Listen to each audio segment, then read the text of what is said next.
feel it deep flowing through my blood. Rising up to become someone, and taking it all on my own. What a sweet victory. And taking all of my control, awaken something deep in me. Like flames, feel it burning inside. Take a hold in pursuit of the prize. I've been told ain't no way to survive, keeping all of this fire that's locked up inside.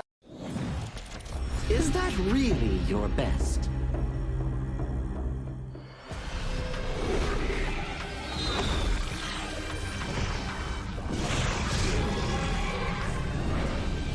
I reserve mercy for what's known as the masses. And as for my wrath, it is reserved for the wicked.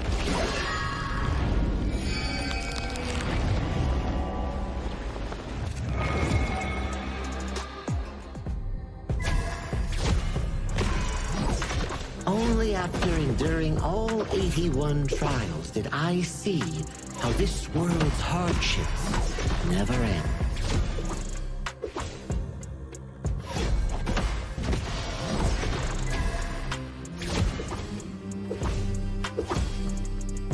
How does your head compare to the Serpent Sovereign?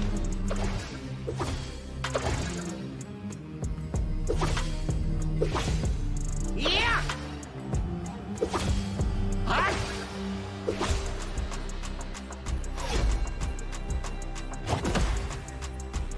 Divine form renewed!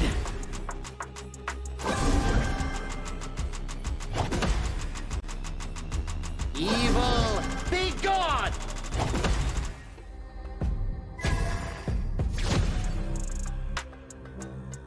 All forms fade!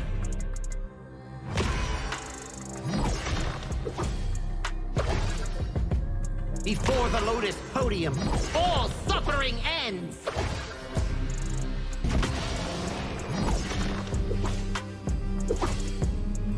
Mercy and wrath unite!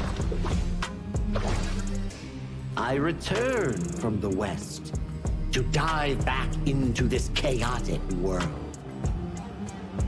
Little ones of Mount Huaguo, do you still remember me? The great sage, heaven's equal? I'll be back in a flash. Don't let any demons sneak in while I'm gone.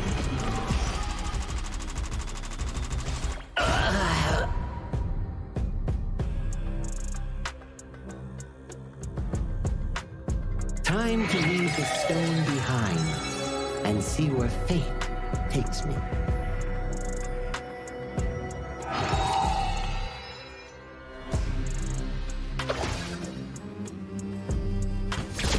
This land belongs to Mount Huaguo now.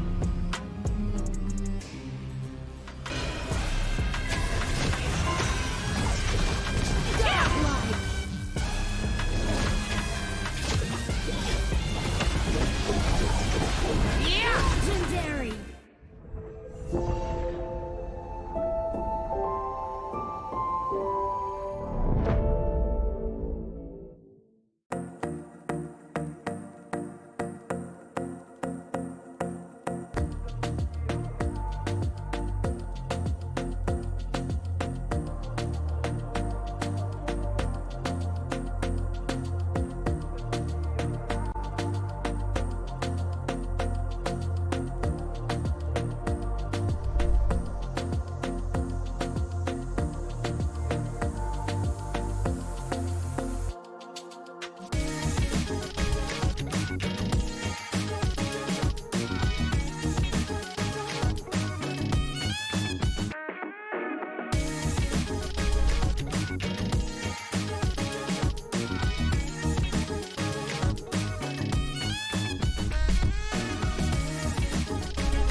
will be the next to shine on the Asian Games stage?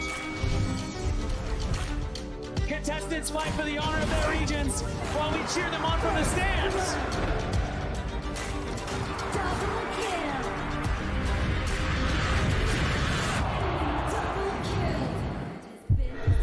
This is a challenge, but it is also an opportunity. The tide has turned.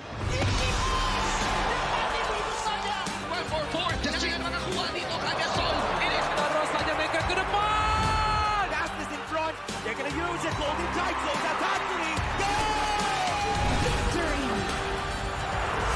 And we pulled it off together. We share the same voice, the same radiance. This moment of brilliance belongs to all of us. Together, we shine.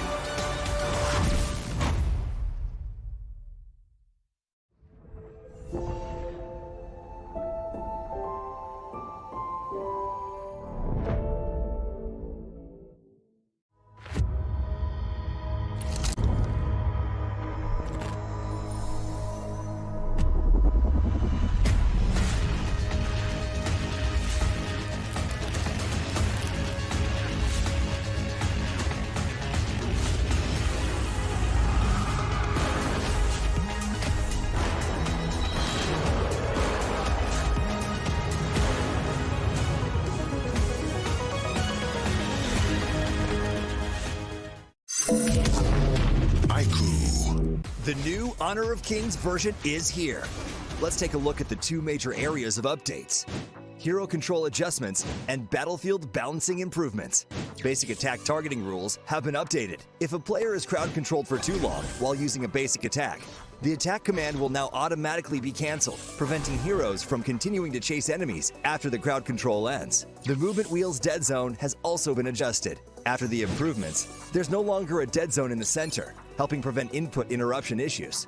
After improving basic attack and skill targeting logic, even if base attack target priority is set to lowest absolute health, you still prioritize nearby epic monsters, and targeting will feel more intuitive.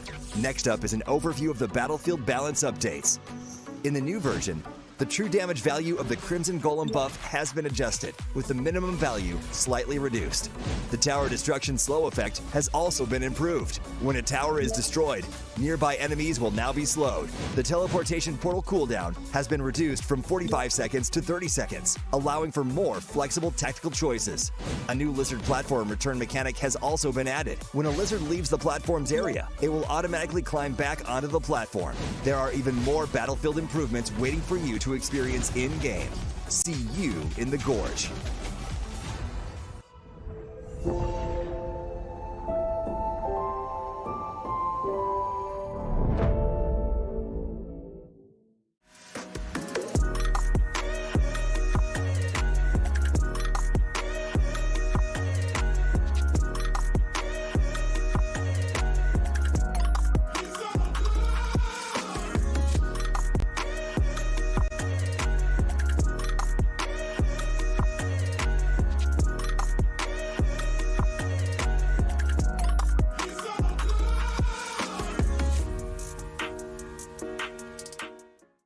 Azuria, the southern archipelago of Primera. Here, humans and great beasts live in symbiosis. How this came to be traces back to a never-ending catastrophe. 2,000 years ago, Azuria's mightiest great beast, Anita, merged with the power that fell from the Sky Dome. That power amplified Anita's strength, but shattered its sanity. Driven mad, Anita transformed into a massive vortex, the world devouring everything in its path. Where it passed, great beasts were torn apart and islands were destroyed. This was the disaster that would define Azuria's history, the Eternal Calamity. In its wake, Azuria stood on the brink of annihilation. This catastrophe became known as the Great Desolation. In despair, the humans and great beasts, once mortal enemies, became each other's only hope of survival. The great beast Devita, and humanity's greatest champion, Devara, abandoned their conflict and chose to work together. The great beasts sheathed their fangs, and the humans let go of their hatred. All surviving life grasped at one final power, the churning. Deep beneath the sea lay Amrita, a force brimming with boundless vitality. Through the combined efforts of humans and great beasts, it was awakened, restraining the calamity at the center of Azuria and restoring life to the world. But the calamity was not destroyed, merely sealed within Azuria's center. It erupts from time to time, bringing countless disasters to the land. Devara collected his knowledge and power and passed them down through the generations, hoping that one day the calamity could be ended for good. And so, this has continued for 2,000 years. Chief Elder Devara! The calamity has erupted again! It seems trouble has returned. The secret to life is to just take every punch and keep going.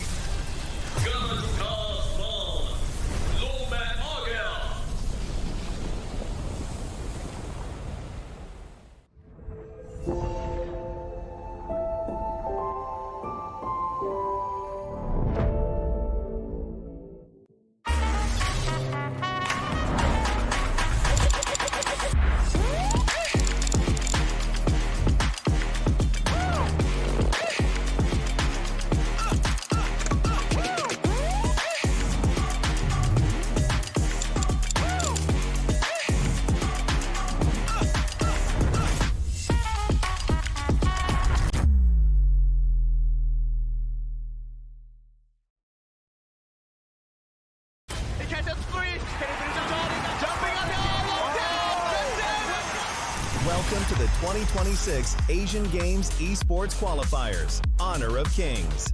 20 regions, one stage, and only the strongest 9 teams will earn the right to shine above the rest. Taking place in Malaysia, June 13th to 21st, 2026. Coming to Malaysia, this is the battleground where teams fight for the right to qualify for the Asian Games. 20 teams enter, but only 9 teams will move on. Apart from the 20 regions, there are 3 regions that have direct qualification. Here is the 2026 Asian Games Esports Qualifiers Honor of Kings format. First, the 20 teams will split into 4 groups of 5. In each group, every team faces every other team once in a single round robin, with every match played in a best-of-3 format. That means every match matters. Every game matters. Every single point matters. The point system is simple. Win the match, earn 1 point. Lose the match, earn none. At the end of the group stage, teams are ranked by the total points they've collected. And from there, the road begins to shine. The top 2 teams from each group qualify directly to the Asian Games main event. That gives us 8 teams advancing straight out of groups. But for those not through yet, the light isn't out. The teams that finish 3rd in each group still have 1 more shot. They move into the last chance stage. There, they battle through one final BO3 single elimination bracket until 2 teams remain. The 2 teams will then face off in a BO3 match to claim the one final qualification slot. So in total, 9 teams will make it through, 8 from the group stage and 1 through the last chance stage. That is the rule. Now it is time to see who can rise through it. From across the world, regions gather here in Malaysia. 20 teams, and only 9 will qualify. The path is set. The stakes are clear. Together, we shine. Stay tuned, and we'll see you at the stage. Itu kan track kita. Relax, bro. Phone aku! Jom kembali. Mountain View! Angkatkan pengembaraan! Kau boleh! Kat mana pula ni? Water Trust! Kasih boost! Adventure! Dapat pun. Steady, bro! Rancangkan kekuatan gengmu!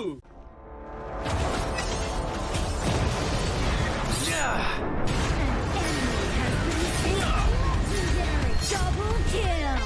Shall I compare thee to a summer's day? Flame. Don't engage! Don't crush us like insects! Slain an enemy! Defend our base! Our high ground tower is under attack! Amazing!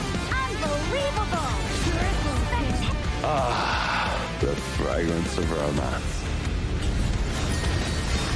Ally has been slain! Rampage!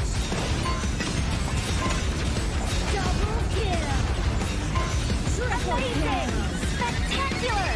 Pentakill! Lady Fortune is on my side.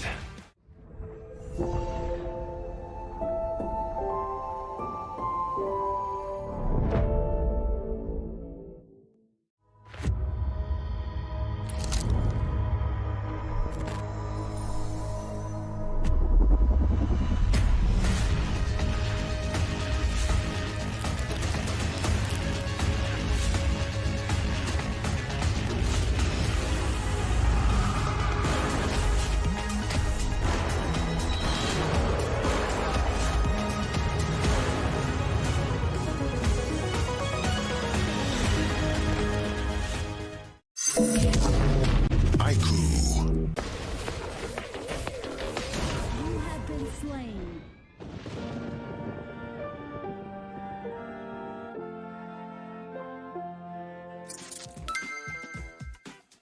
With the new consignment market feature, both new and veteran players can earn consignment items just by staying active. Sell them to earn tokens and purchase the items you've always wanted. Players can head to Dragon's Hoard to get tradable appearances, chests, and more.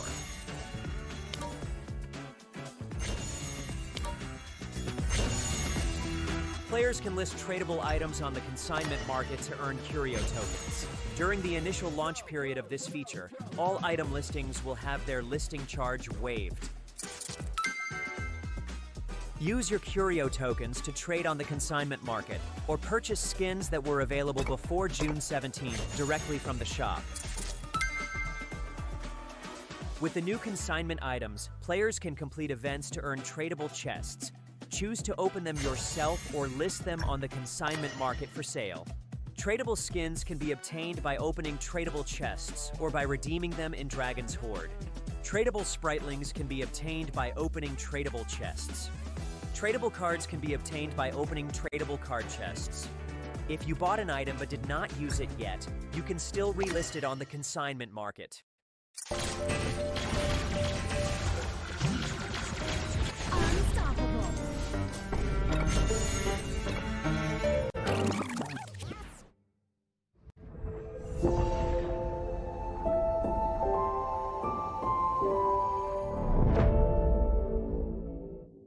Itu kontra kita. Relax, bro.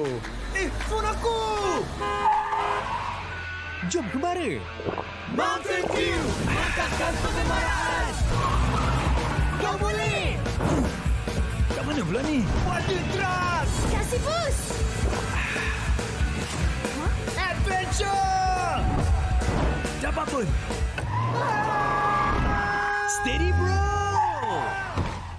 Rancangkan kekuatan gengmu! Ultimate not ready yet. You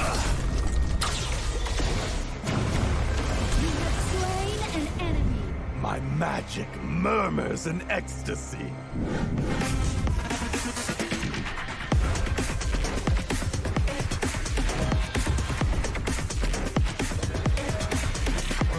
Amazing! There is no escape for you. Killing spree. Double kill.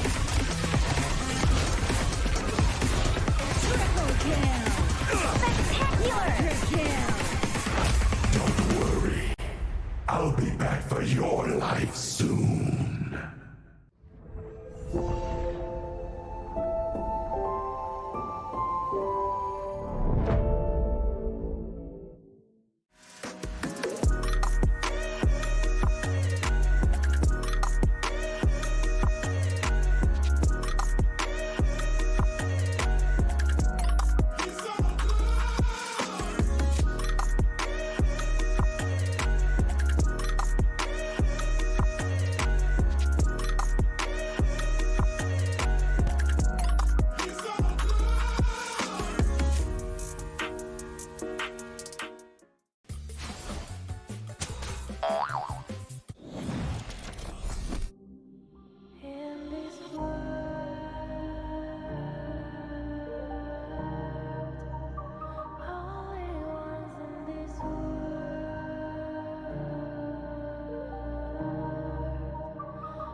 Cut through the sound of the rain. No matter how I feed the flame, you know I feel the darkness and the pain. All of the ways we tried to break free from the night, you know we made it out, we found the light. I fly so high, light up the skyline. Let's do it this time, like it's a whole new vibrant world.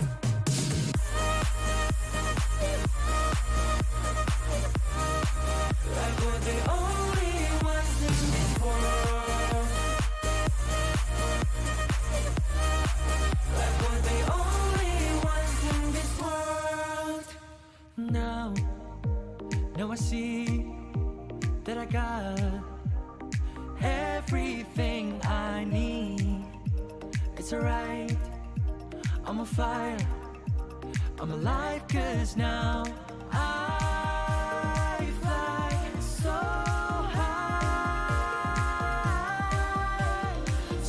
high, light up the skyline. Let's do it this time, like it's a whole new colorful world.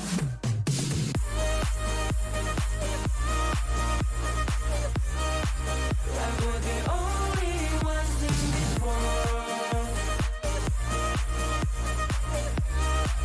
Like we're the only ones in this world. Never thought we'd get this far, burning like the stars. How we get this far, like we're the only ones in this world.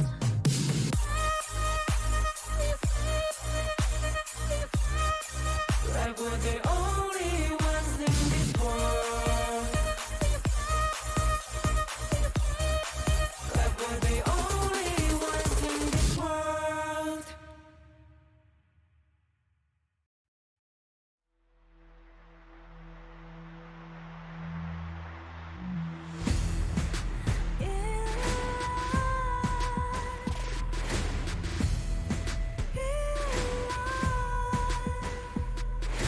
What's a life without its worth? Compromising with what hurts inside. When you let fear decide your fate, you don't choose which path to take in life. In life, I'm finally letting go of everything that still holds me. I'm against all odds, but I won't give up, 'cause it's my time to shine. Standing in the spotlight, can no one let me down. Destiny is calling high. I'm not afraid to fight for everything I love. Victory's on my side.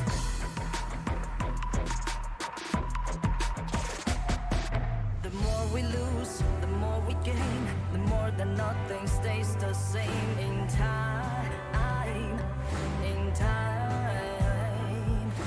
can love ever, can forget. What you see is what you get. Sometimes gonna show the world tonight, the light that shines inside us. We're against the odds, but we won't give up, 'cause it's our time to shine.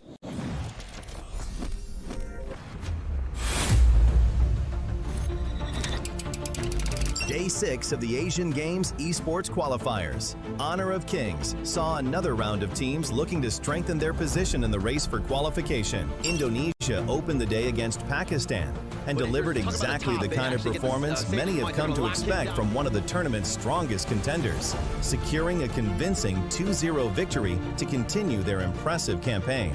Jordan followed with a composed display against the United Arab Emirates, maintaining discipline in crucial moments, controlled the flow of the series, and secured a clean 2-0 sweep. Kazakhstan found the answers when it mattered most, holding firm in crucial moments to secure a hard-fought 2-0 victory over Vietnam. Korea delivered one of the most commanding performances of the day. Their disciplined execution and decisive team fighting resulted in a convincing 2-0 sweep against Sri Lanka. Last match of the day, Hong Kong-China takes on Singapore. Hong Kong-China controlled the pace of the game, consistently finding advantages across the map, securing another convincing 2-0 victory. With each passing day, the pressure continues to rise, the competition grows tougher, and the road to the Asian Games becomes increasingly demanding. The battle for qualification continues tomorrow.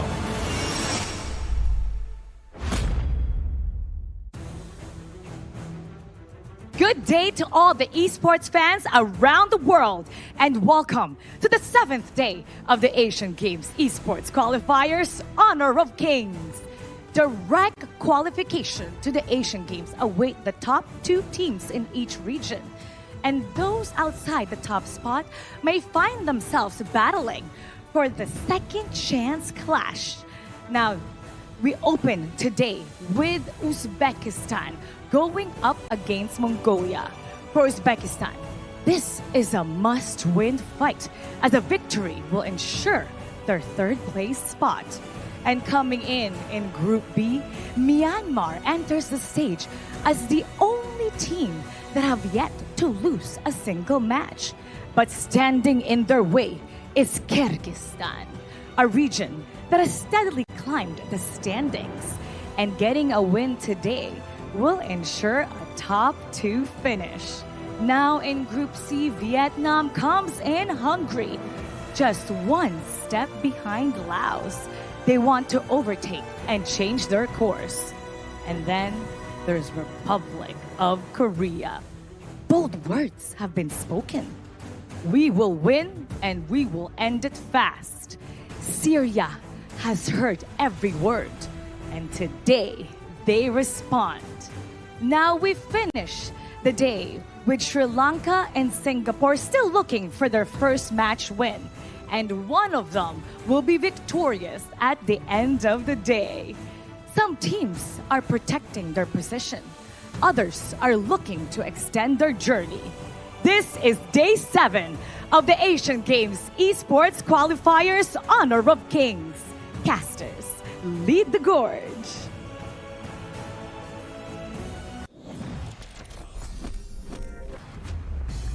As we head into Day 7 of the 2026 Honor of Kings Asian Games Qualifiers here at Petaling Jaya Marriott Hotel, we are nearing the finish line. And my name is Sagi, your desk host once again for this prestigious event.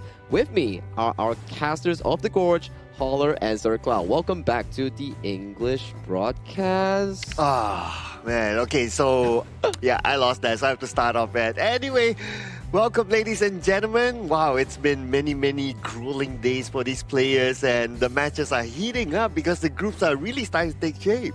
Oh, I thought I won. I don't need to talk for the rest of the day. Isn't that how it's Please, supposed to be? you don't get an off day for that. It's not an off day for that? Okay, it's just one thing at a time. But I'm excited about this because actually both of these 2 teams still have a chance, as crazy as that sounds. Exactly, right? We were thinking like, okay, in the first series of the day, Mongolia is already 0-3. But once you take a deep dive into Group A itself, you're thinking like, oh, Indonesia is 3-0, Philippines is 3-0. They are guaranteed for main event. So it comes down to the remainder of the teams who are 0-3, 1-2, and that specific result is reflecting towards Uzbekistan and also Mongolia.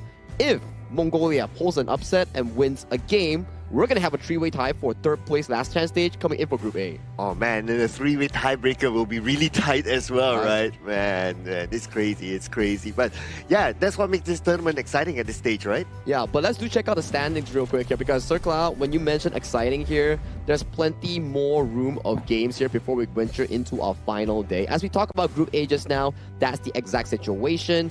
3rd, 4th, and 5th all fighting for that final spot to the last chance stage, with Philippines and Indonesia already securing for the main event at the Asian Games. Group B, I like what Mara mentioned, right? Myanmar amongst that group is the sole team that's yet to suffer a single loss, and Kyrgyzstan wants to look for something in return in terms of that. It's going to be close between Kyrgyzstan and Nepal because whoever wins gets that spot as well, right? So they're battling out for that main qualification spot with Myanmar. They're already they're comfortable in their own way. Now for Group C is where we had a bit of a surprising element yesterday. Everyone was thinking like, okay, it's probably going to be dominated by Vietnam and Laos, but Kazakhstan came in clutch, clean swooping Vietnam with a 2-0 victory. None of us actually expected that, and India and Saudi Arabia days ago, they did play their final game on towards the Asian Games qualifiers, and they are out of contention. Now, finally in Group D, Hong Kong, China, and also Republic of Korea, 2 strong powerhouses with Singapore and Sri Lanka still yet to find their proper footing in Group D. Yeah, and for me, I'm kind of looking at Group C, right? Laos, Vietnam, they're actually going to be played later today. That's going to be the 3rd matchup there. But whoever wins that one is actually going to be guaranteed going into 2nd place. They have to go through the main event, and they're going to be great. While the other ones have to go through the last chance qualifiers, that's going to be rough. Yeah, they'll be playing later today, but we're going to start off the show with teams from Group A. It's going to be Uzbekistan versus Mongolia, and then we'll jump on to Group B, Kyrgyzstan versus Myanmar. Group C will be playing next, Vietnam versus Laos. So this is going to be a really hot match here. Group D will be Syria versus Republic of Korea, and another Group D match will be between Sri Lanka and Singapore. Yeah, lots of storyline, right? Like the first one coming in from Group A, if Uzbekistan wins, then all is great. No one forces a tiebreaker. Everybody finds the 3rd placer, which is Uzbekistan, going into the main event. And then you look into Group B. Myanmar wants that last win to finalize their group in a 4-0 fashion. And Kyrgyzstan wants to punch their ticket to the main event. And Vietnam, Laos, although Vietnam did lose yesterday, they're still considered one of the favorites coming into Group C. But if Laos wins against Vietnam, they practically sent Vietnam into the last chance stage. So there's so much more storyline coming in for today's games.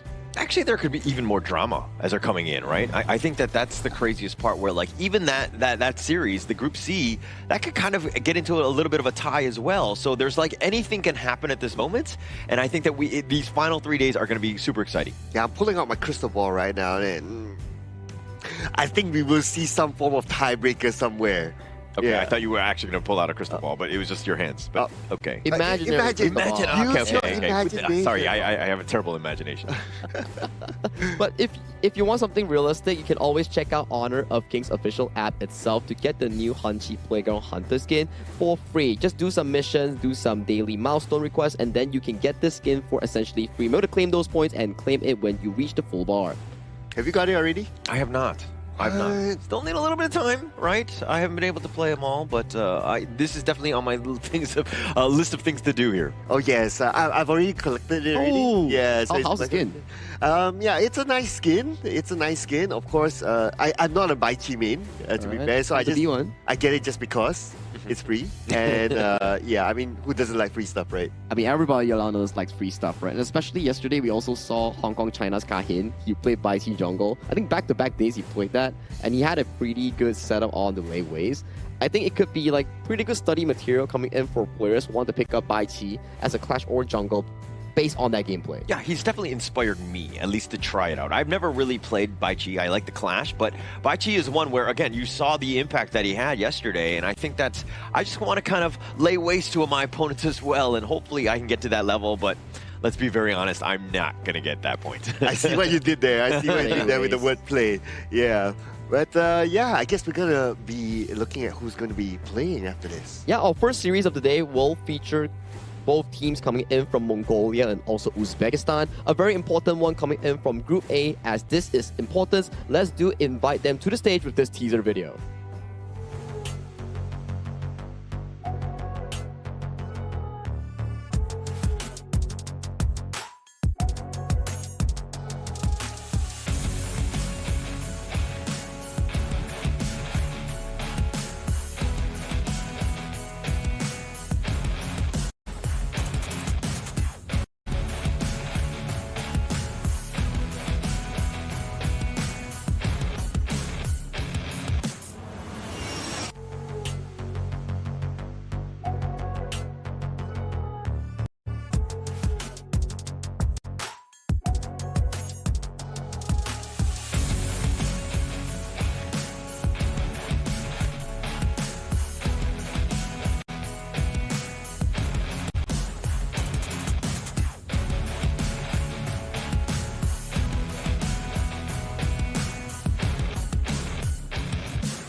This is the moment that could define their entire journey. One more victory, and they secure their place in the last chance stage. One more defeat, and their journey becomes uncertain. With everything on the line, they're ready to fight until the end. Entering the arena, Uzbekistan!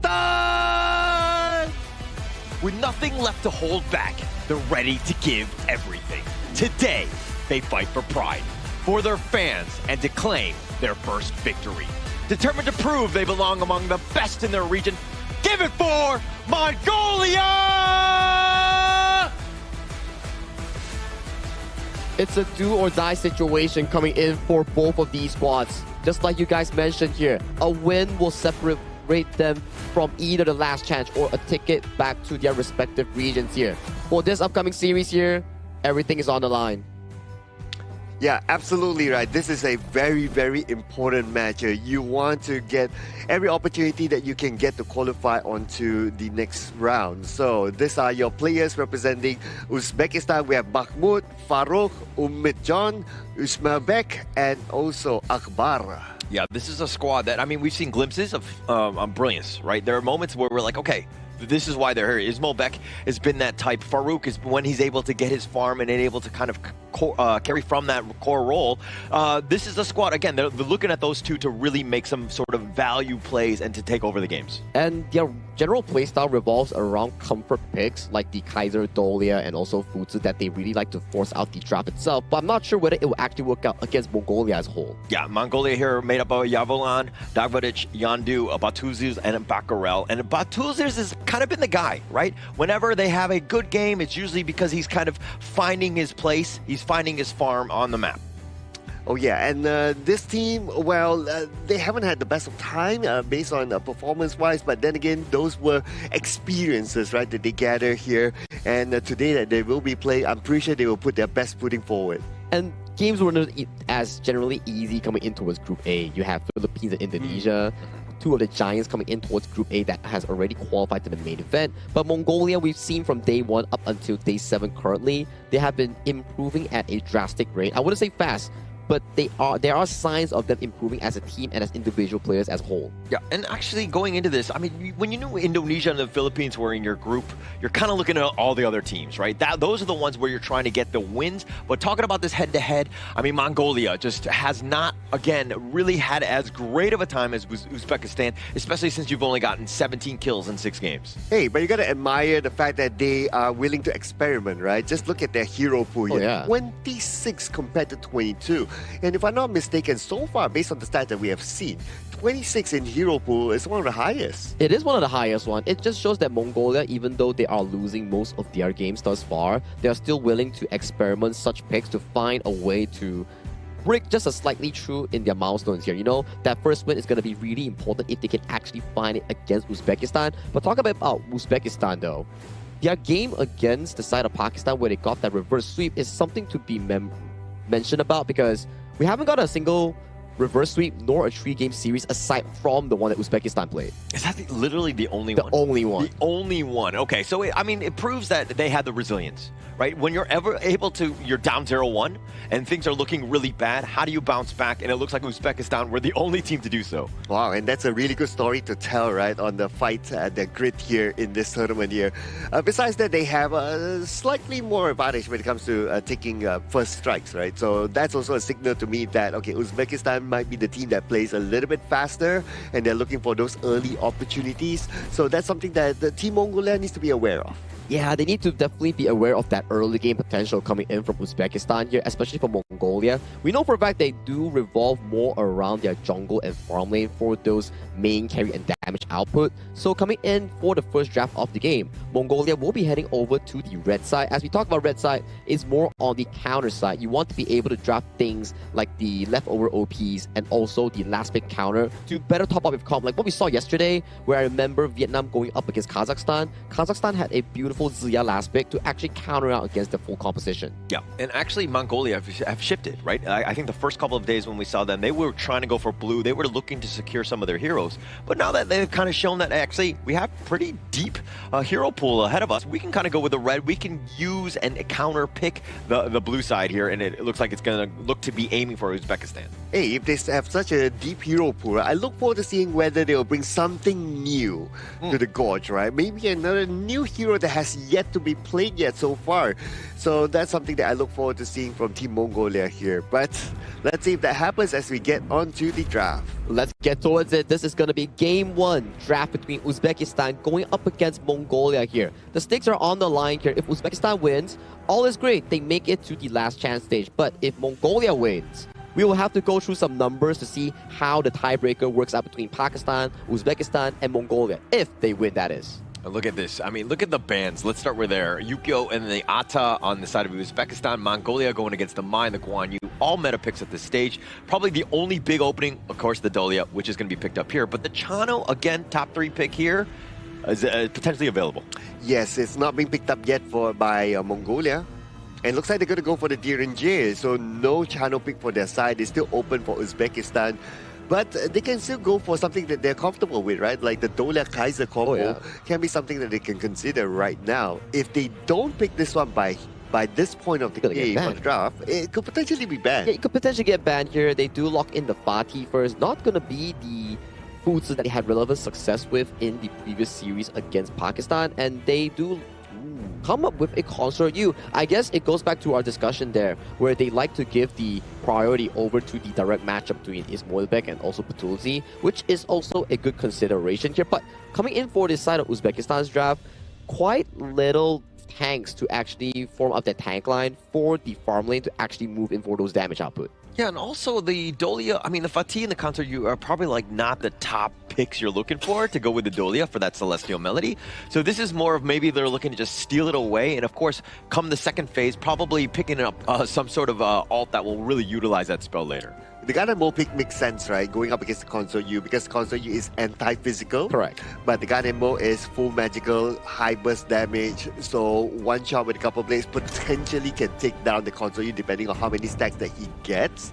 But yeah, it's a good pick that actually is able to at least shoo away the Consort U. You force the Consort U to not be in the position that the Consort U is comfortable with. All said, right? It also outranges Consort U from afar, making it really uncomfortable for Ismoilbek to actually be that first damage dealer coming in for Uzbekistan here. So coming in towards the second pick and ban phase here, we do see Byron and also the Hansin being locked away from the Uzbekistan pool. Still considered okay because sometimes we do see Fatih being flexed into the jungle by some of the Asian Games qualifiers teams thus far. And for Uzbekistan, they're locking away the Musashi and they also did lock away the Zhang Fei. So more engaged potential has been removed from the pool from Mongolia here. Maybe they can go into a direction where a Lapu Lapu or a Mozi might be what they're looking for. Definitely. I mean, I think that especially when you're talking about like towards the last pick, it's readily available. It provides exactly what you want in terms of like team fights and getting some stuns on the board. And they're going to go with the Lian Po, another tried and true here, Romer.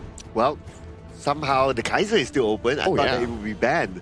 And it would make sense for Uzbekistan to still pick up the Kaiser, right? It could supplement the Fatih as the main tank, and then they can focus the rest of the final pick to be more of a utility or sort of like a burst damage. Either one is going to be okay for them. So I wouldn't be surprised if they actually lock in the Kaiser right now. And okay, Garuda, okay, Kaiser, let's go. Let's go with the Kaiser, right? Either Kaiser or they're doing something to utilize the Celestial Melody. Yeah. Oh, they did go with the Dun here. So maybe during the rest coming in for Uzbekistan, they've been practicing, they've been adventuring and exploring certain options to potentially bring them back into a stronger position here. And Mongolia are down to their final pick here. They still lack a jungle hero for the side of Darkwood, so maybe they can consider something like a Ukyotachi Bana, but that has been banned out here. So those are a lot of junglers being removed from the pool. Not a lot of options left here. Potentially the Nakoruru might be an option here coming in for the Mongolian jungle, but they go with something simple, easy and effective, the Zilong being locked in. Yeah, they're going to lock it down with that last one. But I kind of want to talk about the Dune as opposed to the Kaiser. The Kaiser, I mean, it's like a homing missile. It's going to be on, mini stunning that one guy. But what they were really lacking is that team fight sort of win slash that Dune will provide. And now you have that tried and true. Again, the Dolia and the Dune here. It's just a nice little combination. Exactly here. And once we do want to venture into this game one, you have to check the draft real quick, right? For Uzbekistan, it's a lot regarding how the mid-jungle roam play around their early game aggression in providing room for Ismoilbek's Consort U and Mahmoud's Fatih to scale in towards that late game. On the flip side, on towards Mongolia, that's a lot of engage and setup coming in from Yang Huan and also Darkwadorj in making sure that these team fights always go in favor of Mongolia, but execution counts, and this also counts towards this important series where both teams want to find their win in their respective group to make it towards the last chance stage. Thank you so much, Saki. As we go into the first match, first game, Uzbekistan, Mongolia. Who are you giving the edge to here, Sir Clown?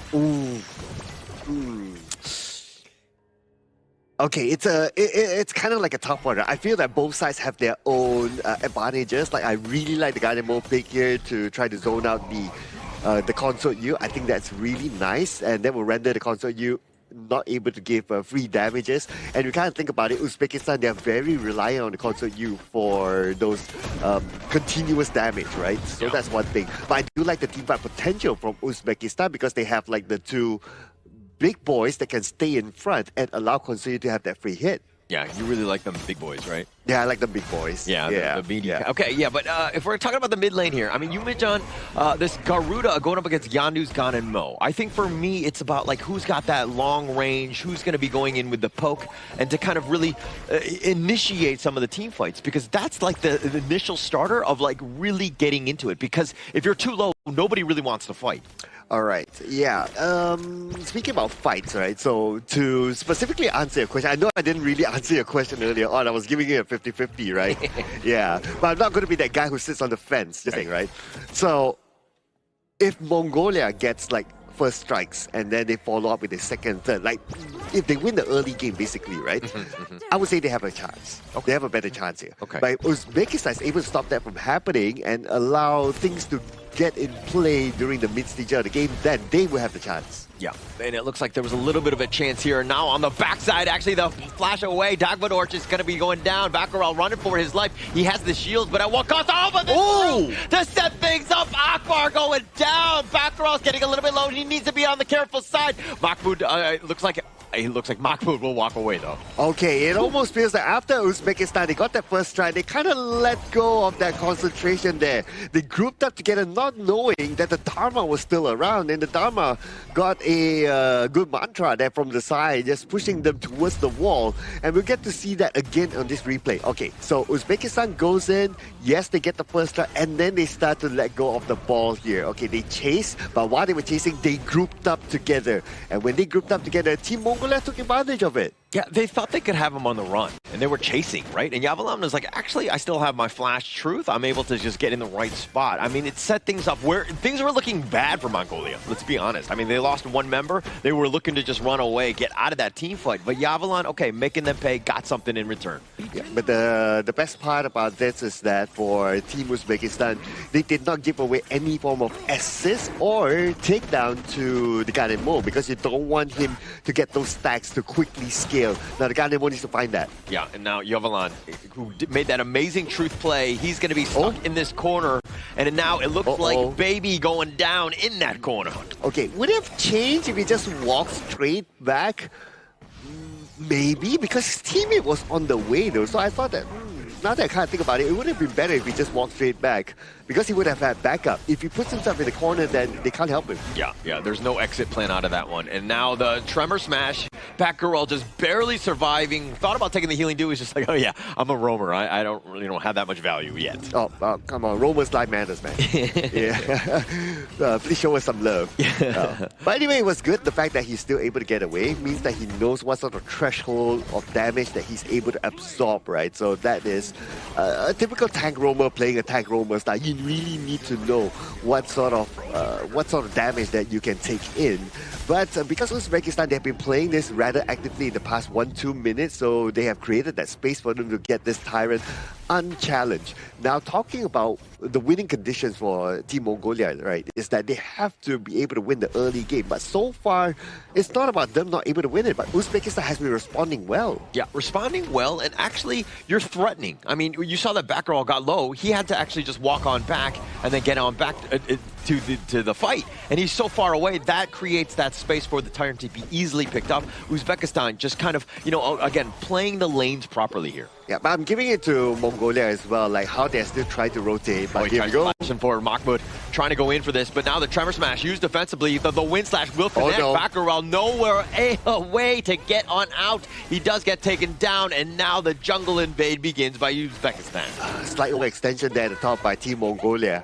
After they got the first tower, they probably should have considered to back off from there, but they overstayed there and they got punished for it. Yeah, Farouk, though, now will contest here with that Wings of Judgment, zoning them all away. But this is a great start for Mongolia. It's like, okay, I mean, in terms of overall net worth, not great, but they've taken a tower, right? That space created, and in the top lane, oh my gosh, Dagvadorj again completely bursted here by Ismovek. Yeah, and if Ismovek is there, he has his teammates to just take on the front, he'll be able to give damage like that. Yeah, Farouk doing some serious work. Wind Slash is going to be hitting onto at least 2 members, but it just to zone them away, to tenderize them just a bit. And now this opens things up for the Azure Golem, while Farouk is just kind of playing around with Baccarat here. Yeah, keeping my eye on to Batuzi. Is he going to make any big moves there? But looks unlikely though, because Dirinje, he needs time to farm, and now they're around him. Yeah, they're looking for the ambush here. He's in the right spot, I guess. He's trying to just stay under the tower, but he's being focused from all angles. He's dodging a Wind Slash. The Unruly Blade also misses as well, and now it looks like he will eventually fall.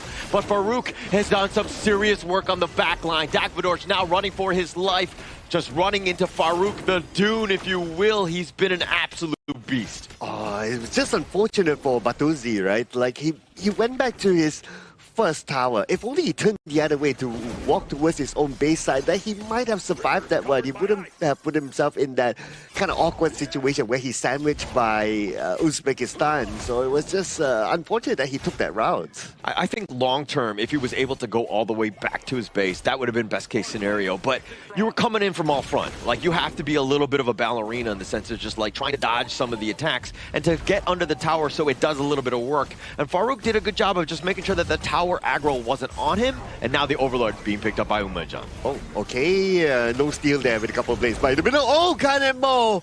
Oh, the moment he knows that, they found that he launched his couple of blades, that's it. They know that it's the opening to go in. Got stuck on the ledge, if you will. Nice little burst ram, the Wings of Judgment on the backside, but this tower is just being focused. Ismovek is starting to do a little bit of damage in terms of the structures here. Bottom lane is pushing. They did get the bottom T1 in return, though. Oh, while all that is happening, look at what's happening at the top. Mahmoud is pushing, and now Team Mongolia, they realize that they have to like, okay, guys, we have to defend the top, but by defending the top, they leave the bottom open.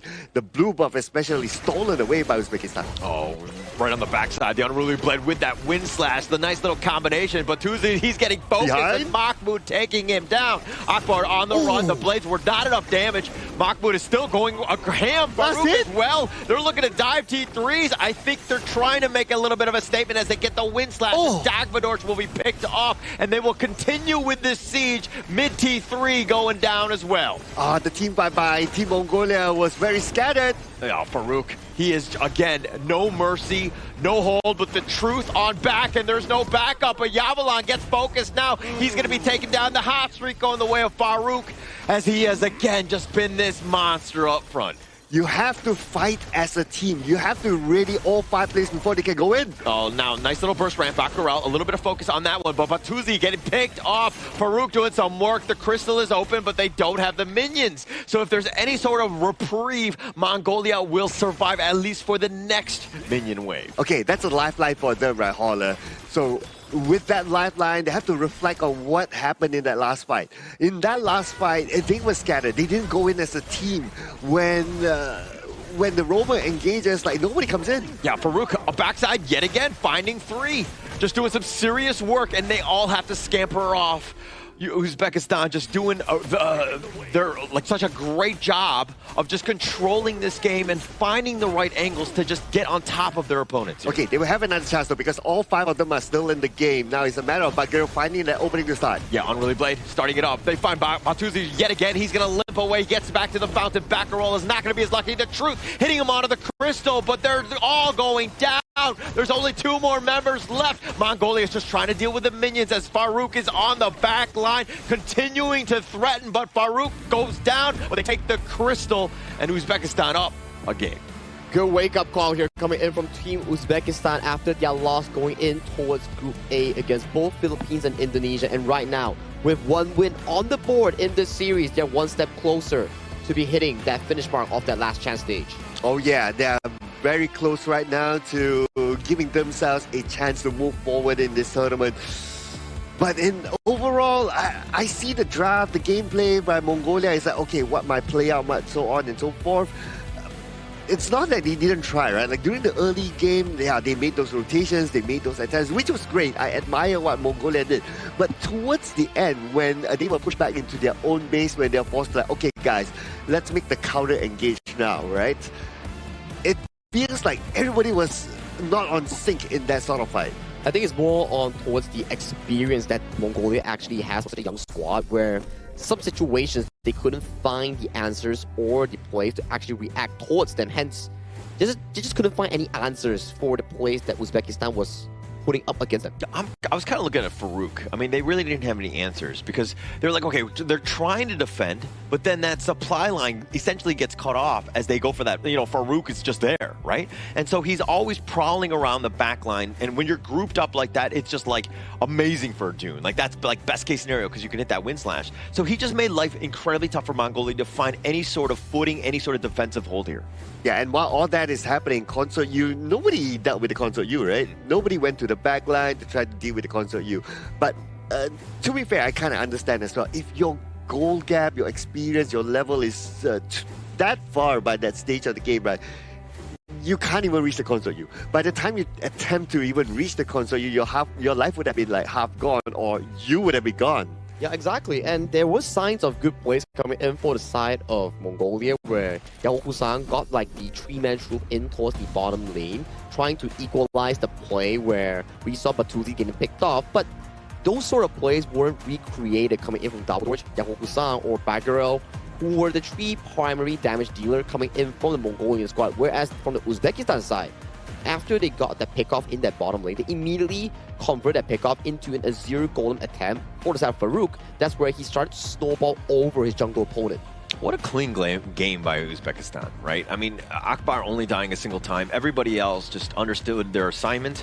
And with they were able to constantly siege, constantly put that, you know, just take advantage of all the space. Mongolia were looking to defend, again, got caught off by Farouk many a times. It just seemed like this was completely in the hands of Uzbekistan here. And at one time when Akbar was taken down, unfortunately, Yondo wasn't there. So he didn't receive any stack from either an assist or a takedown. So he remains at, okay, this is just baseline couple blade damage. But even baseline couple blade damage, he's still able to dish out the most within his team. But that's also because Batuzi was still not ready yet to take fights. Yeah, it was pretty difficult, right? Like, Batuzi just getting aimed down by multiple levels of flank. Like Mahmoud, one moment he's down there, and another moment you see Farouk all the way just flanking him from the backside, making sure that Batuzi didn't have enough resource to actually find those big moments in the mid to late game with that golden token. We talked about it before. If you can land a golden token on the ultimate coming from Direnjie, you get to reduce the resistance coming in from the tank members, especially on towards Farouk. But the itemization and the gold provided just wasn't there in this short game. And for such a short game, it's just kind of like the jungle head-to-head. I mean, Farouk versus Dagvadorj. It didn't seem like Dagvadorj really had some sort of impact. I mean, he didn't have enough time to get that farm to really compete, but he was constantly just like, I mean, Farouk just had such an impact in this one where Dagvadorj was really not even able to fight whatsoever. Yeah, and I guess between a Dune and also an opponent in this game, the Dune is available to play the moment he's level 4. Right. And okay, the Dune is available to play the moment he hits level 4 and the Dolia hits level 4. Correct. Like if they're able to start combining with each other, then they're ready to go. So that's why they are able to start things off quicker than Team Mongolia. Exactly, and I think these are the situations where some picks are just lesser focused on compared to some meta picks in this specific Asian Games patch, where we've seen more of the Dun, Ata, and also Ukyo Tachibana, not because they are actually strong in their skill set, but also because their skill set provides them the strong early game potential to really dominate the map and the game itself. Zilong is great and all, but there's always this one issue where you enter the fight as Zilong and you don't really get to escape because you've already used all your spells in that little fight. Yeah, and again, just going back to some of these highlights, we're going to see exactly how. Like, Davidoff just jumped on here, gets picked off first, and then this is kind of like the snowball effect of Farouk where they were in. But the truth, this was an amazing play by Yavalan.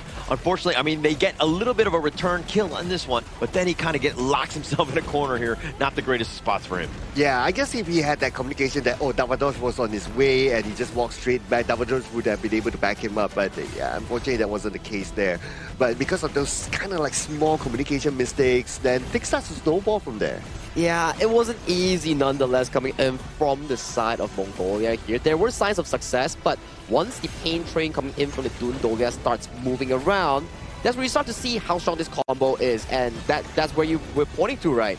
There's no one limiting Ismolbek's farm on that consort U, and he just had a really free game. He was untouched, unbothered, and he was just pummeling through those towers and dishing out those spears on that consort. It just seems like the rest, I mean, Farouk and Mahmoud were always the, guys just attracting a lot of the attention, where Yumijan and Ismolbek were just essentially hitting for free. So it's more about the team stepping up as opposed to Ismolbek or Yumijan having like these amazing games. Yeah, and towards the end, it was pretty much like, okay, you can't get out of your base no more. The level gap is big, the item gap is big. It's all about just closing up the game from here. And we can see that Uzbekistan, the way they close out is not like, okay, let's go out, let's take another Tyrant and let's come back in. Their mindset is that if we can end the game as quickly as possible without or with at least reducing the risk of a comeback, we will do it. And to talk about someone that actually did it in the game itself is Farouk. His presence in Game 1 for the side of Uzbekistan was everywhere, right? We saw him going in with the Unruly Blade, saw him flanking with the Wind Slashes here, knockups, CCs, and there was a few moments where he was just in the face of the multiple members of Team Mongolia, and he still sustained with his passive coming in from this hero.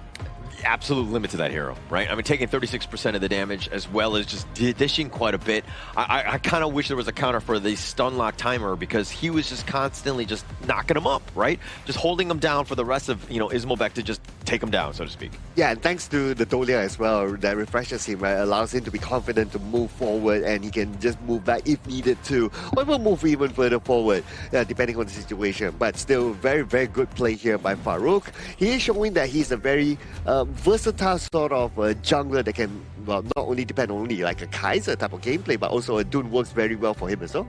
They definitely need to start thinking that, do we need to ban this Dolia? Because so far, after every single game that Team Uzbekistan has started got on that Dolia, they've been getting consistent wins thus far against Pakistan and now against Mongolia. So at the very least, for the side of Team Mongolia, they need to start fixing things up, because this might just be their last ever game play if they lose out the next one.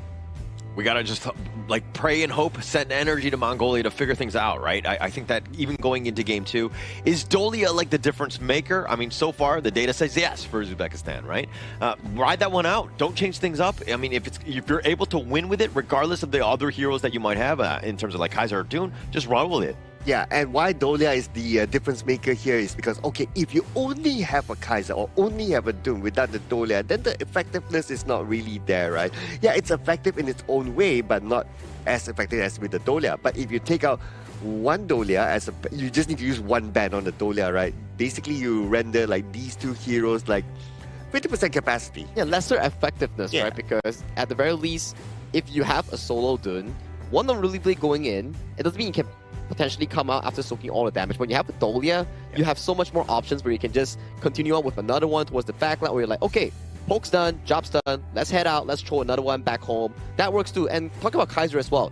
Usually 7 seconds of effectiveness, doubled down with Dolia becomes 14 seconds. So maybe the Dolia is the same thing that they have to venture into. They think like, okay, do we take this away, or do we actually ban it away from the side of Team Uzbekistan? Yeah, we're gonna have to see if Mongolia decides to do that. But I mean, to kind of answer your question in terms of like why the Dune over the Kaiser, I mean, you're kind of seeing exactly why, right? Dune, it's more about the stuns. It's more about the control. You're still a tank up front.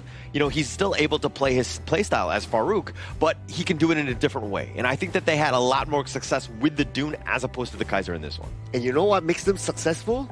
Is because these players, they are having a good time here at our official venue, which is the Petaling Jaya Marriott Hotel, ladies and gentlemen, with This is the official venue and hotel partner of the 2026 Asian Games Esports Qualifiers for Honor of Kings. And yeah, great hotel, great rooms, great food, and that's why they're able to perform their best on the stage. If you ever want to find a hotel stay here, do check out Petaling Marriott Hotel here coming in for this prestigious event. But talking about the upcoming game right now, Mongolia is one game away from being eliminated, and Uzbekistan is also one step further in qualifying to the last chance stage. So tons of stakes are on the line right now, and if you are on the Uzbekistan side, you're definitely feeling confident after that first dominating win. Oh, a lot of momentum. I think that's the biggest piece to this, right? Where Mongolia, they haven't really been able to find that first game win as of now, and they have been learning, I would say. And they've definitely gotten better since day one when we did see them. But I think that still, Uzbekistan, it is pretty much their game and their series to lose. Hey, and this time Mongolia, they chose the blue side, so they had the first pick. So as what they say, right, if you can't beat them, join them. Maybe they will join them in, hey, I'll tell you to pick the Dolia for ourselves. Maybe that could work out coming in from the side of Team Mongolia, but we do know Team Mongolia's experience is considerably lesser compared to the side of Uzbekistan here. So hero pool-wise, for me, at the very least, this potential last game, Mongolia might want to consider picks that they are more comfortable with, so they can actually have a comfortable game in going in for those 5v5s, those stable early games. So we don't see much of a snowball being generated from Team Uzbekistan coming in from the previous game just now. Yeah, well, Mongolia is shifting things up, right? They're going to go with the Mai. They want to go fast and furious in the early game, take a little tempo play, if you will, but Uzbekistan, they're going to respond in kind. Is this the first Donghuang? Yeah. I think, yes, that's our first Donghuang coming in for this tournament. We've been having a few exquisite picks recently in the past few days. Yaria roams, Donghuang roams, and things like the Hansen Wukong and also the Xuan Ce. So adding in towards the flavor pool is pretty cool coming in from Team Uzbekistan as well. Nice. This is something that we like to see, right? But we talked about the Kaiser a fair bit, right? So it looks like Team Mongolia, they're going to take the Kaiser for themselves, but without the Dolia, because they banned the Dolia, which is absolutely fine. We did talk about how the Dolia should be kind of respected here going up against Uzbekistan. But the Donghuang, so the Donghuang, because the Donghuang has a very strong lockdown out, right? So you need to be careful of getting those heroes that like, okay, I dash in and dash out those sort of heroes. The moment you dash in, you might not get out. And to top on towards that, that's a Donghuang's ultimate plus a Angela burst. Arguably one of the highest burst damage mages you have in Honor of Kings. So you have the combo where the Kaiser comes in. Sure, my Donghuang's gonna Forsaken contract on towards you, and then you will be face on with the Angela ultimate here. So even if the Donghuang falls in that 1-for-1 trade, it's gonna be very detrimental for Mongolia because that's their main frontline gone from the team fight. Yeah, and I like the Donghuang pick here. I mean, it combos really well with the Angela. Plus, when you're locking it down, now then you have Guan Yu like praying around, like potentially looking to just jump in with his own Razor Cavalry. So you have options. But Mongolia, the way that they've been able to kind of respond in kind, the Byron and the Kaiser, both of these guys, hopefully they're tanky enough. But this Angela, again, worries me with that Blazing Brilliance. Yeah, Blazing Brilliance, Forsaken Contract, like what Sagi mentioned, right, is a perfect combination to take down anyone. Potentially even able to take down the Kaiser, especially before the Kaiser is able to activate the ultimate. Yeah, when the Kaiser pops the ultimate, right, you are pretty okay against damages that are in bits, because if you check out Kaiser's ultimate, there's a description that says that it blocks a certain amount of damage per hit. So if, let's say, you're against a Garuda, Eren, those sort of heroes, Kaiser works really well against them. But when it comes down to high burst heroes like the Angela, this could be a pretty much of a headache coming in for the side of Darkodorj, especially on this Kaiser pick. And also, they're going to go with the Levi on the Uzbekistan style. So basically, if they get any sort of stun, they're coming in fast, furious, and they're just going to blow people up, right? Mongolia on their side, very tanky. Hopefully, they can withstand. They're looking to use this Lian Po as more of the counter initiation with that Tremor Smash, and again, just disrupt that team fight as much as possible. I kind of worry for the Lampo pick, right? Yeah. Because if the Lampo goes in with the Tremor Smash, so the Tremor Smash, like you jump a couple of times. In every interval when it jumps, the Donghuang is able to hold down with the contract, with the Forsaken contract.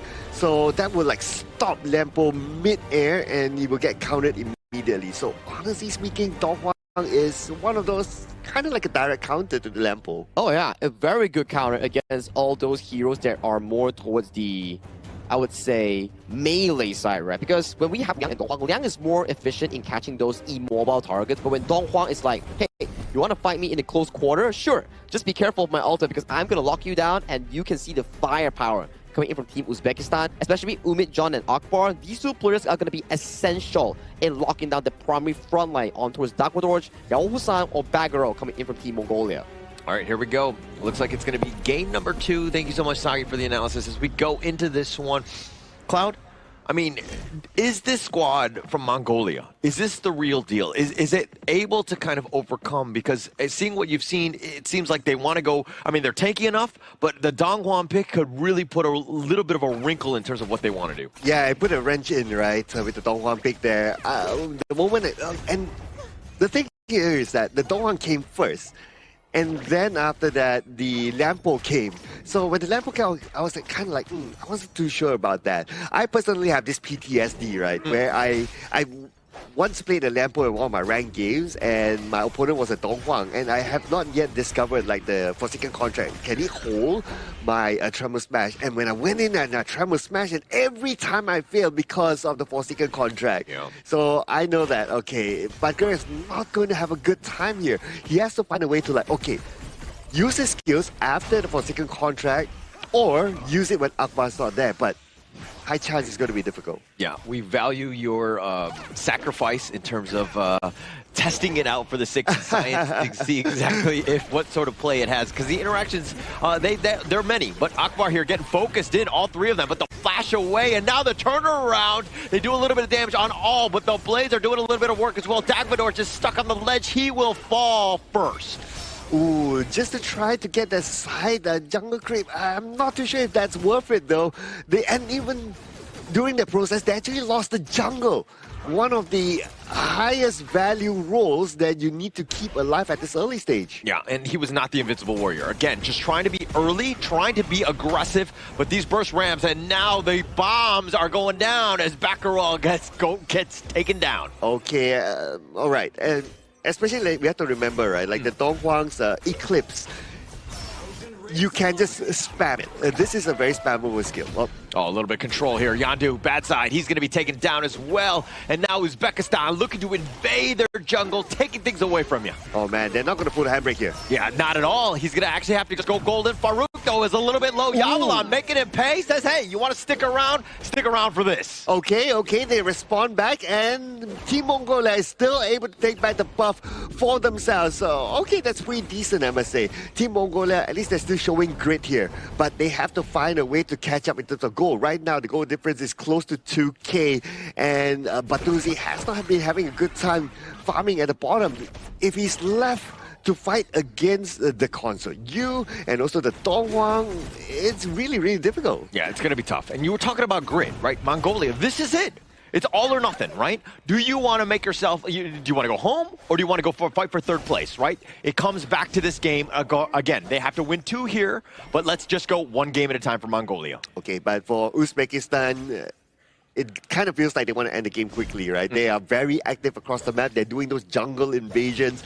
And now with 30 more seconds on the clock, they are looking to get the first Tyrant at the bottom. Speaking about the bottom, look at how much concentration they're giving at the bottom phase here.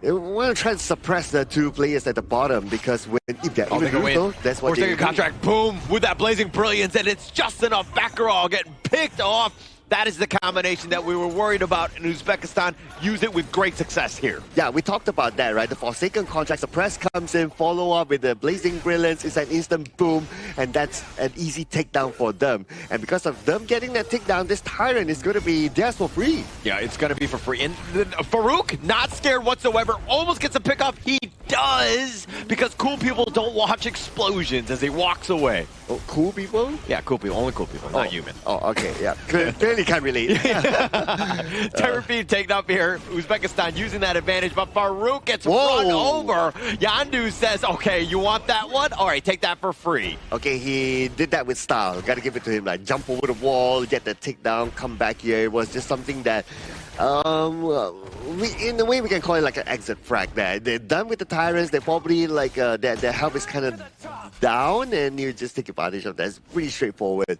But right now, okay, winning condition for Team Mongolia, right, is they have to find these kind of pickups. But again, for second contract, the dash away, right? I mean, backroll. This is one thing that they were looking at. They know that the burst was there if they have that control, and that's why they were kind of looking for tankier heroes to potentially counter that. Okay, right now I'm thinking of like team fights, not easy for Mongolia, but dash away. They find him. The flash. Akbar getting back to safety. The tremor smash only onto one. Farouk does his own work, and now with these orbs, Baccarat will just dodge those. Guys, stop fighting. Allow me to finish my sentence.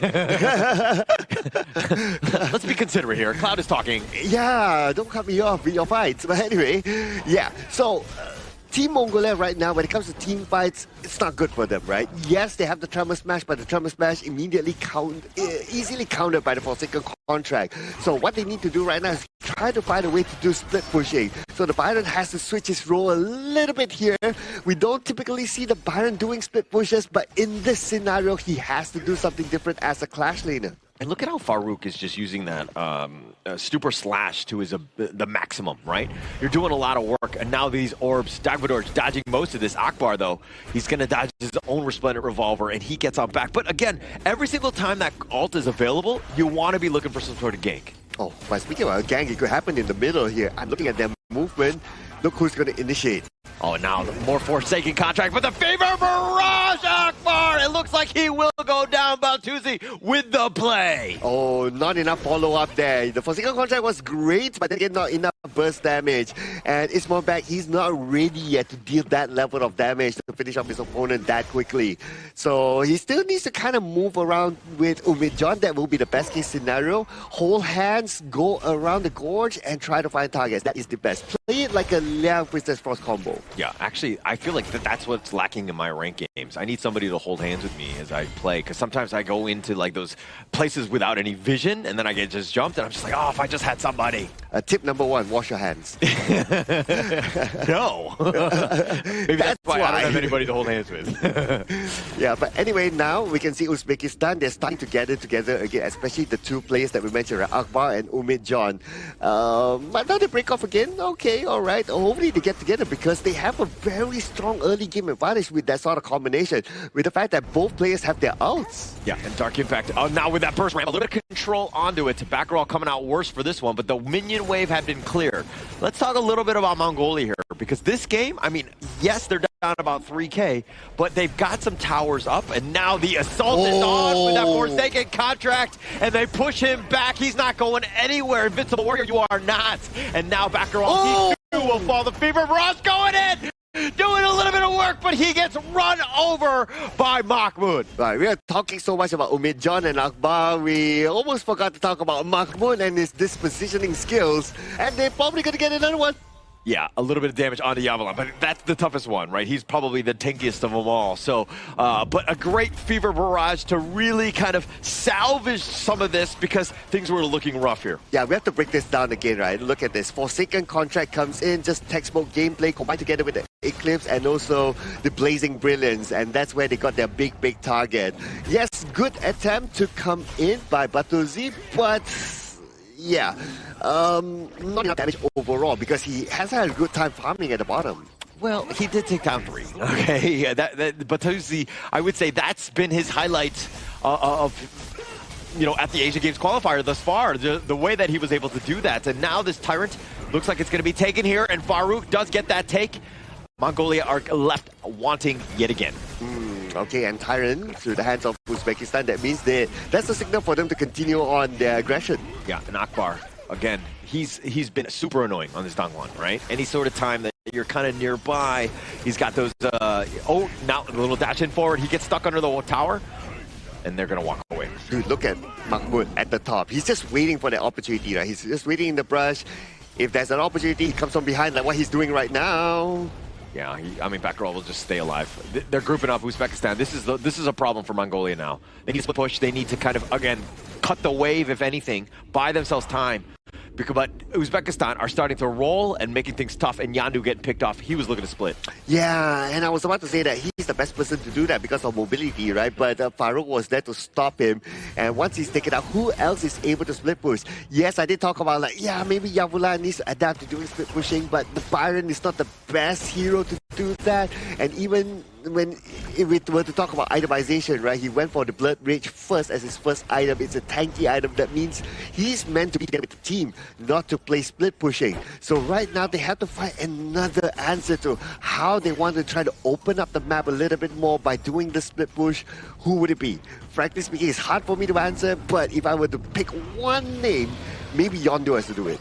Yeah, I mean, it's not the draft is definitely not in their favor for split pushing, right? I think that this is more of like a team fighting early game to kind of set things up, because when you're looking for split pushers, yeah, mobility is definitely high on the list, but you also need wave clear, right? Yandu is not, I mean, you have burst, but it's like a single one. It's not like that AoE style of damage where you're able to take down minion waves very quickly, but they find Mahmoud under the tower. He takes it down. He's trying to gallop away, but he gets caught. It looks like the reinforcements have arrived, and Mahmoud will be taken down. I was half amazed that he was able to survive that one underneath the tower. Yeah. I thought he would have been like, okay, tower gone, but he's still able to walk away, still gets the tower. Not too bad, I would say. That's all right. But it just shows what sort of gap they're having right now, right? Team Mongolia having difficulty taking down one Gonyu. Yeah, and now with those orbs, they're trying to potentially steal Uzbekistan just saw it. Any single time it's on, you know, it's available, they're going to contest. And that makes life a lot more difficult for Mongolia here, as they have to just fight for any sort of buff. It's a 50-50 even when it comes down to everything in their jungle. You know, in project management, there's this thing called risk management, right? Yeah, so right now for Team Mongolia, they don't have any risk management plan. Yeah. Like, well, what's plan B for them? Their only plan A is like team fight, team fight, team fight. But everything is cancelled by the Donghuang, especially. If you cannot get a good team fight because of the Donghuang, what else are you going to do? Honestly, I don't know. They have to, this is one of those times where it's all about your opponent making those mistakes and you capitalize on it. Yeah, finding somebody out, right? I think that, I mean, they've lost some towers, which is a bit of a problem. These T3s, they need to hold here. Find somebody that they can get some sort of pick off. Who's, like, happen to be a little bit by themselves. Ismobek seems to be that guy. Obviously, they don't have this omnipotent knowledge like we do here, as we see everything. But now Yandu, he's on the chase, misses the Kachusa, and he dives in, and he dashes away with that protecting wind. Yeah, easy for him, right? And they can't chase him because they don't have that level of mobility. You can argue that Yondu can, but Yondu doesn't want to overextend as well because they don't know who else is behind him that could potentially counter. Yeah, and now just clear the wave. Again, Batuzi is that late game hero, right? You just got to buy him a little bit more time. We're at 13 minutes. As long as you're surviving like 17, 18 minutes, you're giving yourself a chance. He had a nice triple kill to start things off, and he's been farming. He's relatively been safe in that sense. But again, the target, once they focus him down, you're going to have a problem. Okay, on the positive note, right? Goal-wise, considering like how they have been they go down, forcing a contract right under the tower. Dagvadorj is down. The Blazing Brilliance covering the retreat. The Tremor Smash is all the way in the back, but he's all by himself trying to fight. Two members are already down. They find the return on Uzbekistan's side as well, but Yandu, he too will fall, and it looks like it's going to be a 3 for 2, at least for now. Make that 4 for 2. Oh, and it's now the Yaoshan, the final player for Team Mongolia. The minions are marching down the mid lane, and the tower will be taken out easily by Team Uzbekistan. They should be able to get the second one, but looks like they're gonna chill for now because they know that they don't have two players together with them. But again, the Forsaken contract. Very well done by Akbar. Even though he's underneath the tower, he's not afraid of going in and starting fights for his team. And the team understands when to follow up as well. This is the communication that Team Uzbekistan has in this sort of fights. They were able to kind of just work around Batuzi, right? Like the way that he was going in, Farouk was able to kind of snipe him out, making sure that he was doing, like once he goes down, like you're mitigating so much of the damage that they can potentially throw on you. So Farouk understanding target priority here, and now it looks like the Tremor Smash only onto one, finding Farouk. He's just trying to dash away, does get on back, and now Akbar has shown. Soaring Green Dragon not able to connect, but they get the Forsaken contract. Dagvadorj down again. Yes, right at this moment, as long as Akbar has his teammates around him, he can catch anyone. He can catch Dagvadorj, he can catch Yaoshan, can catch Bud Garel, no issue.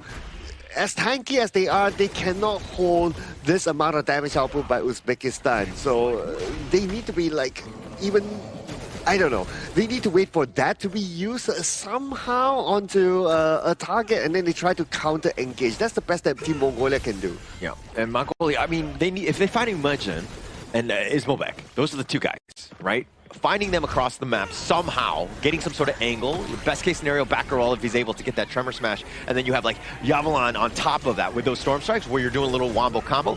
It looks like Mahmoud, not the greatest of targets. The Tremor Smash, they're going to try to commit for this. Baccarol, that might have been a little too much. He needs to get on back to safety. He's trying to run, and these impacts are going to do a little work. The Forsaken Contract, and Yavalon is down. Oh, well, the tower got Akbar though, so that's a little bit of a trade-off for the teams. But Akbar, he has done his job.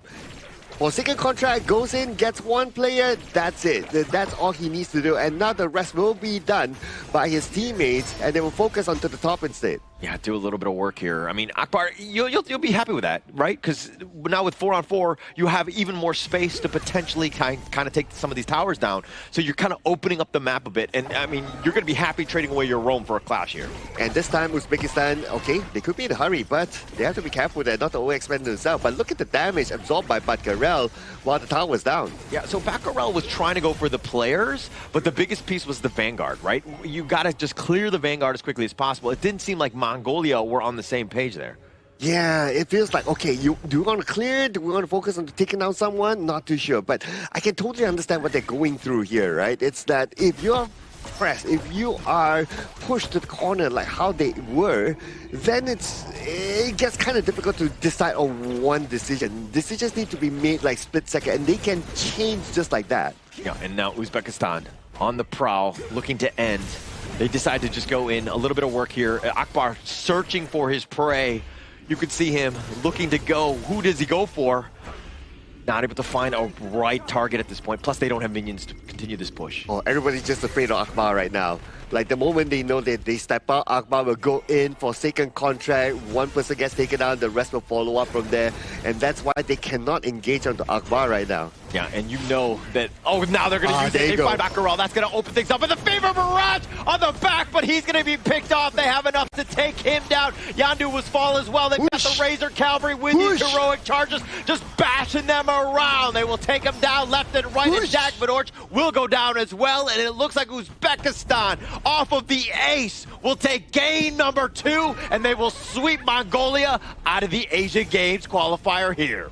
Through that sweep itself, Uzbekistan do also aim their rights going into the last chance stage. We'll have to check the scoring between Uzbekistan and Pakistan later on, but this is where Mongolia's road meets the end. This is their final game that they'll be playing here at the Asia Games Esports Qualifiers for Honor of Kings. Yes, thank you so much to Team Mongolia, but what a game that was for the debut of Dong Huang. And because Dong Huang is his first debut here in this tournament, right? So maybe some of the teams will be looking at it as like, maybe we can kind of use the Dong Huang in the future, because there have been a lot of landfall picks that a lot of teams not able to counter. I mean, for me, I whenever I see the Dong Huan like running at me, and he's like, you know that the Forsaken Contract is coming. It's like, I'm not signing that. I'm gonna run for safety. No, I don't want to deal with the papers. No, I'm not. I'm gonna run for the hills, so to speak. But the way that Akbar was able to play that, he was so threatening. Sometimes he didn't even use it, but people would be pushed off, and that creates more space for your team to find different angles and to take some of those outside towers. And it's about a numbers game here coming in for the side of Team Mongolia, where Forsaken Contract connects on towards the side of one of their front lines, but the remaining members just wasn't ready to actually respond immediately to those team fights. So going in for Mongolia in towards future games, maybe it's about the cohesion, moving as 5, moving as a frontline unit. But we gotta give them props. Batuzzi had an amazing game on the Marco Polo here. Early triple strikes, mid-game pickoffs, and then going in for the backline for the takedowns. He played a pretty good Marco Polo, I would say. Yeah, I agree on Batuzzi having a good game with the Marco Polo, right? Like, he still held on to his, although he was like very pressured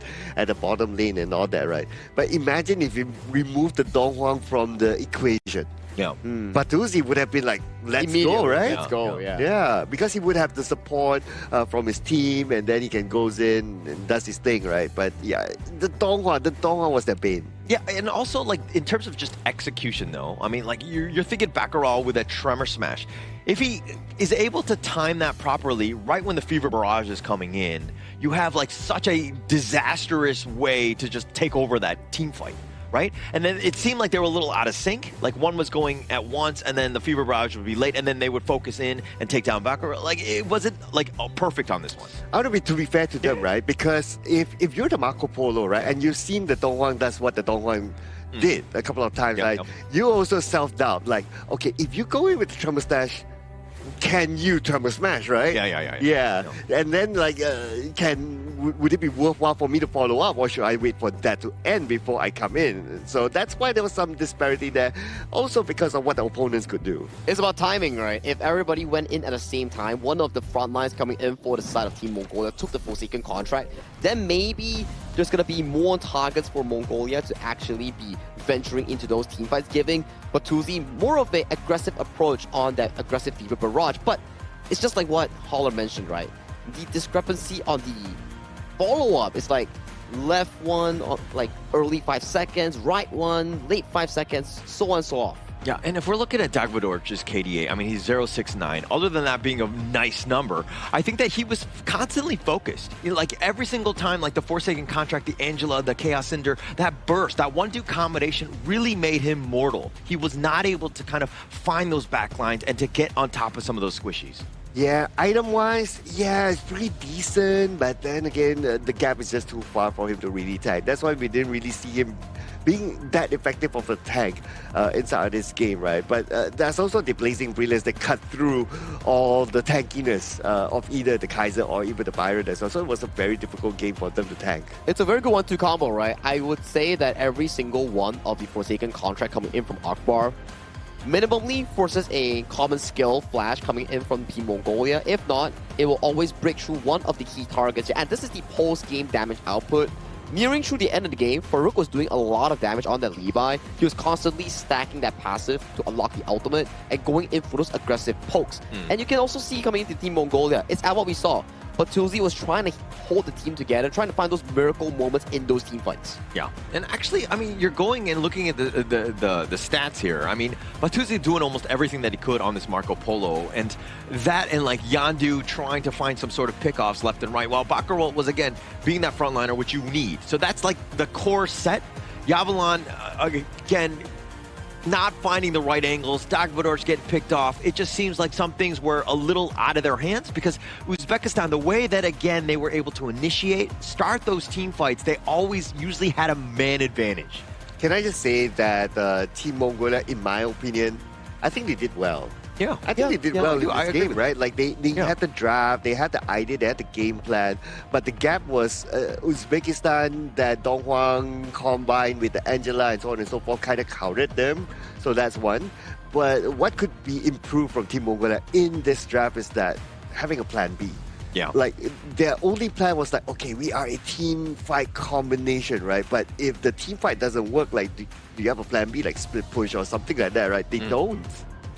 They need more time, right? Because I think these sort of little mistakes that causes into game loss and the team cohesion that we keep mentioning about, these sort of things come through time, training, and more games in towards Honor of Kings. Once they get more games as a team together and more practice in towards maybe something like Peak Tournament or their own solo practice, then maybe those issues that you mentioned gets progressively fixed coming in from a young team like Team Mongolia. Yeah, and actually from day 1 to now, day 7, we've seen the growth of this Mongolian squad, right?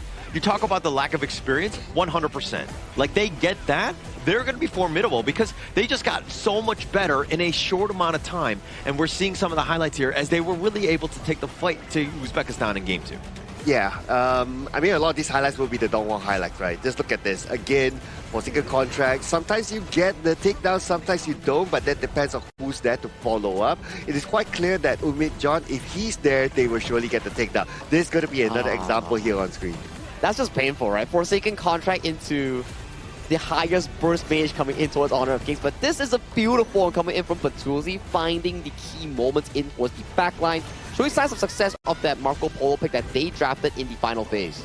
Well, Tuesday there with that highlight reel of that Fever Barrage, I suggest you put that on your LinkedIn because that was amazing. But going into this one, I mean, this is where that control, even under the tower, Akbar willing to sacrifice his life, realizing that, hey, if I get if I could trade away myself for anybody, I'll be happy for it. And this is that final fight. Unfortunately for Mongolia, they do fall here.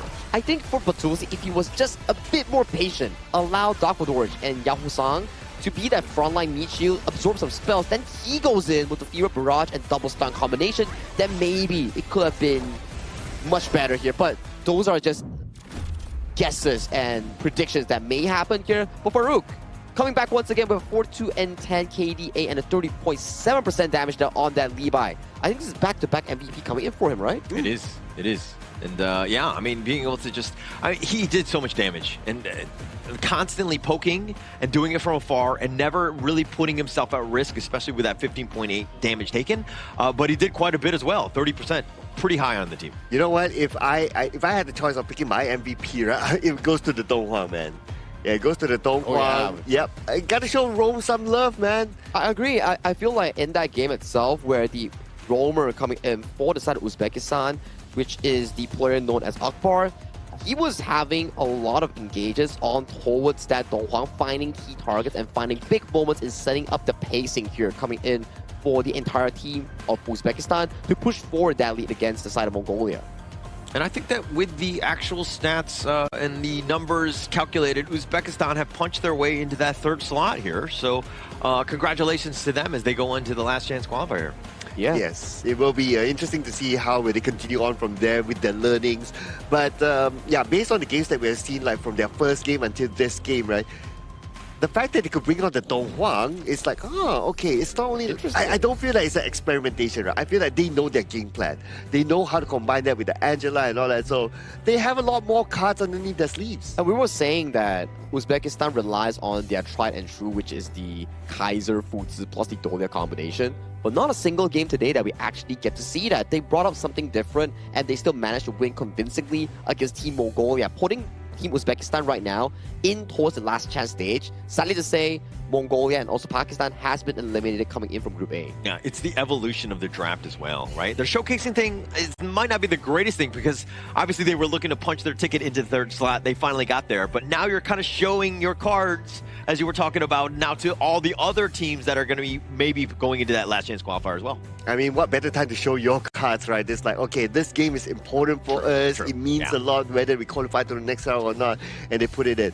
But I'll be interested to see like what other cards do they have. I'm sure they have more hidden. I mean, they still have yet another few games to come in the last chance stage, so that's where they need to bring out all their cards. This sleeve, that sleeve, at the pants, you know, in the pockets. You gotta review all of them if they really want to make it to the main event. Because in last chance stage, if we were to remind the folks here watching this tournament, you don't immediately advance. And there's only one team out of 4 third placers that gets to get the final spot, the 9th spot, going into the Asian Games main event.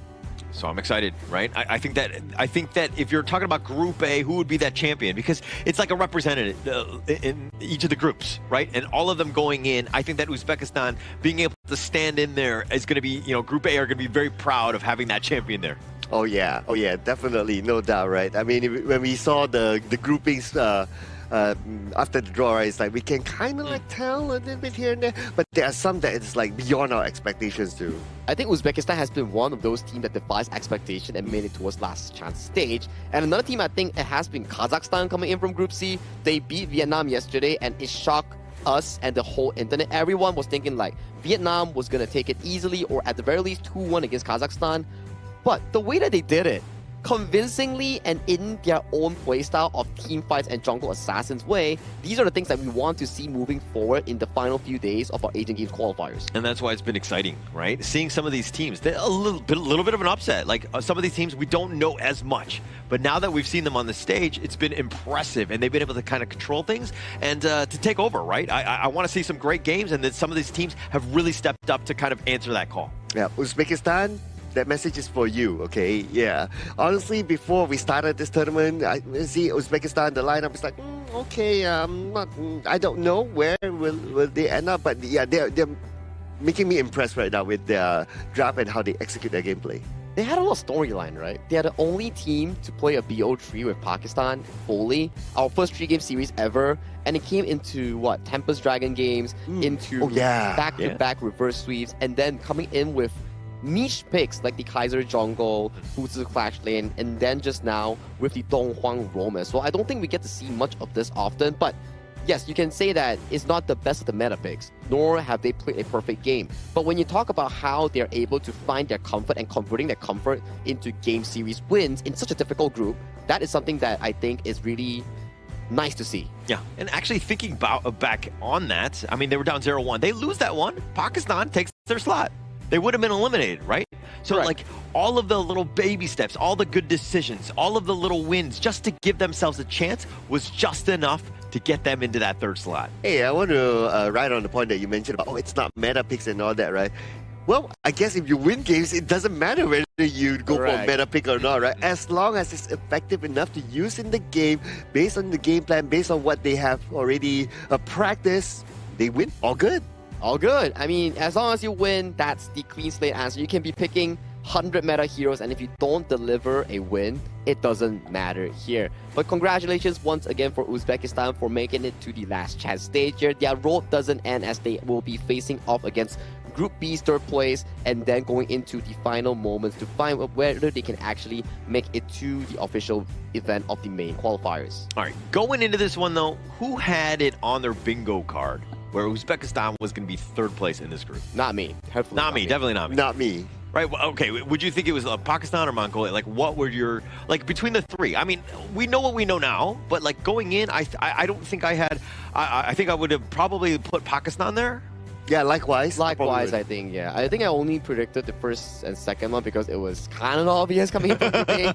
Yeah, it was a gimme, right? Yeah, and then coming towards third place, maybe it was, like, a bit more close, but I didn't expect it to be this close. Yeah. Like, that one series against Pakistan coming in from Uzbekistan, that was the most important series that they actually played in this group itself. Okay. All right. No, because it's always interesting seeing, like, I wish we did a little bit of the predictions just to kind of see, and then we can make fun of that guy, to be honest. But, you know, I think that there's been a lot of surprises, even in not only in Group A, but throughout, right? Even the leaders that we're talking about.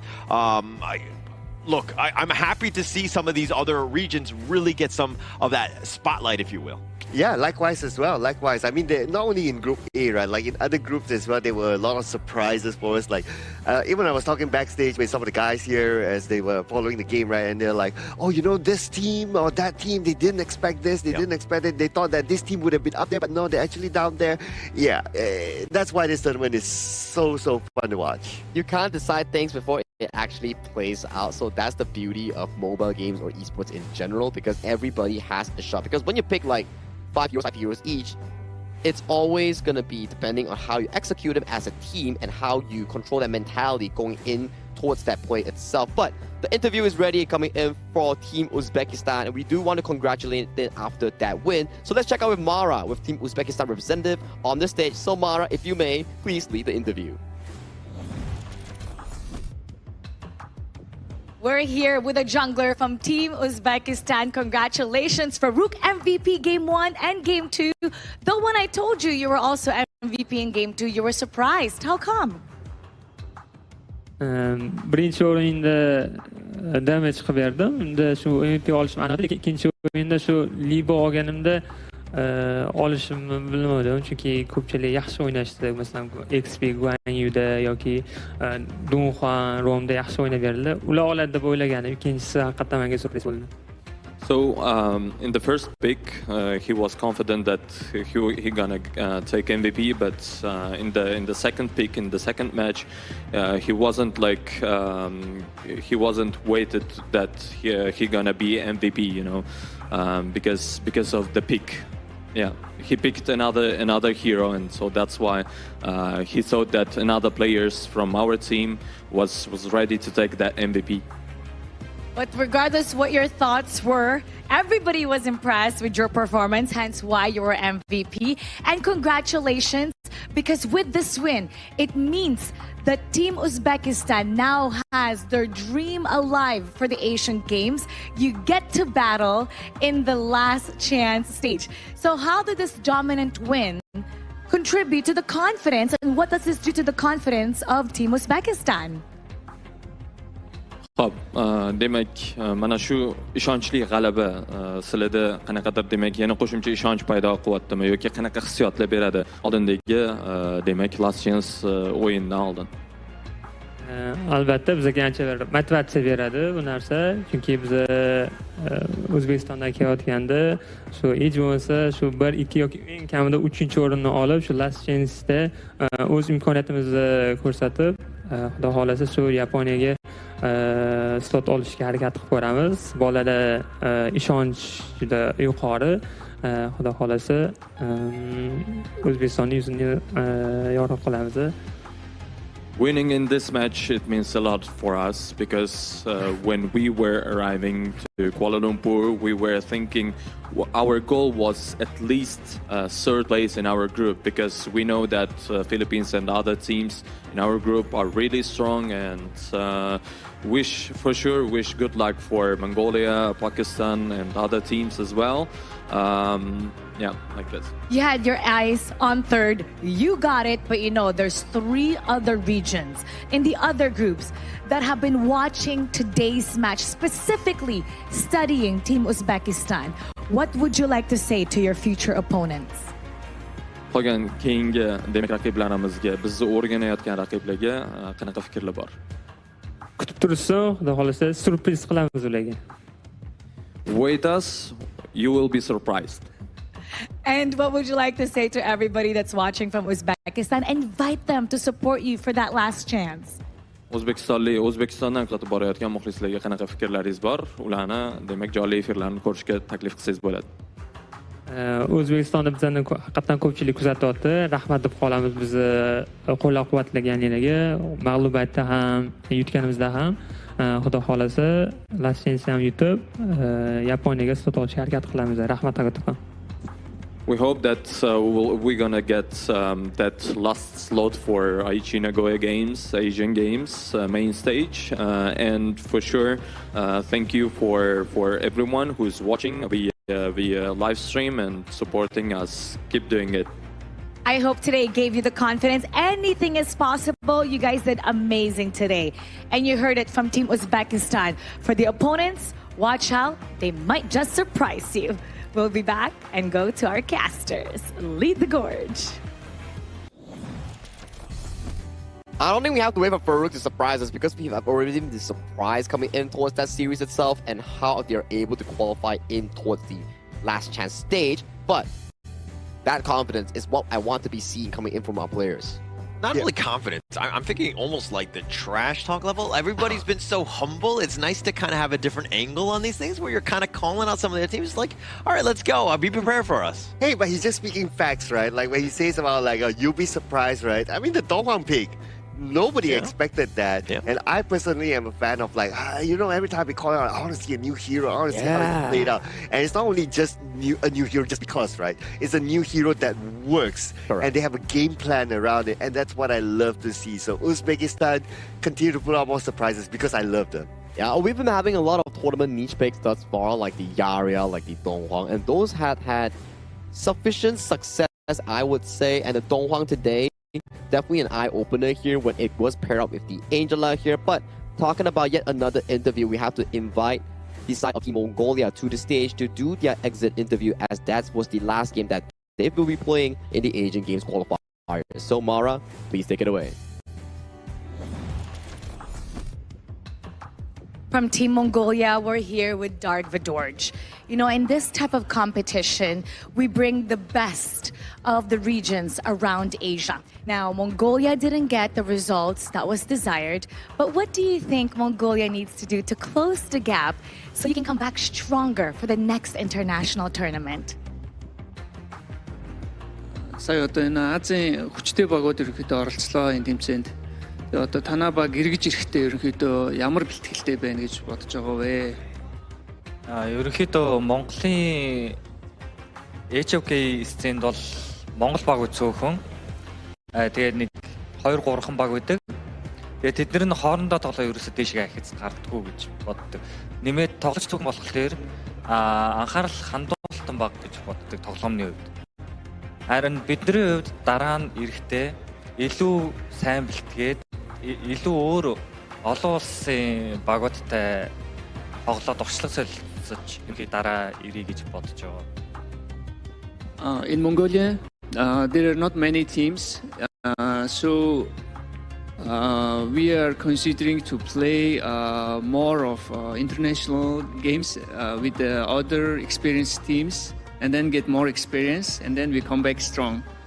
I hope you got to observe and see and have the experience that you truly desire. In every victory, there needs to be humble beginnings, and I believe Mongolia was able to experience that. But would you like to say to everybody who's behind you and who's continuously supporting Mongolia? Монголоос одоо үзэж байгаа хүмүүстээ дэмжигчтэй үгч хэлмээр байна. Дэмжиж үзсэн та бүхэндээ баярлалаа. Тэгээ үргэлжлүүлэн дэмжээрэй. Нэмж хэлэх зүйл гэвэл урмигч явуулсан бол уулаарай. Thank you for the support, and then we also want to express our apology to if we couldn't achieve what you expected, and then we will try our best next time. Team Mongolia, there's no need to apologize. You were here, you did your best, and every champion, every future victory, it needs to have this kind of experience. We're glad you're here for the Asian Games qualifiers, and we hope to see you stronger next time. And now we'll head back to the casters. Lead the gorge.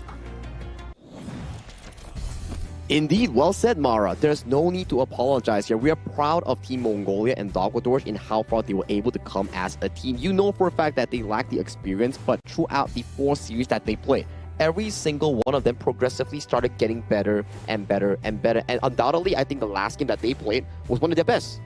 It took us a while. I mean, yeah, the growth was definitely there, right? I think that this is a team that's just a little bit, lacking in the experience department. Once they get those reps in, they're going to be much better because we saw in 7 days just how they were able to grow, and it was exponential. Yeah, and also you gotta think about it, right? It's an honor to play against some of these amazing teams, right? Like they get to go against Team Indonesia, Team Philippines, and a creative team like Team Uzbekistan. They will give them that experience and that know-how on how they're going to adjust themselves for future tournaments. So whatever it is, it's still a good takeaway. Yeah, I mean, if I was in the same shoes and I had to play Indonesia or the Philippines, I too would question my life, right? I think that there would be the same level because they are just on another level, right? And they're just very, very good. So playing against those guys, it's almost not even fair to them.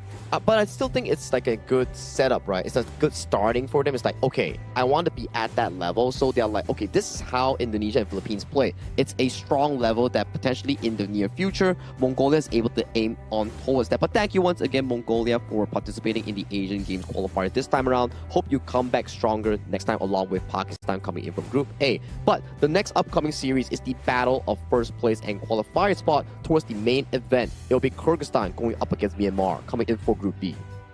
Oh yeah, this match is going to be really, really interesting as well. Yeah, looking forward to that one. But you know what else is interesting? What is it? It's the official gaming phone for the 2026 Asian Games Esports Events Honor of Kings qualifiers, ladies and gentlemen, which is iQOO, the exact same phone that is used by all these amazing players. You saw that amazing Dong Huang play earlier on, how he got that Forsaken contract in on point, and that's thanks to this phone. And actually going back to the matchup coming up, I mean, Myanmar right now, guaranteed at least top 3. And then if right now it's up for, Kyrgyzstan to play spoiler, right? Correct. If they were able to win out, we could have a bit of a tie, and it could be a little bit of a shake-up in terms of how that group is going to actually play out.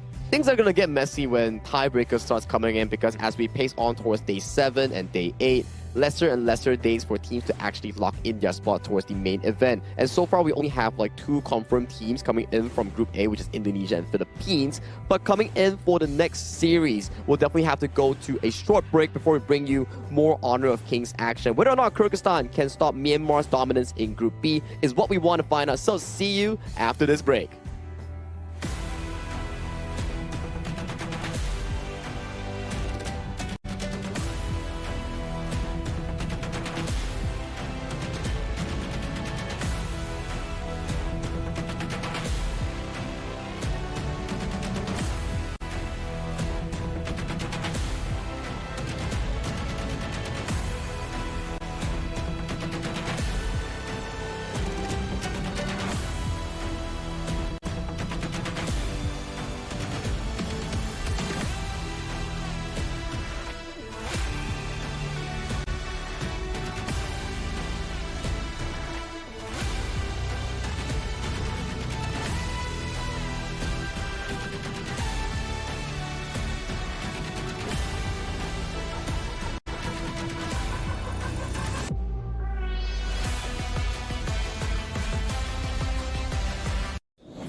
Asian Games stage. Contestants fight for the honor of their regions while we cheer them on from the stands. Double kill. Double kill. This is a challenge, but it is also an opportunity.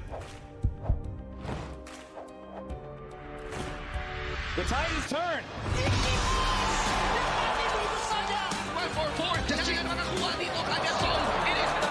mereka ke depan. Astis in front. They're going to use it. Golden Tide slows down Tatsumi. Victory. And we pulled it off together. We share the same voice, the same radiance. This moment of brilliance belongs to all of us. Together, we shine.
Welcome to the 2026 Asian Games Esports Qualifiers, Honor of Kings. 20 regions, one stage, and only the strongest 9 teams will earn the right to shine above the rest. Taking place in Malaysia, June 13th to 21st, 2026. Coming to Malaysia, this is the battleground where teams fight for the right to qualify for the Asian Games.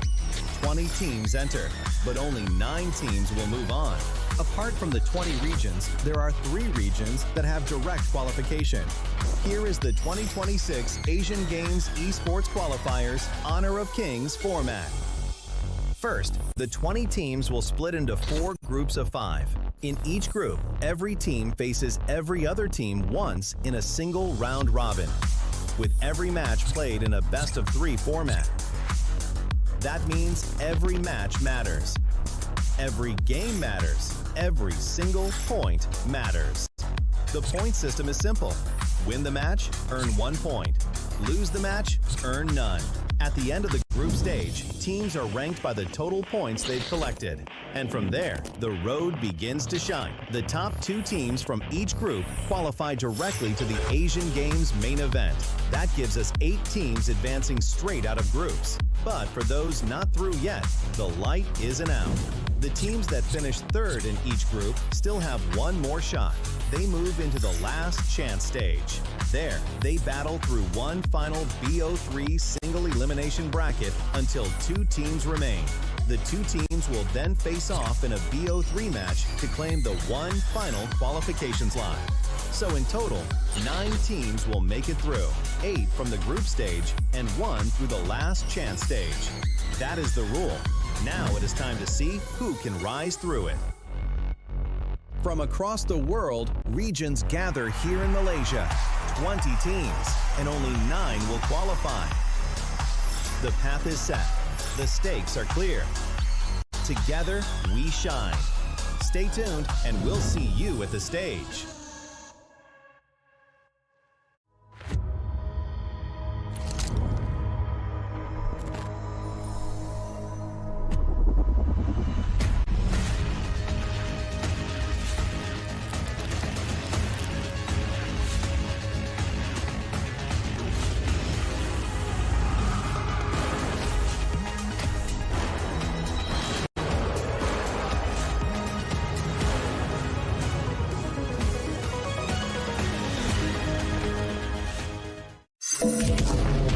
my crew.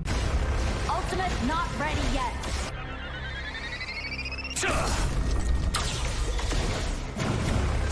You have slain an enemy. My magic murmurs in ecstasy.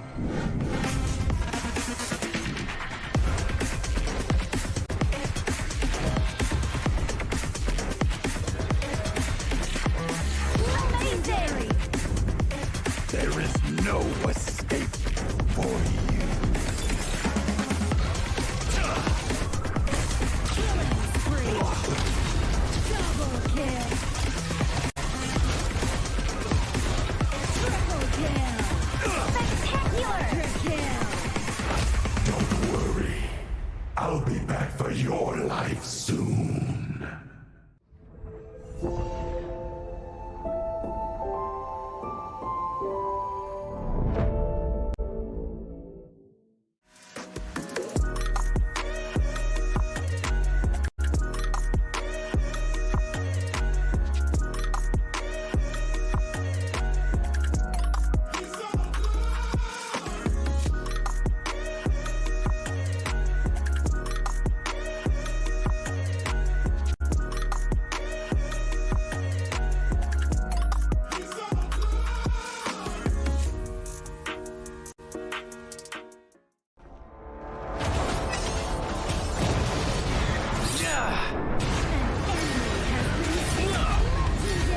Double kill. Shall I compare thee to a summer's day? Slain. Don't engage. Slain. Don't crush us like insects. Slain an enemy. Defend our base. Our high ground tower is under attack. Amazing. Unbelievable. Triple kill. Ah, the fragrance of romance. Ally has been slain. Rampage. Double kill. Triple kill. Spectacular. Pentakill. Lady Fortune is on my side.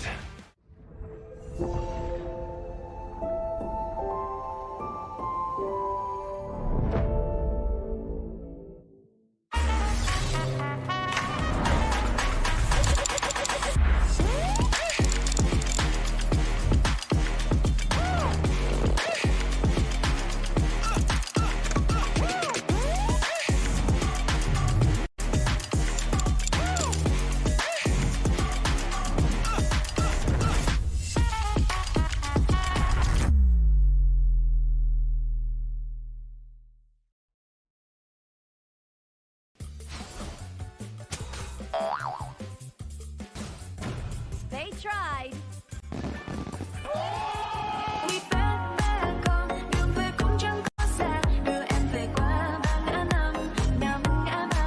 The new Spritling skill is a passive skill, which will automatically trigger at fixed times each match, up to a maximum of 10 times. The skill grants guaranteed standard rewards like gold, XP, shield, health recovery, and more. There's also a small chance to uncover mysterious grand prize effects during the match. Digit may also produce tradable high-value treasures. Detailed information about acquired treasures will be shown after the match ends. Each treasure has its own rarity and storage size, and obtained treasures will be automatically stored in your warehouse. If you want more high-quality treasures, make good use of the Treasure Fusion feature. You can also copy and share your code so friends can help speed things up. Treasures in your warehouse can be sold for event currency, which can be used to redeem skins, items, and other rewards on the event page. You'll even have a chance to win physical prizes like smartphones and cash. You can also spend event currency to bid on high-value rewards. The auction uses a hidden bidding system, where you can submit 2 bids for the same reward. The highest bidder wins, giving you even more ways to obtain rewards.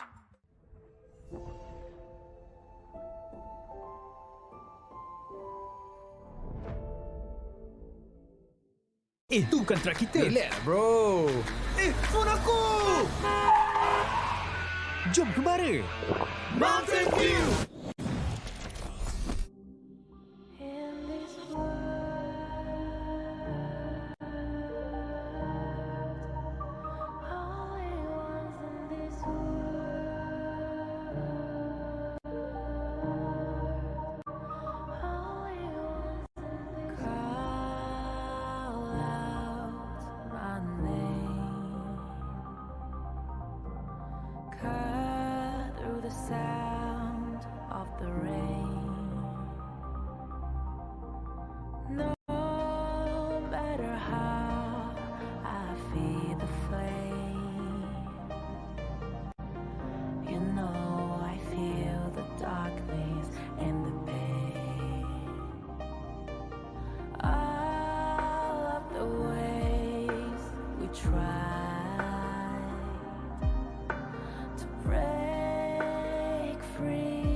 on fire.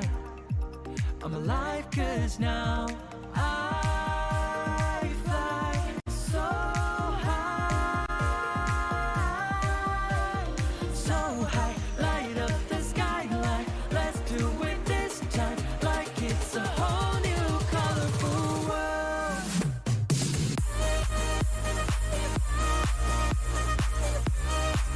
Like we're the only ones in this world. Like we're the only ones in this world. Never thought we'd get this far, burning like the stars. How we get this far? Like we're the only ones in this world.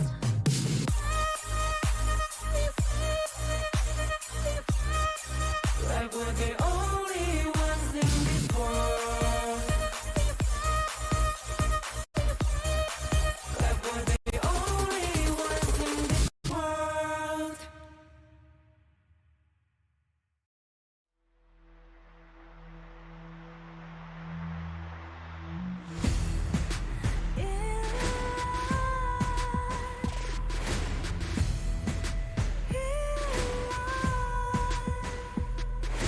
What's a life without its worth?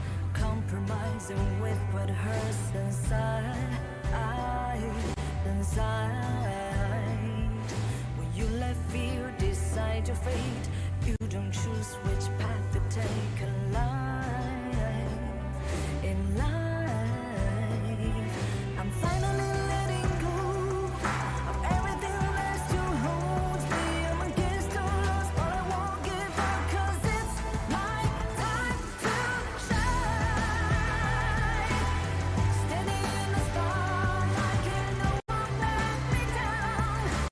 Destiny is calling high. I'm not afraid to fight for everything I love. Victory is on my side.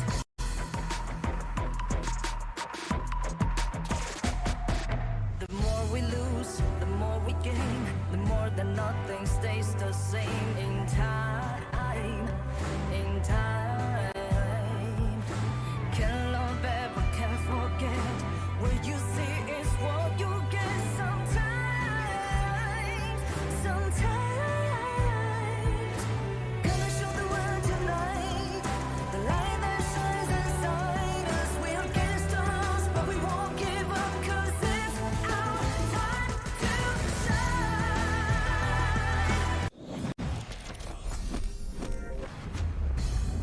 Welcome back once again after that short break. This is day 7 of our Asian Games Esports Qualifiers for the Honor of Kings official event. My name is Sagi here, and I'm proud to be hosting once again this prestigious event. And with me on the English broadcast will be none other than Sir Cloud and also Holler. Welcome back to the English broadcast again. Oh, no, okay, I didn't get the memo. But yes, I'm actually excited about the second series of the day because, again, there's a lot at stake in this one. The top 3 potentially going into this one, and now it's about seeding which of the 2 move on to the main event, which one plays in that third place last chance stage. And this one for me is really hard to tell, right? Because these 2 teams have been showing really good games here in our tournament so far. So it's going to be a tough one. It will be a tough one, right? In a sense where we do look over to how both of them play the game, it's really different. For the side of Myanmar, it's more relying on towards the side of Ant to get those early game objectives. The team plays around his aggressive jungle choices and then they build the lead apart. For the side of Kyrgyzstan, it's more towards the side of Azad's late game potential on that farm lane and making sure that he gets his signature picks and he scales into the late game. Not forgetting as well, the assassin picks coming in from the side of Marlon and also Marpat. Those has been pretty eye-catching as well throughout the tournament. Yeah, and actually, I like it how you rightly pointed out Azad. He's definitely been the guy in Kyrgyzstan. And most teams that have success generally limit him. They put pressure and they take away space so that he's not able to farm. I mean, Dastan has also been the guy as well. So he's kind of stepped up when they need to. But again, those are the 2 you focus on. And the best part is that those 2 players that you highlighted, right, Azad as well as Ian, they're both very young players. Correct. They're both like 16, right? Yeah. Yeah, so this is like the battle of like who's the better youth player here. I mean, we always love some, young talent coming in towards Honor of Kings. It just shows that there's still more talents to be discovered coming in from different regions. And they've been showing us through the Asian Games qualifiers here that they have what it takes to be the next generation of stars in HOK esports. Yeah, and going into this one, it's funny that you rightly point out that they're both 16, right? Which one is going to grow in terms of who's going to be? Why are you looking at me in terms of like whenever I talk age? I always think it's funny to see these guys because the prodigy, the way that they're able to play, and the level of calmness that they have when they do, right? Especially at that age, I was nowhere near that level. Yeah, but you know where else is everybody able to play, especially a new season? Where is that? Yeah, it's the new update here, ladies and gentlemen. The grand venture has begun. So a lot of new things are happening in there. That includes like you can trade stuff inside for skins. There's the new Dig It feature. There's the new hero called Devara. Man, so many good stuff in the new patch. I'm just like very intrigued with the graphic that's like on the lower third. Is that a Mona Lisa spriteling paint or something? It's looking that way. It's looking that way, right? Yeah. Mona Lisa, yeah. You probably dig it out, in the game itself. Like I've been playing a few games where the spriteling will occasionally dig out some treasure on the ground and give you like 10 to 15 gold plus like the paintings or like the things that you can sell on the consignment market to exchange for goods that Sir Cloud mentioned just now. But that's enough for the official server here. We're in the Asian Games version of 85 heroes that we are referencing from season 13 if I'm not mistaken. And the upcoming matchup featuring Kyrgyzstan and Myanmar. I think we had a bit of like discussion just now, right? Winner cements their spot. For Myanmar, it's about going undefeated. For Kyrgyzstan, it's about tying up the score and forcing that first and second place tiebreaker. I don't like to usually select a team going in, but I just want to choose Kyrgyzstan just because I want the chaos, right? The tiebreakers. I want them to just like to see exactly who's going to end up coming up on top. I want to see some tiebreaker games in this one. Yeah, I mean, so far we have not cemented any tiebreakers yet, right? So let's see this one because the Kyrgyzstan is a team that potentially can do that, right? So yeah, I look forward to it. I mean, ever since yesterday, what happened with Kazakhstan and Vietnam, like all things are not fixed and everything can have a solution if you work hard towards it.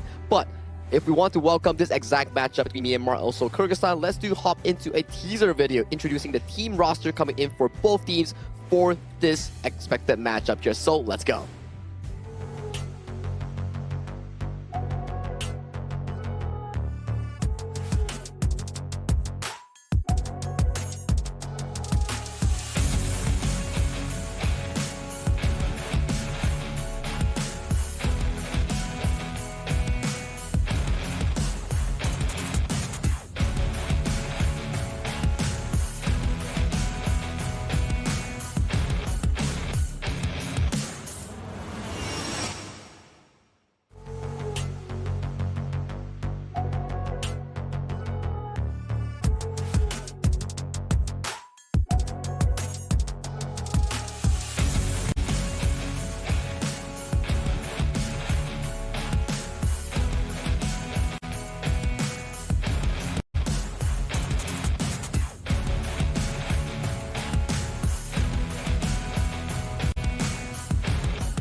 The path is right in front of them.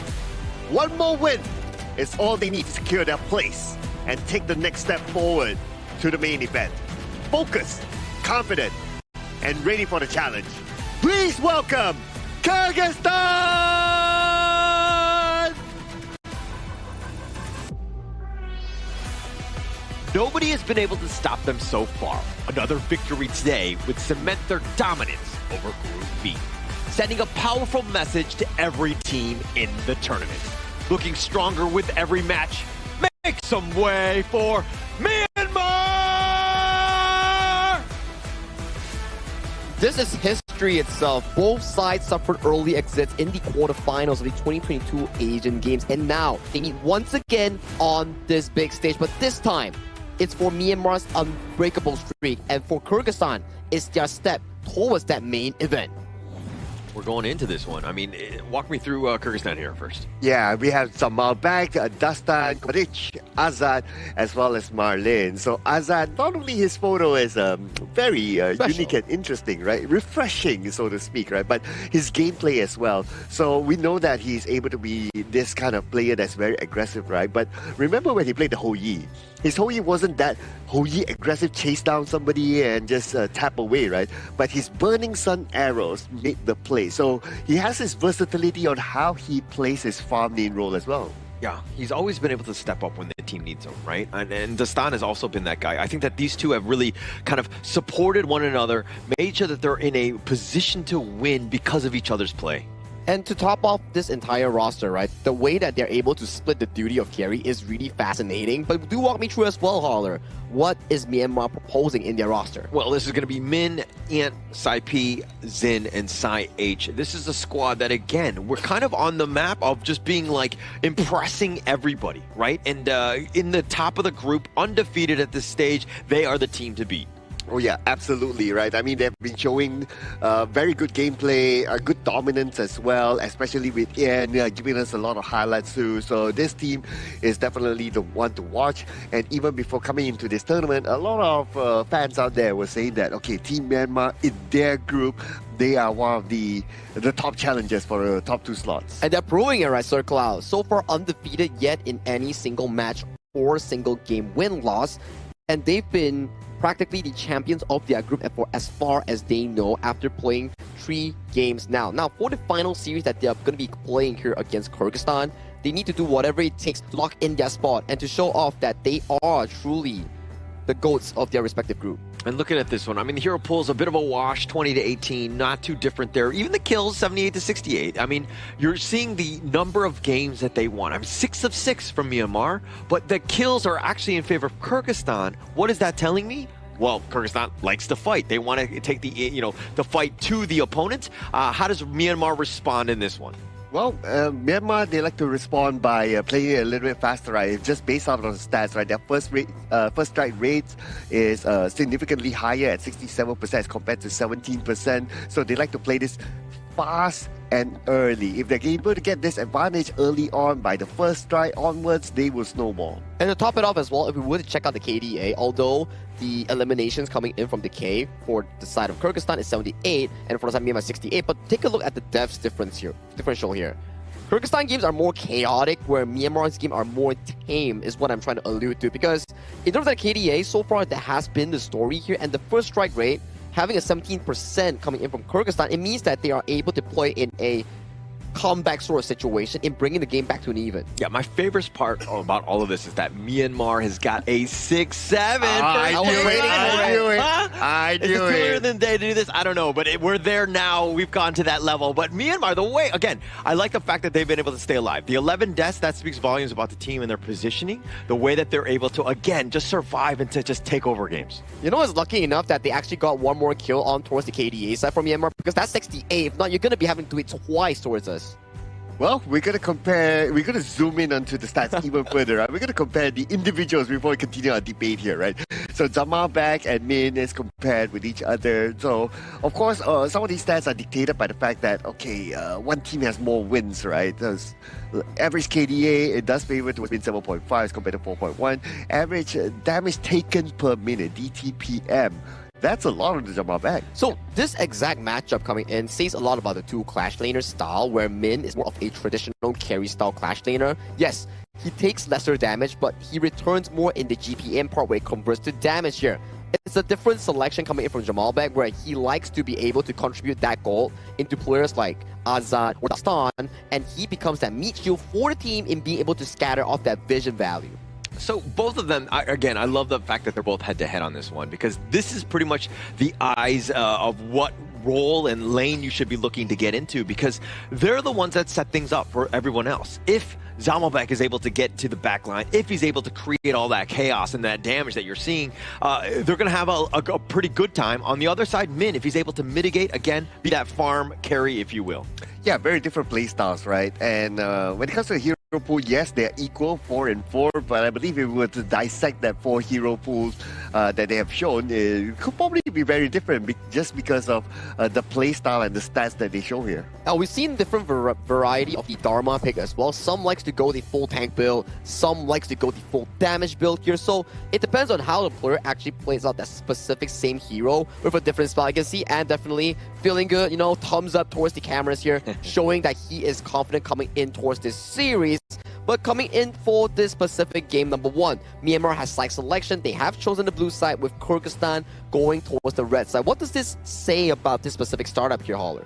I mean, like, are the teams going to be ready for it, right? I think that's, both of the guys have kind of done a lot of the research in terms of what they will be potentially looking to draft here. I kind of want to address the fact that, like, you know, Ant was smiling and waving at the camera. It just seems like they're growing, right? They're getting comfortable under in the spotlight. And, you know, on the other side, Azad is also kind of taking the limelight as well to kind of just take advantage of the situation, right? And to be able to truly shine and to be like, hey, I'm out there. This is that confidence. And going into this game, we're going to see nothing but those guys go head to head. Hey, if you're a clean group game so far, you have to be confident, right? Oh, yeah, but let's see what sort of confident draft will they put onto the table here. Will we see something new? But we're going to see the Guan Yu that is either heavily contested or heavily banned here in this tournament being picked up by Myanmar. One of the highest pick ban rates, I would say. It's always there. As long as it's available, it will be locked in or banned away, as you mentioned there. Kyrgyzstan hovered towards the Xiao Jiao here. We'll be taking the Zhang Fei as well. Very similar towards their style of playing defensive team fights, where they like to be having the options per se here. Now for Myanmar, do they go for Ant's Ukyu Tachibana here? It's still widely open here. They do go for it. This is starting to look like a very strong early to mid-game team fight and skirmish competition coming in from the side of Myanmar. Yeah. Myanmar, they're looking again to kind of use Ian's special play on the Yukio and just like assassin style, finding again this Aqiao, finding the next carry that they look to pick up here. And it's kind of like everything revolves around Ant of just like protecting him but stunning the opponent. Okay, so we have big boys here, Lapu Lapu, we have the Zhang Fei as well, so it's going to be interesting.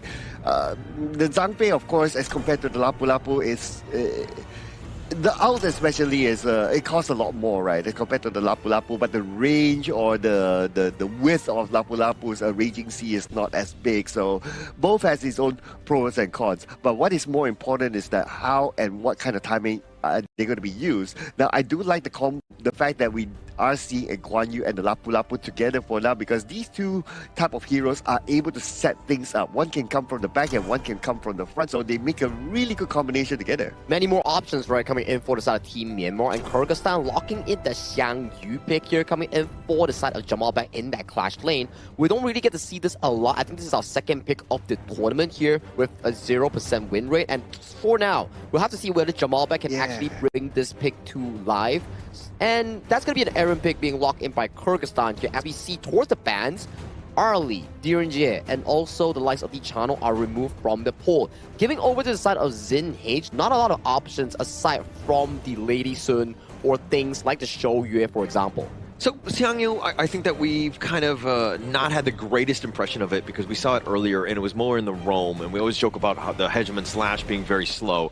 But I think that in this one, it's all about the repositioning of the Guan Yu that jumps on. You're looking not only for the laning phase, but also the fact that Zhao Malbec loves to brawl. If you want to fight, let's go. He's going to be ready to go. And Zhang Yu, it just kind of helps.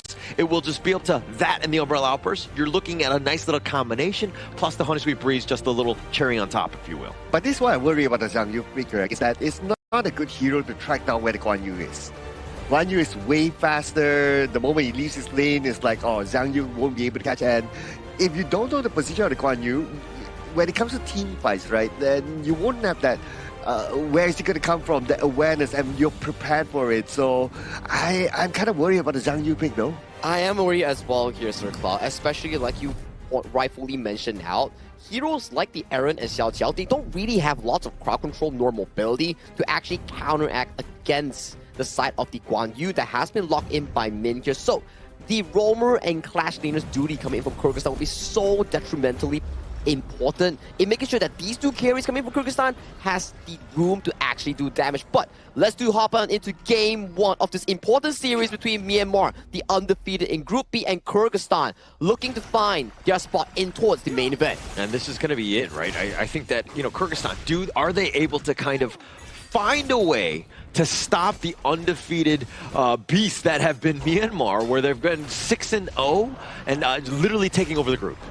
Yeah, and that's the reason why they're there, right? Because they're playing aggressively, just like what they're doing right now. They play aggressively. They try to win very, very early jungle objectives, and looks like for this one, yeah, they did. Oh no, he actually used the Leaping Savior forward. Marlon is in a bad spot, pushed away, and it looks like Marlon does not going to survive as Ian gets first strike. Okay, I mean, if you use the Leaping Savior, and it has a cooldown of about 6 to 8 seconds depending on what level you are, right? So at level 1 is a maximum of about 8 seconds. You're basically caught. Yeah, you're in an awkward definitely a misclick. There's no way you can walk back. Yeah, definitely a misclick, definitely a misplay. Marlon paying with his life there. Not a great start. All of them are right there, and you could hear the cheers because they're like, oh, he messed up. No, yeah. But, I was kind of surprised as well that he picked Leaping Savior as his first skill. Normally, you pick that as a second skill because you want to clear off the lanes quicker for your teammates, but yeah, I guess that's a choice. I think it was more of just like the fight was happening, maybe I can kind of save, or I need to get to my teammates as quickly as possible. I mean, again, I'm not 100% sure. I'm not in his brain, but I'm assuming he's, again, looking to kind of make the save more than anything else. Yeah, but whatever it is, right, it is only the first strike, right? And it is against a roam, all right? I know Roman's life matters, but they don't. You get the gist, right? Yeah, but it's okay, right? They can still come back from this one. They just need to refocus back again and get back to their game plan of clearing the waves in the middle, make those side lane rotations, just be annoying back towards Myanmar. But it's one thing to get for strike, but now they're invading, right? They're up about 1.8k. It's not even 3 minutes, right? Again, the aggression from Myanmar and why they're one of the favorites here, because the way that they're able to dismantle teams, and the Crimson Golem looking to be taken away. The Razor Cavalry is going to be used, but the Heroic Charge pushing them all the way in the back, and now it looks like Myanmar will run away and get away scot-free with that theft. Yeah, and they got what they wanted, right? They came for the buff, they got the buff, they leave. They don't overextend themselves. And this is the discipline that Team Myanmar is showing. They know, okay, early game, we don't really need to push it yet. If anyone misclicks, okay, cool, right? But if not, we already got what we wanted. Their next focus is going to be the Tyrant, and that is where Team Myanmar, they're opening up the map right now at the bottom. They're contesting, right? And just, again, this is uncomfortable, right? It takes a village just to secure your own blue buff. That's not a good spot to be in. They've lost the Spike Tail as well. So more in the coffers of Myanmar, and they're taking it away from Kyrgyzstan here. Okay, I'm counting down, right? So we have about 35 more seconds. In a moment's time, we will see the rotation from the jungler, from maybe even the mid to move towards the bottom, because right now side H is already setting things up, right? He's opening up the map, he's making himself a target man, and he knows that he can be the target man because he can still easily escape, and he does not need to expand the Raging Sea, which is an important skill for him to keep at this moment to contest for the Tyrant. Yeah, and actually that's the biggest problem, right? If you're looking at the Myanmar squad, Marco Polo, he's going to have a field day, right? Assuming that he's able to kind of dodge the Umbrella Outburst, which is a long cooldown, Hegemon Slash, another big one, Honey Sweet Breeze, as long as those are the big pieces. But if you miss one, it might be teamfight losing because you're not going to have it again at a later time. But now the charge away, Zalmobek getting a little bit low. He's looking to just stay alive. He somehow out heals it. Mid is a little bit low himself, but the Kumanich is going to be the first to fall. Marlon now with that Ferali form, he's trying to run away. Azad had been taken down. He actually went back in. A double strike and free food for Int as he takes him down. Zalmobek is going to be taken. That's a triple. I'm not sure why he actually went back in though. Like, he already survived that one, he used the Umbrella Outburst, he had the extra shield, he could just walk back. But he somehow turned back. Okay, I would get it if you still have Azad there, if you still have Kubanich there. Cool, right? Because you have the damage output. Okay, let's have a good look at this, right? Okay, firstly, Zalmobek surviving this one, that's great, right? And this is where Marlon, he's absorbing the damage, he has used the Umbrella Outburst, but he turns back. But there's only Dastan there, and Zalmobek not the biggest damage dealer. Dastan does not have his items yet, so what were the chances of actually winning that U-turn? It wasn't great. And I think that also Marlon was looking at this just more of like, hey, they've got 3 members, we've got 3 members, right? We're equal in that sense. Obviously, Azad going down, he's like the main difference maker. He was not alive to go into that team fight. So a mistake overall, and Kyrgyzstan pays with that one, and they get aced off the table. Okay, if Azad was still there, if Kubanix was there, cool, right? Because Kubanix can give extra CC, Azad obviously can just throw skills, right? And just deal damage, right? But yeah, whatever it is, hopefully they'll be able to reflect on that one and really time their attacks better. Yeah, and this is also when you can kind of feel like the nerves are a little bit under Kyrgyzstan, right? The flash away Zamovek will survive, but just barely on this one. And it seems like they're kind of playing a little out of character. They're trying to force things. A little mini stun on, and the Umbrella Outburst just to keep him alive. The Razor Cavalry sending them all back. They've got the Raging Sea. That's going to be used as well. They find Zamovek, but they get the return kill in mid. Marlon is down as well. The chase is on. Azat running for his life. Not able to get away from Ian, who's chasing them. That's a Quadra Strike, and it looks like it's the Penta Strike for Ian. What a Penta Strike by Ian. He just went in and in and in and in, and he got all of them. This is Team Myanmar believing in their Wonder Kid. Wonder Kid, the Wonder Play, the way that he's able to get on top. Again, little bit of, you know, Kyrgyzstan was running for their lives, but the way Ian was just able to constantly chase him on this Yu-Gi-Oh! Okay, just look at this again, right? So first they isolate these 2 players behind. They take down Sama back, 1 tank down. They take down Marlon, 2nd tank down. No tank, everyone else is a squishy, and Ian loves squishies. He goes in, he just takes down 1 by 1, and it became a Penta Strike like that for him. And the rest of the Myanmar was just like hands off, right? Don't even touch your phone, right? Your IQ phone. And let them make sure that Ian gets that Penta Strike, because he was just completely setting it up. He is an absolute monster on this Yu-Gi-Oh! For the record, this is the 2nd Penta Strike that we've seen here so far in this tournament. So great job here by the young prodigy of Team Myanmar. But they go in. Yeah, a little bit just into the bottom T3, zoning them away. Marlon just got enough madness to potentially use this ult, but I don't think he's going to expend it here. Bottom T3 is down. No, he has to keep that one. He does not have the right opportunity yet to actually use it, and then his teammates are able to follow up. They're not in position yet. But it's not only about position right now. The gap is starting to show. Look at the difference of level. It's almost an average of like 2 levels depending on which hero that you're looking at. So for them to really find a good one, they need assistance from the tower at the same time. Yeah, and if anything, Iant like has a 4-level differential over Dasan, right? That's how much he's rolling. He's absolutely taking over this game. If you ever wanted that moment where you're like, okay, I need to just take over, this is it. Ian showing how it's done. Oof. And now they have absolute control. Look at this. All towers taken down. The Overlord is still open though, but we are at 8 minutes. So if Myanmar wants to go and take the Overlord, might as well wait for the 10 minutes. Yeah, a little bit of a misplay by Azat. The Raging Sea covering the return. Oh, the Razor Cavalry with their own charge, pushing them all into your team. All members of Kyrgyzstan are down, and Myanmar are going to take game 1 at the 8-minute and 37-second mark. 16-1 in terms of the score, and Ant gets a Penta Strike coming in for game 1 itself. They are definitely feeling it, and they are looking heck strong going in towards the series. Oh, this is solid. Solid gameplay by Team Myanmar. From the first buff, the first red buff, they went all the way up, and then they stole away that buff. I wonder if Kyrgyzstan is able to get any red buffs at all. I don't think so. I don't think so. Throughout the entirety of that first 6 minutes, first one where we saw the Leaping Savior coming in from Marlon, mispositioning and getting caught. Prior towards that, they already took away the Crimson Golem. So these are not coincidences. They pre-planned this knowing for a fact that, okay, jungle matchup-wise, mid lane matchup-wise, I get to push, I get to invade. Hence, this Ukyu Tachibana was played to a perfection, coming in not just only Ant, but the teammates helping him perfect that value. Yeah, the strategy in they're like, okay, we see some weaknesses. We know that they're not really defending their buffs early. Once we were able to take the first one, they got first strike off, of it, then it's on a timer, right? It's going to be contested every single time, and Myanmar were able to play their games, and Kyrgyzstan, again, reeling, trying to play reactive, that's a losing proposition. And look at all the highlights, right? Like Team Myanmar, they were just all smart throughout the entire highlight. They know they have it in the bag. They know everything that they plan is falling into place. They knew there were a few misclicks here and there from their opposing side, and that's where it almost felt like they were having fun. I mean, we are at the caster's booth and the players are right outside of us, and then when we heard the Penta strike, the first strike happening, they were really loud and we can hear it all the way from here. The energy just vibes from outside all the way to here.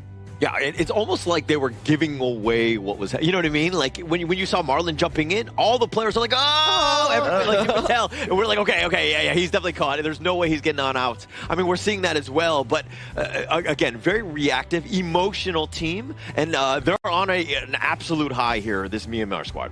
I mean, that was just amazing game one coming in for the side of Team Myanmar, right? Trusting the fact that An can always come up clutch with the Ukyo Tachibana. But aside from An, I want to point out there's two more players coming in for this composition here. It's Min and also Saihage. I do believe that these two players, in the teamfight moments, they were able to set up a lot of those big moments that benefits and Sai-P and Zinage in looking for those big damage moments here. These are the two path makers coming in from Team Myanmar in this game one. Yeah, and we did talk about like, okay, one can come from the back, one can come from the front, and they play this sort of sandwich sort of strategy, right? So that's where Min and Sai-H works well together with their combination of the Guan Yu and also the Lapu Lapu. Because of their high tempo gameplay, look on the other side for Kyrgyzstan. Zhang Fei is not able to farm. The only item that he's able to get besides his boots is the shield, and because of the gap, the damage output from the opposing side, the shield has minimal effect. Yeah, and going into the KDA, I mean, just checking out like what Ian had done. I mean, 11,002, 10,000 net worth. I kind of feel like the rest of the squad, like it didn't matter what hero they were picking, right? Because he was able to just completely dominate the game. Obviously, highlights will all show that just like there was so much control. But Ian has been like this one-man wrecking crew where Kyrgyzstan have, and anyone else actually at the Asian Games qualifier, has any answers for. So far, no. I don't think we've yet to see anyone that can debunk this specific pick itself. And if you're Kyrgyzstan, you're just wondering like, hey, what can we actually do in the following game? Was it the draft? Was it the execution? What was the big discrepancy coming in between Myanmar and Kyrgyzstan coming in this game one? Oh man, I mean, I want to look more at these stats, right? Like any other significant numbers here that we can see. Damage dealt from Kyrgyzstan is, everyone is pretty much the same. So look at this, right? If a Zhang Fei is able to deal 17.9k, and then if you look at your jungle, right? Dasta is able to deal 16.2k. So if a support is able to deal more damage than the jungle, this tells a lot. This does tell a lot where Dastan didn't get any sort of farm going, you know, like level 1, you already see Ant, Min, Sai-P, and Sai-H are all in your jungle and they took away your Crimson Golem plus the first strike on towards Marlon. And then every few minutes, you have Min just standbying in the red side jungle, waiting for them to appear. And once they show, immediately Razor Cavalry coming in from the back and setting up more plays, more takedowns for the side of Team Myanmar. And that snowball kept going and going and going until the 6-minute mark. Penta strike coming in from An, 8-minute mark, game-winning push. So clean stuff all around from Myanmar, from game planning all the way to execution. Yeah, perfect game. I mean, there's not really much I can really nitpick on the Myanmar side. If we're talking about Kyrgyzstan, look, I was trying to defend the Xiang Yu pick as much as possible, but the impact was definitely not there. I think that in terms of like some sort of better clash laner to kind of really give them some chance, because Min on that Razor Cavalry, I mean, on the Guan Yu was just so good. Yeah, I mean, in my opinion, if you want to use the Xiang Yu, right, okay, you pick it as a roam. I think that should be the primary role. And then you need someone else to set up first, because the Hegemon Slash will take 5 business days before it arrives, right? So you need someone else to set it up, and then the Hegemon Slash follows up. I think there'll be an ideal situation if you want to go for the Xiang Yu. Good point, right? And let's check out the gold lead here. This is one of the strongest gold lead we've seen in a while, where in 8 minutes, that's a 15.4 thousand gold lead going over to the side of Team Myanmar. They didn't allow a single turret to be taken down from the side of Kyrgyzstan, and they had no objectives as well. It was just steamroll from minute 1 until 8 minutes 35 seconds for a complete dominant performance. perfect game. I mean, it could not have been any better, right? And you were talking about, like, how would Myanmar be able to take down Kyrgyzstan? Well, boom, there you go. Let's just ride on the backs of Iant, let him carry us to victory, put our team in a great spot to just set him up. And Myanmar, with this goal graph, just showing you exactly, hey, they were in full control here. Yeah, if only there was a stat for the red buff, right? Oh, I yeah. guess we would see that Team Myanmar taking all the red buffs from the Kyrgyzstan side. I think with the coming highlight circle, we can actually count how many red buffs that they actually took away from the side of Kyrgyzstan. This is the number one. That's one. So Ant and the team actually planned for this. They pushed up the waves and immediately assist the play going in for this specifically. And this is the second one coming in at 4th minute mark, where this was a team fight that actually broke through, where Min set up a beautiful one for his team and got out safely here. And then Ant comes in, picks up a triple strike to start off that goal lead that we're talking about here, given so much advantage at the 4th minute mark, almost a 5,000 goal lead in favor for the side of Team Myanmar, and this was the pentakill. Yeah, this is the moment, right? And everything, it was already in their favor, but they were constantly looking to brawl. And Kyrgyzstan, to their detriment, sometimes you don't want to fight. You got to play a little bit more passive. And when Iant is able to make plays like that, jump in, you're like, okay, I'm going to try to save my teammate.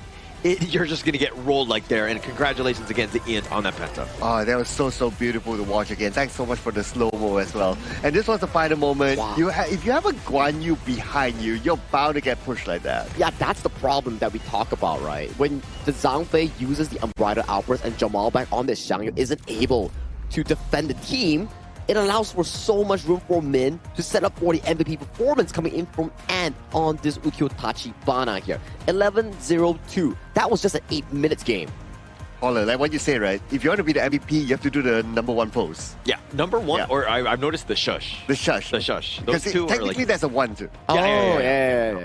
Yeah. Yeah, so number one, I mean, again, this guy, Wonder Kid, 16 years old, first time on the plane, and he's here. He's not only like, his team is not only like at the top right now, but he's also that number one MVP, man.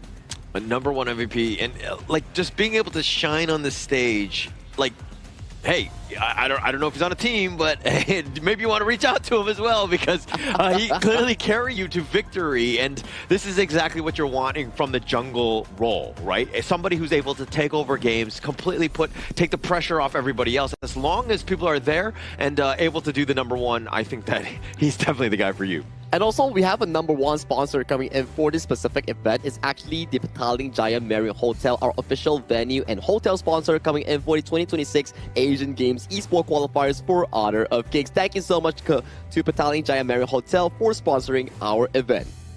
Yeah, Holler, I hope you have changed your profile picture, because the last time you said that your profile picture was 5, right? 5? Yeah. You said that your profile picture was 5. That's why you're never number one. Yeah, well, because I had to take that one down because I'm trying to manifest better, ratings, hopefully, and to be that MVP. Maybe I need to start doing the 1 as well. Yeah. I've been doing like the finger gun thing with. That's 2. That's like 2. A 1. That's 2. Is it 2? 1. You put 1 down. That's Put 1 down. 11. 1 plus 1. Okay. All right. Yeah, I see what I'm doing wrong. No wonder. Yeah, that's why.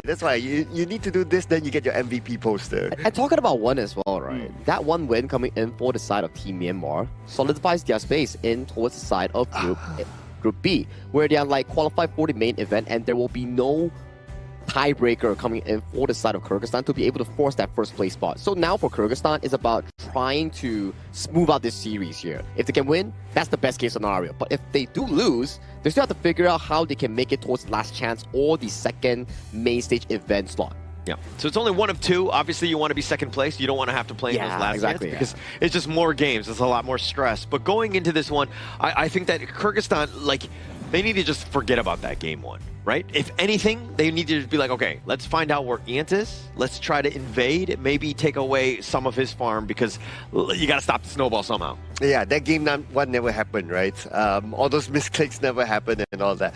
Well, they have the opportunity to select first, because Kyrgyzstan will be on the blue side and Team Myanmar will be on the red side, so they'll be able to respond. Now, Ukyo Tachibana, should this be given the respect ban? It has to be banned. I feel like as of this point, Ant has showed too many times alongside Team Myanmar that they could actually pilot this hero to a high extent. And a bit of a trivia as well. Kyrgyzstan and Team Myanmar are the only two teams to have each a jungler having a Penta Strike on both sides. Oh yeah. Dastan on the Hansen the other day, and then now Myanmar coming in with the Ukyutachibana on the hands of Ant. So kind of a bit of coincidence, I would say. Challenge accepted now for Dastan to just one-up Ant in this one, game 2. Another one? Yeah, Another Penta Strike? Yeah.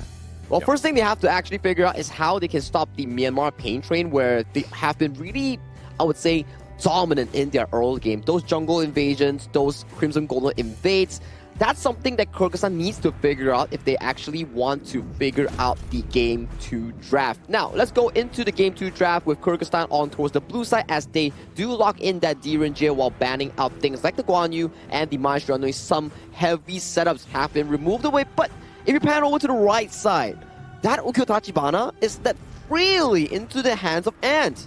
Oh, okay, but the Ukyutachibana is going to go up against the Hansin. So these two heroes got Penta Strikes. So both of these might be like, okay, let's see who will one-up each other here with that particular hero when they got that Penta Strike itself.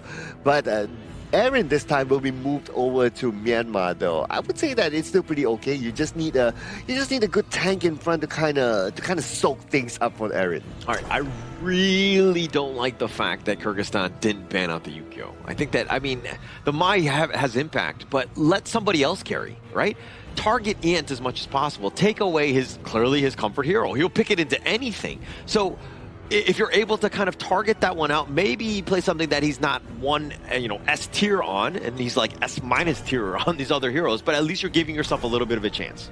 I think it makes sense, right? As of this point, if you don't have an answer to a specific pick, for now, there's no harm or shame in actually banning the hero, because that's what bans are for. You can't handle it, you gotta remove it from the draft itself. And talking about draft, Fatih has been locked in by Myanmar. They proceed to ban away things like the Dharma and Byron. They don't want to handle against that, while Kyrgyzstan removing picks like the Garuda and also Lianpo. This does signify that Myanmar can still pick up the things that are lesser on the tank side, because tanks has been removed from the pool. Maybe something like a Mozi, something like a Liang per se, or even venturing into another path of the Donghuang again.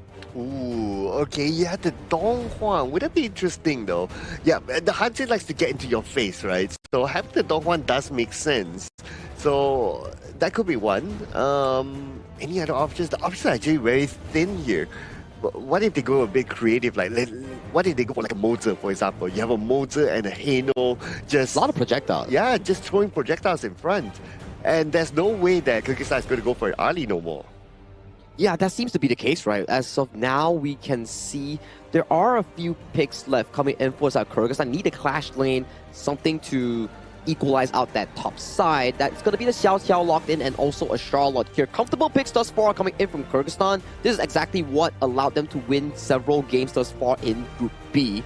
Just wondering, what is Myanmar going to lock in here? They don't really have a solid front line, so it's going to be the Mozi here. I like it. Very aggressive stuff in the jungle and roam synergy. One cannon blast and immediately Ant's gonna jump on you with the Unleashed Sword and just gonna be taken down flat. So for Kyrgyzstan, same thing like last game. How do you handle the early game? How do you defend the buffs away from the Ukyutachibana? Yeah, and I think Myanmar are gonna look to just kind of play very confidently, right? And the lineup that they have isn't about the wombo combos. It's about just winning the laning phase, getting an advantage, and then surgically removing your team, right? And they're not, again, looking for those big ults like the Raging Sea that you're seeing on the Kyrgyzstan style. And come these fights, it's going to be very fast. Again, Kyrgyzstan have to do a better job of the laning phase to give themselves a chance in this one. And if anybody's wondering, like, oh, you don't have a tank, who's going to open up the map and try to do jungle invasions like how they did before this? Well, you have the Mozi. And though Mozi is not a natural tank, but every time he dashes, he gets a shield. And first, you get mobility. Second, you get the slight amount of shield that allows you to survive even longer. But look at the pressure at the bottom lane here by Zid. Azad is not having a good time. Yeah, completely zoned away. This is a rough one, right? He might be losing some, and now it's under the tower, and it will eventually push. He wasn't even able to take the pheasant away. So a little bit of a rough start. He takes another shot from this Aaron Zin, and he is just like teetering on Cannon Blast.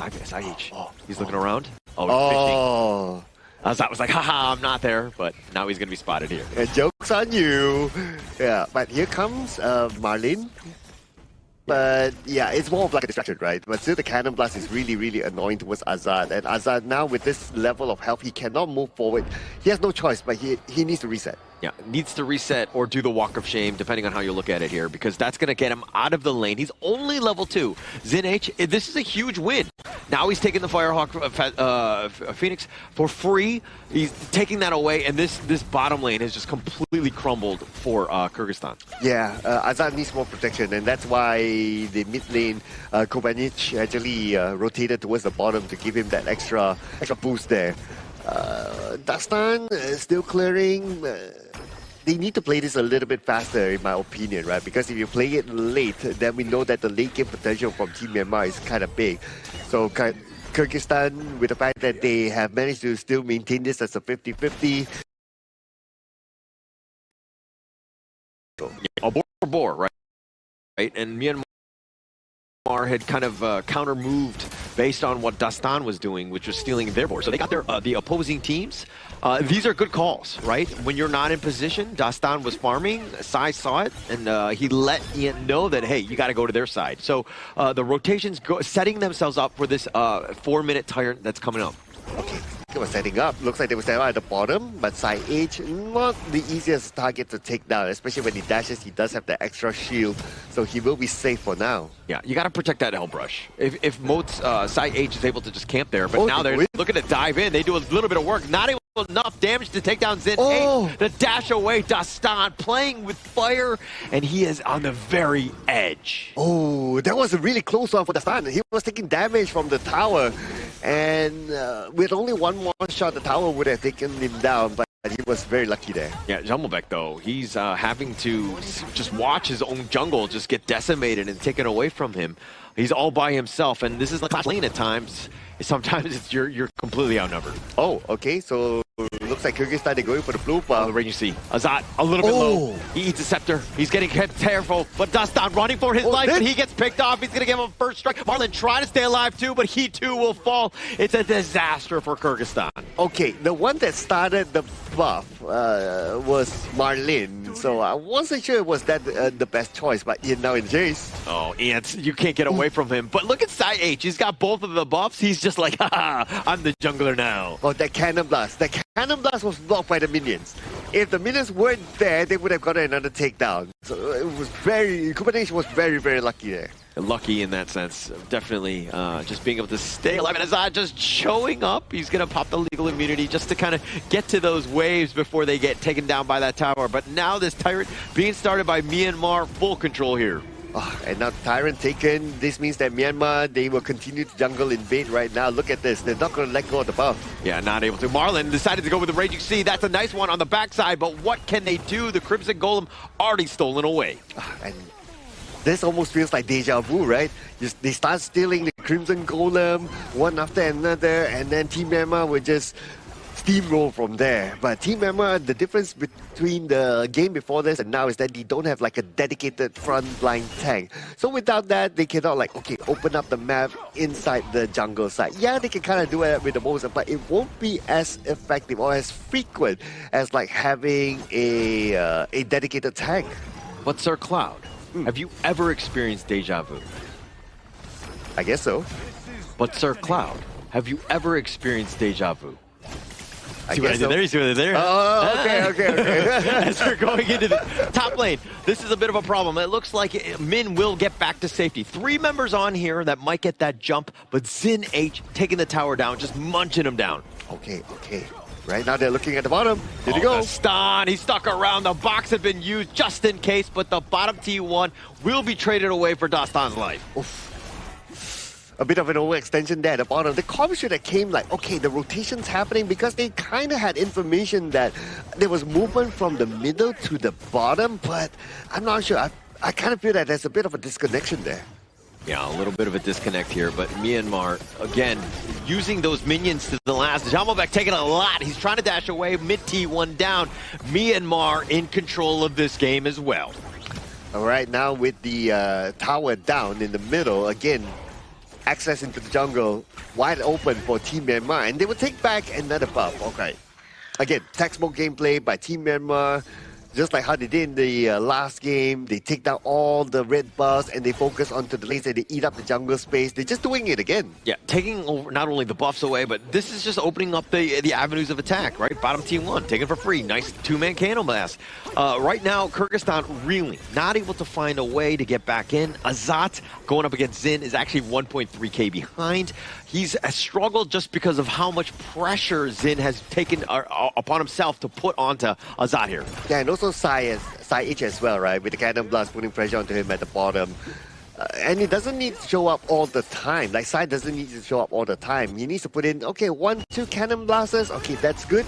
He just leaves. Because when he leaves, Azat wouldn't really know if he's still there because of how far the cannon blast ranges, right? So as long as, okay, he puts 2 cannon blasts, he leaves, he does something else somewhere, and then he comes back, and then 2 cannon blasts, this will put Azat in the position of like, I don't know whether it's clear for me to come out and farm or not. Yeah, so, which is a problem, right? Because Azat is your win condition. He needs to stay, again, farmed, constantly just being jungle efficient as well whenever he moves around. And Iant, this is the guy that has been efficient as they find the backline. They find Azat. That was the target priority, and they take him down. Bottom T2 is under siege as well. Right now, Myanmar absolutely rolling as they find Kubanich as well. Okay, and Dastan's on his way back though, but looks like he decided not to because there's nothing he can do even if he turns back right now. So myself focus on getting the tower at the top. That's fine. And now he's considering to come back because his teammates are going to be back on the gorge as well. Oh, Marlon, that charge forward about Half-Life. I mean, he was looking to just clear the wave, but if anything, like Dastan, you were saying that, like, oh, he's in the top lane. He probably should have stayed there. Probably should look to trade that away, but now he's looking to go fire for the back line. Zamobec is going to be picked off. Marlon is a little bit low himself. Azat just barely hanging on. He's going to use his heal, and Myanmar will take Zamobec, at least to the grave for now. How dare Team Myanmar? They had fun without Ian there. Ian was at the top, he was pushing, he was doing the dirty work of like, okay, you guys don't want to push out the lanes, okay, I'll do it myself, and oh, all of a sudden you guys having fun. Oh man, it's okay. Most importantly, objectively, all the lanes now are being shoved in. Yeah, and I mean, you're thinking about, the mini stun, the box, on the side, they find a stun. He's not able to run away. Just a nice pickup again with this huge advantage. The Fatal Wind, not fast enough. Sai P going down as well. Okay, that was a closer. I thought Sai P would have got away, but yeah. Still got taken out, but that's okay. One player sacrifice, but still enough room for Team Myanmar to get the double objective. So Kyrgyzstan on the other side, now they have enough damage. Again, when you're not able to go fast enough to use that Fate Rewind to get on back with that time travel Fate Rewind, this is a situation now where, again, Myanmar have to play a little bit careful. They're definitely in control. I mean, they're up almost about 8k at this stage, but still, you don't want to be throwing a kill here or there in favor of Kyrgyzstan. Yeah, though to be fair, it was only one so far, right?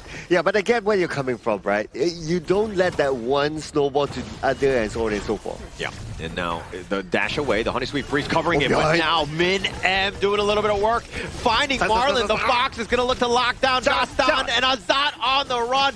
Min with a left slash, taking him down. Jamobec is the only man standing. Myanmar looking to end this game at the 10-minute mark. I gotta tell you, this is clean, well-executed gameplay coming in from Team Myanmar. You gotta pay respect towards that Ukyo Tachibana.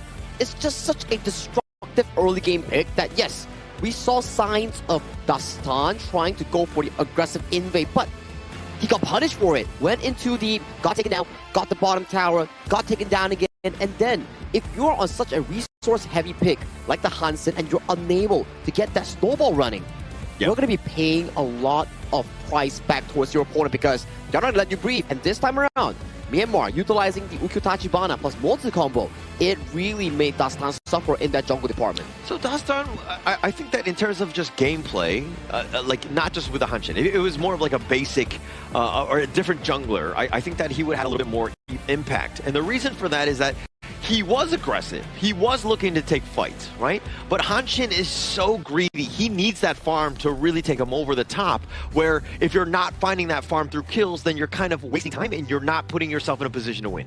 Yeah, as compared to the opposing side, right? Like they don't need as much farm. So that's one thing, and that's why they're able to play this a little bit faster. But compared to game one, this game took a little bit more time just because of the role pick. Because of the Moser, the playstyle of the Moser is not to be like, okay, I'm always in the jungle and opening up that map and setting things up through there. It's not that, but it's more of his Cannon Blast. And his Cannon Blast was used really, really well at the bottom to suppress Azad.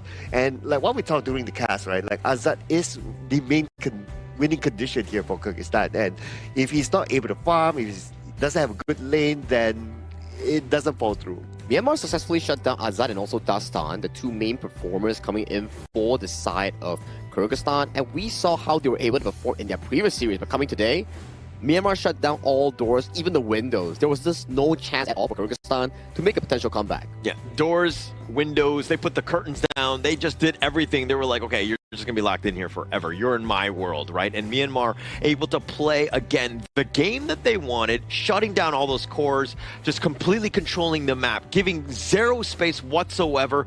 Again, a flawless series by Myanmar. Actually, the entire flawless Asian Games qualifier, if I'm gonna be completely clear. I gotta agree, man. So far, they are, I think that's their fourth game thus far, and they have cleaned up the entire group. Yeah. You know, props to Myanmar. That's a 4-0 clean slate coming in the side of Group B, and they've defeated every single opponent: Jordan, UAE, Kyrgyzstan, and Nepal in a clean 2-0 fashion. Yeah, definitely a team to look forward for in the main event later on. And besides that, they didn't start, right? They had a Penta Strike.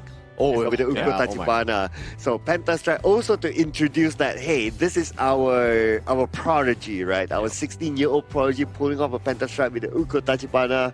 They will go down in history. Yep. And I mean, I think that, like, we expect to see even more, right? I think that this is just the beginning of his play, right?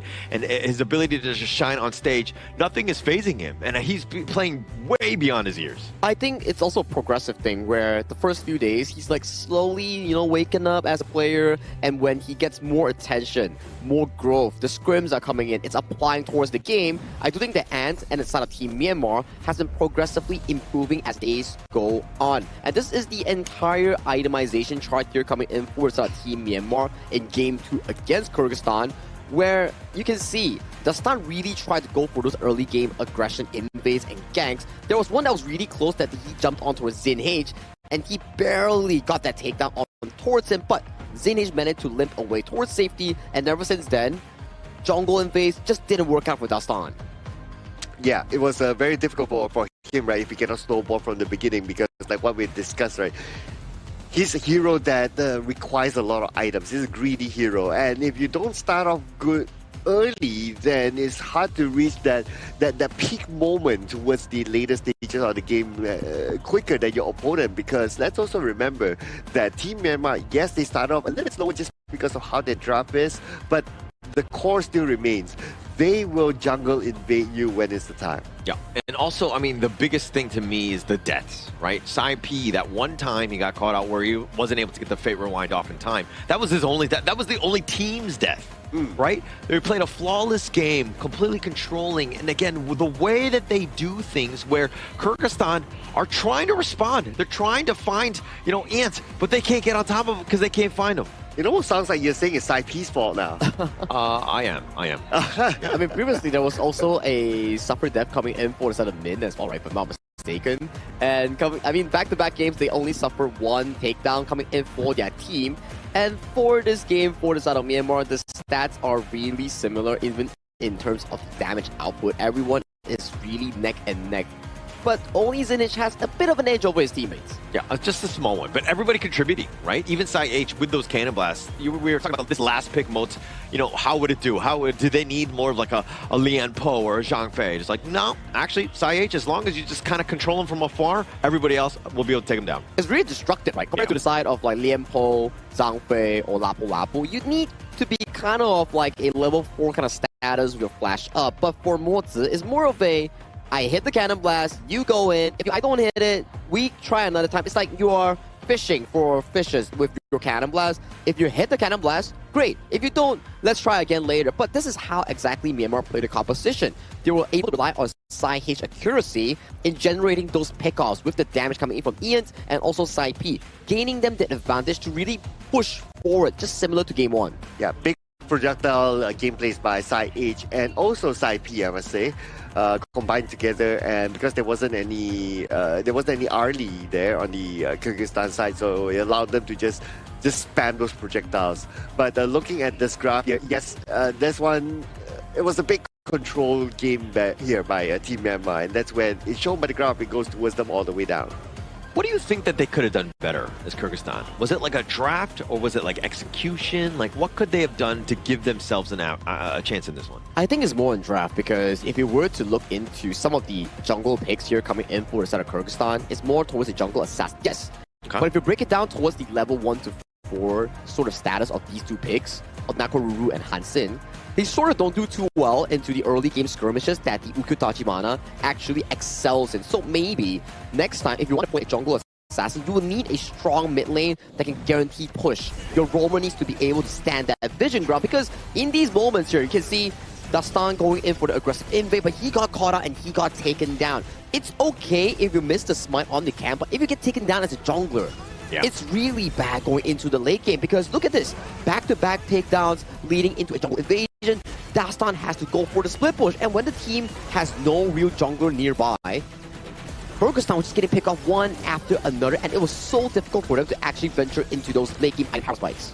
Yeah, it looked like when they jumped in, or they were trying to make some sort of play, the aggressive play is right, but you need like an exit plan. You need an exit strategy. They didn't really have too many of those, where they would get caught out, and Myanmar were like, okay, well, there's 5 of us, there's 2 of you trying to steal one. And like, even if you steal it, we're going to take you down, we're going to take the buff away, so you're not getting that value. Yeah, and this is when Min was he came from behind. And then when he landed a few slashes, he dealt damage, he chased down. This is basically just Team Myanmar overpowering Kyrgyzstan because of their level and goal gap and dominance in the game overall. But our MVP, of course, double MVP, our player prodigy, Ian. I mean, he's just stacking it up to this point, man. He's like back-to-back, and I think previously in some of the series, he was also MVP as well. Gotta fact-check that real quick whether or not he's our current highest MVP count players, because I think so far highest MVP count is about 4 or 5 MVP counts. Yeah, I think Ian will probably be on there. It looks like Ian is probably going to be the guy. I mean, he's got 5 now, so yeah, I think we need to change his picture so he's got 5 fingers up, because that's the way it works, right? Based on how many. No, one at a time. One at a time. No. Don't get greedy on it. I want 5 MVPs at the same time. That's why in all my profile pics, I've got 5 fingers up. I mean, for Ian, he's really taking it one at a time. Like, if we were to venture back into his day 1 performance, maybe not the most confident, but that's the thing. 16-year-old first time on the plane coming over to Malaysia here and playing the qualifiers, representing not your club, but your region or nation. That's what impresses me. Like, maybe for me, if I was 16 years old, I don't even know what I'm doing here, but he has the courage, he has the growth coming in as a pro player to do this. 5 MVPs and with a pentastrike of all things today. Oh man, this guy, he is definitely getting a hero's welcome back when he returns back to Myanmar for sure. What a play, what a child prodigy he is. Bright future ahead though.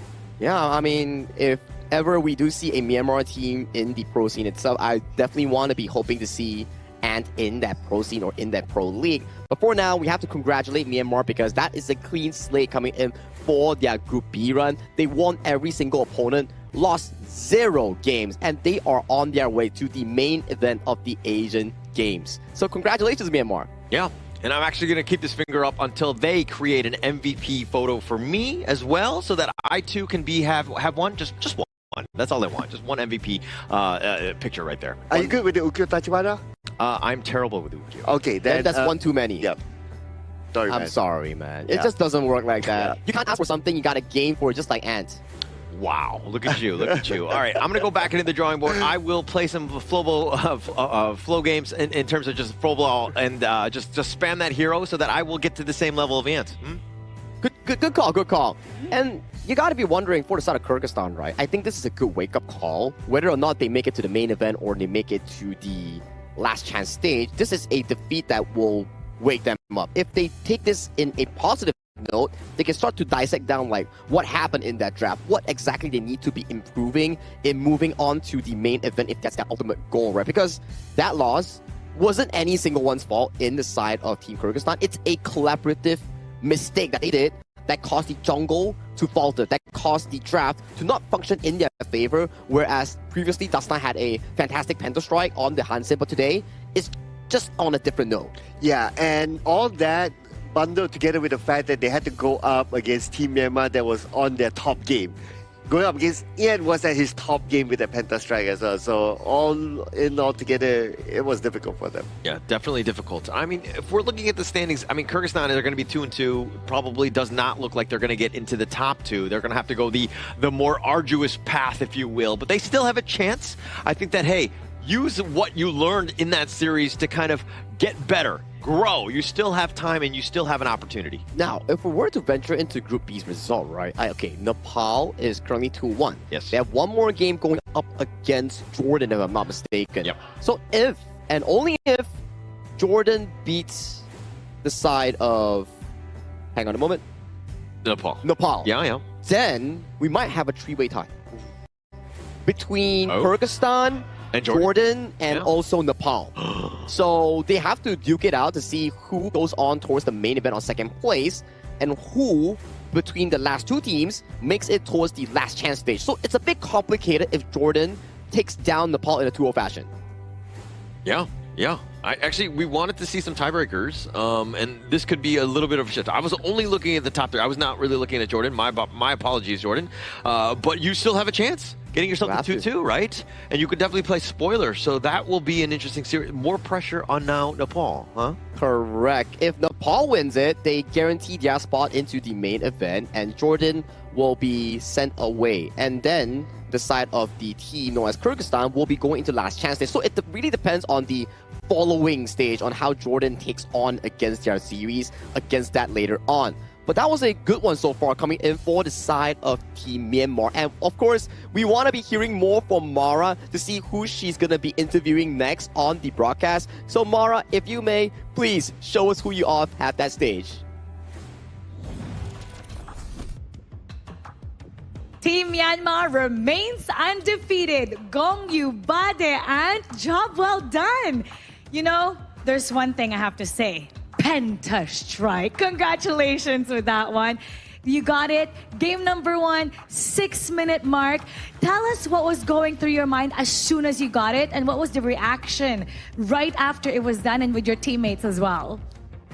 Penta Strike ရတဲ့အခါမှာညီလေးစိတ်ထဲမှာဘယ်လိုဖြစ်တယ်ပေါ့ဖြစ်ရပြီးရင်ဘယ်လိုခံစားရလဲအဲ့ဒီချက်ပြောပြပေးပါလေပြောပါဒါကျွန်တော်ရဲ့ပထမဆုံးပန်နာဂိတ်ပေါ့ဒီတောင်းတမမှာကျွန်တော်တို့မြန်မာအသင်းအတွက်ရောပထမဆုံးပန်နာဂိတ်ဆိုတော့Penta Strike.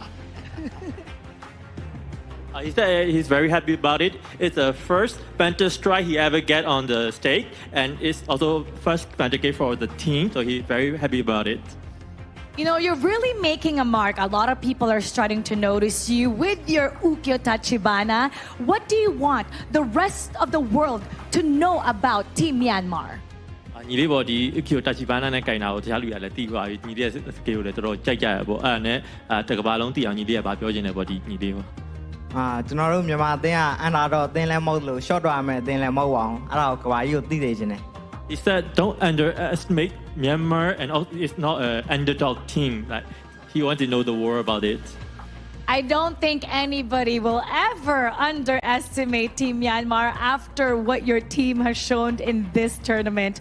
Now let's invite the rest of the world and Myanmar to support you on your road to the Asian Games.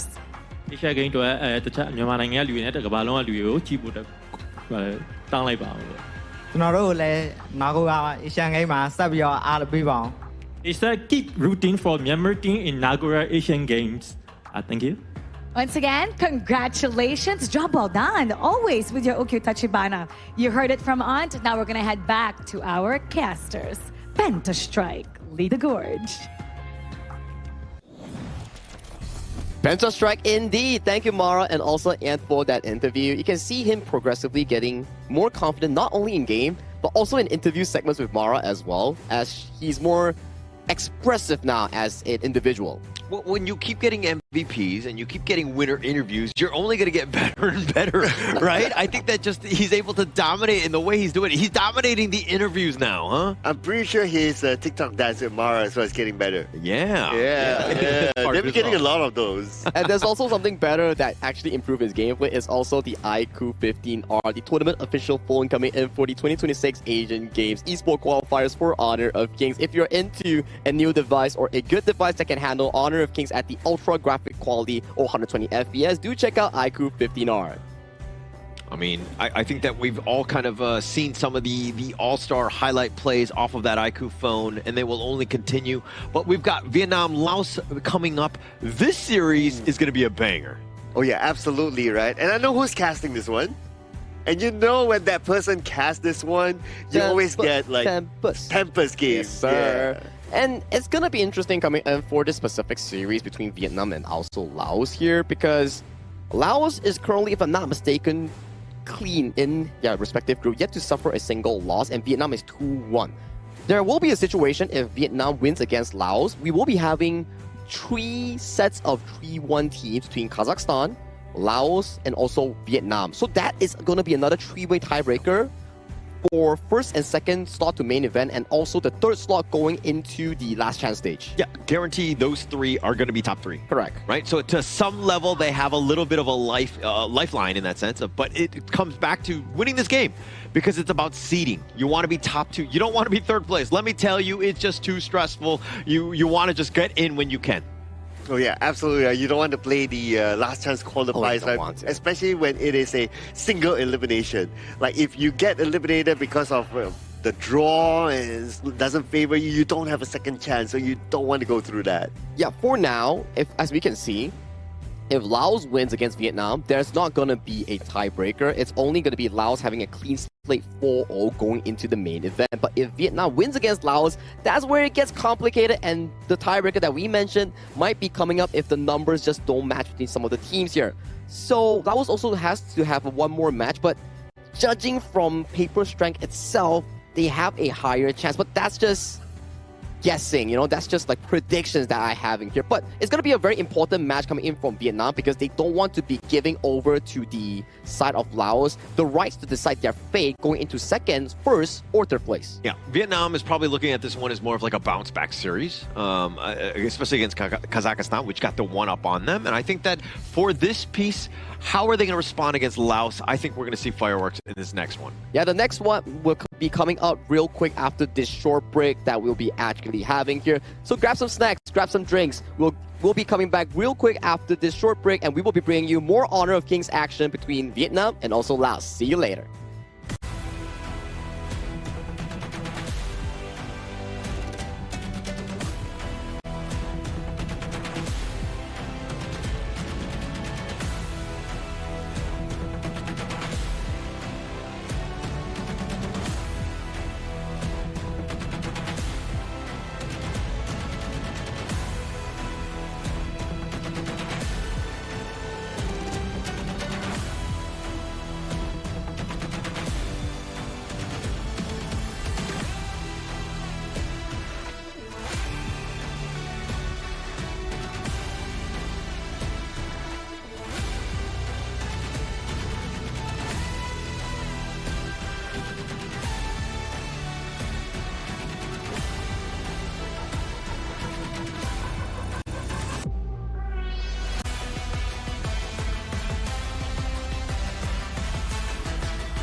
Contestants fight for the honor of their regions while we cheer them on from the stands.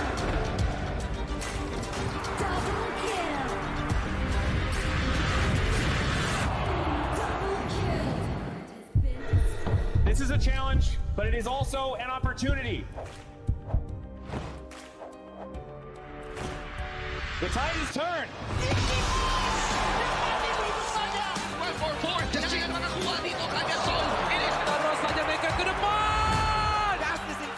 They're going to use it. Golden Tides, Attention!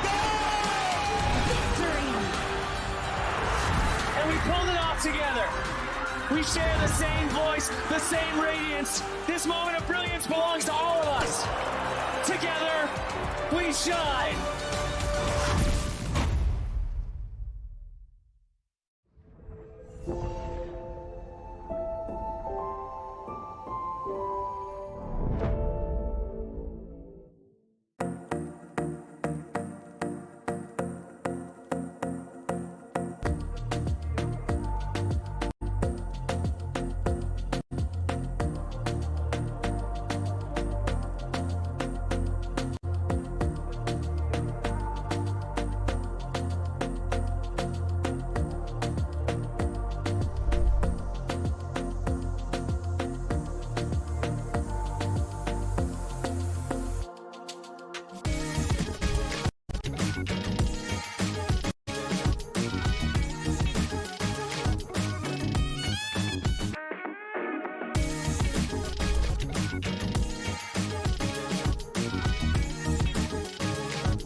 Welcome to the 2026 Asian Games Esports Qualifiers, Honor of Kings. 20 regions, one stage, and only the strongest 9 teams will earn the right to shine above the rest. Taking place in Malaysia, June 13th to 21st, 2026. Coming to Malaysia, this is the battleground where teams fight for the right to qualify for the Asian Games. 20 teams enter, but only 9 teams will move on. Apart from the 20 regions, there are 3 regions that have direct qualification. Here is the 2026 Asian Games Esports Qualifiers Honor of Kings format. First, the 20 teams will split into 4 groups of 5. In each group, every team faces every other team once in a single round robin, with every match played in a best-of-3 format. That means every match matters. Every game matters. Every single point matters. The point system is simple. Win the match, earn 1 point. Lose the match, earn none. At the end of the group stage, teams are ranked by the total points they've collected. And from there, the road begins to shine. The top 2 teams from each group qualify directly to the Asian Games main event. That gives us 8 teams advancing straight out of groups. But for those not through yet, the light isn't out. The teams that finish 3rd in each group still have 1 more shot. They move into the last chance stage. There, they battle for one final BO3 single elimination bracket until 2 teams remain. The 2 teams will then face off in a BO3 match to claim the one final qualification slot. So in total, 9 teams will make it through, 8 from the group stage and 1 through the last chance stage. That is the rule. Now it is time to see who can rise through it. From across the world, regions gather here in Malaysia. 20 teams, and only 9 will qualify. The path is set. The stakes are clear. Together, we shine. Stay tuned, and we'll see you at the stage.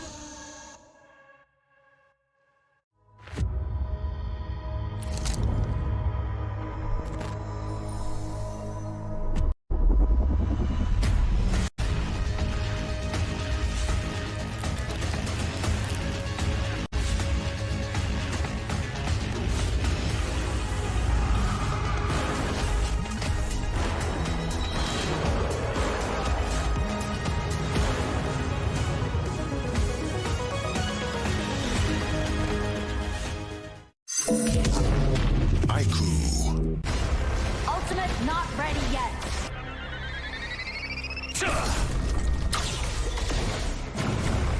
You have slain an enemy. My magic murmurs in ecstasy.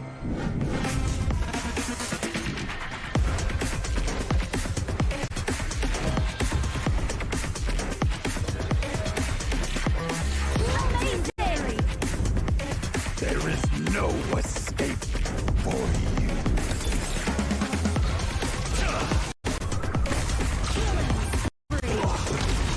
Double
Shall I compare thee to a summer's day?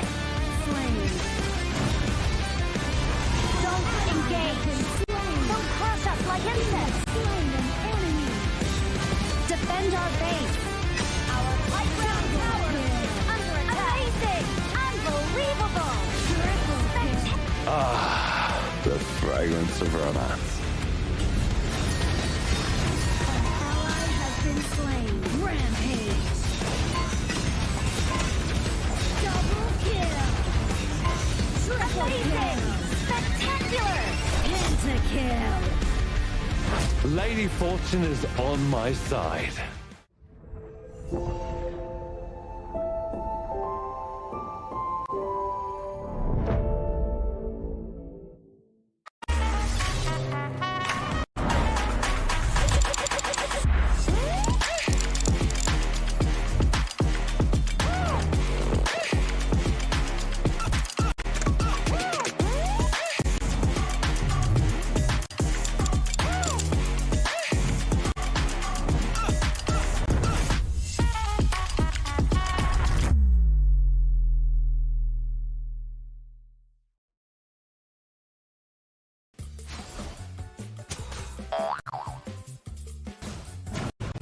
They tried.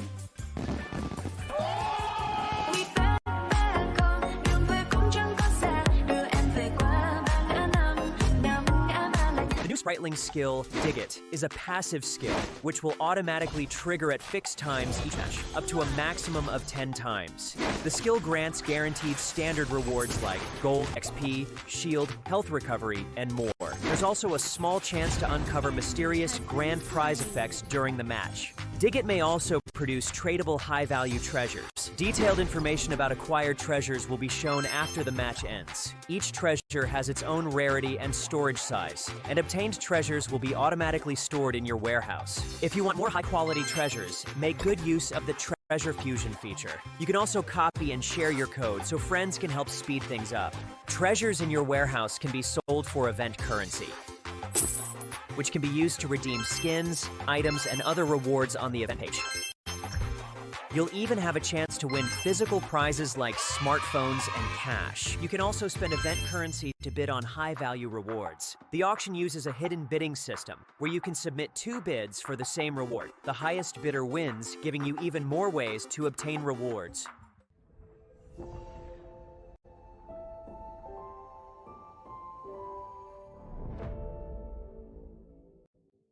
Itu kontrak kita. Relax, bro. Phone aku! Jom ke mana? Mountain View!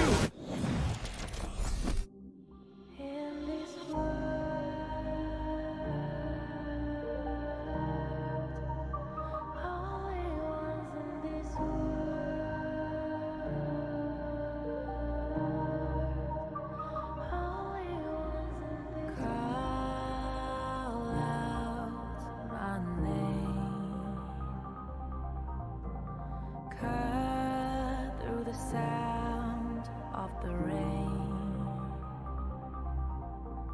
No matter how I feed the flame, you know I feel the darkness and the pain. All of the ways we try to break free from the night, you know we made it out, we found the light. I fly so high, light up the skyline. Let's do it this time, like it's a whole new vibrant world.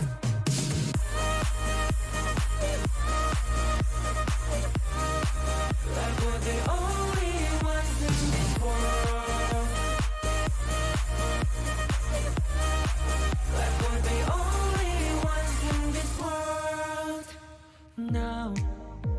Now I see that I got everything I need. it's alright. I'm on fire, I'm alive, 'cause now I fly so high,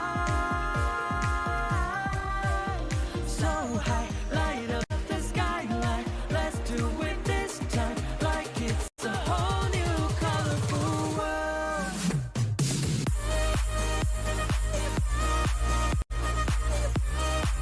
Like we're the only ones in this world. Like we're the only ones in this world. Never thought we'd get this far, burning like the stars. How we get this far, like we're the only ones in this world.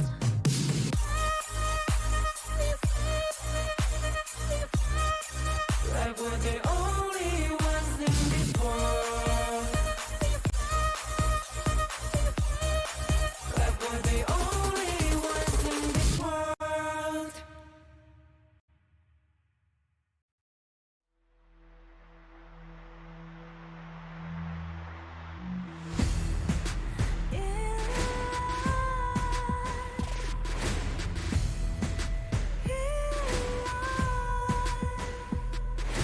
What's a life without its worth?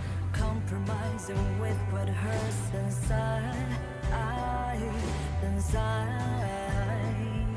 When you let fear decide your fate, you don't choose which path to take alive. In life, I'm finally letting go of everything that still holds me. I'm against all odds, but I won't give up, 'cause it's my time to shine.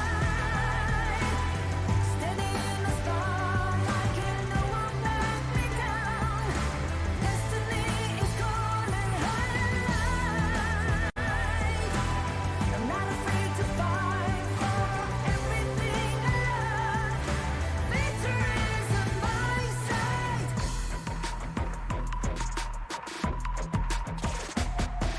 The more we lose, the more we gain. The more that nothing stays the same. In time, can't love ever, can't forget. What you see is what you get. Sometimes,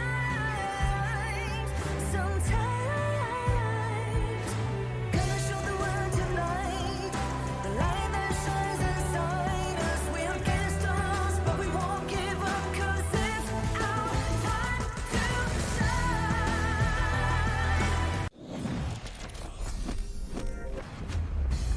Hello and welcome back to the 2026 Asian Games Esports Qualifiers for Honor of Kings. This is day 7 and we had back-to-back 2-0 dominations here coming in for some of our teams, and I am your guest host for today, Sagi here, and we have an emergency substitution here. Sir Cloud took a little bit of a break and we are welcoming Adam Spartanko here back on the broadcast with his partner, Holler. Welcome back. Yeah, thank you for having me. I'm sorry, I just interrupted It's fine, you. it's fine. No, because I was so used to winning like the rock, paper, scissors, and then we were like doing a little duos of like which one would go first.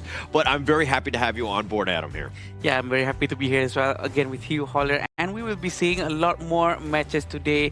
We're going to go into match 3 afterwards. I saw that you guys were actually having so much fun with all the Penta Strike that was happening just now. Oh my, Ant was just magnificent on that pick itself. He just got like the second Pentastrike off the tournament, and to add flavor towards it, he got a Pentastrike on top of the person who got the first Pentastrike, which was Dastan in this tournament. Yeah, so it's like on top of one another as we keep going. And I mean, we're going to have to see if Kyrgyzstan, like maybe, when Myanmar play, whoever they play next, maybe somebody gets the Pentastrike on them. And so we have this ongoing thing that just never ends with Pentastrikes. Now everyone's going to try to chase who's going to get the most Pentastrike at the end of the Asian Games qualifiers for sure.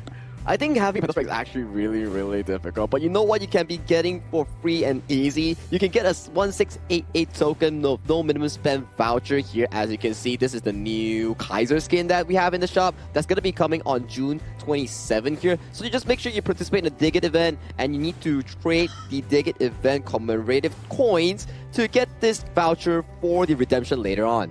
wow, 1,688 token is a lot. You can do a lot with that. I would love to try and get that myself. But for sure, we're going to be seeing a lot of fun stuff as well in our match after this. I heard that the game between Vietnam and Laos is going to be a very, very good one. I mean, it's gearing up to be that way, right? I think that even right now, when you're talking about the top of the group, who's going to go in, we kind of don't 100% know. And so this is why when you're talking about like drama in like day 7, these are the type of matchups you're looking for. Exactly, right? When we're talking about like Vietnam and Laos, right? I think we were alluding it slightly just now before the break itself, where Laos, yes, they are currently 2-0 in the groups. They have 2 more games, and one of the opponents might be between India and Saudi Arabia, which on paper, Laos looks really, really good in getting one of those wins. And if Laos were to win against Vietnam here, they are hard guaranteed for that first or second place spot going into the playoffs later on, which is the main event. Now, the problem is coming in for Vietnam. If they lose this, they are guaranteed going for that last stage. Yeah, this is what we want to make sure that they don't want to get there, right? They want to win this one, especially after their surprising loss yesterday, because we weren't expecting for that to happen to them. But you actually caught me off guard there when you said that we are actually on day 7, and I in fact just realized we are actually on day 7, which means that we only have 1, 2, 3 days left, which is very quite surprising, right? Time flies so fast. Yeah, I have not seen the sun. I don't know what day it is. I don't know what's going on, but I'm here, and I know that it is day 7 as the Asia Games qualifier, and that's all that matters, because this matchup for me is probably the best one of the day. True. I mean, people have been saying that, you know, because I'm on or whatever, it's going to be a Tempest Dragon. I just think that regardless of who's on, with these 2 teams, you're probably going to see at least one Tempest Dragon. I mean, for me specifically, I would want a good BO3 running down, because so far we have only had a full-on BO3 with 3 games between Pakistan, Uzbekistan, and coming in for this specific series here with Vietnam and Laos, I do think it's going to be pretty neck and neck between these 2 regions. Yeah, and I think that even moving forward, this is the moment when you're kind of thinking about like, oh, okay, which of the teams are going to step up? Like, you know, having Laos and Vietnam, both of these squads where, again, we were kind of eyeing them as part of Group C. Now it's the time to shine, right? You have to show up in this game. Yeah, very important games for both Vietnam and Laos, and it's going to be a huge game changer if Laos also win this one, because Vietnam is definitely not the team or region that I was expecting to actually go to last chance qualifier. I was expecting them to be one of the top ones because of the prior experience under their belt, but it seems like we are starting to get proven wrong from time to time. And Team Laos is one of the teams that has the longest game duration in some of their games, but that's all the talk we have for now coming in for Vietnam and also Laos here. Why not we invite them to the stage with this teaser video to unfold this epic match between these 2 regions.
Everything they've worked for comes down to this match. This is their final opportunity to keep the dream alive and secure qualification. The pressure is immense, but they're ready to give it everything they have. Give it up for Vietnam!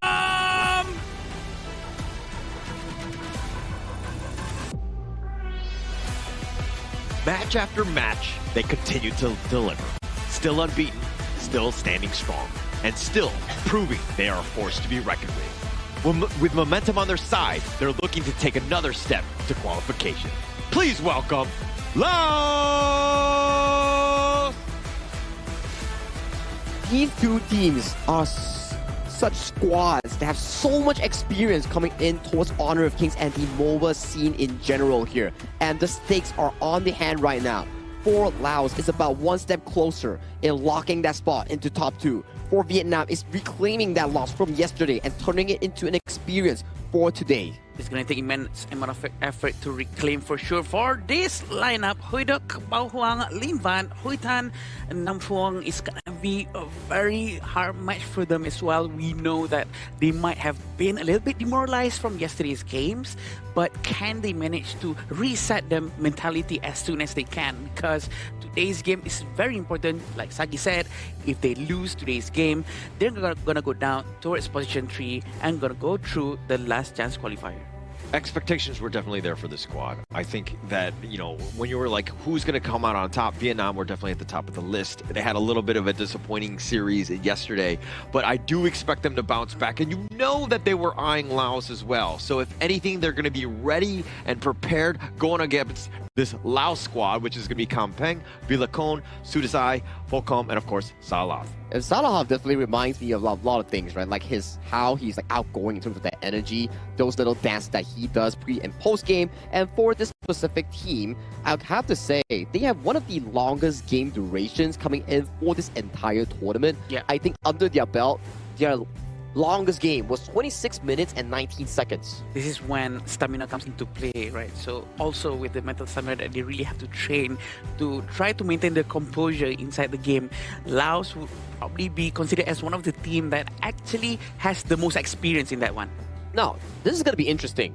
If Laos loses to Vietnam, then there's going to be this circular chain. Kazakhstan beats Vietnam, Vietnam beats Laos, and Laos beats against Kazakhstan. So that's going to be a very interesting circular motion if this exactly happens here. But do walk me through the head-to-head between these two teams. Yeah, the only thing that really sticks out to me is, of course, the 6-7 first strike rate, huh? Yeah. Every single time. Oh my gosh, we've been blessed by the 6-7 gods as we see it yet again in the first strike rate.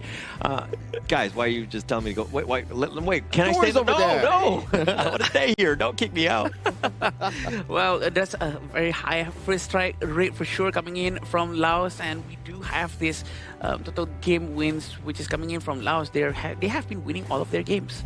Yeah, all of it. All of it, and it wasn't easy, right? Remember going back to Laos' game over against Kazakhstan, both games were Tempest Dragons, and both went to the certain extent of almost making it being a comeback coming in from the team Kazakhstan as well. Hence, Group C, to me, has been shaping into one of the most difficult groups coming in for Asian Games qualifiers. You say difficult, I say entertaining. I like the way, when they're more competitive like this is definitely more fun to watch. You're seeing just like, you know, epic games that they had. I mean, Laos came in firing. We saw like that epic series on, I think, day 3. Last match. Yeah, absolutely insane one. And I want to see that continue here going up against Vietnam. It's just so entertaining for us to watch, right? But oh my God, we're going with Holler's number here. Go ahead. Wait, why are they muting my mic? God, give me a chance. 6777.7 average DPM.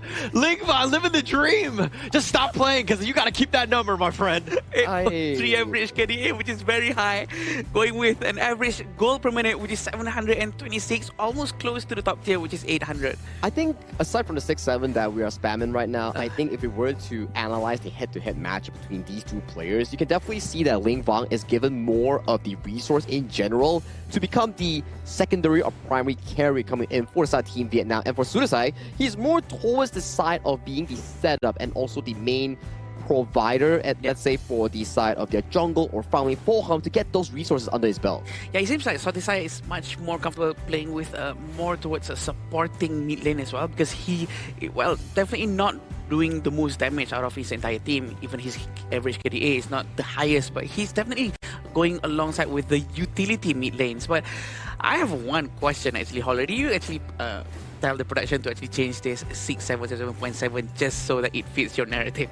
Actually, it was actually 6.8, and I was like, guys, we got to round down. Let's go to 6.7. Let's get that one back on the board, just so that I can say 6.7. Like, I don't know how many times I've said it today, but I feel like, yeah, people will eventually mute me out. Yeah, eventually they will, right? But it's okay. It's for the fun of the show right now as we venture in towards the side of Team Vietnam and Laos. Narratively wise, Team Vietnam was the 4th placer coming in for the 2022 Asian Games. So in terms of experience and also gameplay value, they have a lot of history in MOBA games, not only Honor of Kings, but in MOBA games in general. Here for Team Laos, they're also led by veterans that have also attended to the same event back in 2022. So for these two teams, it's nothing new towards them. It's just that this game alone has a different stake at hand.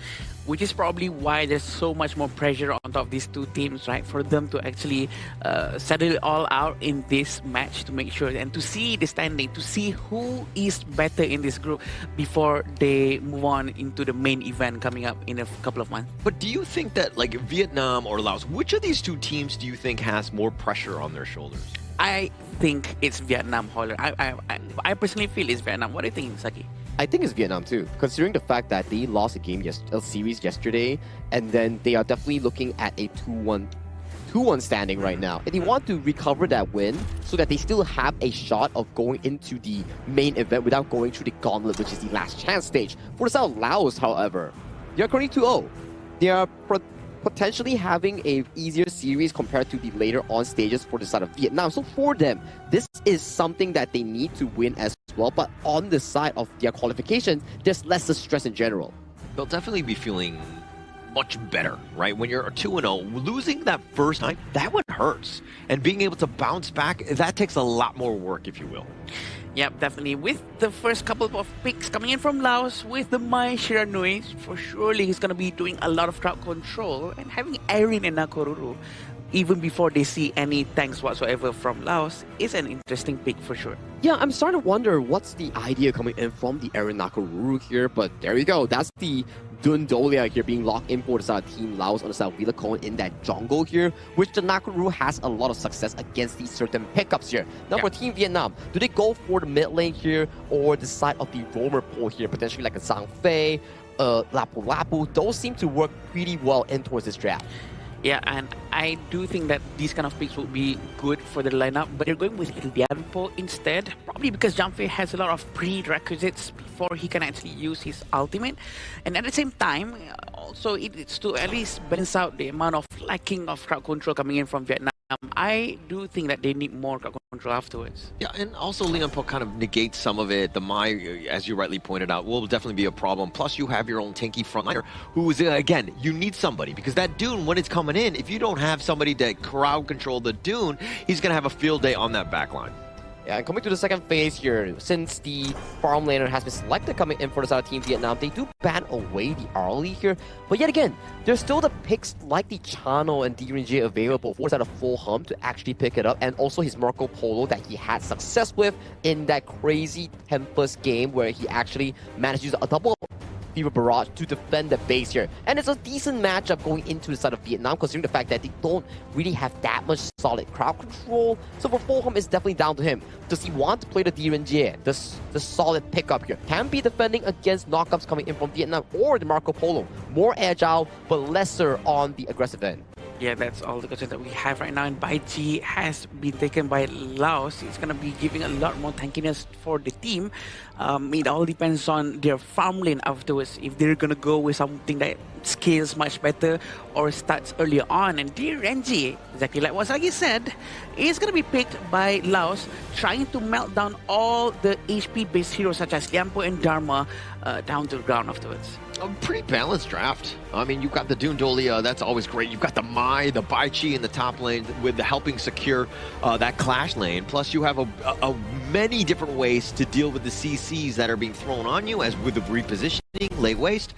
This is, I mean, anyone's game here, though. Yeah, 50-50 draft coming in from both sides here. We have to see how Team Laos is able to utilize the Dun Dolia and also the Mai Shiranui in getting those early game wins here. If they can get the early game wins, it's definitely going to choke out the side of Hui Tan and also their jungle in being able to make those aggressive plays and scale into that late game marker here. But hey, let's pass it over to the teams here to duke it out for the slot of Group C heading over to the main event.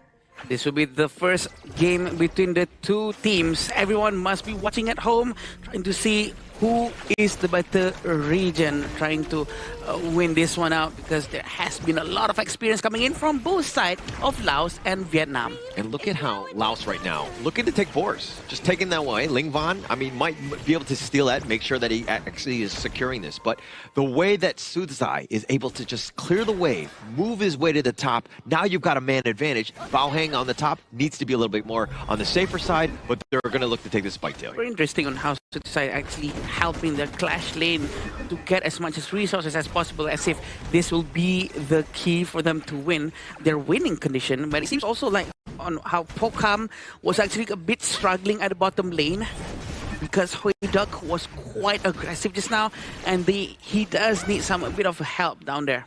But I think Folcom is going to be all right on the D-Range, especially against the Hayduck. It's not like a huge edge to either of the farm laners here, but I think that it's all about the supports. And if you're seeing how Nam Phuong and, of course, Salath are rotating around, right? They're keeping eyes and tabs on one another so that nobody gets that man advantage come any sort of skirmish. Still waiting for Hui Duck to actually get hits level 4 with this mid-wave clearance, to help him out to get all of his passive and his ultimate to start flying around and try to snipe anyone else who is nearby. But look at Dun Villacon is trying to force this one out towards the Lianpo, but Nam Phuong is a very thick hero, very tough to go down. Yeah, and of course you like him thick, so I think that's Villacon always being that annoying guy, you know, and they're doing such a great job with the gold sharing, right? Yeah, and they're not, if they're under threat, look at how quickly they respond. They react and they defend. The rotation coming in from them, doing it together, really helps with the gold sharing. And look at this freeze coming in from the Frost. It's very annoying. Lin Van is quite aggressively going in as well. But Laos is going to try to group up and potentially steal this very important red buff. It looks like they're going to try to force it in, with Lianpo still saving his ultimate because he hasn't have level 4 just yet. A very quick disengage coming from them, and Hui Tan is going to pull back. Yeah, I wish we had some sort of stat or some way to show like a heat map of the movement of the Laos squad. If you're seeing what they're doing, they're just making this like giant diagonal. Yeah. They're not actually going back and just like taking traditional farming routes, because they're looking to invade, go aggressive. Even that moment where Haytham, he had to use a smite, he secures the Crimson Golem, but that was still under contest.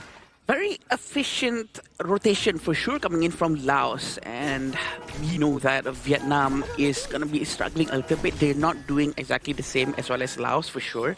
The rotation coming in from Vietnam doesn't really favor towards gold sharing with the mid lane, roam and jungle.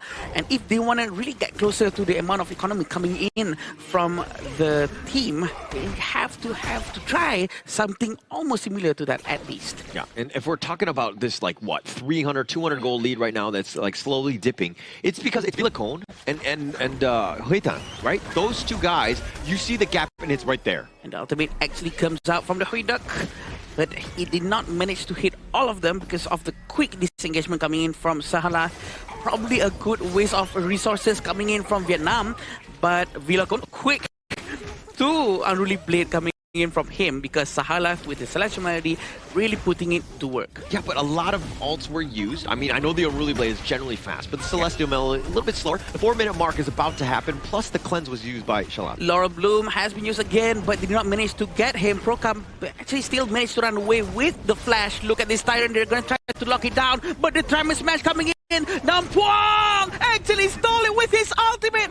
Who knew it's going to happen exactly this way? He's going to be able to pull them back. Kampang very aggressively up front, but they're going to try to slow it down, disengage first, but a huge W coming in from Nam Phuong. It's just a great play. I mean, the steal with just enough damage, and you were thinking, oh, how would he's just a roam, but the Tremor Smash, right, perfectly timed, perfectly placed, just enough damage to get that steal. And Vietnam, they didn't lose anyone in that fight too. Yeah, and Hui Tan actually managed to save his smite as well, but look at the damage coming in, trying to find Nam Phuong, trying to punish him for what he did just now. Probably a little bit too late, but a 1,000 gold lead for Laos. They still do rotations very quickly though, although I do believe that they need to focus more down on objective and try to make sure they don't lose their overlords and tyrants to any last hits coming in from the likes of Nam Phuong. Yeah, but Laos right now, about 1K, it would have been way worse if they took that tyrant. So I guess they salvaged a little bit of this early game by just keeping it close. Like, that's where you want to be. You don't want to be so far upwards, like 2K at the stage. You want to just be within an arm's reach, if you will, just a little closer. So Namfang with a huge save to, again, just save this early game. Yeah, with the 2,000 gold lead, 1,000 gold lead coming in from Laos, it's going to be giving them a little bit of an edge. And I do believe Vietnam needs to stick together more, which is what they're trying to do right now. Play much more closer, open up more space for their carries to do a lot of more damage. Lin Van is getting quite close towards the mid lane.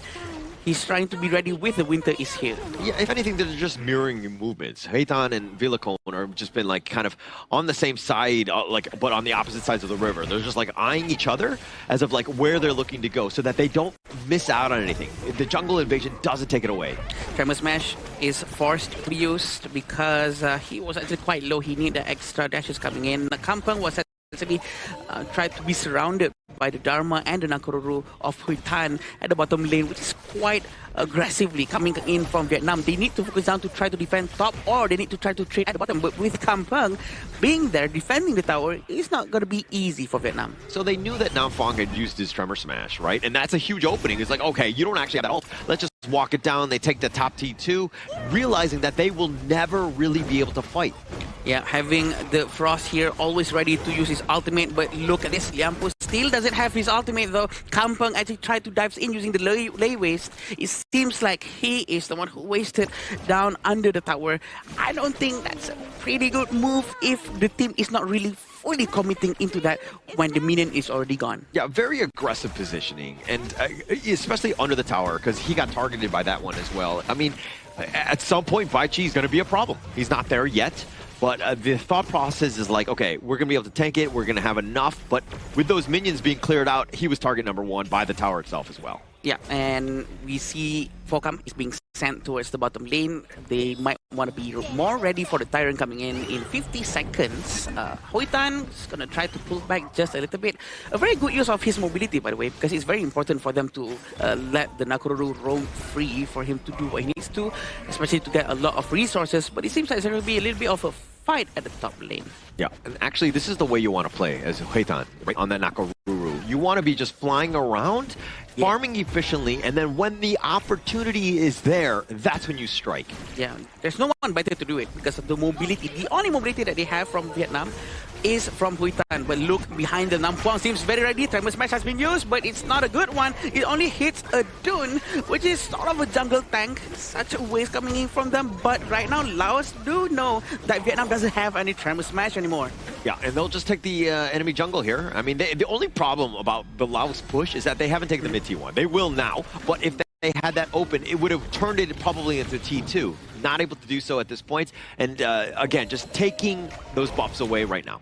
It's very interesting to see on how Laos is actually taking control of the entire map. Even though they lost the first Tyrant and whatnot, they actually managed to regain control just by pure macro only. Yeah. Nothing else. Yeah. There's no like force or aggression trying to start war, dive into towers, nothing like that. And it's going very well for them. Yeah, it's going very well, right?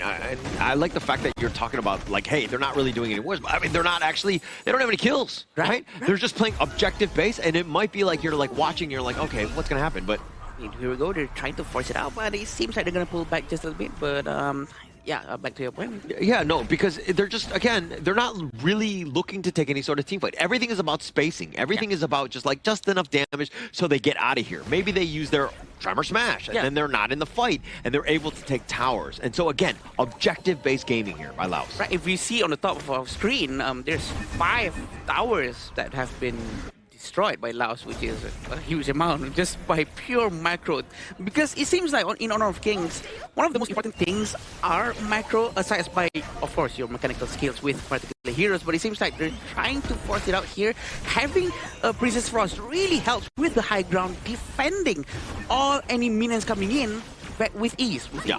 It's all about that wave clear, right? Yeah. And I think that that's kind of what they were looking into, because, I mean, if they extend the game, that I would think that helps. The Dune will eventually fall off. Kampang is a little bit of a different story. Falcom is kind of there, but I think that it will help you long-term if you're able to extend, especially since they're in the losing department right now. Yeah, and right now, Laos seems like they're trying to get the Tyrant, but the Dharma is trying to rotate towards the top lane as well. Laos with the Nampuang, Mike most likely trying to steal the Overlord again, but apparently it was just a distraction. Vietnam just realizing that Laos was actually busy, sending two of them trying to get the timer, but it seems like they're all going to pull back to safety, and even Nam Phuong is not going to get caught.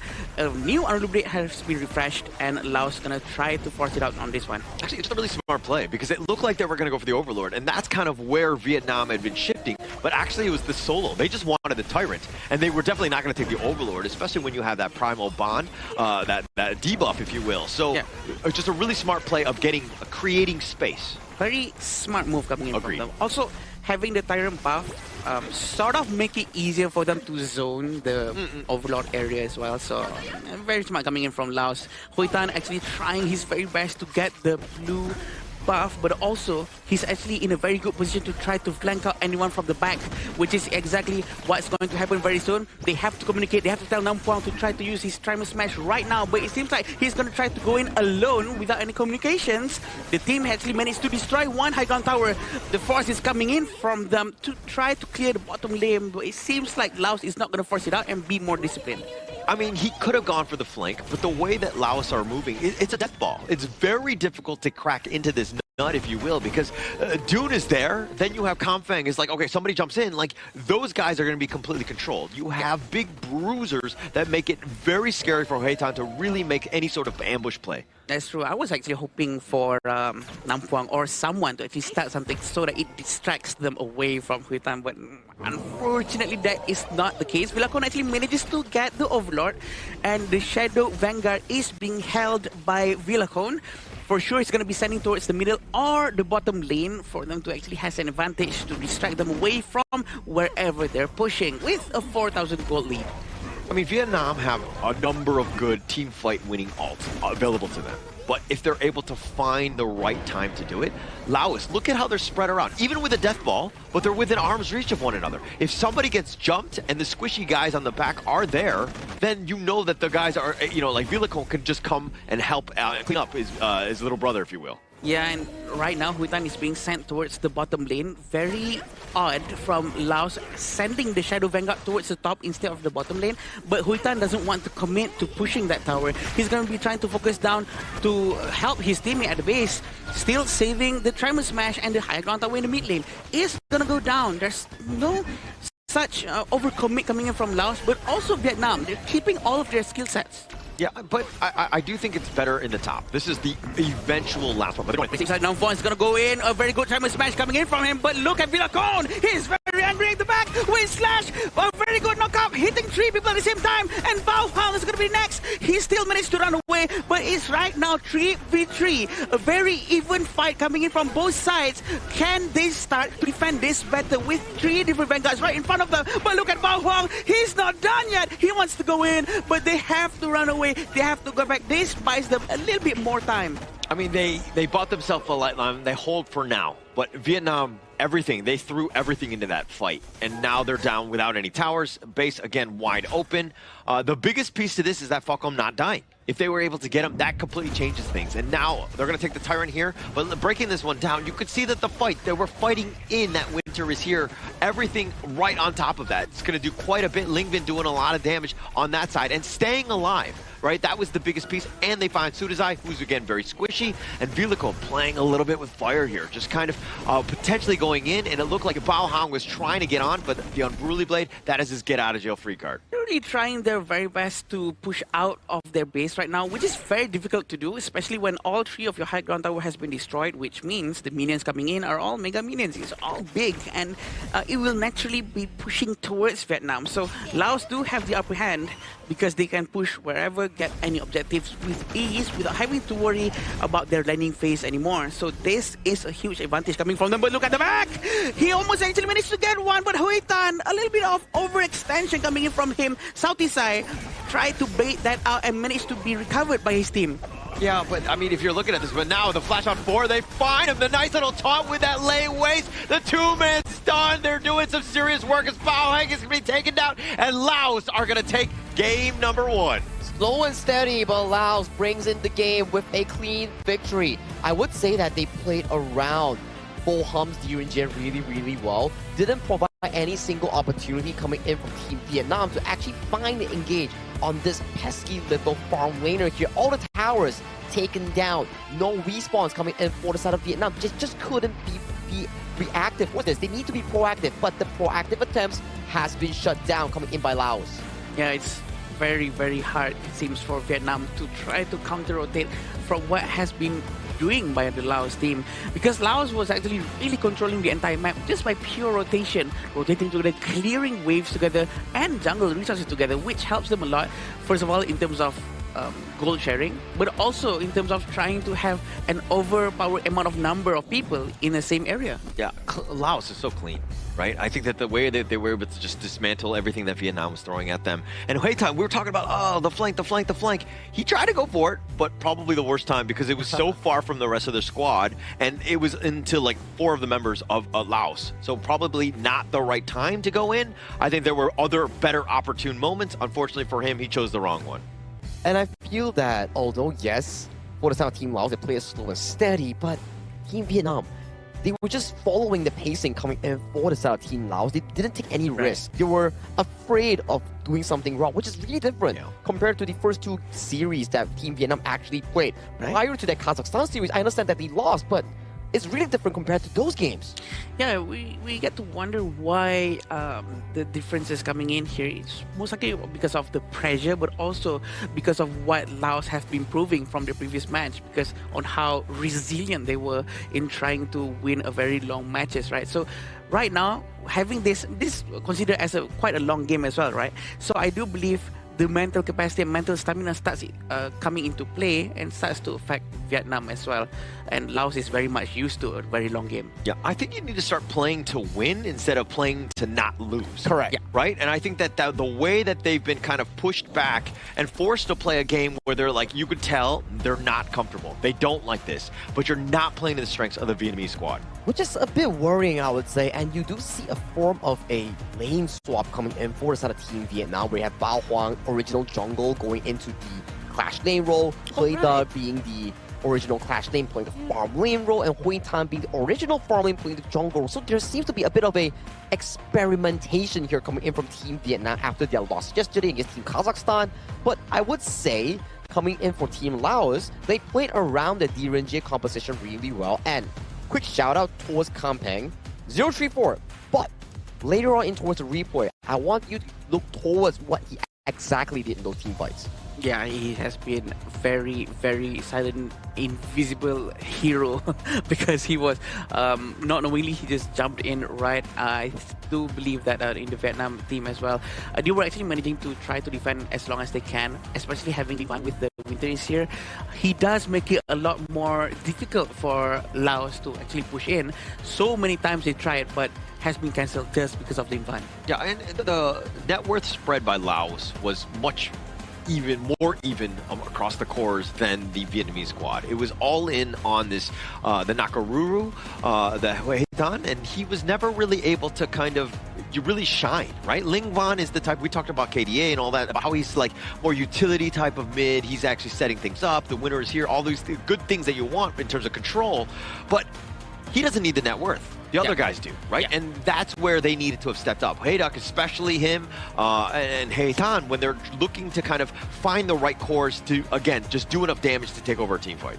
Yeah, this is a bit starting to be worrying for me, right? Because I like the fact that you pointed out, it's not to avoid losing, but it's starting to try and win, right? Because from that game just now, Team Vietnam, we never really saw any proactive players coming in from Nam Phuong or players like Bao Huang on those 2 picks in trying to look for the aggressive pickoffs. It was always the side of Team Laos just moving from wave to wave, slowly but surely choking out of the breathing room coming in from Team Vietnam in that game 1.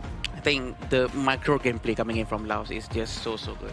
It's excellent. There's nothing else we can say about that. And I do believe that they have been practicing it. It's reflected in their movement. It's all a very well cohesion of the teammates. And it almost seems as if they don't need to communicate what they're doing. They're always rotating together. But this is the gold graph. Yeah, and I mean, just complete control, right? There was no real big dips where Vietnam were able to find ways to get back in. I mean, the number of deaths that Laos had, very minimal, right? And they just kind of, again, stuck to objectives. They mowed down all the towers, made things very difficult for them to take any sort of team fight because this death ball lineup, so hard to get into. Yeah, it's such a suffocating loss coming in from the side of Team Vietnam. But let's check out the highlights real quick so I can point you out what exactly happened here. So in the earlier team fights here, we do see the campaign going in with the lane waste, but got caught by the Bridge of Prison. Look at this! All flash in towards the backline, catching on towards Tree, forcing out multiple flashes on the side of Team Vietnam. And as of this point, right, even though Ling Van got a beautiful freeze, it just wasn't enough to actually bring them back from that deficit. And in the closing play later on, you can see the flank coming in for the side of Wei Tan, a bit too slow, and then Campaign comes in once again and finds 2 and 3 more players to end the game. Yeah, again and again we can see on Campang's ultimate Lewis has been hitting a lot even afterwards, even just before the end of the match. A very good fight coming from him. Yeah, Campang saying, get over here as he's getting ready. His MVP 034. It looks like you were not the only one, Sagi, to see just his MVP plays, his layways, his taunts. Everything was so good on this one. Just the control, just locking people down. I think this is the spirit that you need coming in from Team Vietnam to see that Campang, he's not afraid of faltering in team fights. He knows for a fact that if he starts a good one, his team will back him up despite the fact that he might be taken down. So I think this is something that Team Vietnam needs coming in for the game 2, or potentially if they do bring it to a game 3. Yeah, even though the damage is just 10%, but that's not what Baichi is for, right? It's for the amount of crowd control coming in from it. The taunt is just so annoying to handle with. Which is also what allowed for the Dune from Villacon to actually manage to put a very successful wind slash and actually knocked up 3 people at the same time after the layways has been used. Yeah, I actually think that also Campang's play on the Baichi, especially for this draft, you take a lot of the pressure off of Villacon. Right, because usually when you're like the Dune, you got to make a play. You got to get in there. You got to initiate. You got to be the front liner. But it's actually like, 1A or 1B. You're like, pick your poison. Like, which one is worse? And so Campang was, again, able to do exactly what you want as well as a Dune, being that tanky front liner, and then absorbing people, and then letting people come into him. Like, just pile on towards the side of Team Vietnam, right? So that's game 1 coming in for the side of Team Laos against Team Vietnam. Good start overall for Team Laos. They haven't lost a single game yet, and they are looking on track to finishing off the series yet, but we need to see whether Team Vietnam can find a way to bring it back to an even. Yeah, trying to reset the mindset is one of the hardest things to do. That's usually fall down to the responsibility of the coach, how the coach is going to try to handle the mindset of the players, try not to make them too discouraged from after what happened, especially from yesterday's games now into today's game. They have to reset their mind quickly before the start of the next game. All you need is the Men in Black, the red light pen, right? Reset, boom, done. Like, I think that would make things much easier. But we're living in reality, apparently, and that doesn't exist. I've actually tried to look for it. We're also living right now in the side of Marriott Pataling Jaya Hotel here. If you are interested in a nice stay and you're interested in a beautiful one, do check out Marriott Pataling Jaya, as it is our official venue and hotel sponsor coming in for the 2026 Asian Games Esports Qualifiers for Honor of Kings. Once again, thank you so much, Marriott Pataling Jaya. Amazing place, good food, we love it, and that's why we're here waiting for the next game between Vietnam and Laos, which is gonna be for sure interesting. Let's say if Vietnam somehow manage to win the next one, that's gonna make our game going into game 3, because the last time we actually saw 3 different games is a couple of days ago. The only one, which is the Pakistan going up against Uzbekistan, that led into a reverse sweep. Yeah. So coming in for this specific game number 2 here, we do see Vietnam choosing the red side, similar to the previous game. So maybe for them is to look into some of the picks that they have had success with. Well, Ling Van's, the Yu Huan got immediately banned away, so you might need to take another route that gives Ling Van more aggressive on approach. I understand that the Princess Frost that he played was pretty good the last game, but it just didn't provide him much room to actually make proactive plays. You need to unlock Ling Van from Team Vietnam and allowing them to actually progress in the early to mid game. Yeah, probably something like a Mai or something that can be very aggressive, right? But I think that if you're looking at Zalata there, he's just relishing in the moment, understanding that, hey, this is the spotlight, this is that time. But, I mean, Vietnam, going back to Ling Van, he is your all-star. Right? He is the man generally where your team succeeds based on his play. He's been the MVP throughout. A lot of the targets are going to be onto him. So you got to let him excel, get on a hero that he wants, but also a playmaker hero. Playmaker hero. Yeah. Well, we'll have to see what exactly the draft unfolds here, right? Because from Team Laos, they do realize one fact that, okay, if Lingvan gets a good game, it's not going to be great for us. So let's ban away the Yuhuan and also the Haino. That could be a potential threat. And for Team Vietnam, they are going back again with the Aaron lock on the 1-2, plus the Charlotte here, a comfort pick going in for the Clash laner here, plus the Nakoruru again. I'm not too sure if I'm a fan of this. Yeah, usually, as what Sagi has been explaining, Nakoruru is a hero that we take to try to react towards a much more tanky composition coming in from the enemy side. But having this from Laos hasn't been picking any tanky heroes just yet. So having this Nakoruru way early on is rather a bit odd. We do have Lapu-Lapu and Zhang Fei that has been banned coming in from Vietnam. Also, Azia and Angela has been taken out. Yeah, for me, the Nakoruru has been playing like Nakadudu. It's not been great. Has not given themselves, because you're looking for burst. I mean, the Zaqiao is definitely a target. Yukio is on the high on that list as well, but Laos is completely countered by having the tanky frontliners. That has not let, the Nakoruru really burst anybody. And that's also a really aggressive draft here coming in from Team Laos here. We saw how destructive it can get when you have the Mozi, Xiao and Ukitachibana in the previous series, where the jungle pressure coming in for Team Vietnam will be pretty evident here. And there's just not a lot of tank roamers left aside from the Lianpo that Team Vietnam can actually lock in unless they want to go into a different direction, per se like the Daidia or something like the Zhuangzi, to deal with the layers of crowd control that's being proposed by Team Laos right now. Oh, this is going to be very interesting. Laos actually went with Bai Chi, Mozi, Xiao Chao. The Cannon Blast goes in, the Lei Wei's comes up. All the combo is going to be done very well, but Vietnam has the answer for it. It is by taking Zhuangzi. It's going to try to stop all the crowd control as much as they can with the butterfly effect. I think on paper, it really makes sense, right? You can block the crowd control, you can actually cleanse it for its teammates here, but it goes back to the same question here. In game one, Vietnam wasn't really that proactive despite having the Lianpo, despite having the Dharma per se. Now, you have the Zhuangzi, but you don't really have any sort of engage coming in for Team Vietnam to actually make these fights happen. I think it's going to be up to Hathon, right? He's probably the guy who's looking to burst, right? Starting things. Or the Garuda with Lingvan, again, just being, just using those Wings of Judgment to whittle them down as much as possible, to kind of start things out, and then maybe the jump in happens. But as we go into the third series, game number 2, is this going to be enough? Do you think, are you comfortable with this for Vietnam? I am unsure how comfortable I am with this. I'm not really for Vietnam, because the picks coming in from them, the first 4 picks all of them are very soft, and the lack of crowd controls worries me. I'm afraid that they might have a lot of issue trying to lock down any movements coming in from Laos, especially with the Ukitachibana. We do have Charlotte with the power gradation, with a little bit of a crowd control coming in from Charlotte, but I think that's the only thing that they have. There's no more crowd control whatsoever aside by Charlotte. Yeah, so when you lose, I'm not saying that you need to pick like brand new heroes, all of them, and just like throw that draft aside. But I do think that for me, the Nakoruru, it didn't have the greatest of impact. And like his decision making to go in, especially towards that late game, essentially just sealing the game for Laos, was not the greatest of decisions, right? And so this is a hero where I'm thinking maybe they go a different route with the jungler. Yeah, apparently they still wanted to try it out and try to make it work. Having a Mozi as well from Sahala is really going to be giving a lot of problems to Hitan.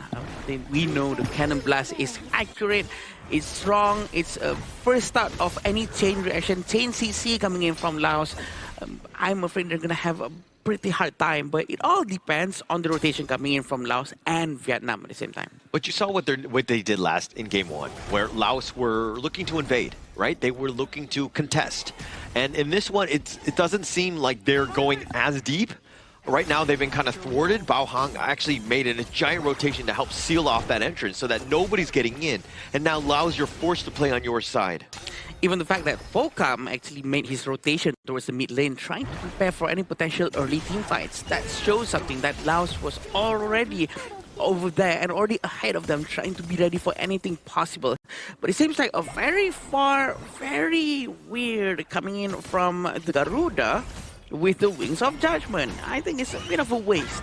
I mean, like the ult isn't that long where it's going to really affect you. You kind of saw that maybe they were attempting to go in and invade your jungle. So you just kind of, again, you just want to repel them away more than anything else. Repel them as far as possible. But with the Laurel Bloom, it's not going to be able to find enough damage because this is very early on.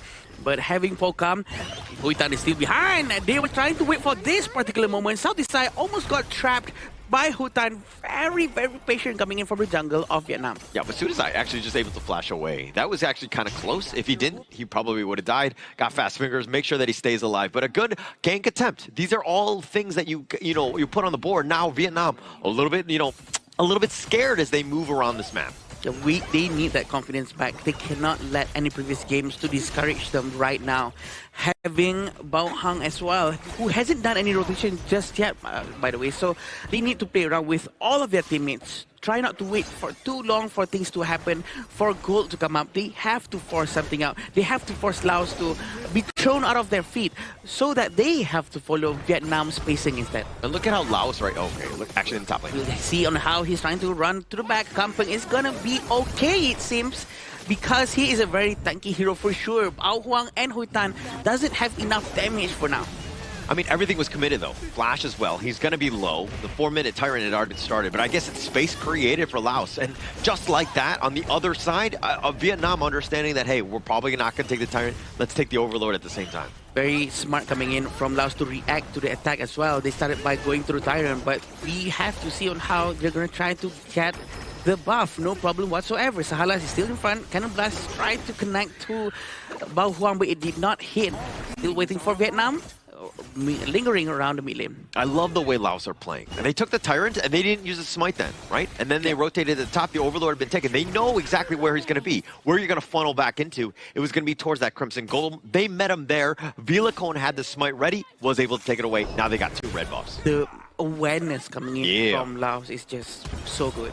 They're aware. They probably have the timer up on their map that the buff is coming up. Also because of the roamer of Laos. He always goes check here and there, making sure that all the icons on the map gets updated every time he has vision on them. But still waiting on Huitan, who's probably going to try to get them from the back. It's very dangerous for Pokam. Pokam's trying to run away. Can he manage to survive? Having the Moza not be able to use his ultimate. He's not using his thing inside the box, trying to save his friend. He still has his ultimate. I love this. This is something that we didn't see in game 1. Huitan, the long way around to get that wrap. They thought they were safe because they generally, most of the gank attempts have been going through the river, but they went all the way through the jungle and they completely caught him off guard. Finding Fakam, huge win for Vietnam. This might be why they're trying to take the Nakururu again, but it seems like the Wings of Judgment almost managed to get the damage done, but the flash was a bit to the side. He still managed to survive, and Charlotte will go back as well, but another wave coming in from Vilacone is going to try to force it out. This is a Zhuangzi, not the best target, but just to poke him out, to push him away. Yeah, but the one saving grace was that actually the bottom T1 stands. The minion wave had been cleared. If Vietnam was able to get that, that would have been a huge win for them. And they're still a little bit on the defensive side or on the losing side because, again, they didn't get that big objective. And now it seems like Vietnam themselves, they're forcing Laos into a certain playstyle, certain rotation. Very good coming in from them. They're not forced to follow Laos, but look at this Wings of Judgment coming in, and Huitan actually managed to get one. Vietnam is really trying to force this one. Layways has been used. He's alone though. There's no backup or follow-ups coming in from the other side of the team. Bao Huang is still waiting. He just arrived. He wants to go in. He is so ready to help his team, but seems like everyone really wants to disengage. Yeah, I like it how Kampang looking to initiate, right? Yeah, he was under the tower, but he's tanky enough to understand that I'm just threatening, right? Nam Fong on the Zhuangzi, a little bit of a different story. He's just trying to stay alive and just, again, attract attention to use that butterfly effect when those team fights are happening. Let's see how it goes for this part of the match. This is hitting the 7 minutes mark is gonna be a little bit slower, but a little bit faster as well. It depends on how they're gonna rotate. Wings of Judgment has been used because it has a very low cooldown. There's no laneways has been used as well. It's still being kept. A very good discipline coming in from the Laos players, but they have to be very worried with the flanking maneuver capability coming in from Huitan. Yeah, and we were questioning the Garuda pick. Is Ling Van going to be enough? I mean, he's 1.3 ahead of Sutsai, and it looks like bottom lane. He really tries to use the Laurel Bloom, but it's not enough. The regeneration coming in with the recovery. A Layways with a flash did not hit. He misses it out, but it was a good try. It was a very good try. If it hits, the follow-up coming in from Sahalat is gonna be very good. Yeah, Namfong actually using the butterfly fight. They got Sun. Yeah, very good Wings of Judgment. He's trying to get the two heroes in front, and Kampeng is gonna tank all the damage here. Sahala's gonna try to get some crowd control as much as he can, but a very good basic attack coming in from Pokam. A lot of space has been made by Laos. Yeah, stun after stun after stun. Bao Hong not even able to use his flash to get back. They perfectly timed that one, stacking them so that he's not able to do a single thing and locking him down. That's going to set things up. Vilacon, he's going to be captured. A very good trap set up by Huitan. This is the gameplay that Vietnam was trying to prove and show to the world that it really, really works when they know what they're doing. They have to be a little bit more proactive, a little bit more smart in terms of trying to hide in which brush according to what's the position from the Laos players. Yeah, so they know that the aggressive style of Vilacon, he's going to be looking to just be in that enemy jungle and rotate off the map, and he was spotted out. He tried to go over the ledge, and then he walked into the hands of Vietnam. A great trap setup, and now this net worth lead, it's next to nothing. We're even. Yeah, it's pretty much even, having Sahalas trying to stun, but it's a little bit off to the side. Winds of Judgment has been used, trying to find them off away. Still have Kampeng hiding inside a different brush right now, trying to capture anyone off guard, but they're gonna try to pull it off to the back. They have been doing this 4-1 formation, both sides of the team, by the way. 4-1 formation, trying to really handle half side of the map. Yep. And hanging on their, I mean, they've been rotating together, right? Yeah. It's all about the junglers, Heitan and Vilacon, as of if they're able to get that farm. Vilacon has probably been more of a solo push here, but now in this top lane, a little bit of action. Yeah, they're actually trying to dive in, and having Huitan nearby. Also the Xiao Zhao, they are relentless. They really want him to be down, and they make sure he stays down. A very good move coming in from them. Vilacon has been punished very quickly. I think Vilacon might have to start to rotate together with his teammate now, or maybe more communication has to be done for them to actually try to have more vision towards the movement coming in from the Vietnamese players. But Vietnam has just did such a good job of like shutting down the Yukio, right? Vilacon is definitely the win condition. This is how you do it. You jump him, right? And it looks like Laos, they're letting him solo because they're taking advantage of that space and like taking the bottom T2, for instance, and now it's pushing to the T3. Yeah, they haven't cleared that one up yet. It seems like Vilacon is going to ignore the top minion as well. He's trying to rush towards the Tyrant. They really are trying to force this one out, but the Wings of Judgment has been used as well. The Layways goes in. Huitan manages to steal it away from Laos. Everyone is low from Laos. They have to go back. The stun hits, and they still managed to be able to get the Tyrant in a very stylish way. Oh, the Zhuangzi has been so good. Kampeng, every single time game one, he had so much control. He's able to taunt, just pull them all in. But with Namfong there, he's just like, nah, you're not getting anything. You're just like literally not able to get any sort of CC. It negates all of that, and Vietnam, again, just able to walk away. Wings of Judgment has been used once more. Namfong and Huidok has to go back with a very low HP and a very aggressive gameplay coming in from Vietnam. Oftentimes has been started because of the Wings of Judgment, really forcing Laos to move a certain way that really benefits Vietnam. Also having Sahala trying to do Cannon Blast, had been a very proper follow-up coming in from Kampeng. It seems like Kampeng's layways or Baichi's movements right now is not as good as the previous one. Well, it's not that, I mean, like when you have like a butterfly effect, which it negates your skills, like all of them, right? You're not able to do as much. You're not able to have as much control. And now they're trying to chase. Yeah. Not able to do so because again, he's able to negate everything you're throwing at him. That's true. It's very annoying when you have a Zhuangzi on an enemy side of team, especially when your team is really revolving around a crowd control CC playstyle. But look at this Charlotte. Bao Hong is so aggressive that he gets punished. Wings of Judgment actually hits, and they actually get to 3 people. Laos is gonna go down.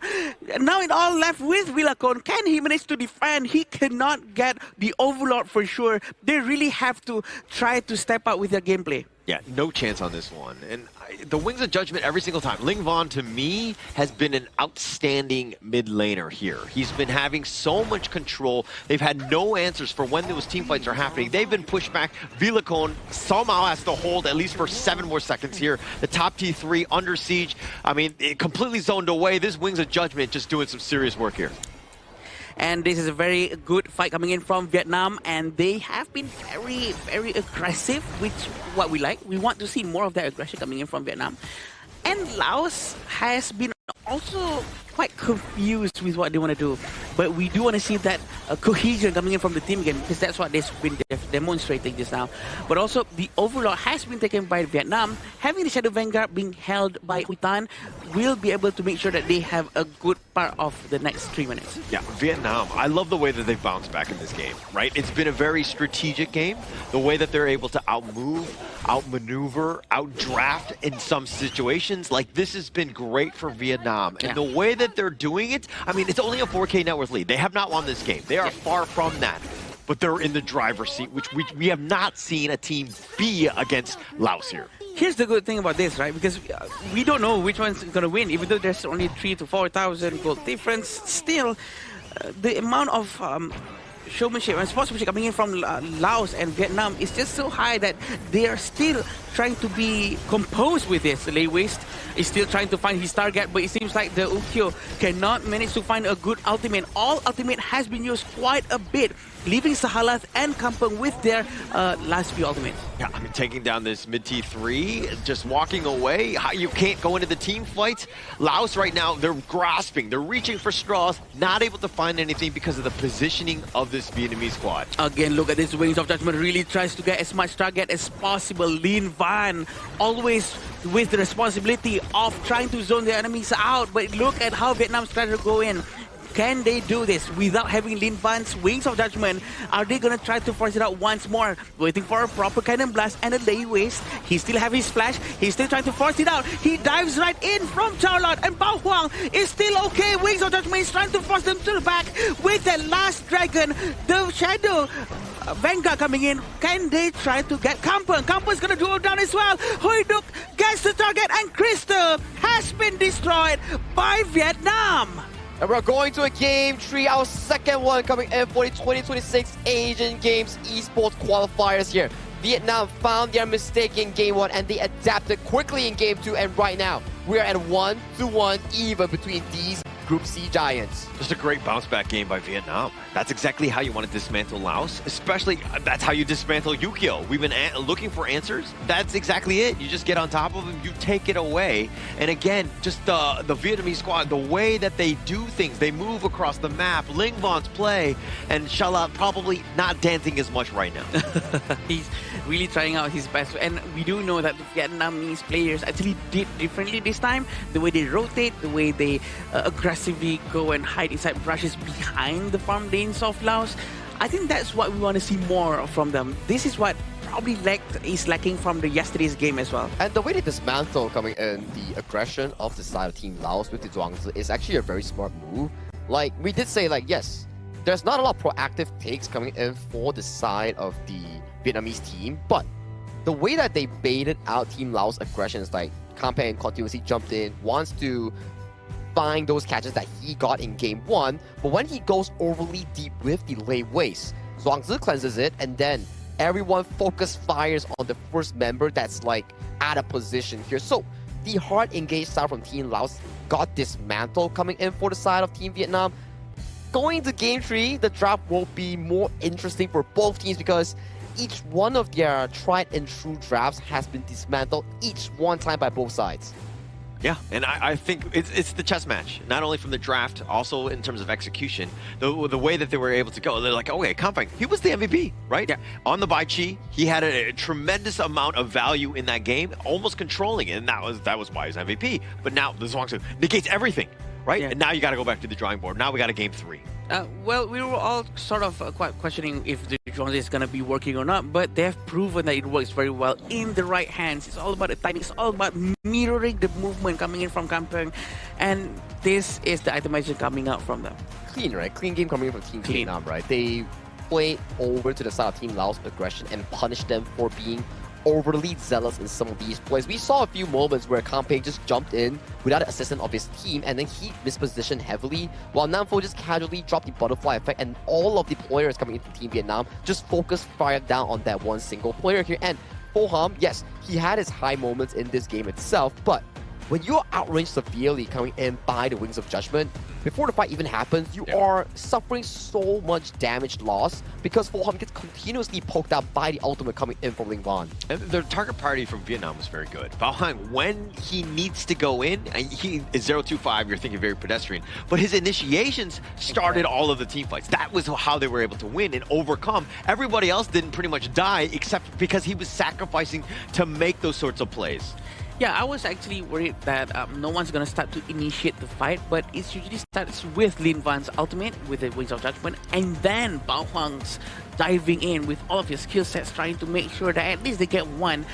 And actually, they pull it off very well with Bao Hang's presence. And that can be reflected towards the side of Ling Van and Hui Duck's damage dealt, right? Given so much room to actually be able to push forward with those cannon blasters and also the damage output. Every time there's a cannon blast from Sahalaf, Namfong casually blocks it, and then you lose so much of the aggression from the side of Team Laos to actually utilize Villacon and Sudasek in that strong mid jungle here. Yes, early game-wise, we've been seeing some good plays coming from Team Laos, but as the game progresses, you look at the 5 heroes for the side of Team Laos. They don't have much late game to actually tear down the defense line coming in from Team Vietnam. Yeah, I want to just, if they Laos took the draft that they had in Game 1 and brought it into Game 2, would they have had more success in this one going up against this Vietnamese squad, this lineup here? Probably going to be able to have a little bit more success with the unruly blade of Dun and the Dahlia, right? Because yeah. we do know that he's much more tankier that way. Because the way they rotate with Dahlia and Dun seems like they are much more cohesive rather than a bit detached to one another. It does seem like with having Moser, Ukyo, and Xiao Chao, the way they rotate is a little bit all over the place, not really moving as one. It seems like the farm lane is doing their thing, the mid lane is doing their thing. What do you think, Saki? Well, it goes back to your point, right? Like Game 1, where we did see that Team Laos grabs the game firmly in their hand and force Team Vietnam to react to every single play. In Game 2, Team Vietnam used that psychology that they actually got from Game 1. It's like, okay, you like to engage, sure, come on in. We have the Zhuangzi, we cleanse it, we make you be impatient. That's where we start to see Kampeng, Sahalaf starts mispositioning in some of these plays, and Villacon, without any front line, he was constantly being caught in the side lane, doing side lane things. And then as the game progresses, Vietnam getting pickoffs after pickoffs after pickoffs, because Team Laos, they're starting to get a bit frustrated because their plays were just mitigated by a single button on towards Namfong's ultimate. Yeah, and that's something that we didn't really see from the Laos squad. You rightly pointed out, they were frustrated, right? And it seemed like they were playing an unconventional game. They've never been in this spot before where they were losing. And Villacon, again, he was trying to split push, trying to create a little bit of space, but he got punished. So there was really nothing that they could have done. Again, Vietnam completely shut down what Laos wanted to do, and you see it in the goal graph here. Yeah, this is what happens when we hit around the 8 minutes mark, is when the Huitan is really trying his very best to really turn the game around. Huitan and his team together moving forward and trying to catch off people behind off guard. But I think also thanks to a little bit disorganization coming in from Laos positioning, because I think they themselves are not really moving as one. Like, these are the moments, right, where Foham still has the flush but didn't use it because he overestimated his tankiness, and Sahalaf getting casually checked out in the side lanes here. And yes, you do get the mid turret here. These were signs of success coming in from Team Laos, where they got the mid tower and got the game in control. But Villacon getting caught in the silent, this was really big. You can see the quadrant of their jungles. Every single camp was available after that pickoff. They proceeded to another pickoff on towards Villacon, and this is a crucial timer. 30 seconds until this objective. Take a look at where is Villacon. He's nowhere near this objective. A 3-1 going over to the side of Team Vietnam, further pushing that gold lead into a much larger lead here. Even though you pick up Bao Huang here, the backside being accessed by Hui Duck. Hui Duck is so fed on this air as of this point. Yeah, and when Villacon was just running to the tyrant, he just spawned, right? He was running as fast as he could, but getting picked off. I mean, that was that snowball effect and why they were not really able to compete. But Vietnam, look at how they navigate everything. The mobility, the back in, back and forth, finding the pickoffs, taking them down and then going back out. The re-engaging, disengaging is incredibly smart by Vietnam. And this will be the most valuable player coming in from Vietnam, Hoi Duc, with 604 and a whopping 33.4% damage, with 21% damage taken and a total goal of 22.8. Definitely one of the most effective airing gameplays we've seen with the Laura Bloom. We've seen him actually just spamming Laura Bloom as soon as he gets level 4 against the Laos farm laner. Yeah, clean performance, right? Coming in from the side of Hoi Duc, coming in from game 1 on his airing performance, then bringing that deficit and turning it into an offensive strategy, coming in game number 2 with a clean slate on the KDA here. He was the cannon, the consistent DPS coming in for Team Vietnam, in allowing them to back this win coming in on game 2. Now, the focus is who gets game 3. If Team Laos gets game 3, they're soft secured. If Team Vietnam gets game 3, they can force a tiebreaker for first and second. Actually, for myself, I don't have a horse in this race, if you will, but I do like the way that Vietnam was able to bounce back. I think that speaks volumes about a team. Losing the way that they did, it looked bad, right? Yeah. Comfort constantly jumping you, that's incredibly scary. But they're like, no, it's a draft issue. We're going to deal with it. We know that you have this mechanical skill to be able to take on this team. Let's just fix the draft and then put our team in a position to win, and they were able to do so in game 2. I do think that if they actually managed to perform like game 2 just now against the team yesterday, I think Vietnam can actually pull it off and actually win that one. But if only they have that mindset and that kind of cohesion and that movement that is so good. It almost as if Laos and Vietnam actually switched their playstyle just now for a bit. I would say so, like lesser proactiveness, but yeah. I would say that from Team Vietnam's side, they were more planned. They planned more on towards the gameplay itself, protecting the side of Hoi Duc and allowing him to consistently do the DPS. And you can see for the side of Team Laos, there's more mistakes this game compared to the previous game. Maybe they are like saying that, okay, that was a pretty clean game 1. We can repeat the same thing, but they actually let their guard down in that case. And that's the problem, right? When you're talking about teams that have not lost, they're not as hungry. They're going to be lackadaisical at moments. They're going to just do like, not the most efficient of, rotations, all of that. It affects them, right? And now when you've lost that second game, now things are shaken up, right? What is the mental resolve? How do you now bounce back? Yeah, that's the thing about being probably a little bit too comfortable with not having any loss for now, but we do know that Laos does have it because we've seen it in game 1. The way they rotate in game 1 was excellent and we wanted to see more of that. But having Vietnam on the right mindset now, can they try to reset this mindset from Laos as well? Because if they are a little bit discouraged and having Vietnam is, well, relatively on fire right now, can they try to really beat Vietnam later? Only time could tell, right? I think the drafting phase coming in for both coaches in the series of Vietnam and Laos has shown signs of back and forth, like a chess match that Hollow likes to mention, whereby if Vietnam found a way to counter out against Kampeng's Bai Chi, I don't think as a side of Team Laos, you need to revisit back the same thing. Yeah. I believe the Direnjie, the Xiao Qiao Mo Zi, those are okay. But revisit back into a different route where it puts comfort to Villacone. That during performance was magnificent, but coming to game 2, the gameplay coming in from Villacone was just really different compared to game 1. Yeah, it almost seems as if Villacone's performance is strongly tied towards Dun Dolia just now. But also at the same time, we still have Okyo again from Laos. They also want to try to prove it to us that, you know what? The Okyo can work and it will work. We will prove it to you no matter what. The Arlie and the Fatih has been picked. A very fast hero pick is coming in from both sides of the team, right? We just got in, they keep on picking 1 and 1 and 1 and 1. So quick. And Holler, you were talking about deja vu, right? I just want to let you know, Team Vietnam, we're in game 3, and that's the exact same 3 picks that we are looking at. Yep, might as well go back to the well, right? I think that this is one where, like, hey, I don't know if they're just being stubborn and they're like, okay, we're just going to prove that we can get it to work. Because even on the other side, the Nakaru will be there. You've got the Aaron to kind of go in with Charlotte. So we're seeing, the same picks going into this. But I think they're like, hey, it's not a draft issue. It's about execution. I do believe that they have the same mindset as well right now because they executed so well, and pretty sure that gave them a boost of confidence to do the same thing over again. Like Sir Clark always says, if it's not broken, why fix it? Exactly. Here, Team Vietnam, they do fix slightly on towards the mid lane picks here. You can see Xiao Qiao, Hano, and also Yuan all removed from the available pool here. Vietnam also, they're like, okay, that's a lot of roams removed from the pool. let's just ban away Zhang Fei and also Lapu Lapu. And then there's Lian Po as well. All these roamers engages are all gone and dusted here. And I'm liking the stuff here that I'm seeing on my screen. We have a Zia and Diadia. Lesser on the aggressive side here, but remember what I said about unlocking Ling Wang, allowing him to have control of the game. Angela, Liang.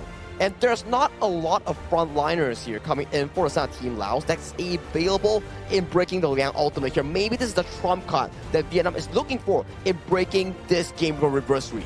Yo, that was the fastest draft I think. So fast, right? Games qualifier. I am not gonna lie, they were just like, it was like a speed run. They're like, okay, I know what they're picking. Let's just go. Because they're going into this one. But as we go into the third series of the day, Game 3. We haven't seen too many of Game 3s here.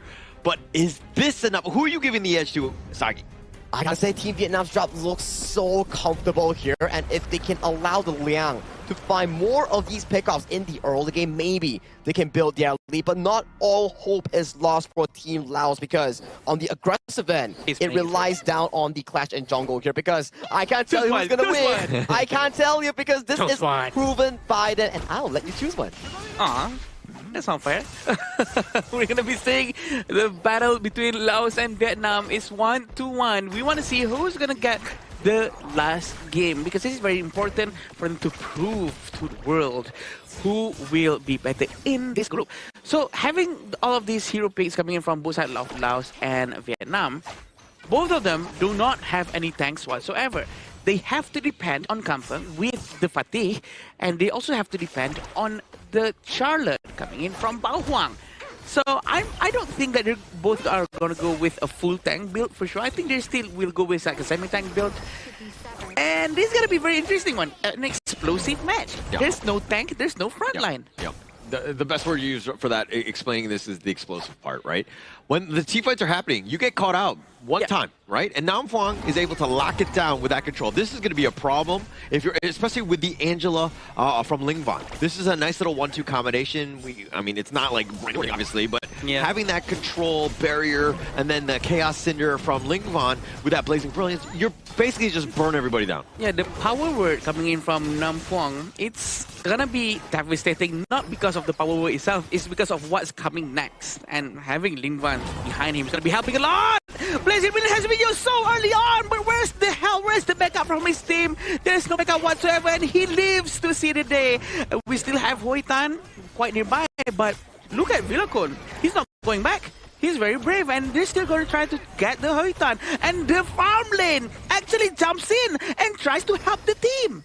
All right, it was looking like a Marvel movie with everybody fighting and nobody dying. Exactly. But in the end, the rotation from Falcom all the way from the south side, making his way an appearance there, had the mobility to ensure that they got that pick off. Falcom was like, I have to do this myself, really, guys. He actually went in and tried to do things, and he actually managed to do so. Because he hasn't used his common skill just yet.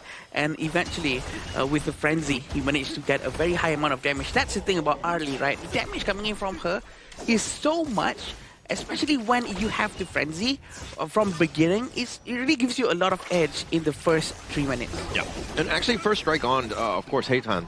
That's best case scenario, right? You're slowing him down. You want that edge. Villacon, he kind of fell off because he got caught out. He started to fall behind. And Vietnam made him pay for making any sort of rotation. So taking down Heitan, he is definitely the #1 target for you. Spark Force Dagger has been bought by Pokam. This is very good. He hasn't bought any shoes as well. This shows on how confident he is to survive without any shoes, because he has his Parasola, the umbrella that's going to be bringing him around the entire map. We also have this gold lead a little bit by Laos, and we want to see the same kind of rotation coming in from Laos to rotate from bottom to mid to top to mid to bottom, all the way into trying to invade the jungle of Vietnam like the game 1. But we haven't been seeing that anymore after the game 1 ends. Hasn't happened. Oh, the flash forward. He gets the control with that Blazing Brilliance. And Villacon was just trying to parade around in the river to make a rotation. He pays with his life. And he's waiting in this brush right now. He's not going to try to commit. Still trying to play it safe. A very quick move coming in from Vietnam, catching with Blazing Brilliance. We know that this is going to happen a lot of times, right, with Lin Van for sure, but the power is still dead. Lord Bloom is being used. They're trying to run away. Blazing Blaze has to be used once more, but a very quick smite coming in from Hoi Tan manages to secure the Tyrant quickly away from Laos. Actually pretty scary. Shalat almost going over the wall, almost doing enough damage to take down Haydock, but he gets on back to safety. But Vietnam, they're playing with fire. It's on the edge, and we're talking about, hey, both of these guys don't really have tanky frontliners. The flash away, Lingman. He made a mistake. Oh no, that's the first one he emotes because he knows what shame it was. What was that? I was shocked. I lost for words. I'm lost for words. Okay, maybe he wanted to cancel it out, but it just slipped. But that's a bit of a mistake coming in from them. 2 of 4. They were actually hiding inside the same areas of brushes, and they did not manage to get any kills from that. I mean, the idea was there. As soon as I was making a rotation, he was going to flash on top with the Chaos Cinder. Then you had Namfang for that other control after that one. But seeing as that he flashed the wrong way, it's a bit of a Roadrunner Coyote moment where he just kind of face plants into the wall there. If it actually worked just now, he would have got 2 free kills most likely. True. So you know what? Let's not rub it into his face. No, I want to rub it in his face. No, Linkbon has had a great... No, I'm kidding. Okay, we still have Southeast Side in the mid lane. Hoitan is going to try to pressure the lane as well, but it seems like Kampa is going to have a little bit of a hard time having these 3 people rotating together, waiting for that power word with the flash to go in for the follow-up of the Blazing Brilliance. But it seems like Laos or Vietnam tries to focus down onto the Overlord because, you know what, we don't have the Tyrant, we might as well just get the Overlord. So one thing that Vietnam could probably be doing better is probably being more aggressive in Namfang. Yeah. You got one good grab on the Vilicom, but you didn't get anything else. Oh no, that's another one. But look at this, Kampung actually lost his side up at the top lane, but we still have Nampeng trying to run away to the back. The damage coming in from Laos. Almost managed to get the Roma coming in from Vietnam, but a very quick fight coming in also from Vietnam, trying to take down Kampung, and Kampung pays with his life, and they actually managed to get the tier 2 tower. Yeah, taking that one down. That was space created. There was a little bit of action in the mid lane where Namfang just barely stayed alive. He didn't use his control. I think some other Liang players might have just like stood their ground and just locked him down, but he's like, no, I gotta stay alive. Yeah. He flashes back onto the tower, stays alive, and that was another little bit of space in the top lane where Kampang goes down. Bao Huang is trying to rotate from the bottom to the mid lane. Still want to see a lot more rotations coming in from both sides of the team. Since like Kampung was really locked in with trying to stay on the top lane for too much, he hasn't been able to really join the team fight, the main team fight, much more than he should be. I think he has to try to be ready with his teammate much more. Power word has been used. This is a very good one. They get Sahalas very quickly, but so does Villacone. He's gonna go down, but Kampung is really trying to slash his way towards Huitan. Huitan managed to run away. Huitan is still alive, but he's still very nearby. Kampung is still quite greedy right here, but Bao Hang manages to find him away. Yeah, but it was a 2 for 2. I mean, it looked good. It would have been even worse if Huitan just somehow got picked off.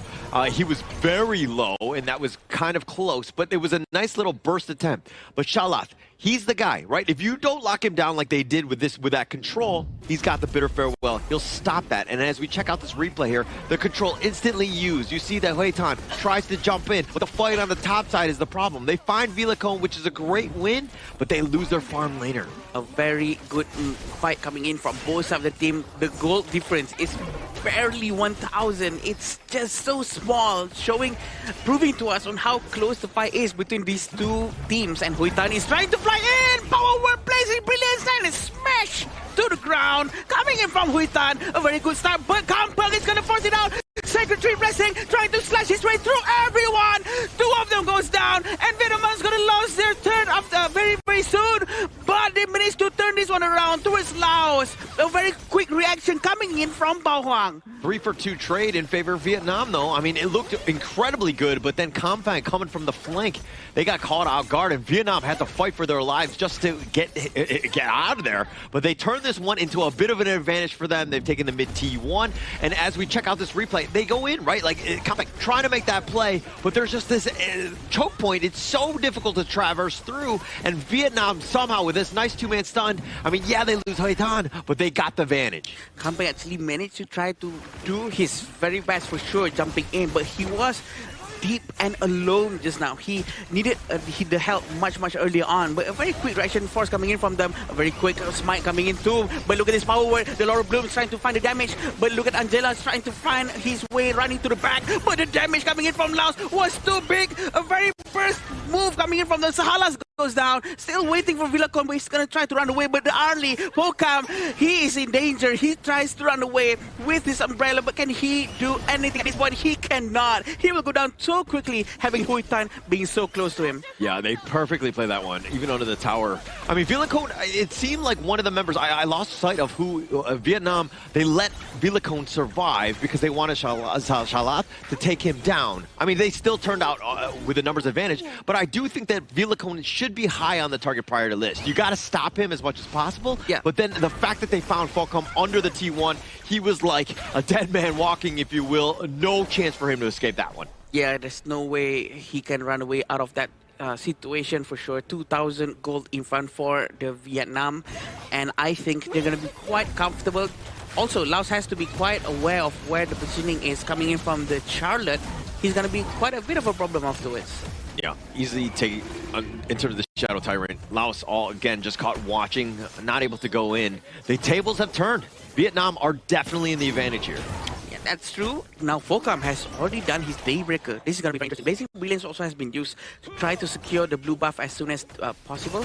Seems like Laos trying to get some sort of an advantage here, trying to get the Overlord, but Bao Hang is actually quite nearby. He has vision, but look at this, Howl has been used, trying to use Power Word. Everyone runs away. He cannot use the Power Word at all, but finally someone jumps right in. They said, why not? Well, the food is right in front of us. But look at this, Focam, a very good early gameplay, and trying to get the damage done with two people going down from each side of the team. Yeah, they were trying to speed on through, but it looks like the wall, there was just too many walls to hurdle over. They weren't able to get the last one. Yeah. I think Vietnam are very fortunate to come out at least even, but losing Huitan, probably overall losing that trade. Right now, it all depends on the ultimate or the Howl coming in from the Liang, because the Howl is going to be on a very long cooldown for now. But a very quick Shadow Overlord coming in from the Vietnamese team. I'm sorry, Laos team for sure, because they actually sort of won that team fight, and they really want to try to get an advantage in terms of pushing the lanes. Yeah, so I think at this point, you're kind of like, Laos have kind of weathered the storm. A little bit of sun here. They're trying to get Bao Huang. Bao Huang is really still right in front of them. Laurel Bloom has been used by Hui Duck, trying to find some more damage, but still, the regeneration coming in from Villacon, it's almost as if there's no anti-heal coming in from the side of Vietnam. It seems like Villacon was just so aggressively using his ultimate, trying to recover any health, and he's just standing in front and not receiving any damage whatsoever. Yeah, so continuing my point from earlier, I think that Laos have kind of weathered the storm properly, right? The Nam Phuong gank attempts, now that you have other damage and you're a little bit tankier, it's going to be a little less efficient. And now Nam Phuong can be a little bit of a liability, if you will, because he's very squishy. And Shalath, again, you have answers in terms of control to stop that control. And oh no, I actually saw Nam Phuong. He just used his Howl again without actually capturing anyone. I think that's a bit of a waste right there, but he can use it right now. This is what he was keeping it for. And Huiduck gets the kill. Yeah, I was saying that it's a liability, but not yet, because he's still just enough, because Villacon, when you're being aggressive and you're going into the heart of the Vietnamese squad, you can't go 4 versus 1, right? That's not a winning situation for you. Yeah, he was actually alone in front. He was actually trying to open the map for his team, I think. But at the same time, who else can do it aside by Villacon or Kampung? Maybe they have to play around Kampung more to try to get more vision into the map and try to rotate with him together. I know the fear that they have as soon as there's a Liang in the Vietnamese team. It's very hard for you to move around knowing that the power word can be used at any time. Yeah, and also Villacon was just walking around. He wasn't like using the brushes from cover to cover. He got spotted out, and that's the easiest play for Nam Phuong, right? Who's able to get the jump. Now they're going. Now very good power over here, but the Blazing Brilliance just in time, trying to deal more damage. Hoi Duck is always ready. Laurel Bloom has been used, but he still tried to run away to the back because they actually lost their Nam Phuong, and the Blood Rage has still not been used by Hoi Duck. He can still go to the next one with no problem whatsoever. So if we're talking about lineups, I mean, which one is better late game? I was, when you've got an Arlie, it's hard for me to kind of not give that one an advantage going into this. Another team fight coming in, a very good power gradation, but CC immunity coming in from the Laos side as well.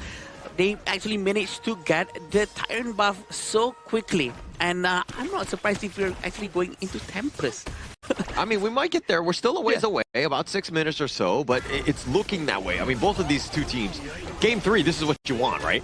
Yeah, Vilacon with the ultimate very quickly, but he did not manage to get the blue buff in time. The smite coming in from Huitan is just so painful, and it's enough for him to actually get the Azure Golem whatsoever. 5,000 gold for Vietnam is a huge number. Huge number. And now it's just, what do they do with that advantage? Because right now you're just seeing them just barely across the river. Yeah. That's saying that they're showing a lot of respect.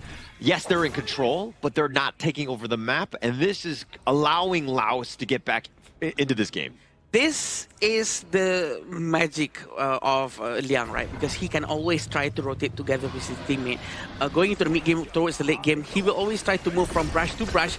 We can see a move we made here, a very quick capture coming in towards Sahalas. Sahalas is just a little bit overextended, but what else can he do? Who else can actually open the map if it's not Sahalas or Kampeng? I still feel it's supposed to be someone who tries to sacrifice their life to open up a team fight, but it seems like there's no one else. Yeah, no one else. I mean, Shalat, he'll be happy with that. You would rather him take that control more than anybody else. True, that's right. So him going down, not the worst, but them losing an objective, now it got a little worse. A very good objective taken by Vietnam. This is the most important thing. After they get one strike down, the most important thing is for them to actually progress into the game. What's next, right? Do they want to try to get a tower? Is that the objective right now? Or do they want to get an Overlord or Tyrant? They went with Overlord without wasting any time. They try to rotate together once more. Very soon, Nampuang is going to have the Howl. He has the Howl right now. They will be able to move very quickly and capture anyone by surprise. Yeah, this is about the map control. And now you're seeing Vietnam, it's just like, okay, this Crimson Golem, let's get some numbers on it in terms of just like when the respawn is about to happen, potentially looking at that as some sort of ambush. But you can see that Laos are like, okay, actually, we know, let's play a little bit more timid because the Vanguards are coming. We don't want to stray too far from our base. Oh, the Vision Sprite is actually showing up onto the map for them. They have to clear the Vision in the left side of the jungle, but it seems also like Kampeng is going to try to activate the Vision on the right side as well.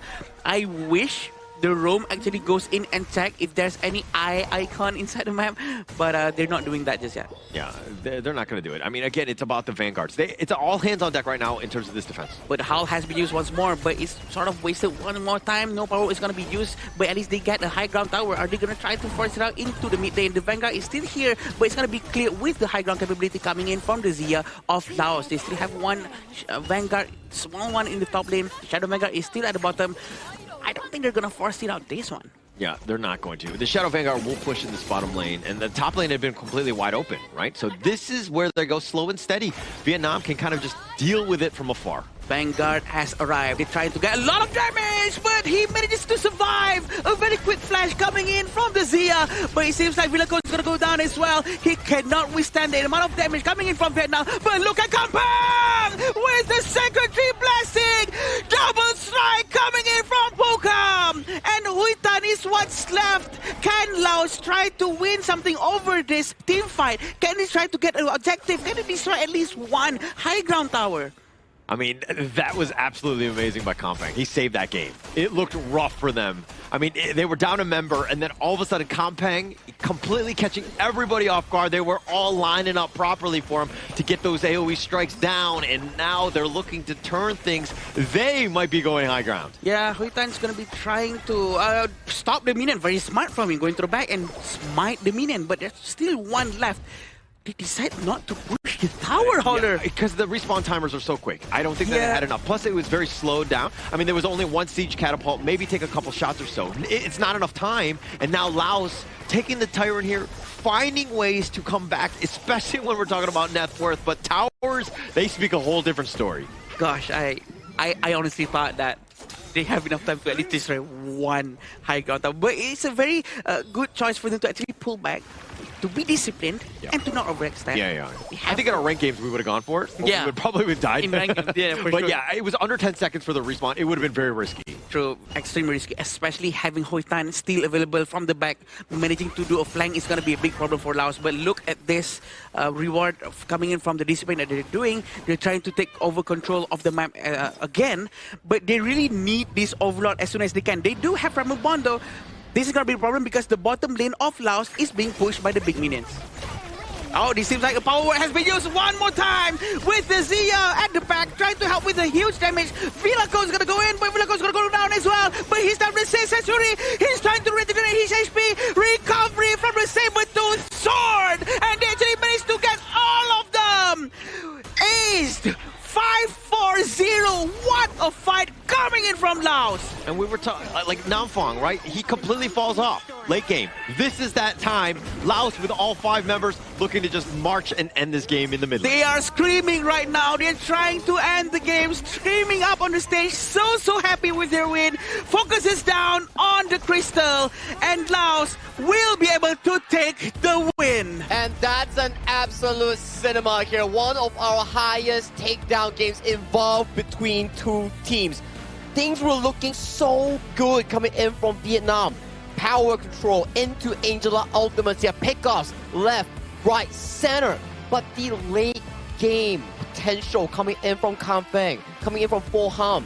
These 2 side laners, every single clutch play, they found it and they delivered a comeback win. Yeah, Laos, it's one of those, it's like the meme where it's like, I didn't hear no bell. Like, they were continuing to fight. They got punched, they got uppercutted, they got knocked down multiple times, but they got back up, realizing that the late game, if they were able to survive to it, they would win. It's always the Laos with the long game. It's always them turning out all right at the end of any 3 games matches. And they've proven one more time their resilience, their defense was just so good with that discipline. And probably, Howler, if they actually try to force out the mid lane high ground tower too early, they might have regretted it if something goes wrong. Yeah, and you could tell that everything was kind of in the favor of Laos, right? Yeah. Especially when they were when they got the Tyrant and they were wrapping around the Overlord. They were looking to take control. And then that was kind of a situation where you're like, as Vietnam, do we want to be aggressive? We probably should have just held the fort a little bit, maybe wait for the Tempest Dragon, and then when they go for it, then we can jump. I think this is such a game where a specific individual performance stands out to me the most. Coming in for the side of Team Laos is Kampeng on the Lafati, and also Pho Ham on the Arlie. I think these 2 are the heroes of the game for the side of Team Laos. If there is ever a moment I can give double MVP, this is one of those games. It's gonna be hard for the to this side, these 2 side lanes. Yeah, it's gonna be hard for the team to choose for sure, because both of them looks very impactful in the fight just now. And having the Fatih using Secretary Blessing and the Pho Ham was so ready with the umbrella to just start in and go out and just deal damage non-stop. It's just so beautiful coming out from both sides of the team. Yeah, the resilience, right? And Laos to be able to just kind of weather that storm. Things are not looking good. I mean, anytime you're up against the Liang and they're going on that gank train and just taking people down, it's so demoralizing, right? And then it's just like, okay, we just slow the game down, we get our items, we're able to survive. And then you saw that 15-minute mark.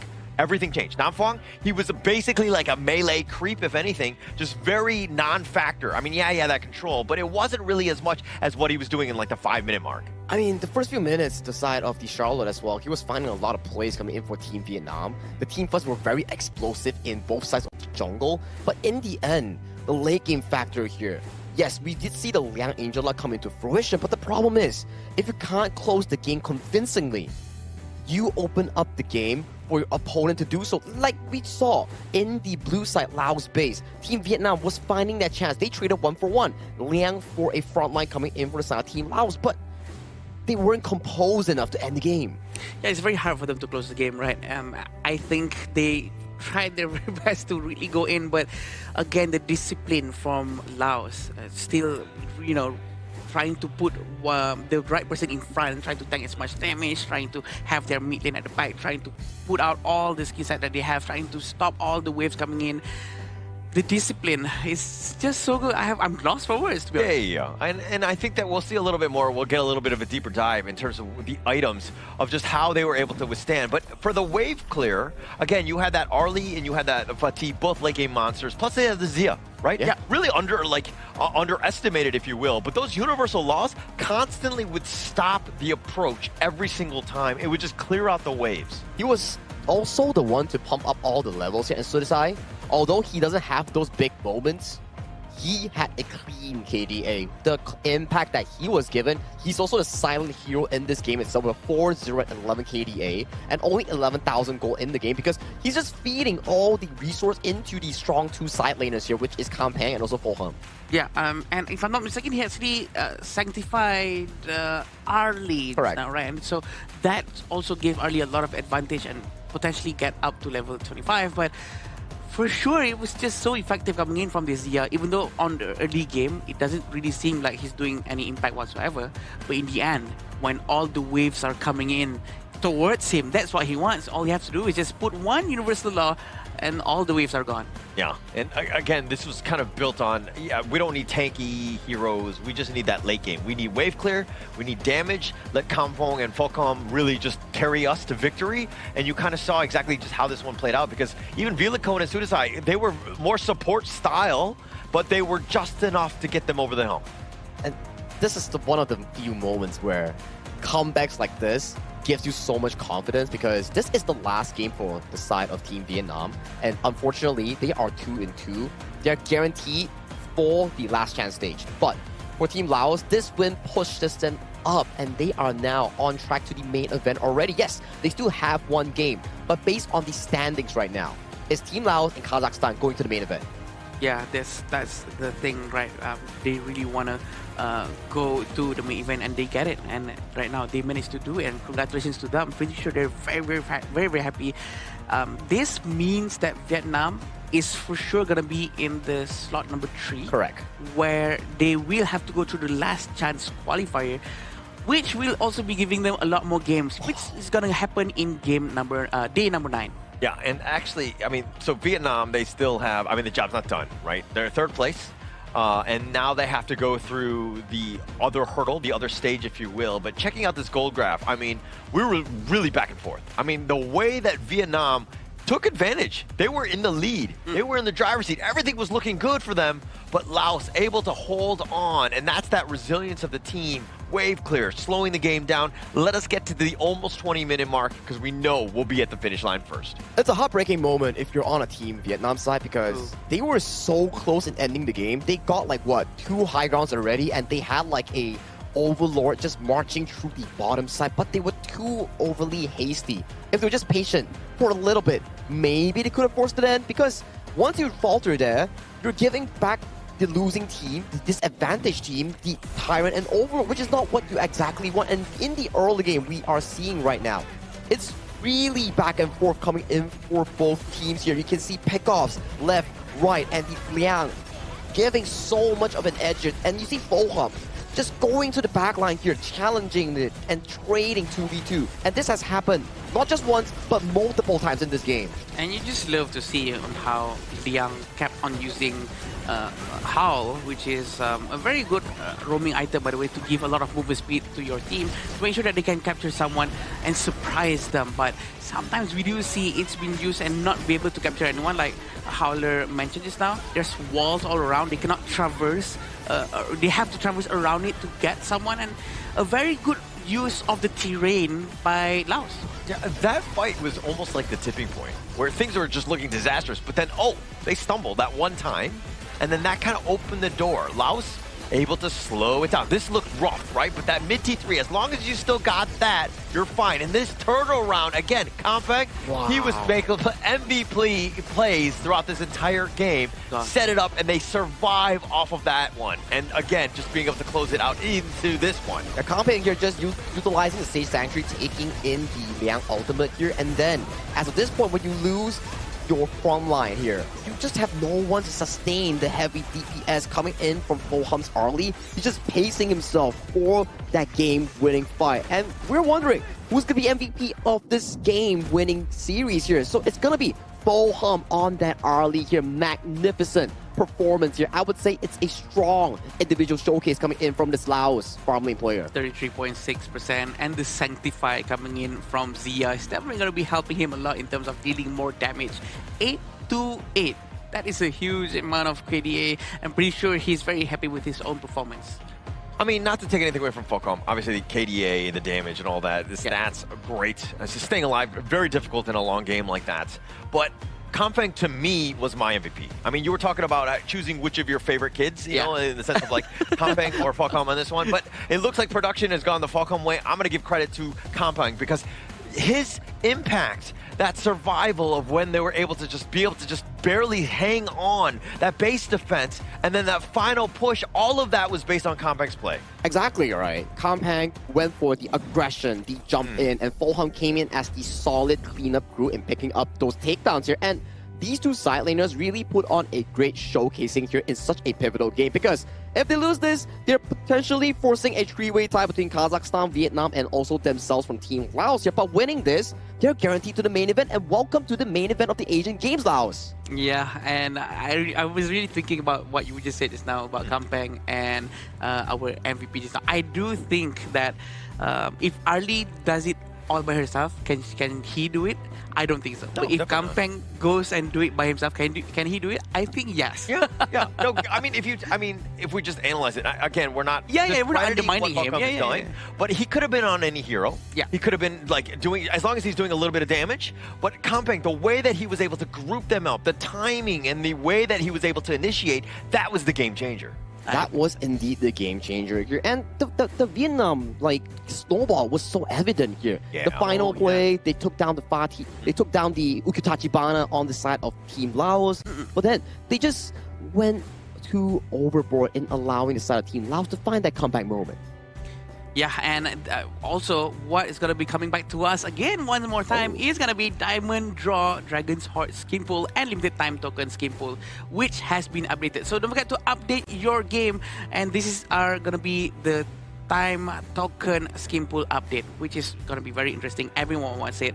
There's a lot of free stuff coming in towards you guys. All right, so as we go into not only update on that one, I think that we've seen 3 amazing series. Finally, it's great to kind of go into that. But first off, I mean, just what a great game there. I mean, a great game also comes with an important interview that Team Laos will be having there on stage with Mara here. And I know, Mara, you're ready? All right, Mara, take it away. Nindinam Sahalat, congratulations to Team Laos. Game number 1, you guys took control of the game. And then game 2, your opponent, Team Vietnam, looked for the right moments to strike back. They studied your pattern.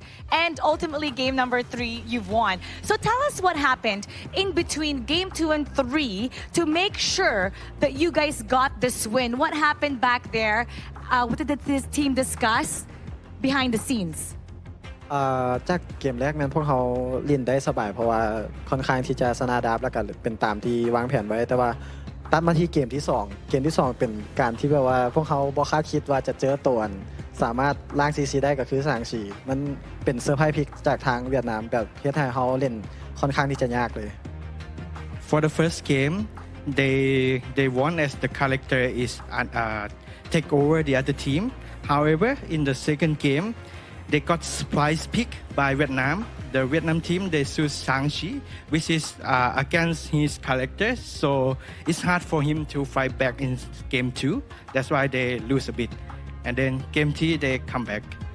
And congratulations with that one. Now, because of this win, your team, Team Laos, is now #1 top spot for Group C. How does it feel to be representing your region so dominantly in this Asian Games qualifiers? ตอนนี้พวกเขาก็รู้สึกดีใจหลายแล้วก็เป็นไปตามที่คิดไว้ว่าพวกเขาจะได้ที่1ในกลุ่มอยู่แล้วแล้วก็แบบว่าเป็นอาจจะพลาดแค่เกมเดียวแต่เขาก็เป็นทีมที่แบบไล่พ่ายเลยHe said it is going as the plan, but however only 1 game lost.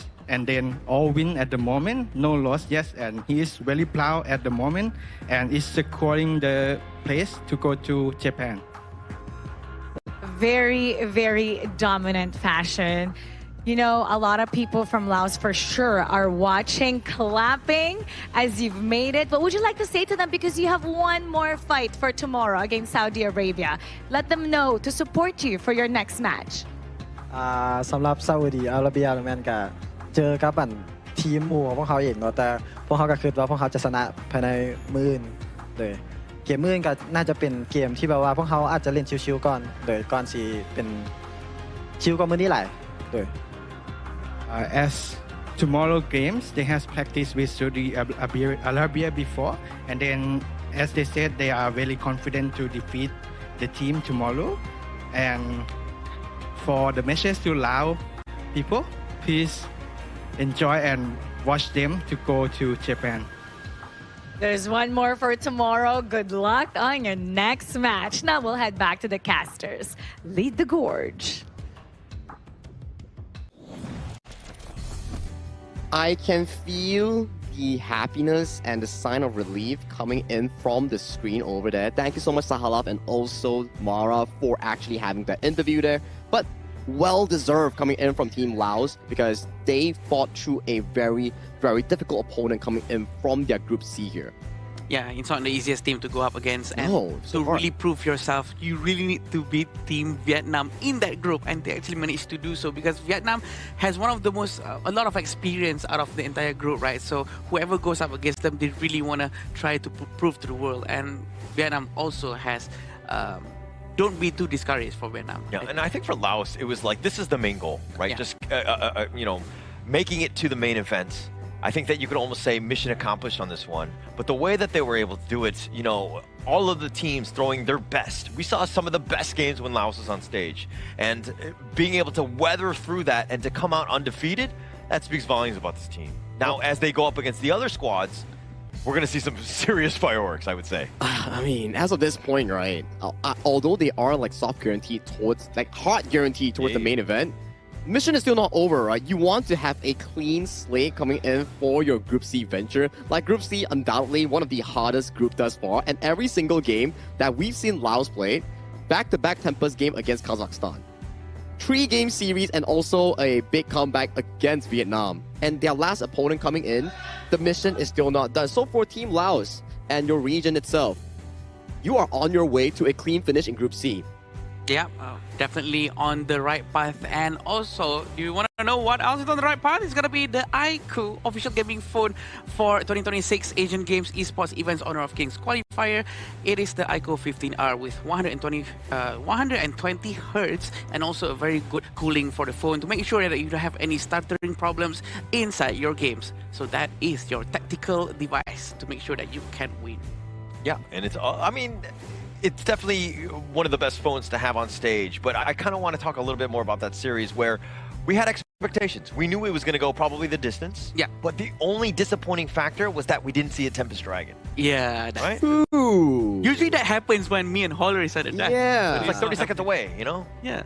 But okay, if you want some Tempest Dragons here, maybe the next upcoming series between Syria and also Republic of Korea might bring you more flavors here. Because for Syria, they played the least game thus far in the Asian Games qualifiers here. And if they want to make it to the main event or the last chance stage, they will definitely need to beat Republic of Korea in the upcoming match. Same thing can be said for Korea and fans across their own region. If they win this, they're also soft guaranteed for the main event. I think that they have this surprise factor that they can use because no one have seen them play that much. So maybe they can try to pull out a new different strategy going in, fighting against the Republic of Korea. And they've watched Republic of Korea play it before, so maybe they can study them before this, right? So it's going to be interesting for us to be casting. Actually, there's a lot of games, Korea, right? From Nongshim Red Forest to here, you can see exactly the tendencies and things that they like. You know that they're going to be coming in very well prepared, hopefully in the draft. It's a little bit of a different game here in terms of the patches and all that, but it's still relatively the same in terms of the hero playstyles that they'll probably aiming to go for. It's the discipline that they actually bring as a squad, right? But we'll definitely be heading towards a short break before we come back to more Honor of Kings action between Syria and Republic of Korea for the match of the day. So, see you later.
stage. Contestants fight for the honor of their regions while we cheer them on from the stands.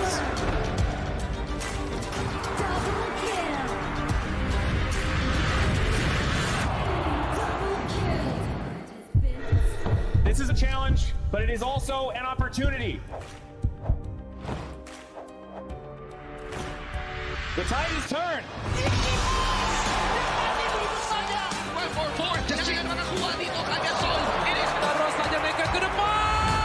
Aspas in front. They're going to use it. Golden title. That's happening. Victory! And we pulled it off together. We share the same voice, the same radiance. This moment of brilliance belongs to all of us. Together, we shine.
Welcome to the 2026 Asian Games Esports Qualifiers, Honor of Kings. 20 regions, one stage, and only the strongest 9 teams will earn the right to shine above the rest. Taking place in Malaysia, June 13th to 21st, 2026. Coming to Malaysia, this is the battleground where teams fight for the right to qualify for the Asian Games. 20 teams enter, but only 9 teams will move on. Apart from the 20 regions, there are 3 regions that have direct qualification. Here is the 2026 Asian Games Esports Qualifiers Honor of Kings format. First, the 20 teams will split into 4 groups of 5. In each group, every team faces every other team once in a single round robin, with every match played in a best-of-3 format. That means every match matters. Every game matters. Every single point matters. The point system is simple. Win the match, earn 1 point. Lose the match, earn none. At the end of the group stage, teams are ranked by the total points they've collected. And from there, the road begins to shine.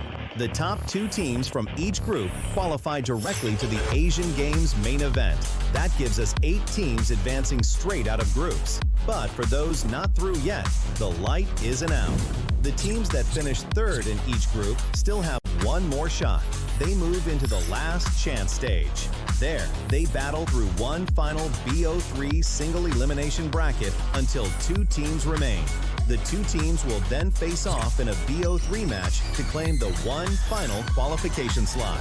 So in total, 9 teams will make it through, 8 from the group stage and 1 through the last chance stage.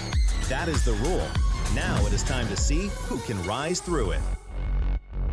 From across the world, regions gather here in Malaysia. 20 teams, and only 9 will qualify. The path is set. The stakes are clear. Together, we shine. Stay tuned, and we'll see you at the stage.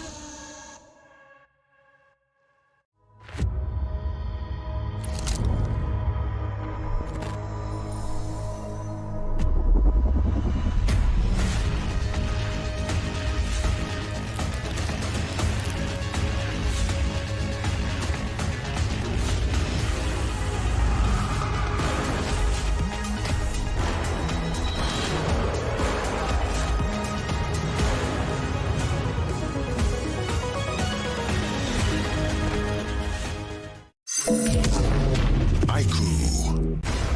Ultimate not ready yet.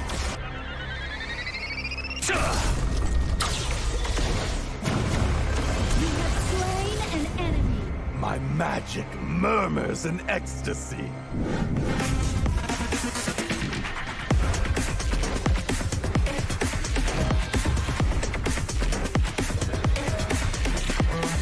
Amazing! There is no escape for you. Killing spree. Double kill. Triple kill. Spectacular! Kill. Don't worry. I'll be back for your life soon.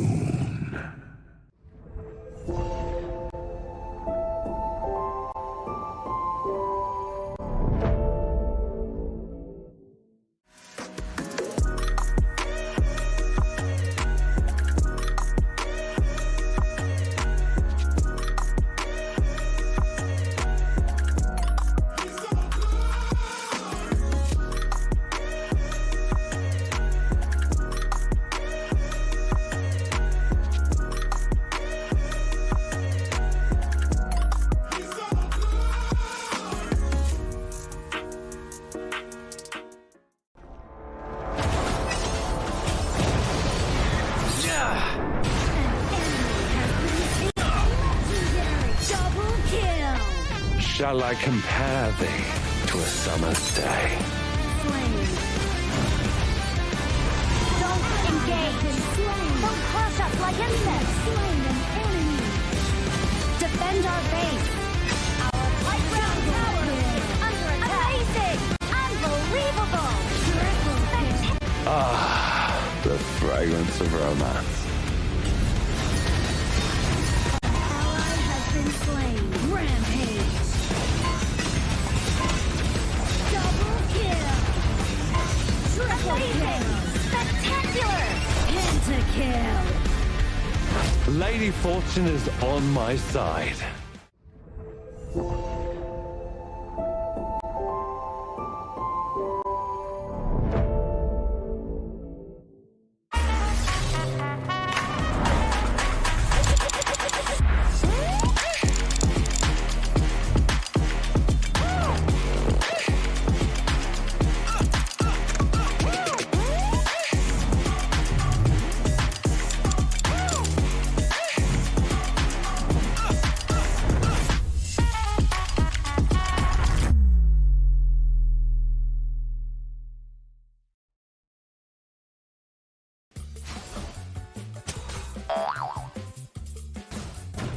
They tried.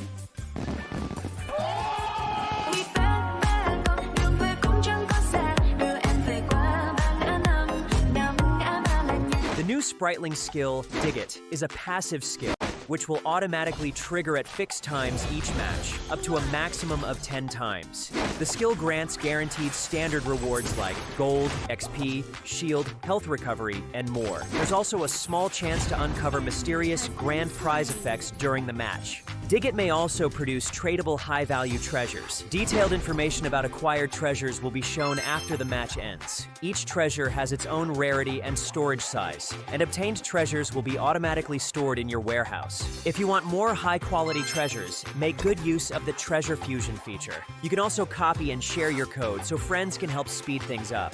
Treasures in your warehouse can be sold for event currency, which can be used to redeem skins, items, and other rewards on the event page. You'll even have a chance to win physical prizes like smartphones and cash. You can also spend event currency to bid on high-value rewards. The auction uses a hidden bidding system, where you can submit 2 bids for the same reward. The highest bidder wins, giving you even more ways to obtain rewards.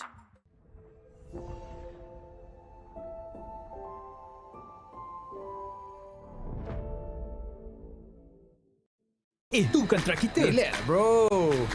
Phone aku! Jom kembara. Mountain Dew!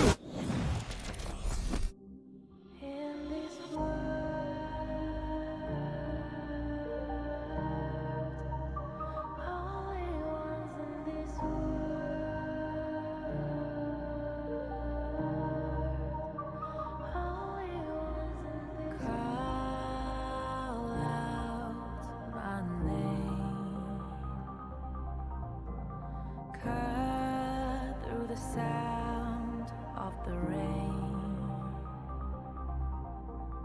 No matter how I feed the flame, you know I feel the darkness and the pain. All of the ways we tried to break free from the night, you know we made it out, we found the light. I fly so high, so high, light up the skyline. Let's do it this time, like it's a whole new vibrant world.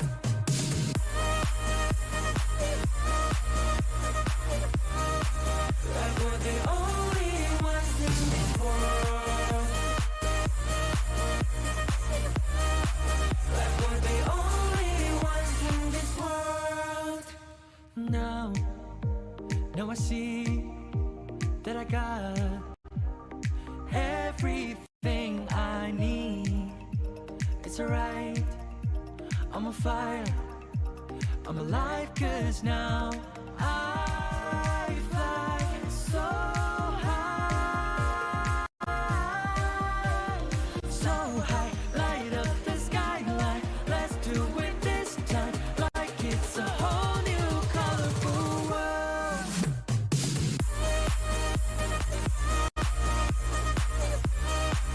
Like we're the only ones in this world. Like we're the only ones in this world. Never thought we'd get this far, burning like the stars. How we get this far, like we're the only ones in this world.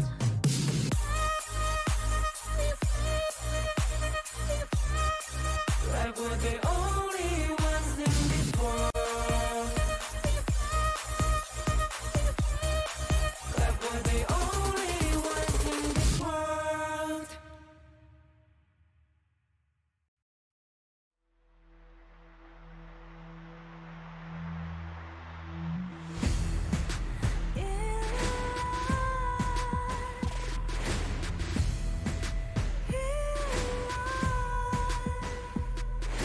What's a life without its worth? Compromising with what hurts inside, inside. When you let fear decide your fate, you don't choose which path to take in life. In life, I'm finally letting go of everything that still holds me. I'm against all odds, but I won't give up, 'cause it's my time to shine. Standing in the spotlight, and no one let me down. Destiny is calling high. I'm not afraid to fight for everything I love. Victory's on my side.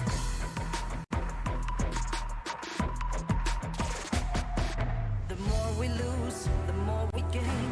The more that nothing stays the same. In time, in time.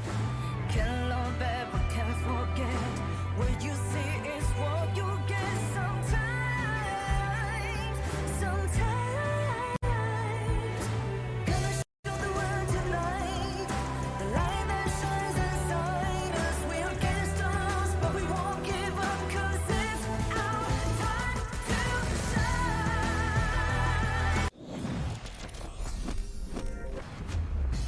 After that banger series between both Vietnam and also Laos, we're back at it once again at the 7th day of the 2026 Asian Games Esports Qualifiers for Honor of Kings. My name is Aki, your guest host for today, and we will be inviting back Sir Cloud and also Adam to be our casters for the Gorge.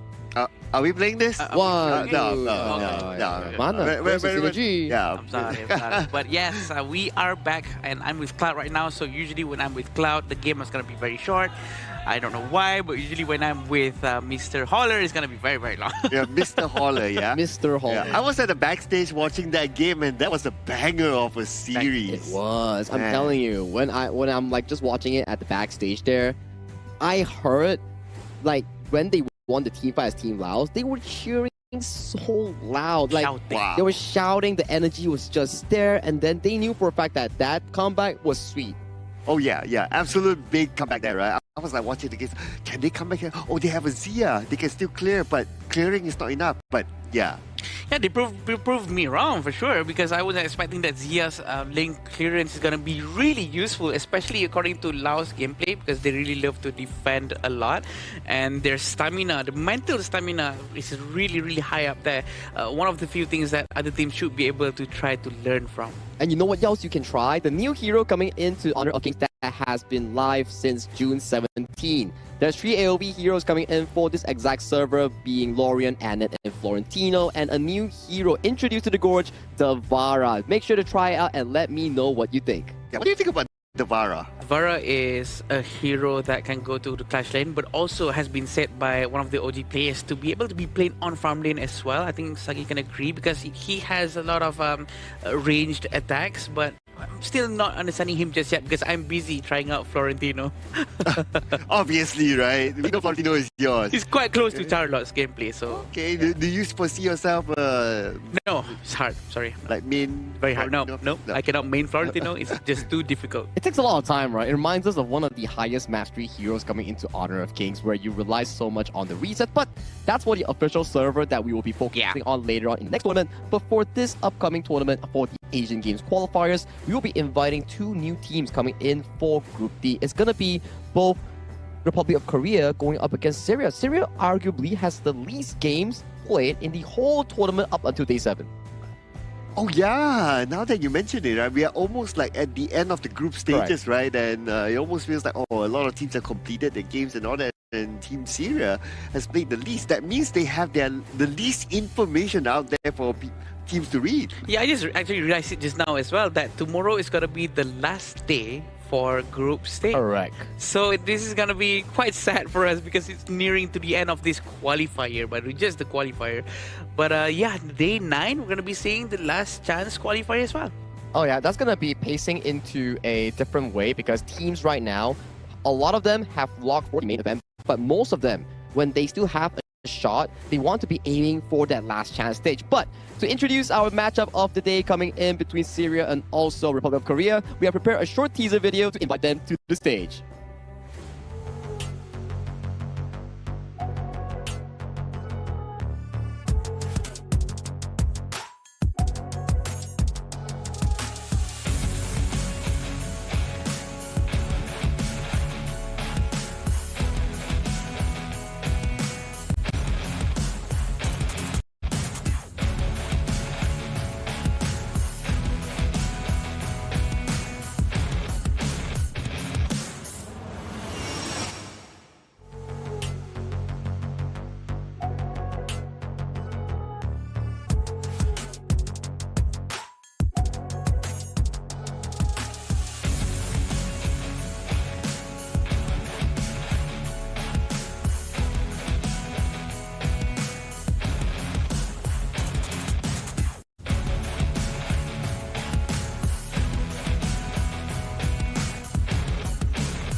Their path to qualification remains wide open.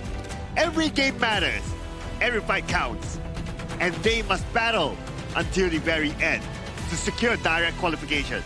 With everything at stake, they refuse to back down. Ready to fight for every opportunity. Syria!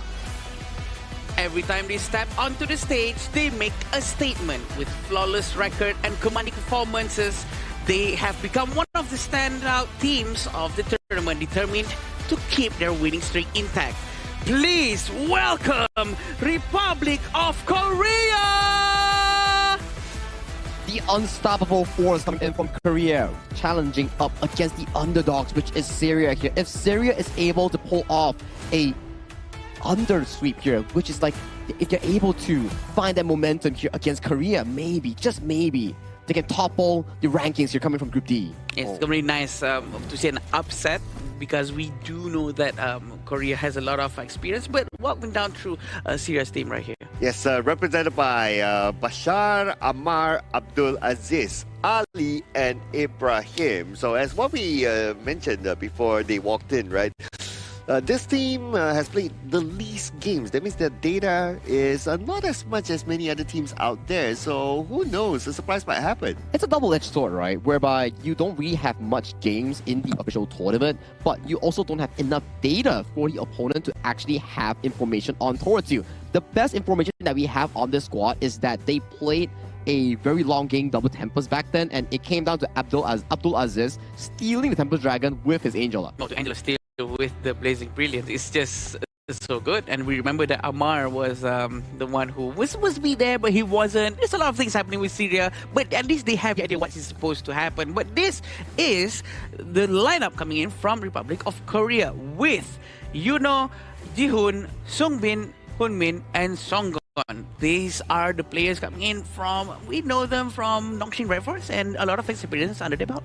Yes, this is powerhouse of the group, of course, and they are definitely one of the favorites to move forward. So this will pretty much be like the David versus Goliath sort of story, if you kind of think about it. Yeah, and we did see how yesterday Republic of Korea was able to take down Sri Lanka in a rather convincing fashion, thanks to Seonggon and also Seongbin with that Mozi Angela combination in consistently finding the targets on towards the gorge. Their playstyle is really heavily revolving around that mid jungle roam rotation in getting those early leads and skirmishes here. And this is the head-to-head between two teams. Yeah, the two teams going on head-to-head with a 49 and 27 in terms of strikes, and the elimination is 41 to 19 for Syria and Korea. But the amount of assists coming in from Korea is going to be so much more. It's because the fact that they have went through a lot of team fights, and this shows that they love to play as a team much more compared to Syria. But the hero pool here is not too far off, right? Like, even though Republic of Korea, they played more games, but they are still keeping their hero pools pretty tight. So it looks like they might be the kind of team that likes to play things by the textbook, or a little bit safer, or something that's tried and true. Nothing too risky yet. It's more in the pacing, right? Like, we went through some of their games. They are more on towards the control mage side for their specific mid laner, lesser on the aggressive end. They like to play games where team fights are slow and steady, non-pressure. But for the side of Team Republic of Korea, the way that they play is through dominant picks, through heavy crowd control, setups coming in from the mid and roam roll. So it's gonna be a rather difficult situation coming in for the side of Syria to actually respond to Korea's playstyle. I agree, because Korea always force a certain playstyle. They force the game to happen a certain way, which in turn we can say that they're trying to create their own opportunity. Compared to Syria, they have to be much more a bit safer. They try to react a lot more. So can they handle the potential onslaught coming in from Republic of Korea? That's what we want to see, because Korea has a lot of experience in terms of trying to do jungle invasions and trying to really force a very good play. Well, what we're sure to see is that Republic of Korea chose the blue side, so they're going to have the first pick here to set the tone of what's to come. I do want to see creative plays here from Syria, right? Because if they want to go for like conventional plays, I worry that, okay, you play normal versus you play normal, like Korea's standard of normal because of their experience will be a little bit higher. So I would want to see Syria play creatively. They need to find an even ground, right? Something that puts them on the advantageous end, because if they are on a 50-50 footing in the general playstyle, like what's the mentioned, micro, macro-wise, so far from our observation, Republic of Korea seems to have much more experience and are more advanced in those segments here. So regarding on what this exactly comes down to, Syria needs to find something niche to actually be able to topple Korea. I agree. I think that they do have the mindset to do so. They have the idea. They executed well in the previous games too. So we do know that sometimes these teams, they just need a little bit of more warm-up to get used to what's coming up next. And Korea going with the blue side, they're going to be able to pick the first hero, which is going to be Mai Shiranui, which goes along with what Sagi was saying, a very aggressive pick, aggressive gameplay. Oh man, the moment you see a Mai, you know that they're going to play this very, very fast, right? They clear out the first wave in the middle, they start rotating towards the side, and they put pressure on either the farm lane side or the clash lane side. But we're going to get the Yuhuan and also the channel being picked up by Syria. So since the channel is being picked up, I don't expect to see it early picked up by Republic of Korea. But the D-Ranger has been pretty popular. Yeah, D-Ranger seems to be one of the key picks if they do want to fight up against the channel here. And we do get the Nakoruru plus the Byron locked in here coming in for the side of Team Korea. I do think that this is a strong 1-2 combination coming in for the side of Korea, where Byron and Mai, they are very active in the early to mid game, allowing Jihoon on the Nakoruru to find those early jungle wins. And this is not the first time we're seeing a Nakoruru has been picked even before any tanky heroes has been taken into their team. But Syria sort of taking a Dune right into their hands, sort of really playing into what's the plan coming in from the Nakoruru. But also, it seems like Syria is going to go with a much more conservative playstyle, just a little bit more, with the healing coming from Yuhuan. And we can expect maybe a Dolia is going to be picked, but Dolia has been taken out. Yeah, I was kind of hoping that Syria will be able to lock in the Dolia, right? Because it can be comboed together with the Dune, and then as the final Clash Lane pick, they can pick someone who is more engaging. But now, since the Dolia is out of the picture, well, you can go for other tank picks as well, right? Like the Lianpo, for example, which is not too bad to be comboed together with the Dune. You can have multiple knockups if you can do that sort of combo. I mean, if they do want to consider the fact of flexing the Yuhuan into the Romero also works out, but they did take away the Mozi here coming in for their 4th pick. And you can start to see that's a lot of roamers removed from the pool. Korea still has the Lianpo, but judging from the bans, Zhang Fei, Lapu, Dolia, Diadia, plus the Kui. So if they want something engaging, maybe go towards the side of the Liang, the Donghuang, or things like the Lianpo, or even the likes of the Kui Guzzi might come out. To be honest, the fact that they banned Kui, this just shows that they don't really want any heroes that's just so annoying to handle with. They want a much more passive gameplay, much more clean run throughout the entire jungle, especially for the Dune. I think this is actually a very good call for them to just ban out heroes that will give them too much of a problem. And it seems like Lady Sun and also the Lianpo is gonna be picked for Korea. A huge amount of damage. Also, the crowd control is going to be a lot from them. The Dharma is open.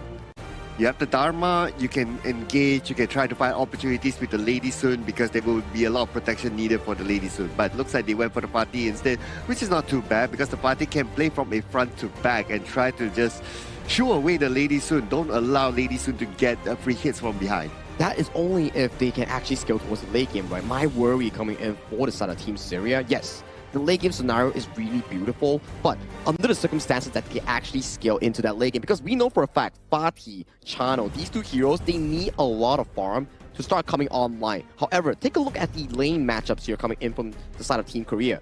Byron, Lady Sun, direct lane counters against them. So if Syria falls behind in lane, Korea's going to step on the pedal gas and make sure that this is going to be a snowball. Yeah, Sagi, before I let you go, which team do you think have a better team comp? Oh, I gotta say it's Korea, man. Their composition looks so solid. They have engaged, they have late game, they have everything it takes to snowball the game from the early get-go here. But let's see how Syria is able to counteract that with the draft that they have listed out on the red side. I think I have to agree with him as well because the damage coming in from the Korea is going to be a lot, especially when we have the Songmin on the Mai Sharnoy. It's going to be able to deal a lot of damage towards the minion at first and then do a lot of rotations. Seems like Syria is trying to do something similar, sending Moza and also Abdulaziz on the Yuhuan towards the bottom lane. Yeah, in fact, they cleared the mid lane first before the Mai is able to clear it. So they had the first move towards the bottom lane, and that signal was given towards the farm lane area, and that's why they had to back off. But great for Syria. I really like what they're doing here. They did that quicker, and because of that, they're able to secure more resources at the farm lane. And it seems like both sides of the team is really trying to play at their own pace, not really trying to steal too much of any jungle for resources. Waiting for Amar to finish his first cycle in the jungle. He's going to be reaching at the bottom lane in about 140 seconds. 1 minute 40 seconds is going to be the mark for him. But seems like Nakoruru has started to appear in the mid lane very, very early on. Okay. bit of a rotation back into the mid lane by Seongbin, but that's just to take over the wave so that he's able to farm for himself. Now, keep your eye on to Jihoon, though. He's making his rotation onto the bottom, but no clear target yet because Ibrahim had the signal that he has to play this safely underneath the tower. Yeah, we know Amar and Jihoon is trying to rotate as fast as they can, but as a Dune, it's going to take a long more time for you to clear the jungles compared to Nakoruru, because Nakoruru is a damage-based hero, compared to a Dune, which has to focus more on towards defensive items. But it seems like a little bit of a walk happening in top lane to try to get Bashar, but Bashar actually managed to run back to his tower to safety. Okay, so looks like Syria, they're still in control of the middle stages, right? Despite them being behind in terms of goal, but at least the laning is okay. But maybe I spoke too soon, but no, Abdulaziz is okay. Great, and any sorrow coming from him, trying to survive any potential upcoming damage from Korea. Rotation is trying to be made by Seongbin, moving towards Bashar, but Bashar seems fine for now. Are they trying to steal? They managed to give it towards Honmin. A very quick and decisive move from the Korean farm laner. And again, both sides back to respecting each other in terms of the jungle. No big jungle invaders though. If any jungle invasion would happen, I would expect it to come from Republic of Korea first, because they have the Nakoruru and they have the Mai that can easily go in and out of the jungle when they need to. If it's not to gather resources in the Syria side jungle, at least they are able to get information. A huge damage coming in from Korea, but did not manage to really make it stick to Amar, because Amar used the early blade to run away to the back. But very, very cheeky from Yuno, clearing the wave before it even arrives to the center, and it seems like they're all gonna dive into the tower with Jihoon in line. And a huge amount of crowd control coming in from Korea. I thought he was able to survive that when he used the flash forward, but then again, they still went in on it. They were committed to getting that takedown, and that gave them dividends. The first strike given towards Republic of Korea, and not only that, look at where Yunho is at the top. He cut the wave all the way behind tier 2 tower. Yeah, he really doesn't want to waste any time, because this will allow him to do an earlier rotation towards other lanes. That's the benefit of doing this lane cuts.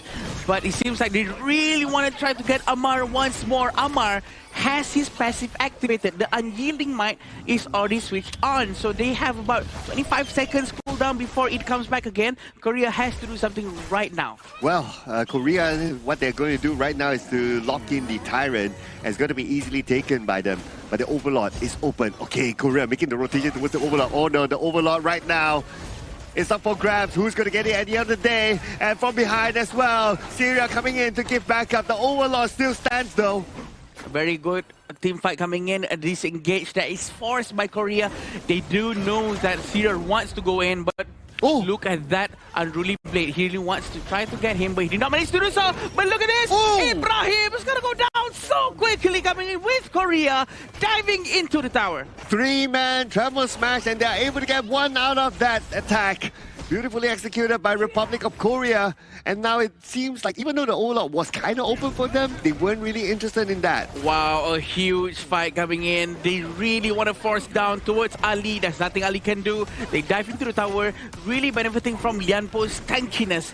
It almost seems like there's nothing Syrian can react to that. But Bashar is quite busy at the bottom. It feels like Bashar is trying to buy some space for his teammate, but is it enough for his teammate to actually survive the attacks coming in the center? Or he might need to join up with them right now because they still have a chance. Look at this.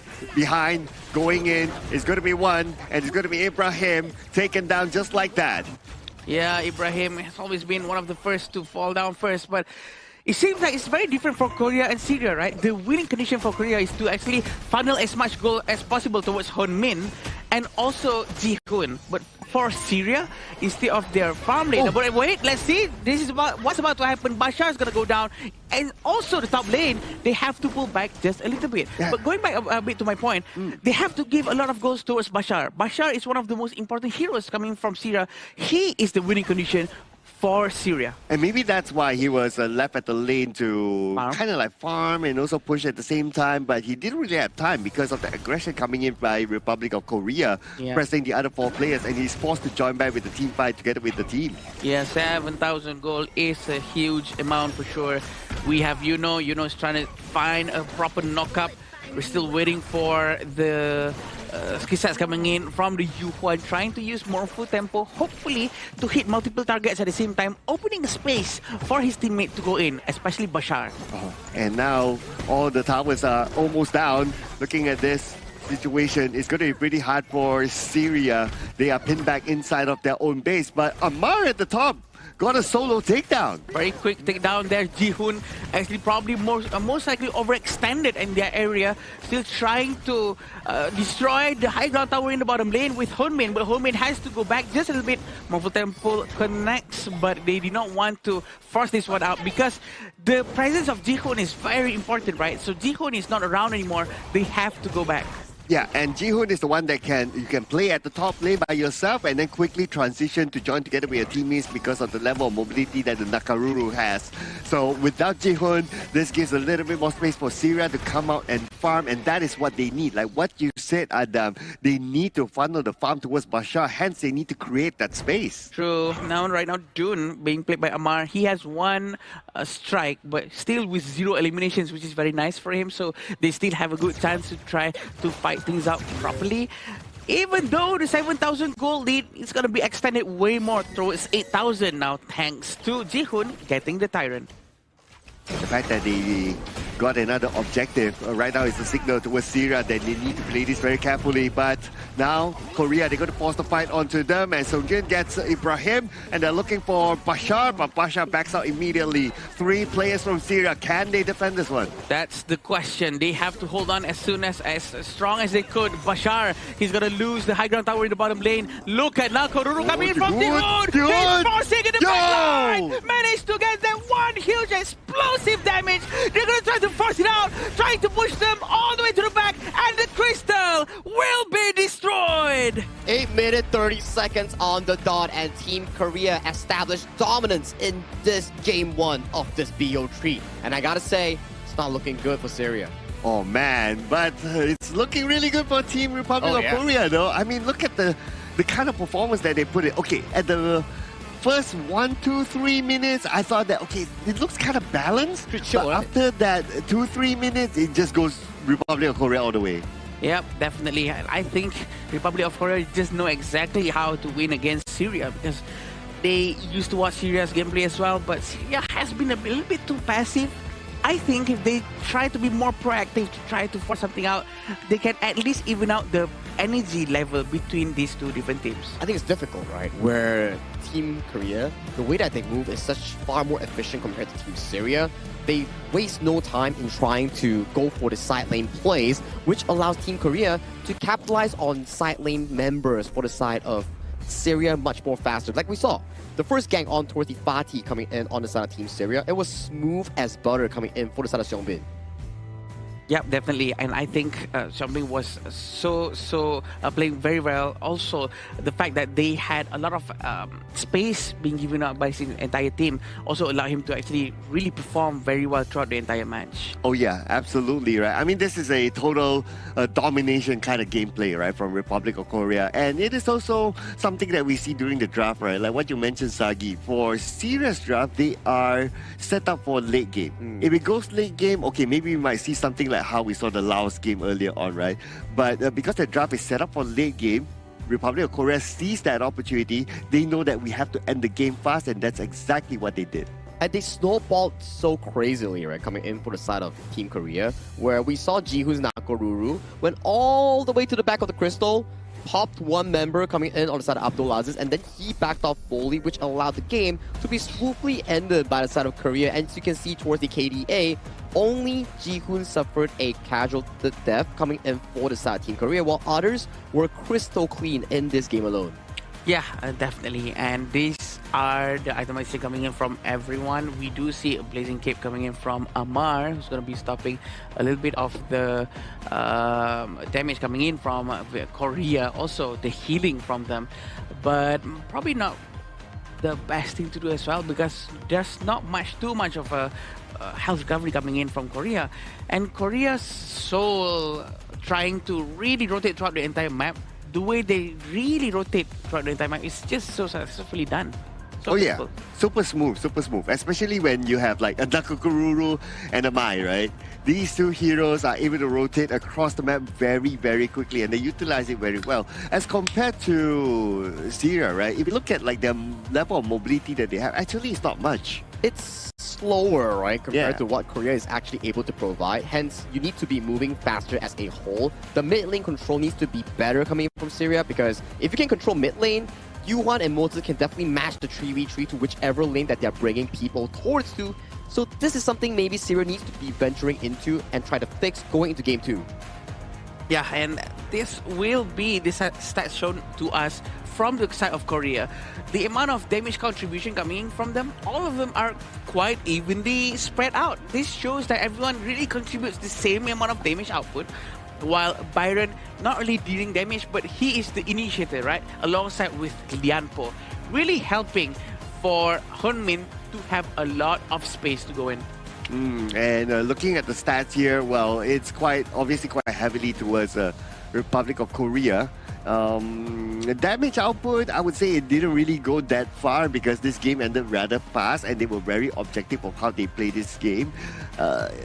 When it comes to like even the takedowns, right? Those takedowns were like very objective kind of takedowns. It's like, okay, because we want to win your farm lane, for example, that's why we rotate there and we take you down. It's not like we purposely see you open there and we want to take you down, that sort of mindset. So it's slightly different than how, let's say, we play rank and we just see one person alone. We just want to get the takedown for whatever, right? To your point, right, Sir Cloud, it's like every time a takedown happens for the side of Team Korea on towards Syria, it leads to something in return. Let's say one takedown, then a tower, one takedown, then a piece of the jungle, one takedown, then a tyrant, for example, which allows Team Korea to build this steadily gold lead with no wavering towards any side back to Syria, right? See, it's a slow curve over to that 10,000 mark, just at a bare 8 minutes 25 seconds. It's all about the next objective, right? After having that takedowns, what's next? What do you do to actually make good use of this extra space that we have before the cooldown, before the respawn of that person that we just got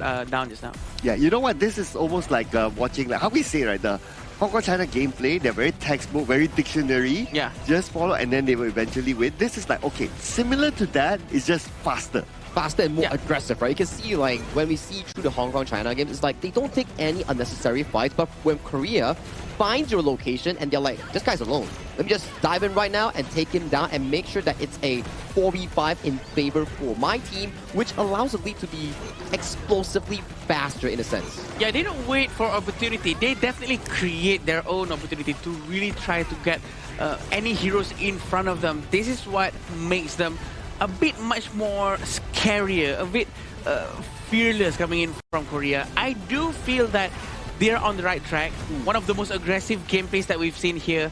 Of course, we still have Indonesia and Philippines, but it's gonna be very interesting if some fine day they actually go up against each other. Korea against the two Southeast Asian teams. Well, we're gonna award the MVP this time to Songbin with the Mai, with a KDA of 305, damage up to 25.6%, and damage taken 16.3%, and a total goal of 18.5%.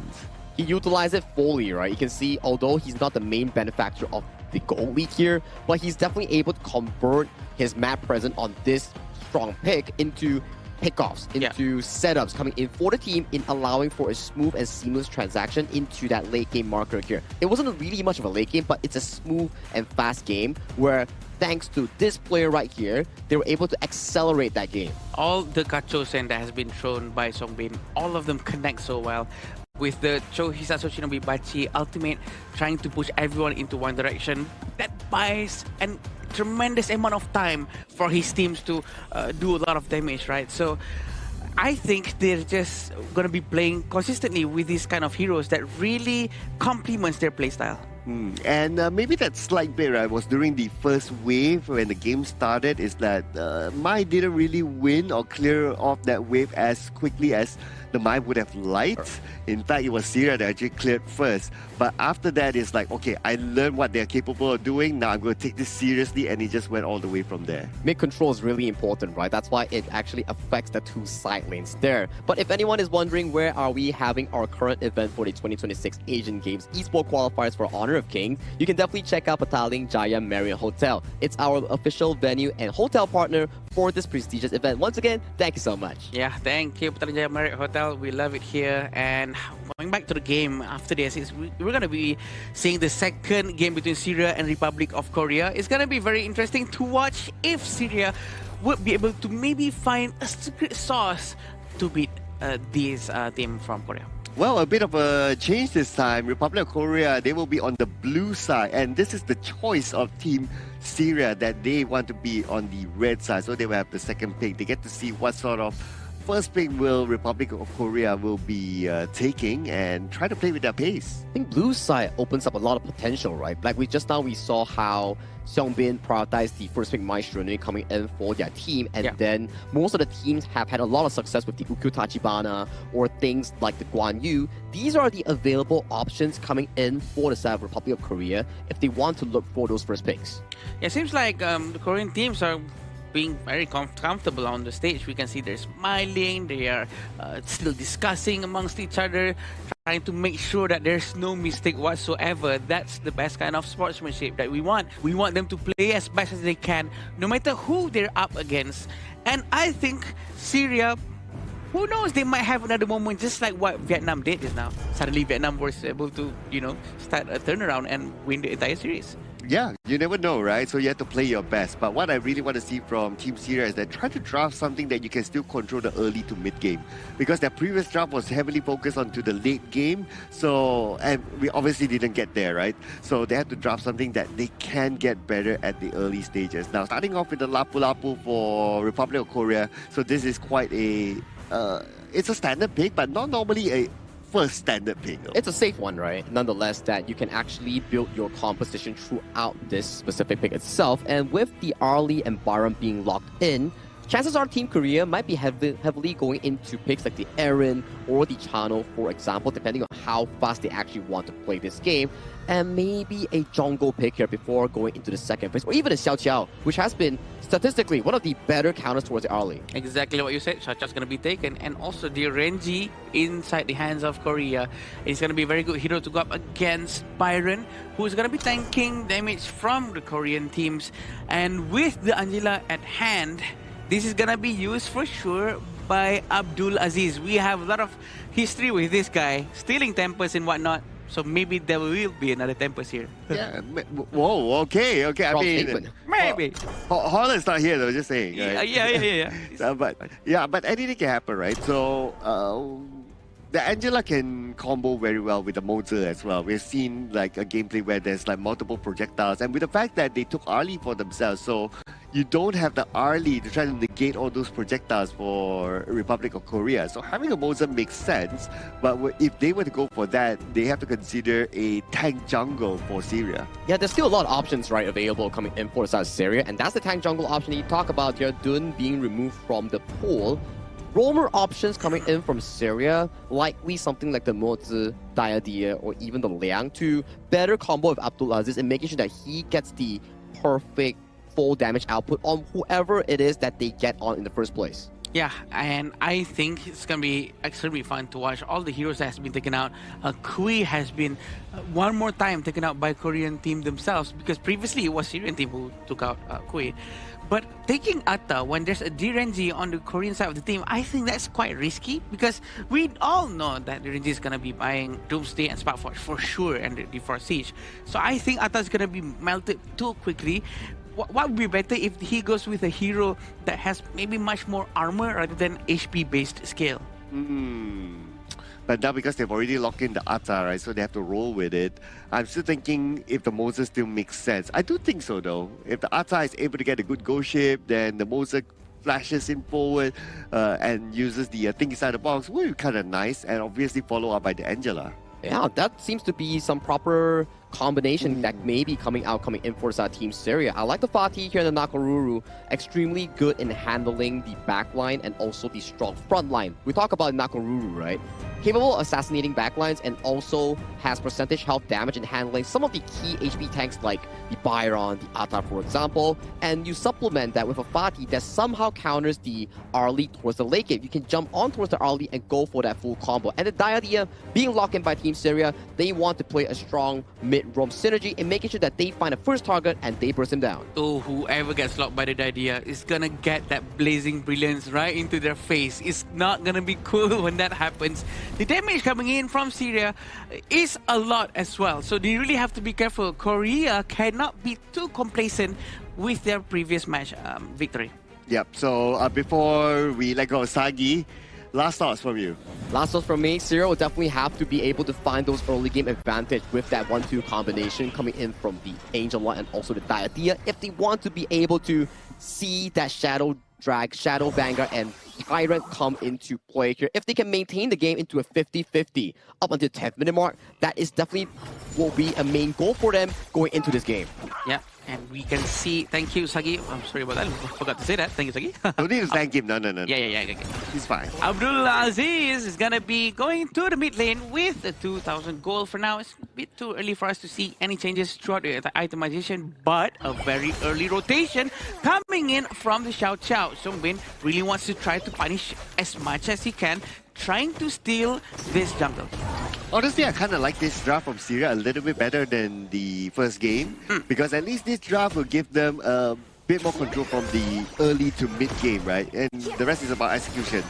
If they're able to execute it well, able to control Republic of Korea from the early to mid or late game, then the early, once he gets his items, might be able to wreak havoc. Yeah, that's true. Still going on with very slow pace coming in from both sides of the team. This is still very early for both of them, for sure. And Korea usually starts to come a little bit more online during the 3-minute mark. It all depends on how Nakoruru is going to start her rotation. Jihu is going to go towards the top lane, probably trying to benefit the teleportation that is available for them. Yeah, and I understand why the 3-minute mark, right? Because that's that 1 minute more countdown before the Tyrant comes up. So if you can exert dominance from that 1 minute onwards, then it's very likely you can win the Tyrant. But in the middle, looks like Jihoon gets the first strike. Well, they didn't really need to wait for 3 minutes. Yeah, first strike has been done. There's almost 1,000 gold difference. Look how aggressive Ali was, trying to go to the front. We still want to see much more of a rotation coming in from Syrian team. Rotate together with the jungle, with the mid lane, to be able to dominate the river area at the very least, or their own jungle. And Republic of Korea, they're starting to step in slightly into the Syrian side as jungle, right? And I want to see the same from Team Syria if they're able to do so. They're making that rotation towards the bottom. Oh, but Abdulaziz, his position is compromised. Hyunmin, he saw someone move there and he found out. Still have the Lapu-Lapu Songyeon quite nearby. He's trying to open up the entire map, trying to give some vision to his teammates so that they know the rotation coming in. But look at this! A huge amount of damage with the first ever Secretary Blessing to be used in this game, but did not manage to get them down. This is just before any item has been done. Imagine if items is already there. Oh, he would have been gone. Would have bursted down for sure. But Ibrahim has his flash to thank for, right? Because of that, he's able to flash behind underneath the tower and he was safe. But because of that, he's also forced to turn back. When he's forced to turn back means that some level of goal sharing will be missed out. Definitely, that's very important. Raging Sea has been used. All of them trying to follow up, bursting down Abdulaziz. Very nice focus fire coming out from them, and they're still trying to go for Atta, but I don't think they should be wasting too much skills on Atta. Atta don't really have a huge amount of damage early on. He still needs his little bit of itemizations, and we do know that the deed is done. They already got Abdulaziz, very important hero. The deed is done, yeah? Yeah. So this is the 3-minute bracket that we talked about, right? That's where we start to see Republic of Korea start to turn up the gas. And Joko is waiting at the side. That's the Regency. Songgon, he's not going to try to force anything. I was expecting to be much closer to him, or maybe flash in with a Secretary Blessing. But it seems like they're not going to do that. They're going to try to rotate towards Tyrant for sure. Very smart from Syria. They know they're not going to get Tyrant. They went straight to the Overlord. And in fact, faster than Korea getting Tyrant. Yeah, if you can't get the new toy, you get the second-hand toy. That's okay. But here we go on to Abdulaziz. Receives a lot of damage, but again, because of the flash, he is safe. He is safe for sure. Abdulaziz with the last hit manages to run away, but can they defend this? They cannot. The amount of damage coming in from Jihoon is too much. Oh, by the same time, look at the farm lane. He's being pushed down by Hyunmin, and nobody gave a care of his position and is pushing. It's two waves at the same time. Well, Syria did not even manage to get the top lane, but he did destroy the tower though.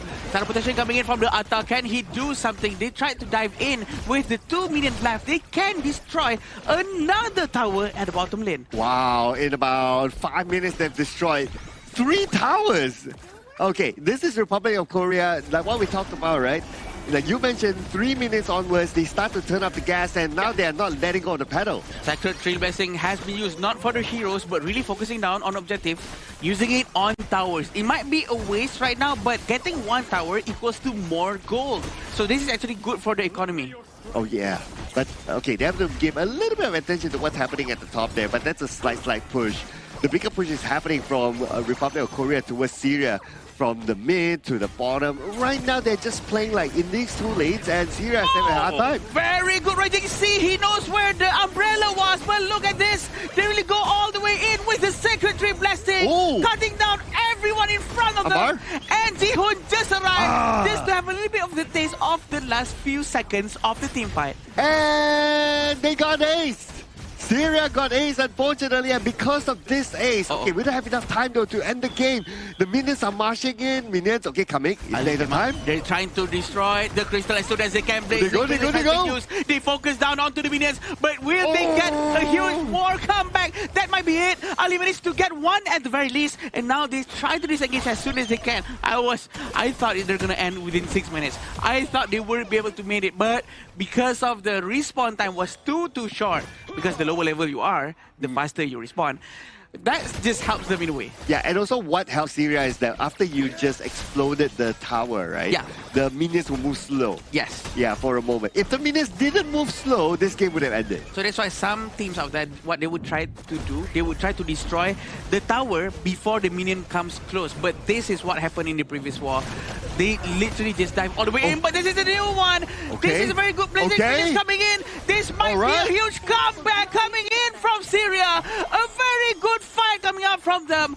Abdulaziz with that blazing brilliance, helping out his teammates with Ibrahim in the front, knowing that Ammar was also tanking a lot of damage for the team. Oh, this is Syria not going down without a fight, and they're looking for more opportunities in the middle of blazing brilliance. On to Seunggun. Seunggun is tanking enough to absorb that damage. He is okay for now, but Syria, now they want to push down the mid lane. It's just that they don't have the minions. They don't have the minions for now, but 5,000 gold, they actually pulled the goal closer. And I do think this might be because of a little bit of overextension coming in from the Blazing Brilliance was just so nice. Again, with the damage coming in from the Fatih, but that was just so much. That is so much, but actually still managed to go down so quickly because of the consecutive damage coming in from the Syria side. Yeah, and for Republic of Korea, they're realizing that, okay, only 2 lane advantage is not going to be enough for them. Now they're looking to take down more towers at the top. They're opening up more opportunities for them to push into the base later on. Now they are right in front of the doorstep of Syria, and Syria is full on defense for them again. Tier 2 tower has been destroyed. Blazing Brilliance just to shoo them away from the area. Raging Sea hits But he got it. They really want more. Ibrahim goes down That's first. it. Abdulaziz manages to survive. Fatih also manages to go down because of Ali. A very good defense coming in from them. Oh, Republic of Korea is starting to lose discipline here. They're looking all the way to the back line.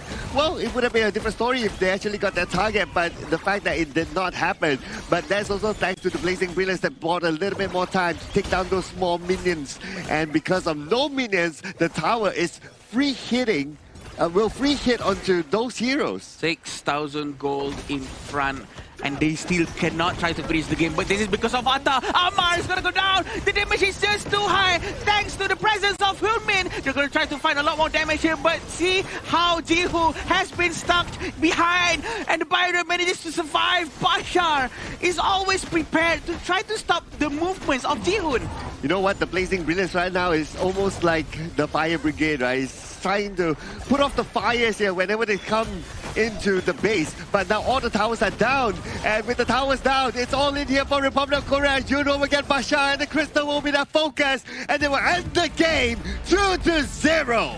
And that's the trio score coming in for the side of the Republic of Korea in towards Group D, booking their slot into the main event. But valiant effort as well coming in from Syria. They did not allow the game to be a landslide coming in for that specific case. We saw how Korea, they were trying to go for that specific time limit, but Syria came back and they immediately shut it down. And then after that play in the high ground, in towards the mid lane, they punished Korea for being overly zealous. But these are the things that makes a good team.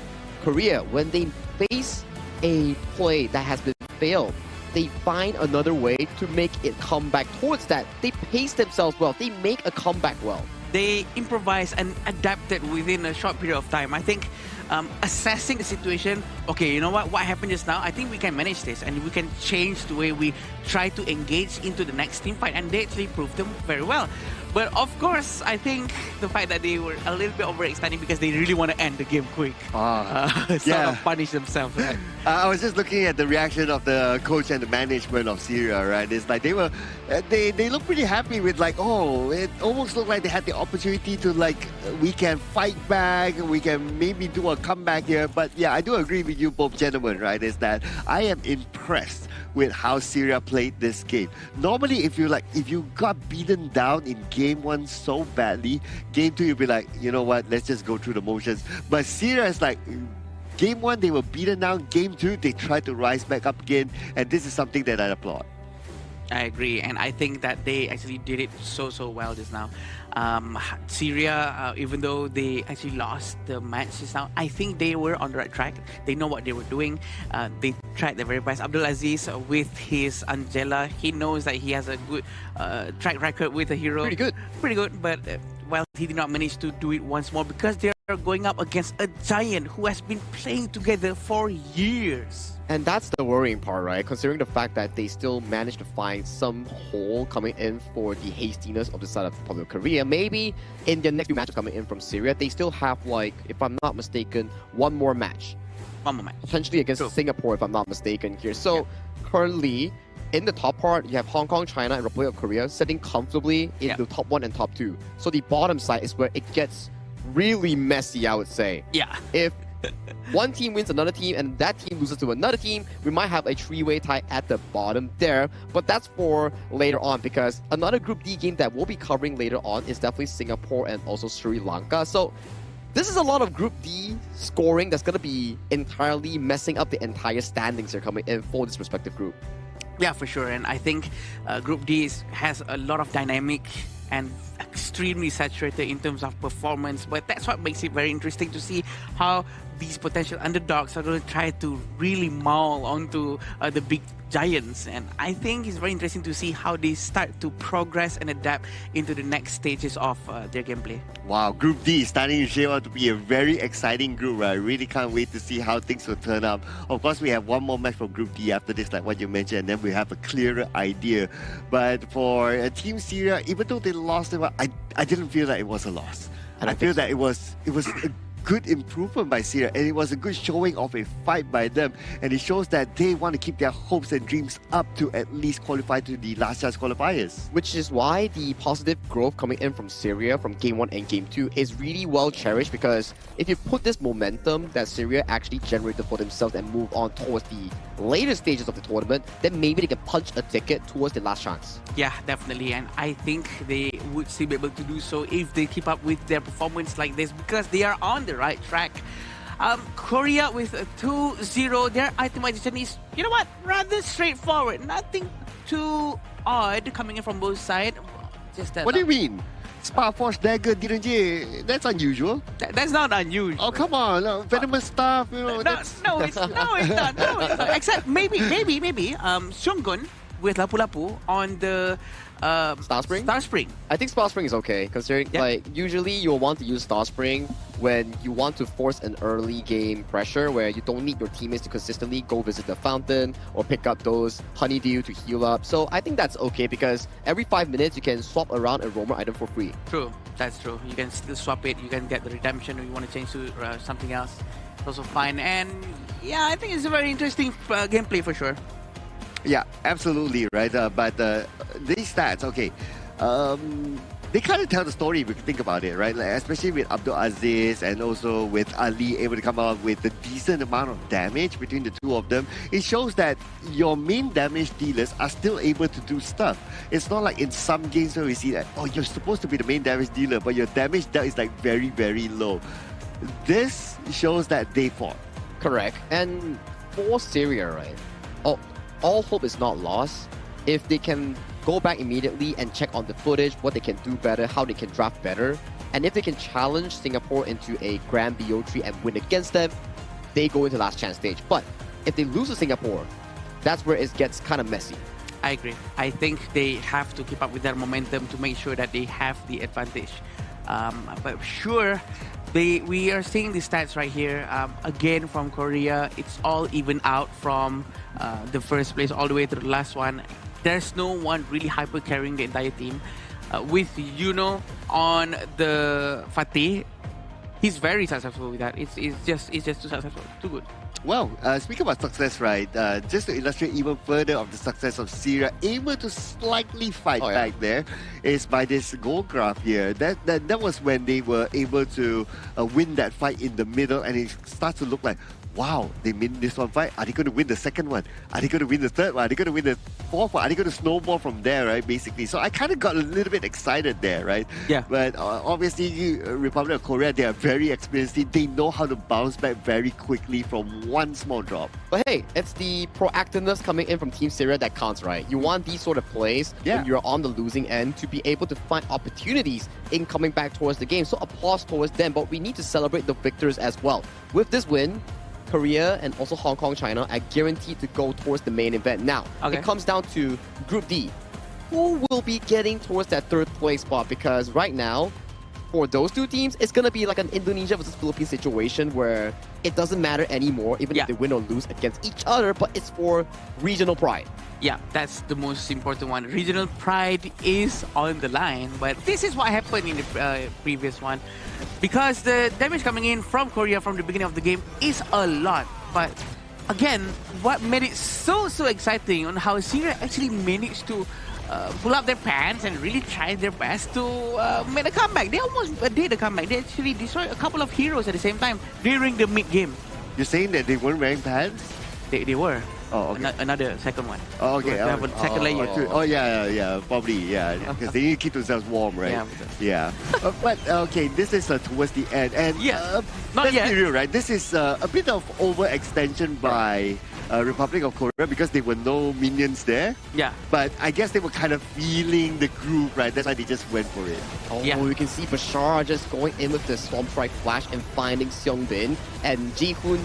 This is more of a, I would say, undisciplined play here coming in for the side of Team Korea, where they are trying to go for a 3v5 angle. And they're like, okay, guys, we are too ahead of ourselves. Let's repace it, and then let's go for a true ender here, which in these moments here, this is why I say, numbers game is really important. Amar needs to respect the fact that the other members just aren't here in the vicinity to assist him if he gets open. Yeah, definitely. And we will be seeing who's going to turn out as the MVP from the Republic of Korea. It's going to be Hoodmin with the DRNG. I'm not surprised with the 30% damage that he just dealt because of the Atta right in front of him. It's a perfect counter for him, and definitely the biggest damage contribution for the DRNG as well. 405 with 11.3% damage taken and 22.6% total gold. Yeah, and a fairly low damage taken, right? If you look at it, right? So he keeps himself well and healthy, and obviously that's reflected by the fact that he was not taken out even a single time, and he had good protection by his teammates as well. So this is also showing that when they had that fight in the middle, the one that Syria won, he was the one that survived.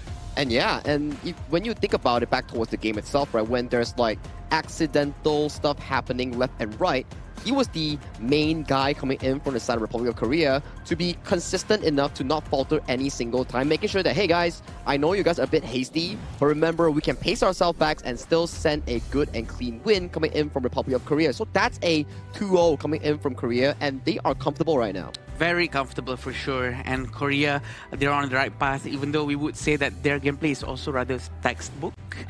But it's much more aggressive than that. If we have to really compare it to Hong Kong China's playstyle, Hong Kong China really don't want to overcommit into things, and they will not take fights that they don't feel 100% about it. But with Republic of Korea, they really love to force it out, make their own opportunity, which is why it's very exciting to see. Yeah, it's like if for Hong Kong China, it's like you have to be like perfect, 100 marks in your exam, right? Yes. But if like Republic of Korea is like, okay, you can get 99 marks, that's okay, as long as you finish quickly so that we can go have lunch. It feels like they're having fun, you know? It's like they are trying out aggressive moves, making sure that they can challenge their limits, make sure that they're always active and available in terms of their terms, in terms of mechanics here. But, you know, congratulations to Korea on taking that 2-0 victory over Syria. Let's check out Mara on towards the stage with an interview prepared with the representative coming in from Korea. Let's go, Mara. Republic of Korea, ever so flawless. Congratulations, Hunmin. We always notice that Team Republic of Korea always secure the advantages early, turning those into objectives, map control, towers. What makes Republic of Korea so superior? And it seems like you don't break a sweat every single match. 한국 팀은 초반에 작은 이득도 놓치지 않고 운영을 통해 점점 더 큰 격차로 만들어가는 경우가 많은데, 이런 압도적인 경기력을 보여줄 수 있는 한국 팀의 강점이 무엇이라고 생각하십니까? 일단은 모든 라인이 체급 차이가 나기 때문에 그런 게임을 좀 쉽게 할 수 있는 것 같습니다. So I think that there was a obvious class gap, tier gap. With all the line, that's why that's our advantage. But tomorrow it might be a narrower gap, because here it goes. Your team captain, Sung Bin, yesterday predicted that the match today will end really fast. That was his promise. So how do you predict the match tomorrow against Hong Kong China will go down? 어제 우리 캡틴님 선빈 선수가 경기가 빠르게 끝난 것이라고 예상을 했는데 실제로도 그렇게 됐습니다.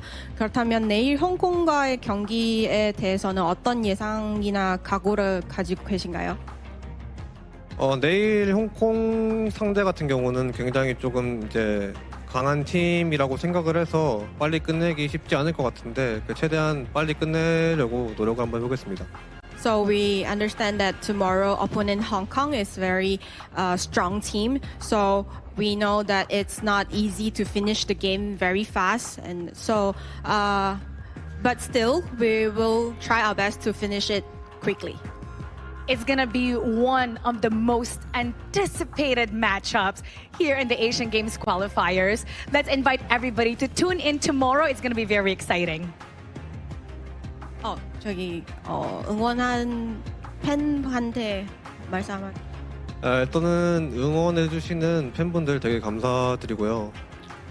꼭 내일 경기 2대0으로 이겨서 전승으로 1등을 한번 진출하는 모습 보여드리도록 하겠습니다. So thank you for supporting us, and then we'll make sure tomorrow game we will win by 2-0, and then we hope you continue to supporting us. Wow, once again, congratulations. 감사합니다. 감사합니다.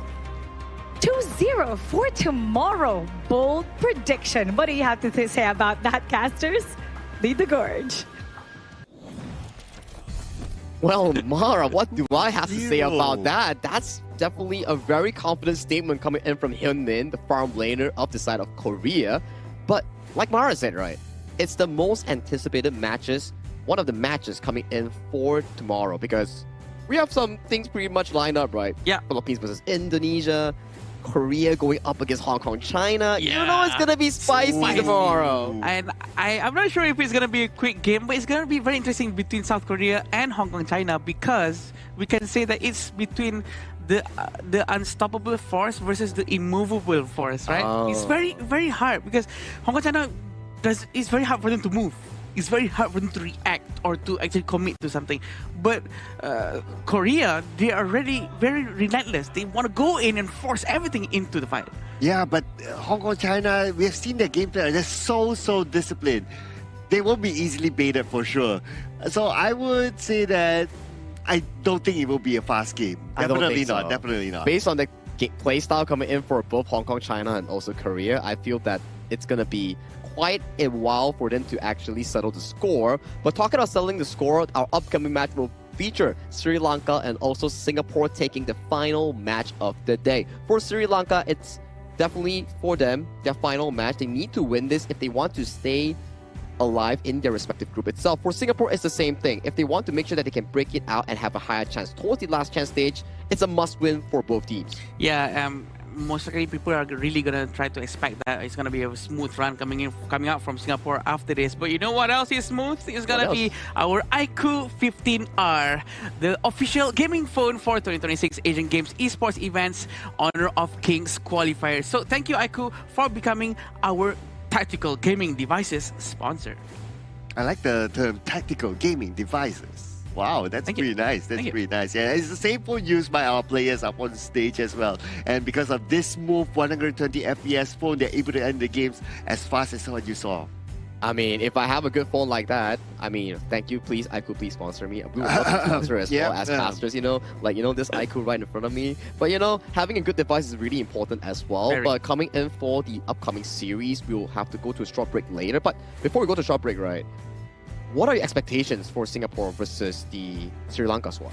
Yeah, I think the expectation is going to be very towards the Singapore side. That's what I think. What about you, But Sri Lanka might be able to turn it around. Yeah. Well, I think that after Singapore having gone through the two group favorites, they would have learned something and they will be ready to show their best here in the next game. Well, it's about adaptation, right? Well, before you actually are able to witness the finale between these two teams, let's head to a short break before we bring you the final match of the day.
Contestants fight for their regions while we cheer them on from the stands.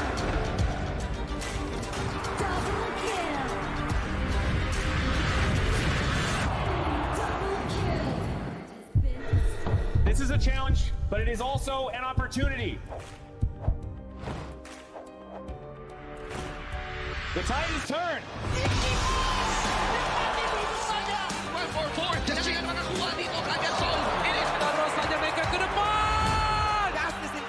They're going to use it. Golden tight close out Tatsumi. Victory! And we pulled it off together. We share the same voice, the same radiance. This moment of brilliance belongs to all of us. Together, we shine.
There's a three. Getting through the goal. Jumping on the goal. Welcome to the 2026 Asian Games Esports Qualifiers, Honor of Kings. 20 regions, one stage, and only the strongest 9 teams will earn the right to shine above the rest. Taking place in Malaysia, June 13th to 21st, 2026. Coming to Malaysia, this is the battleground where teams fight for the right to qualify for the Asian Games.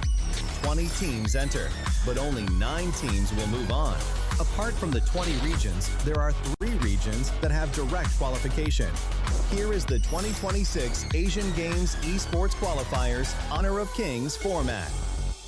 First, the 20 teams will split into 4 groups of 5. In each group, every team faces every other team once in a single round robin, with every match played in a best-of-3 format. That means every match matters. Every game matters. Every single point matters. The point system is simple. Win the match, earn 1 point. Lose the match, earn none. At the end of the group stage, teams are ranked by the total points they've collected. And from there, the road begins to shine. The top 2 teams from each group qualify directly to the Asian Games main event. That gives us 8 teams advancing straight out of groups. But for those not through yet, the light isn't out. The teams that finish 3rd in each group still have 1 more shot. They move into the last chance stage. There, they battle through one final BO3 single elimination bracket until 2 teams remain. The 2 teams will then face off in a BO3 match to claim the one final qualification slot.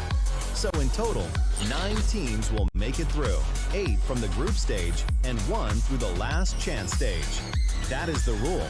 Now it is time to see who can rise through it. From across the world, regions gather here in Malaysia. 20 teams, and only 9 will qualify. The path is set. The stakes are clear. Together, we shine. Stay tuned, and we'll see you at the stage.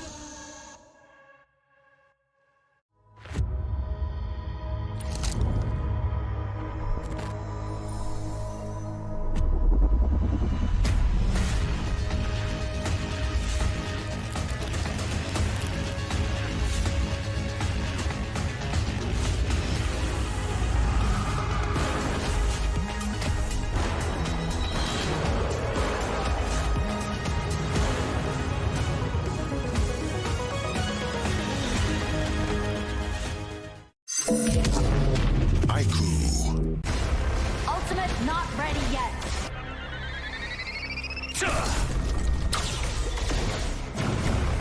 You have slain an enemy. My magic murmurs in ecstasy.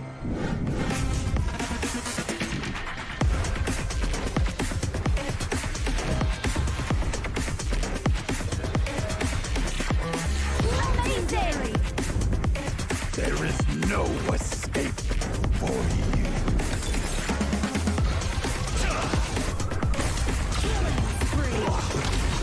Double kill. Triple kill. Spectacular kill.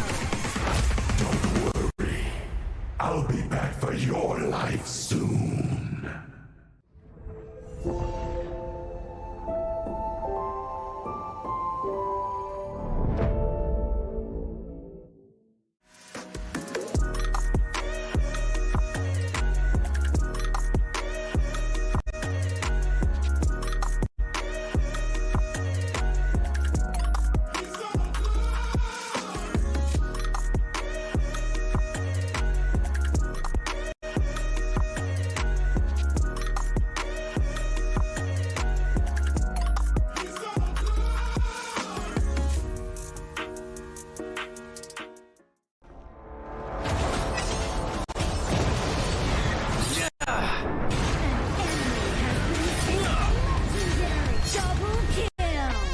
Shall I compare thee to a summer's day? Engage and slain. Don't crush us like insects. Slain an enemy. Defend our base. Our high ground tower is under attack. Amazing! Unbelievable! Triple the fragrance of romance. Ally has been slain. Rampage. Double kill. Triple kill. Spectacular. Pentakill. Lady Fortune is on my side.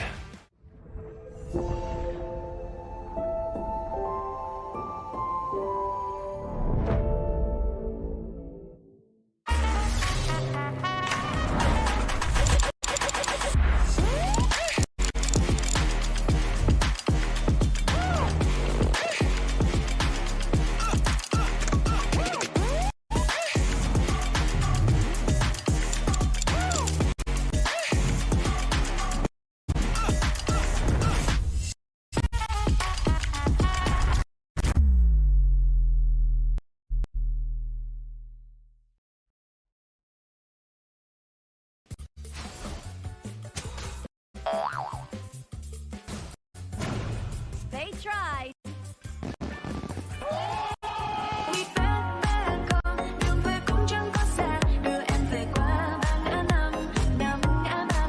The new Spritling skill, Dig It, is a passive skill which will automatically trigger at fixed times each match, up to a maximum of 10 times. The skill grants guaranteed standard rewards like gold, XP, shield, health recovery, and more. There's also a small chance to uncover mysterious grand prize specs during the match. Dig It may also produce tradable high-value treasures. Detailed information about acquired treasures will be shown after the match ends. Each treasure has its own rarity and storage size, and obtained treasures will be automatically stored in your warehouse. If you want more high-quality treasures, make good use of the Treasure Fusion feature. You can also copy and share your code so friends can help speed things up. Treasures in your warehouse can be sold for event currency, which can be used to redeem skins, items, and other rewards on the event page.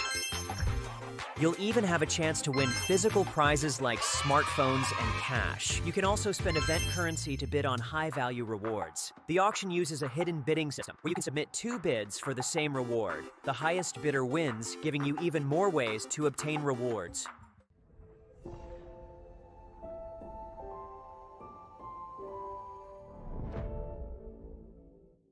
Itu kan track kita. Relax, bro.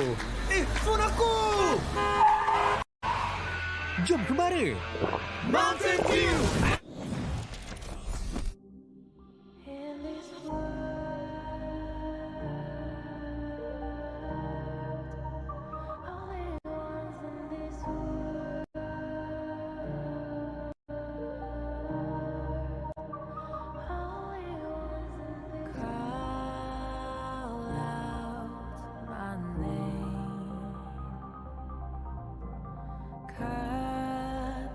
Sound of the rain. No matter how I feed the flame, you know I feel the darkness and the pain. All of the ways we tried to break free from the night. You know we made it out, we found the light. I fly so high, light up the skyline. Let's do it this time, like it's a whole new vibrant world.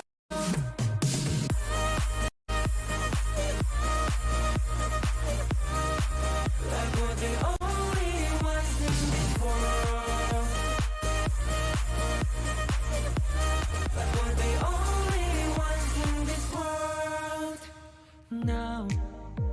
Now I see that I got everything I need.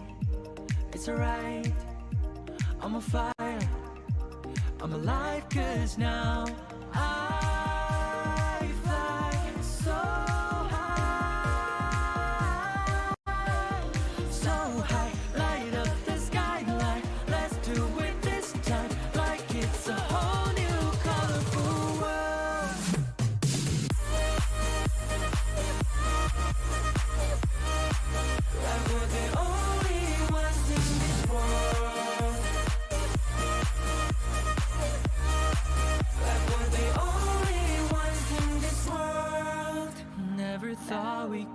this far, burning like the stars. How we get this far, like we're the only ones in this world.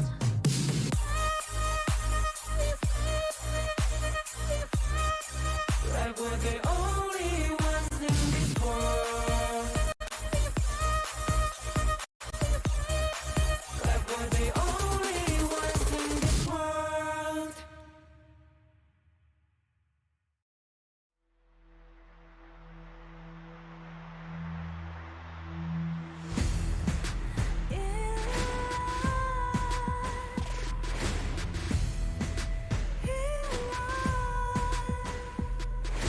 What's a life without its worth? Compromising with what hurts inside. When you let fear decide your fate, you don't choose which path to take alive. In life, I'm finally letting go of everything that still holds me. I'm against all odds, but I won't give up, 'cause it's my time to shine. Standing in the spotlight, can no one let me down. Destiny is calling high. I'm not afraid to fight for everything I love. Victory is on my side.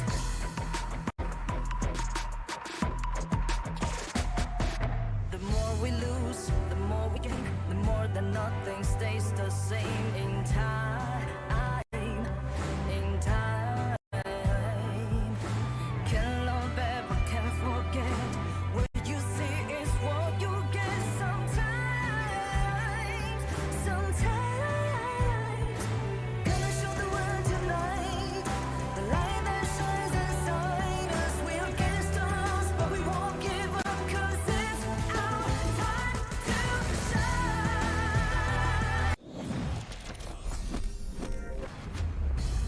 Quick break, and we are back at it for more Honor of Kings action at the Asian Games Qualifiers here. My name is Sangi, your desk host for tonight, and with me are the casters, the voice of the Gorge, Sir Cloud, and Adam Spartanko. Once again, welcome back to the broadcast. Welcome back. Thank you so much, Sagi. Happy to be here with Cloud as well. And we're going to be seeing the last match of the day, Sri Lanka and Singapore. It's going to be fun for us to watch for sure.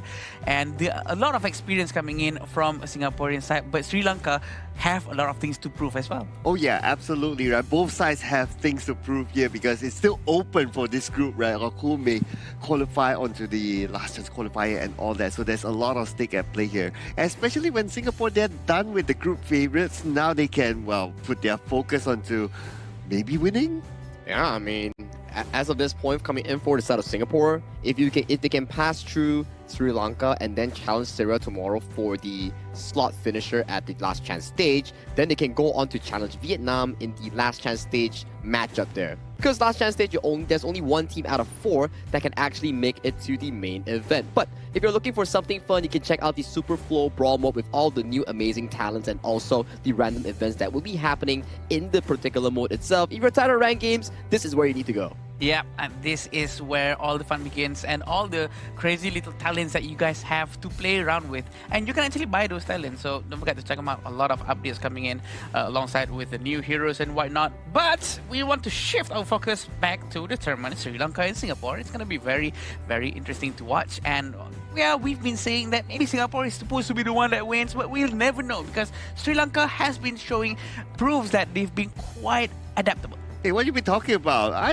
would say maybe Sri Lanka has a chance here. Yeah, come on. I never doubted you. Oh, yeah. I mean, like I always mention, I feel like an old man when I'm saying this. You know, like I'm nagging you guys. You can't determine things before it happens on the Gorge. Any beef you have to settle, send it to the 5v5, send it to the Gorge later on. Let them do the talking in the playground, so that we can actually see on how they're gonna try to do their own metas and whatnot. It's gonna be fun to watch because throughout this entire qualifier, there's a lot of things that have went on. We've seen a Levi, we've seen Dr. Bian in the farm lane. All sorts of things has happened here. We've seen the Donghuang today. Yeah, with Donghuang, the Yaria, the Xuanche, Wukong, all these are like amazing picks that we actually have in our Asian Games qualifiers. So you can argue, it's Asian Games version patch. Lesser heroes, yes, 85 heroes, but it doesn't stop the creativity of our players trying to find ways in getting those wins in representing their nation and region in this tournament. Yeah, I agree. This is the most important thing, right? The regional pride that they're bringing, especially with all the family members who's watching at home. It means a lot for them to be up on the stage. So regardless if they win or lose, at the very least, they can bring their regional pride and represent their region. It's the most important part. It's what they say, right? There's no losing. It's Correct. just learning, right? Yes. Whatever it is, it's a learning process, right? If you do well, it's also a learning as well because it's not over yet. Whoever who has qualified, there's still the main stage to play for, and that obviously is going to be a lot more at stake. I wish I could have that mentality when I lose my rank games, Like, Right? when I play that rank games, I don't feel like I'm learning. I just feel like, man, I lost another rank game. That's why you're not playing pro anymore, right? It's the mentality that counts, But the teams are ready, coming in for our first and last series of the day between Sri Lanka and Singapore. So let's kickstart off it with this teaser video.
Their journey may not have gone as planned, but their spirit remains unshaken.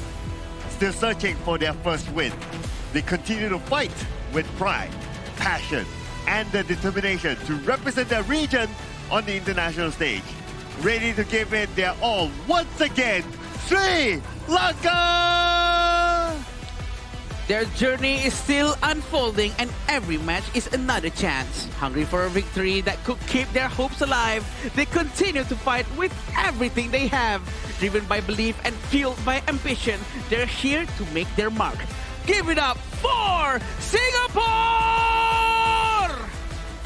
The last battle that we will be having in day 7 of our Asian Games Qualifiers 2026. This is all they are looking for. These two teams winless, but looking for their first W on the street so they can actually continue their road to the Asian Games. The first win is always the sweetest one. They want to try to prove something, and this is where they can do it.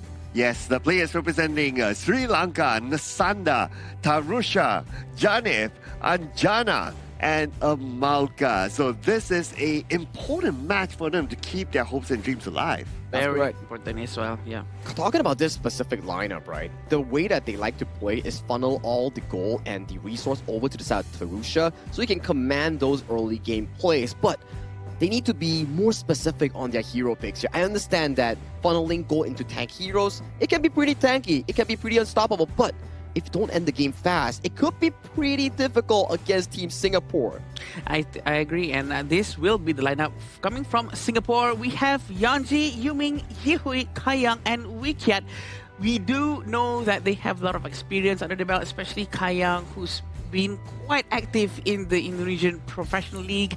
I think that they have a lot of things to be proving here and also trying to get at least their first win of the day. Yeah, and they have their own respective competitive experience as well, right? So they know how it feels like to be on this sort of stage, how it feels like the fact that you're representing your country as well. So they have that experience. And they had to start off their campaign here in the qualifiers, going up against the two group favorites, and the result didn't really favor them. But now they're done with that, they can focus on what's ahead. Yeah, it's kind of expected, right, the group result. I wouldn't say that it's really fixed down to some of these things, but this is currently the updated KDA and head-to-head score between these two teams. Yeah, the first strike rate is much higher for the Singaporean teams, even though their hero pool is not as much. Also because of the total games that they have played. They've only played 4 games in total versus Sri Lanka, 6 games. Yeah, but I like the fact that even though Sri Lanka played this many games, right, they're flexing 22 heroes here. It just shows that they're creative and they adapt to situations based on the hero pools that they're given to them. But when it comes to first strike rate, Team Singapore, they have a little bit more when it comes to that statistic. So it shows that they are a more earlier, aggressive sort of team. As what you mentioned, right, Sir Cloud, it's a good point where we see the Singapore playstyle. They enjoy the early game aggression. The plays coming in thanks to Yi Hui and also Weekend. But it's the problem where after the 10th minute mark, it starts to be not so controlled coming in from Team Singapore and actually being able to find further leads in expanding their goal. I think that they will have to try to somehow manage towards the mid, towards the late game much more. I do understand on how difficult it is to try to close down a game. Closing down a game has been a big challenge for anyone because we get closer and closer to a narrower part of the base. So the rotation coming in from the enemy side is going to be much quicker for them to react to anything.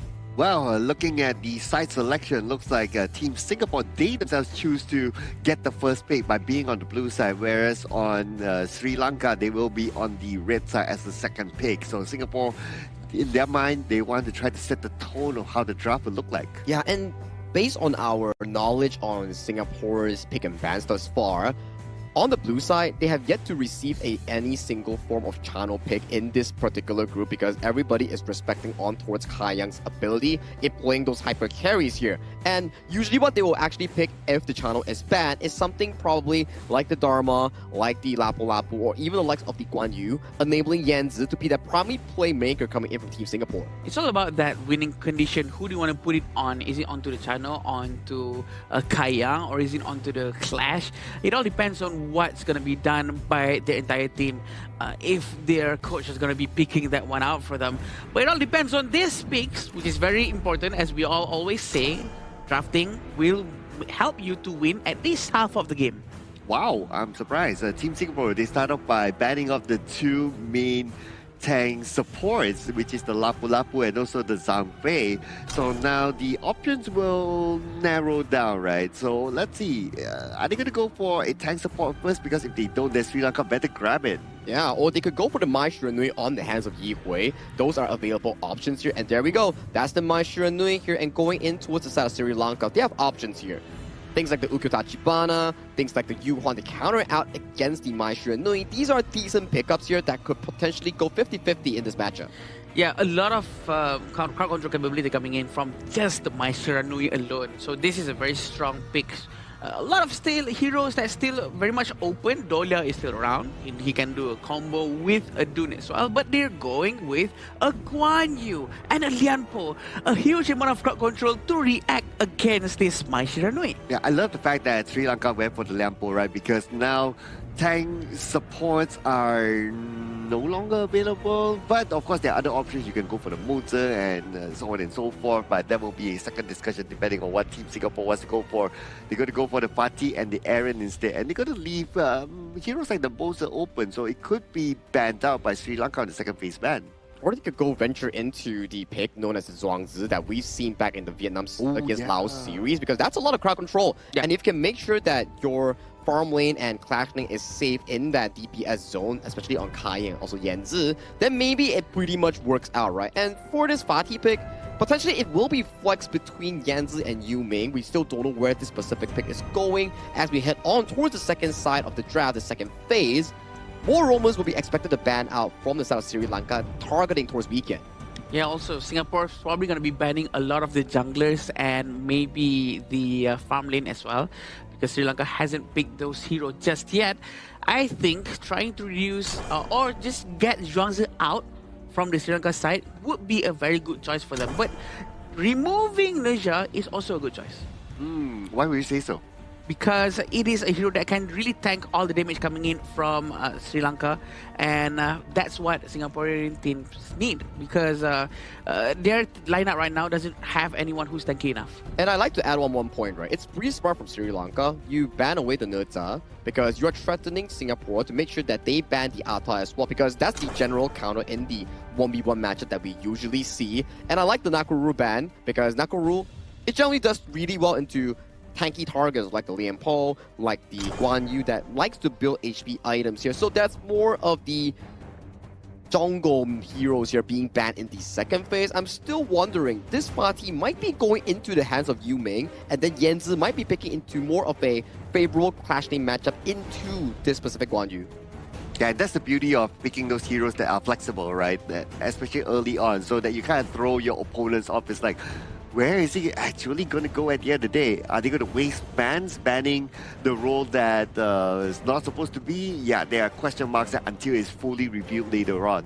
But now for Sri Lanka, okay, it's probably time for them to pick a farm laner. So the DRNJ is still available, and that's not too bad, but they're going to leave that for later because they're going to focus onto the ever-popular Ukyo Tachibana for this tournament. Very interesting pick, and also I want to point out that the ban on Nakoruru is very smart because it really helps the Guan Yu and also the Lempo to survive a little bit longer, because Nakoruru is no longer around and the Garuda cannot get flanked that easily anymore. Waiting for the last two picks from Singapore. They are looking for their roam and their jungle, which is going to be Dune and Moza. Oh well, that's one way of actually like completing the lineup here coming in from Team Singapore. We don't really usually get Weekend coming in with a utility roam. More of the times we see him more on the engaged sort of style. So this is something more different coming in from Team Singapore's draft planning here. And coming in for the final pick on the South Sri Lanka, maybe they're going to go for the DRNG. I think it's a very safe pick. You go 50-50 against the Aaron. You can also threaten the Dune as one of the frontline melters that you'd like to say about his build? Yeah, I think it's definitely a very, very good pick for right here. I was wishing for a Dolia actually to go well with the Dune, but probably not the best hero pick. But this Garo is gonna be very interesting. He counters shield, so Garo counters a lot of shield. Probably very good to go up against Dune and Moza. But we do know there's an Ukyo. I'm sorry, not Ukyo. The Dune can try to dive all the way through back to find the Garo. Yeah, same with the Maestro Nui, right? So it's gonna require a lot of help and healing here coming in from the Sri Lanka draft. Because if we look at this specific draft, right, they have a lot of crowd control, they have a lot of range.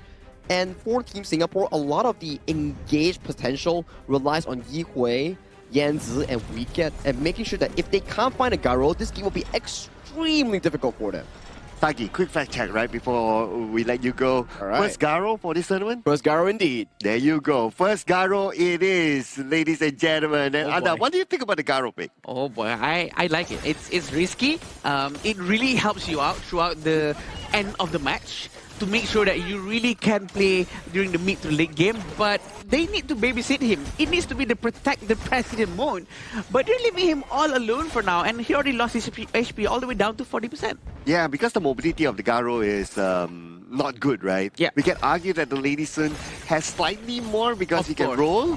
Yeah, but the Garo is totally static. Well, not totally static, but you get what I mean, right? Yeah. Yeah, so they need to be able to protect this one. Is it enough protection with the Guan Yu and also the Lampo? I hope it is, because they have to go through with a Moza with a Cannon Blast coming in non-stop, and they will try their best to get Garo. But we have to remember, if Garo has her itemization, they're going to be running away from Garo. Because the shield on Liampo, the shield on the teams, they're really going to try to get Anjana, but Anjana is still okay.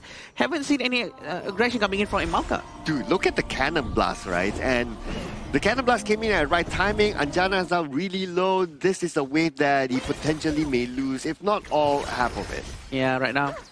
They're really trying to make sure Kai Yang, who's playing Erin, can have all of the items that he needs before they can start to really focus on snowballing the entire match. We still see Kai Yang trying to bully a Malka. Although Garo has just arrived, him alone playing Erin can handle 2 heroes. I like what Imaka just did, right? He actually tried to hold the wave as long as possible for Ajana to come so that Ajana doesn't lose any waves. But something might be lost here as Tarusha receives a lot of damage, and the first time will be given towards Yuming.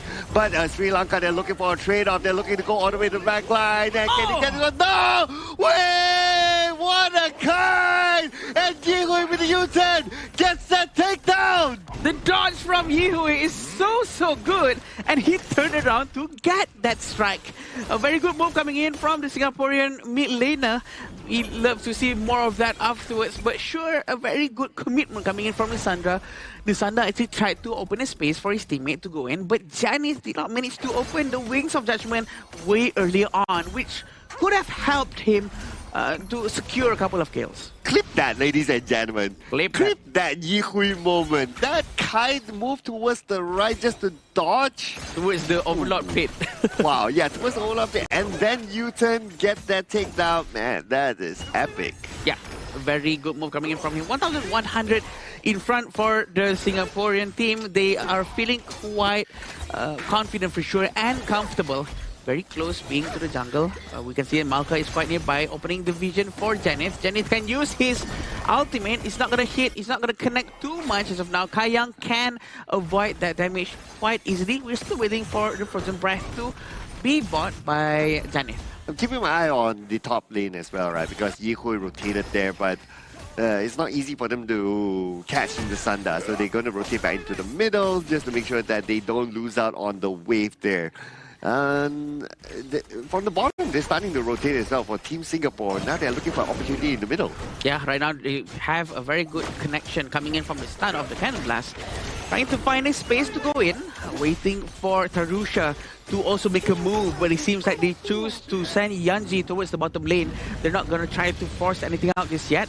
Focusing down towards the Tyrant. Singapore is expected to be able to control this area, but look at this. The Tremor Smash is going to be used right now. It's a bit too late because Tarusha has already went down. Wings of Judgment has been let off, and Anjana is going to go down as well. 3 of the players of Sri Lanka has been striked. Like what you said, right? The Tremor Smash was too late there. But gotta give it to also how they kind of position themselves. And that's the reason why the Tremor Smash did not come out that quickly. Okay, we're gonna have a look at this again, right? What I love is that Yihui starts from behind. Yeah. When he starts from behind, Sri Lanka almost like, oh, do we want to look behind? Do we want to look front? Where do we look at? And that's what kind of messes up their formation. That's why the Tremor Smash was there. Here comes another team fight. A very good ultimate coming in from the Guan Yu. He's trying to push into the tower. Yanji gets down immediately. A very good move coming in from Sri Lanka. This is the play that I love to see. Nisanda trying to be as aggressive as possible. He saw the chance for him to actually do something in that situation, and he took it. Yes. You see an opportunity, you take it, and you get something out of it, so that is good. So they still fight back though. By the top, Nisanda receiving this damage. Surely won't be able to survive that one. Even if he's able to escape, Yihui can still chase. It's too painful, Cloud. Too painful. They have to move just to the back a little bit, and we still have Wikia with the Cannon Blast trying to open a vision for his teammates. Also, Kaya is probably online right now. He needs more space to go in. Still waiting for Tarusha to do something. A very good Cannon Blast. Is there any follow-up? Not just yet. But look at this force coming in from the Liampo. It seems like he's going to go down. Taking too much damage from the Lauren Bloom. They're trying to get the last touch. And there we go. Double strike for Kaiyang. It was just unfortunate. Emalka, he went in, but nobody followed up on him. It was almost like they were playing in 2 separate worlds earlier on. Communication wasn't there, the understanding wasn't there, and how to execute the plan was lacking from Sri Lanka. They have to find their synergy again. Yeah, Anjana is still waiting for his itemization to be done. It's very hard for him to farm for sure. It's not an easy hero to use. He needs a lot of babysit coming in from his side of the team, and I think they need more time. They need to slow down the tempo and try to be more safe and focus more towards farming safely. And for Team Singapore, they're going to focus onto the top lane instead. They should be able to get this one behind. Emalka is still behind. They're trying to go in, but look at the slashes coming in from the Ukyo. A very good move coming in too from Tarusha. Yihui went down very quickly. Emalka got down, including Anjana. There's only Tarusha left trying to defend the high ground tower, which is very important. Oh, it was almost an ace there. And now with only Tarusha alone, there's nothing much he can do. If he goes in, he will get deleted. So he has to let this lane go. But his teammate Janev is going to be back soon. Next is going to be the Thunder. And now with the Wings of Judgment, they're going to buy enough time for Team Sri Lanka to reset again. Taking down the minion. This is what exactly happened just now. A very good dive in because of the good cannon blast. Follow up from Yanji has been quite crucial for the entire team. But the way Sri Lanka defense actually managed to get Yijui as well, eventually they still managed to just let Tarusha survive. They really need to end that one, really to close the game. That's what Sagi was talking about as well. Going into 8 to 10 minutes mark, sometimes Singapore a bit struggling with how to close the game. Well, we are approaching that 8-minute mark though, so let's see what happens here. At least for Team Singapore, mission completed at the top lane. Now they need to focus on to the other lanes. They're gathering in the middle. They're waiting in the bushes. Oh, Yuming passing by. Yuming passes by and Yuming shows himself, but he reveals his opponent at the same time. Nisanda is still over there, but he's gonna get caught. There's nothing he can do. He had to pull back, and the teammates are quite far away. Emalka do have his ultimate. Tremor Smash is still online, but look at the positioning coming in from Wikiat. His positioning will allow him to get an immense amount of cannon blast, really affecting people in the backline as much as possible. Okay, back to the defensive position now for Team Sri Lanka. They need to wait for the Sanda to come back before they can engage in the fight. But at the same time, Team Singapore, they're pushing at the bottom as well, sending Yanzi there. Yeah, very smart from them. Yanji is using this as a distraction for him to try to destroy the high ground tower as much as possible, while the Wings of Judgment has been used to clear the wave as fast as possible. But also look at this, Yuming actually dive to the back, using a blade, but the Tremor Smash connects to two people, having Garo shooting from the back. Free hits coming in from Garo, but he goes in from Yehui. The damage coming in from Sri Lanka is also enough to take him out. Are they starting to get a little bit jittery here? I'm kind of worried for Team Singapore, but then again, they will have another chance. They won't be able to take down the middle tower, and that's objective done. Now they have to pull back, reset themselves, wait for Yuming and Yihui to come back into the gorge and secure the next objective. The damage is definitely a lot. This is exactly what happened. The dive in coming in from Yuming actually opened up a very good fight. And the follow-up that was trying to be done by the Sanda is also good. He actually managed to really get a good amount of pushes, but Yihui actually followed up quite well, except that there's nothing he can do going up against the farm laner, because Anjana was having the freest moment out of his life. He was hitting everyone with no problem whatsoever. Yeah, nobody was there to stop him, right? But let's see whether Team Singapore will stop their pushing, because in 10 more seconds, the next objective, the Tyrant and the Overlord, will be up, but they have to manage the lanes first and make sure that Team Sri Lanka is kept to be inside. Yeah, Nisanda is one to be looked out for. He will try his best to flank, but it seems like maybe Sri Lanka doesn't realize the fact that Singapore is actually trying to get a double objective at this time. Only sending Monster and Mai Shiranui in front of them, trying to zone them away, trying to show a little bit of a presence. But maybe Sri Lanka can smell something. He's waiting. Taeyang is waiting for Dun to get some damage into the Tyrant so that they can take it both together. Yeah, they're being as efficient as possible, right, by doing that. And that's just communication, right? Good communication shown by Team Singapore to get the two objectives. And now they can focus onto the base. Yeah, right now base will be focused down as much as possible. We do know that high ground tower is going to be the focus. Very good cannon blast hitting in. The follow-up hasn't been done just yet. Waiting for Garo, but look at the time! Yuming goes all the way in! Nisanda's trying to do something, but Nisanda goes down because of the Sacred Tree blasting from Yanti! And ace has been done by the Singaporean team. 1-0. 20-4 in terms of the takedown score, and it took a while for them to finalize the game, but they did not drop it in the end. They finished the game up, and they are now 1-0 in the lead. If you are from Sri Lanka, you will be worried, because if you lose the series, you're out for contention. Yeah, you will definitely be a bit worried there, and they want to win this one for sure, but going up against Singapore, they can start to notice a little bit of a mistake being done by Singapore, and they saw the chance, they saw the small window, and they took it, and they actually did it very well, except that they could not really utilize that advantage as much as they could have. Yeah, there were a few occasions where Team Singapore kind of overextended, especially inside of the base, and some moments at the top lane side. It was taken well by Team Sri Lanka that they fight back and they won those fights. But okay, after they won those fights, then what's next, right? Do they come out back and win back their jungle? I'm sure they wanted to be fair, but because they lost too many towers by that time, right? The minions were pushing in, they were pressuring, they were too busy just clearing the waves. Yeah, it wasn't easy, right? Especially you giving over to the side of the Maestro pick on the hands of Yi Hui. He was practically everywhere in the map, involved in every single play.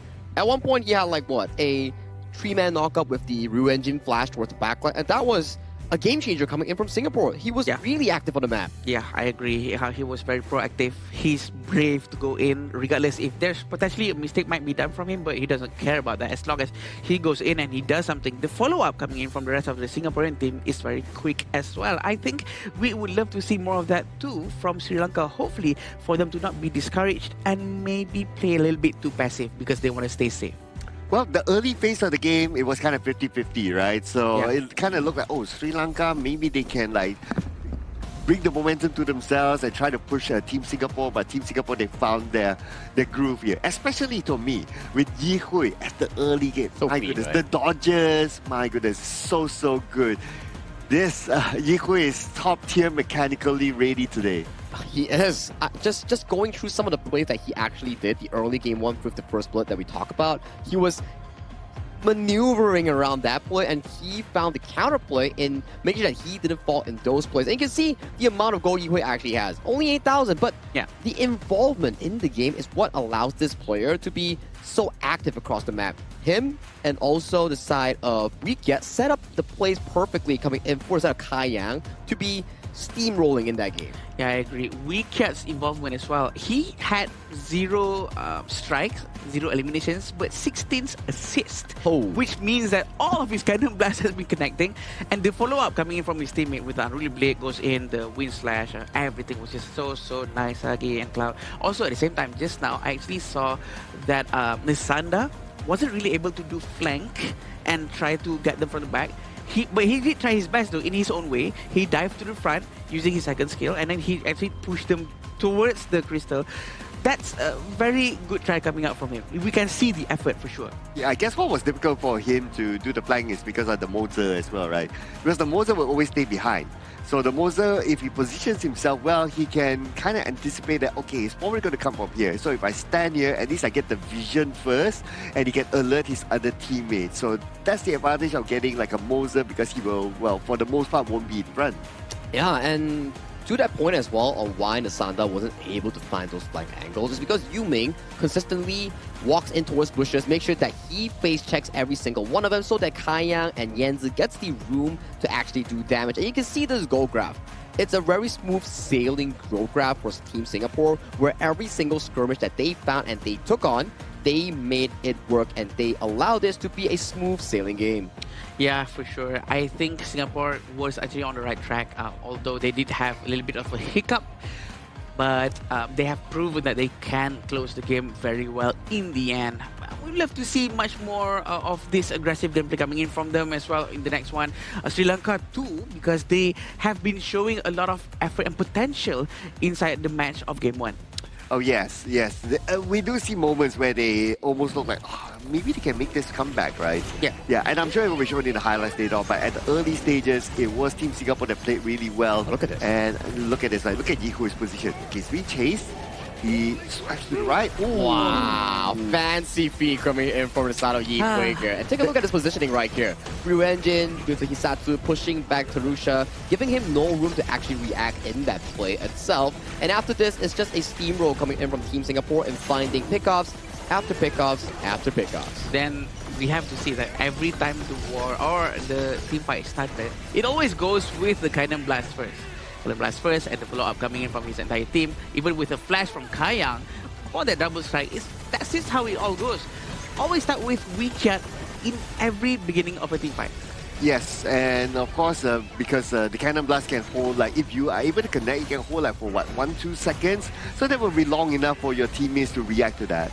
Yeah, and this is exactly what happened again in the last few moments, where we had a little bit of a moment where Sri Lanka could have done a comeback as well, but they did not manage to at least go out and gain all of their resources, Agi. Yeah, it wasn't the cleanest game coming in from Team Singapore. There is some mechanical misplays, but the aggression coming in from is what is valued, because it's controlled aggression in making sure that they play the team fight by out-mechanicking their opponent here. And the MVP is the guy with the finger hearts here, throwing right at you. Singapore's Kai Yang with a 12-0 and 4 KDA and 32% damage dealt. Is that a finger heart? I think so, yeah. If you put it... To me, it looks like he's pinching himself. It's like, is this real? Am I the MVP? Really? Am I dreaming? It's a cheek heart. Oh, cheek heart. Cheek heart, yeah, that's the word I'm looking for. Because it's on the cheek, yeah. Yeah, I mean, it's all the new things that's going to come out every single year. There's always a new post. 12-0-4 is a huge amount of number.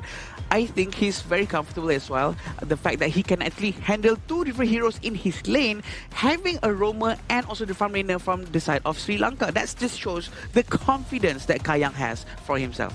Yeah, it's 12 takedowns, right? 12 takedowns, 0D, so it's a really clean game by him.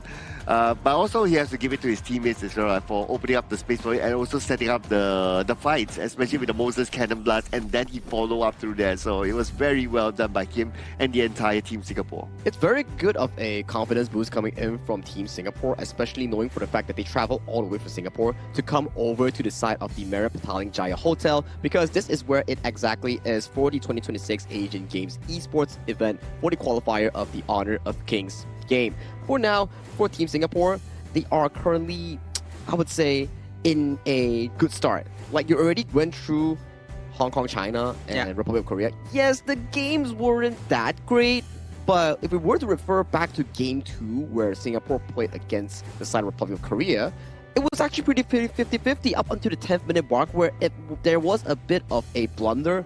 But you can see, if they are on their confidence level, on a high one, they can face off against some of these strong teams. I think it is safe to say that the games between Singapore versus Hong Kong, China, or Singapore versus Korea prepared them for today's game, right?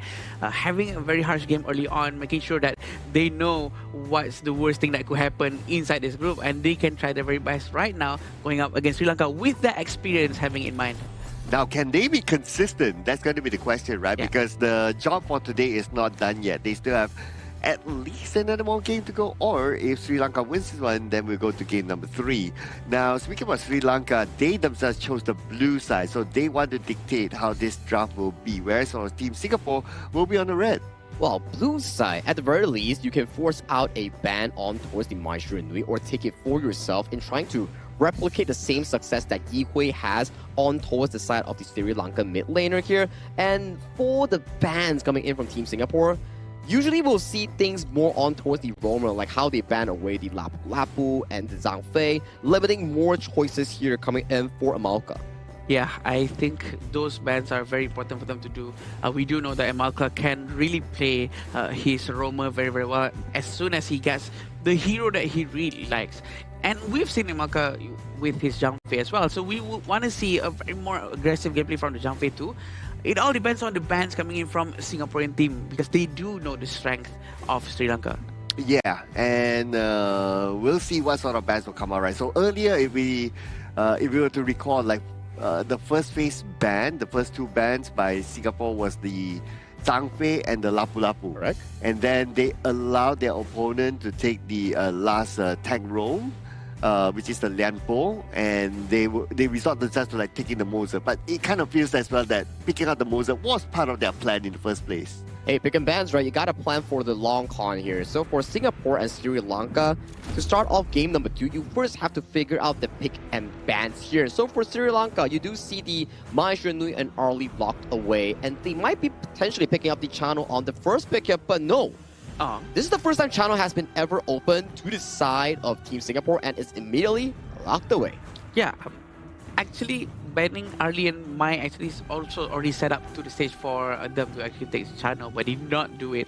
Going with Dharma because probably they want more crowd controls.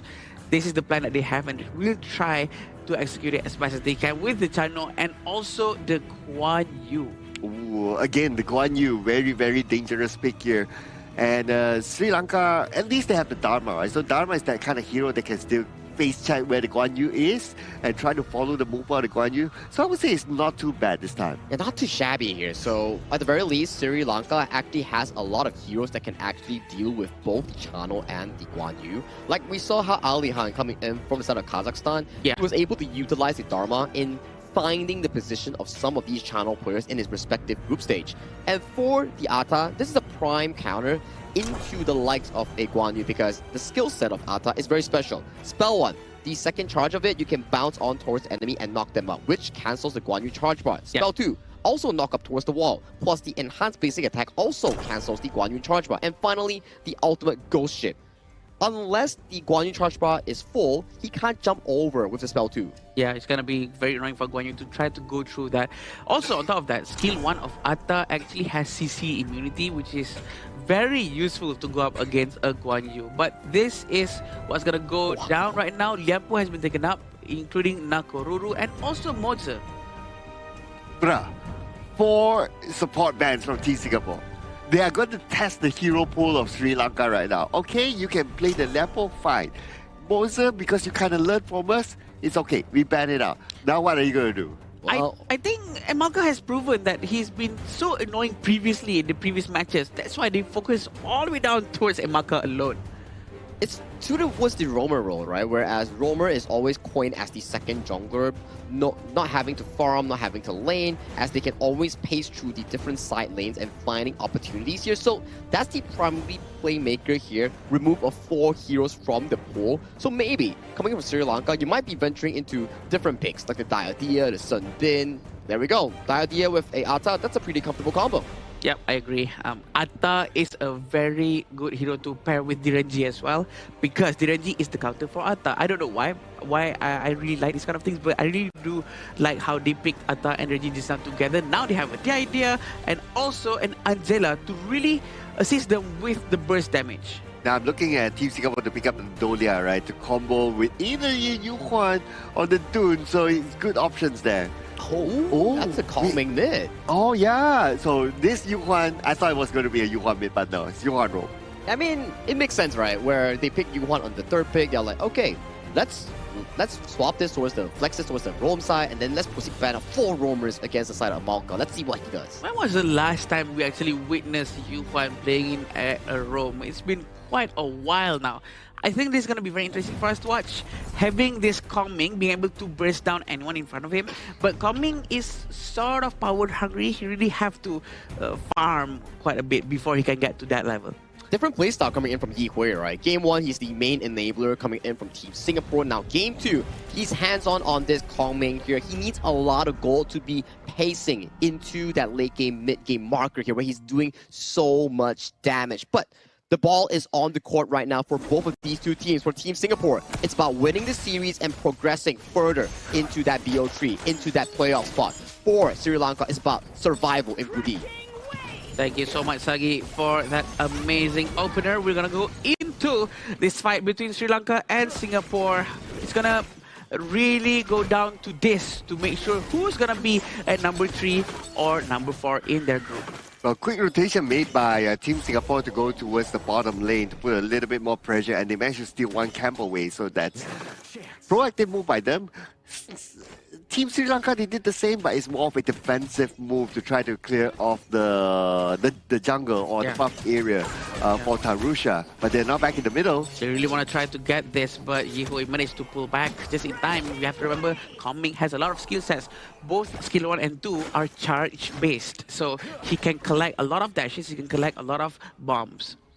Yeah, so has to be careful there, right? Especially with the potential burst damage as well from the Kong Ming. Yeah. So if you see him kind of low, yeah, you have to do it really fast still before he's able to fight back. Yeah, it seems like we can be sticking a lot with Kayang to make sure that Kayang has a lot of space to farm. And Kayang is also using Chano, which we all know is a very good hero to scale with. And at the same time, he's going to be able to carry the entire team afterwards if the goal are all funneled towards him. Oh, but right now, Kayang is moving towards the middle. They see Tarusha, and Tarusha, lucky enough for him, he is kind of tanky, so he can absorb a few skills and a bit of damage here and there. He will still be alright. Very interesting on how Yuming is doing quite well too. He was quite aggressive in this situation. He wants to do rotations towards the bottom lane. Still waiting for Janeth to maybe surprise attack, but it seems like Yuming is going to be able to spot him over there. They're going to have to wait at the Crimson area. Oh, and they're waiting there. Waiting to push. Wait. Let's see what happens. So, they found out they're over there, but they're going to try to steal the red buff. It doesn't work, and Yuming will be able to run away. Okay. So I guess Team Sri Lanka, they learned from whatever happened in the first game, right? It's like, okay, you kind of like to play the brushes here and there. Yeah. So we make sure that we double check the brushes before we commit to something. Yes, and also Yanji is also still at the top lane. He's not going to be able to rotate just yet. Still waiting for the right moment. Still waiting to get closer towards the Tyrant mark. But we do know that WeCat is still down here trying to protect the Chano as much as he can. No problem for Emalka to consistently heal Anjana. Alright, and 50 more seconds before the Tyrant comes up, right? So this is going to be a crucial moment. And it might break the 0-0 score right now. So both sides, we haven't seen the first strike yet. This is a slightly longer wait compared to the game before. But understandably, right now, 35 more seconds, you will want to hold on to your skills. Yep, Yuming is still in the mid lane right now. Rotation has been done by Yihui, trying to prepare for a potential gank. He's still on the side, but they're all gonna go in. Oh, there we go with the ultimate strategy. It's not a hit. Well, it does, but the damage is not enough. It all depends on how they're trying to poke him a lot from the beginning. Look at the amount of gold. It is exactly the same for both sides. Oh yeah, very close, right? Oh, but here comes the Blazing Brilliance. Deals a lot of damage, but they weren't able to finish up the job. And now Team Singapore, they want to respond back. They see an opportunity onto Janit, but he managed to flash away to safety. He will be alright for now. Anyone else is going to come? Yuming is receiving damage. He's down to 50% of health. Yuming still tagging in. And they are going to U-turn right now. The rest of them coming in. Yaja just got the objective. No, not yet. Oh, it's been pulled away. So now it's going to be on the reset. Sri Lanka, are you going to respond? Are you going to go in? The answer is no. Tarusha, with that tank capability, he actually went in and everyone wasted all of their skills towards him. They did not manage to get him, but at very least, handed Tarusha off away from that area, making sure that the Tyrant was there. It's a very good move coming in from the Singaporean region. That was good zoning though by Yuming, gotta give it to him. And because of that, they secured the Tyrant just like that. And now they will also secure the bottom tower. I don't see anyone from Sri Lanka coming to defend it. I don't think they can because they will be outnumbered. Actually, look at this. Two of them still hiding, but actually I'm wishing for Tarusha to be much more aggressive because for Atta, his power spike is at best and maximum efficiency right now. He has to do it now because he doesn't really scale too well compared to other heroes in this game. So he has to do all of the damage, try to get as much advantage as possible and rotate with the idea and also Janit. So it all depends on the rotation that's going to be done by the Sri Lanka. If they are playing too passively, they're not going to be able to find their space. Yeah, they've already grouped out now, right? So if there is any opportunity for them to take, it should be now. Because they're not too far away from each other, but Team Singapore, they're grouped up at the bottom as well. Looks like they're going to take the fight. Blazing Brilliance has been used, but it missed its mark. Look at this Kayang, free hitting non-stop with his ultimate, releasing all the wolves towards everyone. They're trying to dive into the 30th tower. Never mind, they're going to go back. Tarusha is nowhere near the team fight. He should have been involved there from the beginning. Yeah, if he was involved there, right, the goal ship would be really, really helpful, like what you said, right? And it would be most effective at this moment of the game. But the fact that he was still in the middle, sort of clearing out the wave of minions, and that's where Team Singapore, they found the opportunity, they saw the signal that Tarusha is still in the middle. That's why they opened up the fight. I think he was a bit unsure if it's the right moment for him to go in. I can understand that as well, because as a jungler, there's a lot of things that's going through your mind. You have to think about the laning phase. Also, at the same time, you have to think about should I really help my team right now? If I go now, is it too late? Is it better if I just stay alive for the entirety of the team?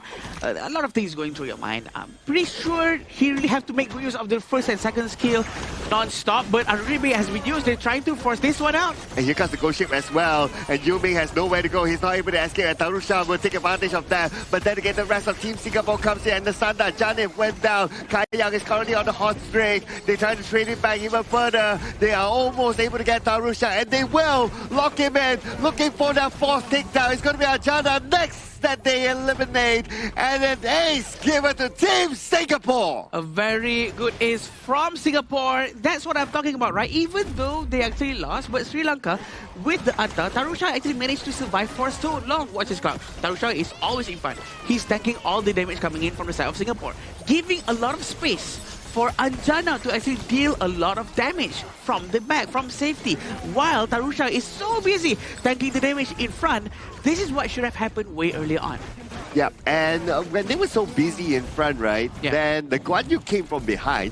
Yanzi comes in, pushes, and that's how the Guan Yu is supposed to play. You find opportunities from behind, you push opponents forward with the Razor Cavalry and the heroic charge, and the rest is history. A great unruly blade goes in. Janit's got to go down. The ultimate from Yihui sticks to him, but this is a very bad fight for Yuming. He's going to go down as well, but Yanji is going to try to turn the fight around. Him with his Guan Yu is just relentless. Here we go. That's the one that we've been waiting for. Rika's trying to go in. Unending Sorrow heals everyone inside his circle. He's trying to destroy the last tower. 2 aces back to back for Team Singapore, and they are able to end the game right now. Janif is back. Can he pull off a big one here? Blazing Brilliance, but the moment he shows up, he goes back down again.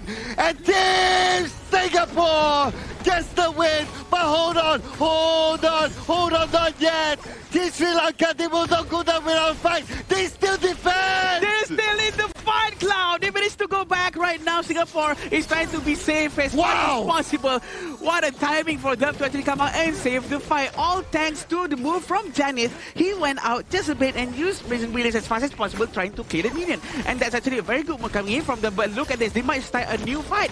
Oh, okay. Now Team Singapore, this time they surely want to lock in the win. This time they're going to push in from the middle, waiting for the minions to arrive. They took down their tower. They're looking for the next opportunity in this tower. As Sri Lanka comes in. He's trying to go in, but look at that push! A very good move from the Sanda. He managed to defend very, very well with his ultimate. Just 2 people left. Singapore actually sticks too close to each other, and they actually bites them in the back. But look at this move coming in from Kaya. The damage is just so much. They have to pull back. A very good defense. A very good move from the Sanda. And with the fact that Kayang now only has about 10% of health left, he has to turn back as well.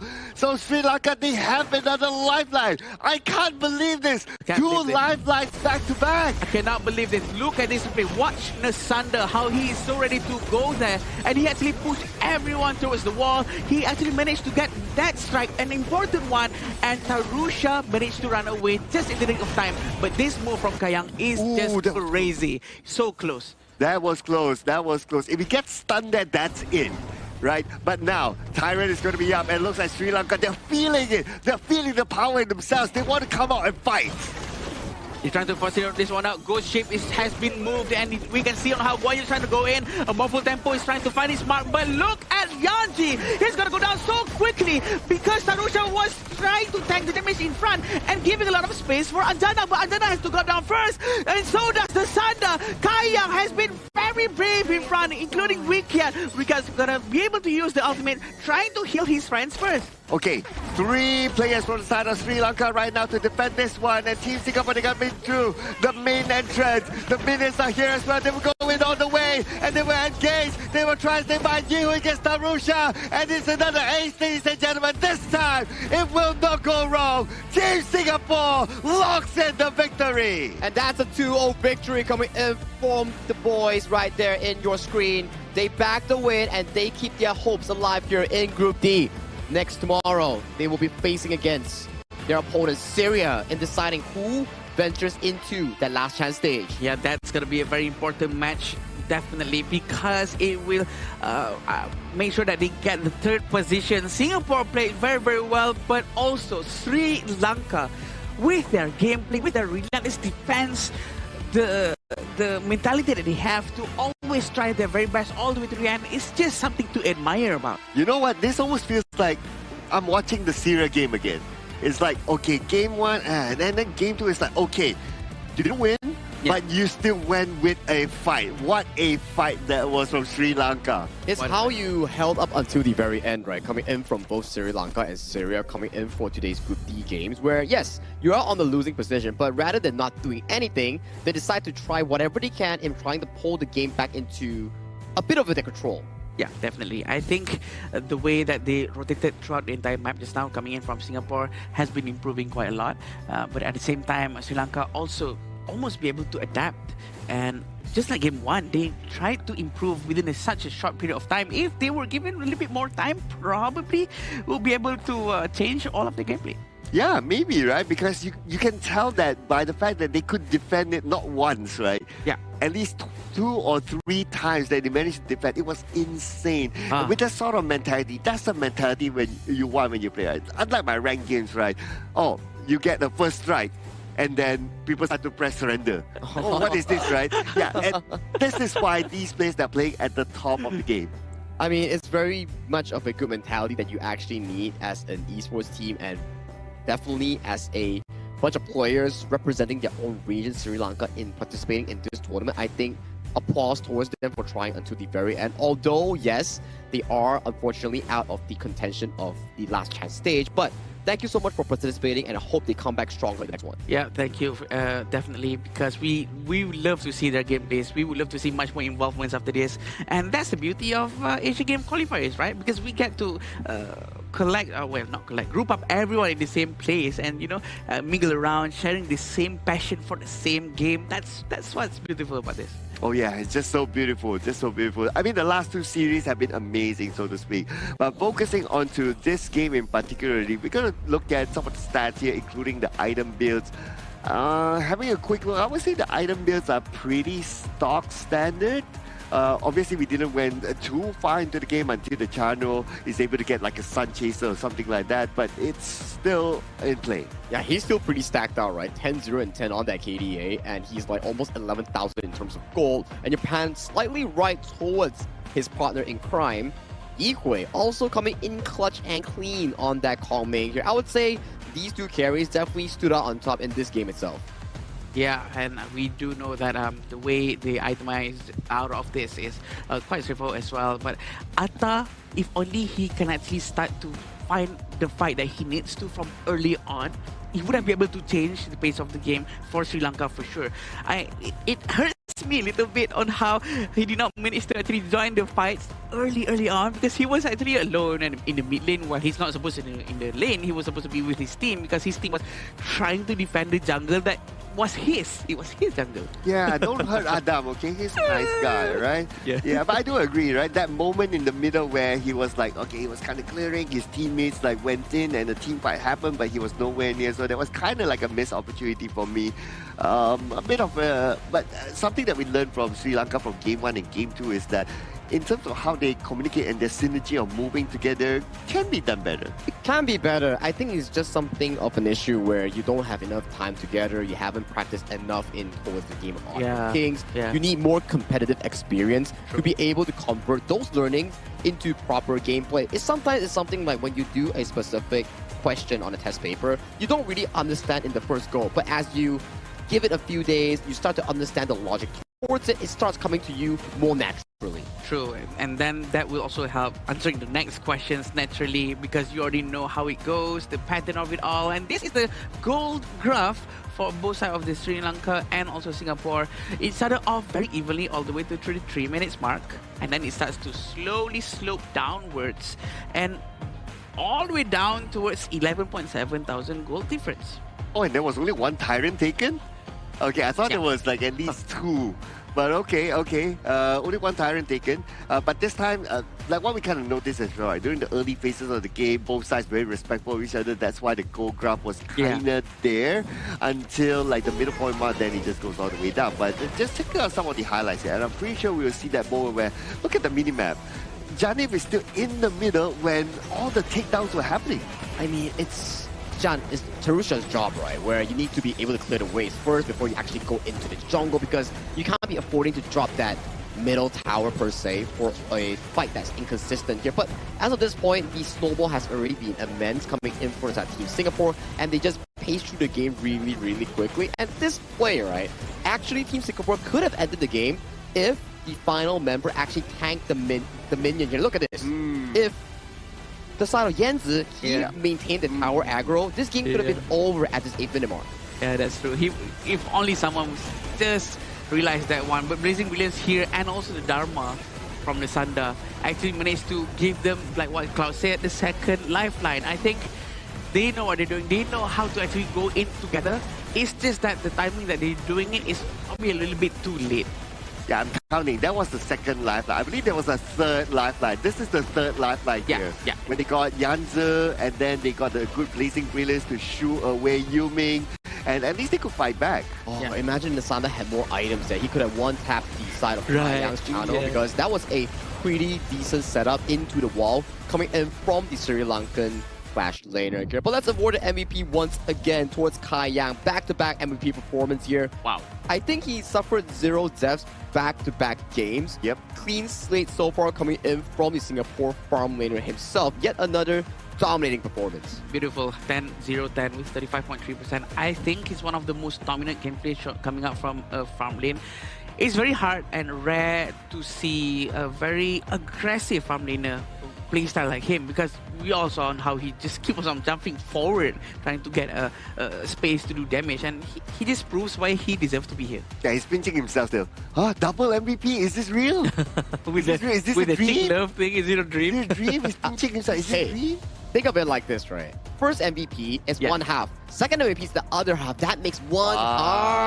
There we go. Okay. Very smart, Sagi. So it's gonna look something like this then. Something like... There we go. Thank you, Adam, for the visual sample there. They should actually edit his picture now to make it both on both sides. But it was such a good gameplay just now coming in from both regions. We love to see this. We love to see it. Oh, I love it. I love, even though Sri Lanka didn't win, but I really loved seeing the fight that they had. It was really, really entertaining. I thought that, okay, the game was done during the first push, but no, okay, we still play. Let's go, boys. Yeah, just a bit of an extension there on that lifeline there, but it's Sri Lanka's spirit and courage that actually reminds us on why mobile games like Honor of Kings is fun, because you don't know what will exactly happen in the next play. You just gotta commit for that cause. Yeah, we definitely don't know that. But what we do know is to spectate to claim the commemorative badge on 21st of June. It can be used in the Grand Venture. More great rewards awaits you. So do not forget to check it out, because we do have this spectate to claim this. You know, you guys can get spectate inside the game.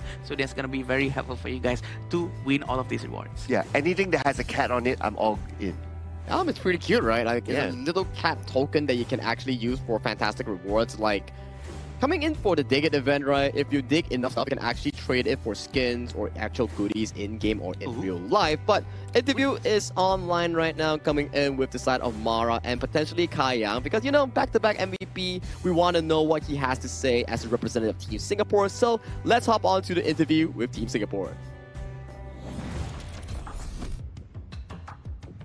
Team Singapore finally grabs their first win. Congratulations, Kai Yang, double MVP.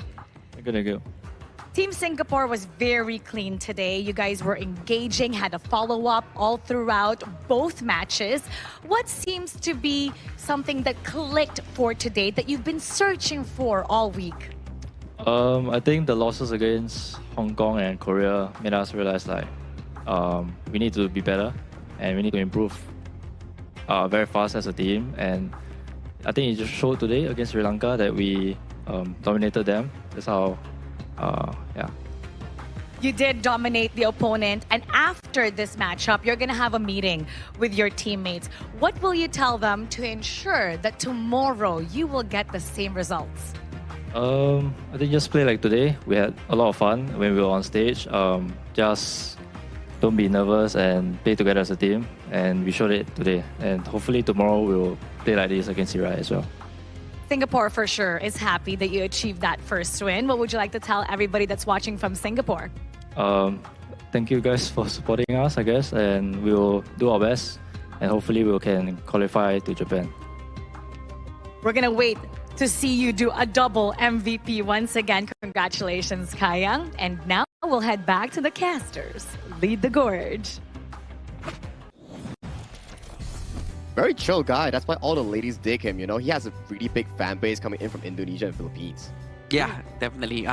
Everyone really likes him a lot because I do know that sometimes we stream together and we talk and all the girls are just all over him. I mean, He's a handsome dude. He's a handsome dude. Yeah, even I got like, whoa, okay. I got mesmerized by his speech. I'm not. I mean, okay, yeah. I mean, aside from his looks and everything, he definitely showcased a wonderful performance on the double MVP, coming in on the Eren in Game 1 and the Channel coming in Game 2. That's why you don't really allow Raven and the team to play as one. As we go into the series against Syria tomorrow as Team Singapore, they definitely need to be fully prepared because whoever wins that series goes into last chance stage. Yeah, last chance stage is where you want to be at if you cannot get the first and second position. So you know what? Well, they have to take it and they have to try their very best to try to at least be able to have another chance to go into the main stage with this last path. But let's check out the updated standings here at the end of our Day 7 group stage here. Tomorrow will be the final day of group stage. So with Group A, 3 teams have confirmed their slots going into the next round, right? For Indonesia and Philippines is going into the main event of Asian Games. For Uzbekistan, they will be heading to the gauntlet of the last chance stage. Unfortunately for Pakistan and Mongolia, they will be bidding goodbye. Same thing can be stated for Group B. Myanmar, perfect run. 4-0, securing the slot to the main event. And then, this is where it gets interesting. Oh boy. UAE is the only team that is out of Group B. Yeah. Now, if Jordan wins against Nepal tomorrow, they'll be forcing a 3-way tie between 2nd, 3rd, and 4th to decide the last 2 slots in Group B. Moving on towards Group C. Unfortunately, India and Saudi Arabia has lost their chance in qualifying to the main event, nor the last chance stage. And it's finalized right here that Laos and Kazakhstan will be going into the main event regardless if Laos wins or loses against Saudi Arabia. And Vietnam going to the last chance stage, a formidable opponent, I would say, in that respective group. And finally, in Group D, same could be said, same situation as Group A. Hong Kong, China, Republic of Korea, locked. Sri Lanka, sadly to say, after losing that series against Singapore, they are out of contention here. So the last series between Singapore and Syria will decide who marches forward to face Vietnam in that last chance stage. Oh, and Singapore will be going up against Syria that has shown today that they had a lot of fight in them as well. So it won't be a walkover for sure. It will be a very interesting opponent for Team Singapore to face. Yeah, for sure. And all of these are just showing that there's a lot of fights between all of the groups, and these are the qualified teams so far. We have Indonesia, Philippines, Myanmar, Laos, Kazakhstan, Hong Kong, China, and Republic of Korea. Still 2 slots left to find out who's gonna be able to qualify here. Yeah. And one of them from Group B, and the other one from the last chance qualifiers. Yeah, that's correct, Sir Cloud. So this is about all the teams coming in for the main event, right? You have 2 more slots like Sir Cloud mentioned here. So it comes down to tomorrow's schedule and what exactly goes down, because tomorrow is going to be the most important games that these teams will be playing out. And here we go for tomorrow. Nepal and Jordan will be go up against each other. It's going to be determining whether or not they're going to go into the next one or not. And if Nepal wins, they secure their slot, and then we'll have to see between the other 2 teams who makes it to the last chance qualifiers here. And then KSA versus Laos, their group is soft lock. It depends on how the game goes down.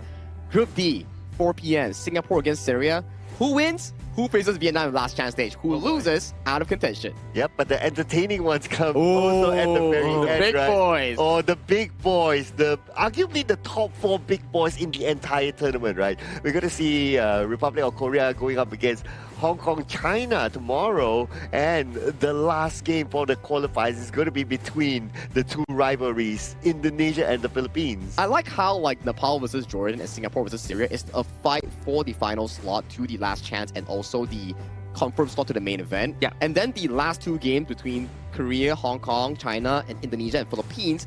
This part is like a grudge match for reputation and pride for their nation. Yeah, we can't say it's a show match, but still there's the regional pride. The regional pride is on the line for sure. It's very important for them here. Yeah, it's not a show match when you have your regional representatives here, right? It's different, right? So the feeling will be different, and I'm sure the fans watching it will feel like, okay, even though you have qualified, but not enough. We Bragging have to see rights. who is above each other. The bragging rights, and it's like a good news before going into the main event that will be happening later on in our calendar year. But if you want to support your team more, do check out an event to create a creative cheer text for your respective region here. If the top one voted gets voted out into the winner, it becomes a community voice pack that you can use in-game as a voice pack that you can cheer on your region here. So remember, drop down those ideas here, and you know what? Maybe yours can be the next one. And what other ways for you guys to actually experience the voice pack yourself? It is to actually use the iQOO 15R, the official gaming phone 2026 Asian Games Esports Qualifiers of Honor of Kings. That's exactly the device that has been used by all of the players here who's playing up on the stage. And we've been hearing a lot of good testimonies about it. Oh yeah, especially like those sort of moves that they pull off, like the swipe towards the right and all that can only be done if you play on 120 FPS, and it can only be done with the iQOO phone. But that's the end of our 7th day coming into the 2026 Asian Games Esports Qualifiers for Honor of Kings. My name is Sagi. Alongside with me is Circla and also Adam Spartanka. We'll see you again once tomorrow for more Honor of Kings action. Ever-changing, some chameleon, blood, sweat, and tears. We'll never make it if we fall to everything that brings us down. With a comeback is now. Blood, sweat, and tears. Fight for what we want. Doesn't matter the cost. Every day, put in work. Blood, sweat, and tears. Nothing comes overnight. Strength in numbers start to line. We don't bow to fear. Blood, sweat, and tears.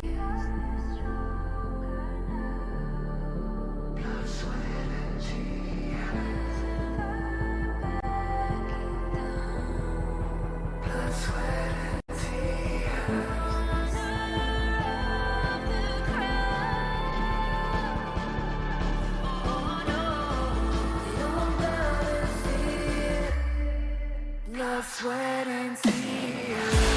Fight for what we want. Doesn't matter the cost. Every day,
showtime.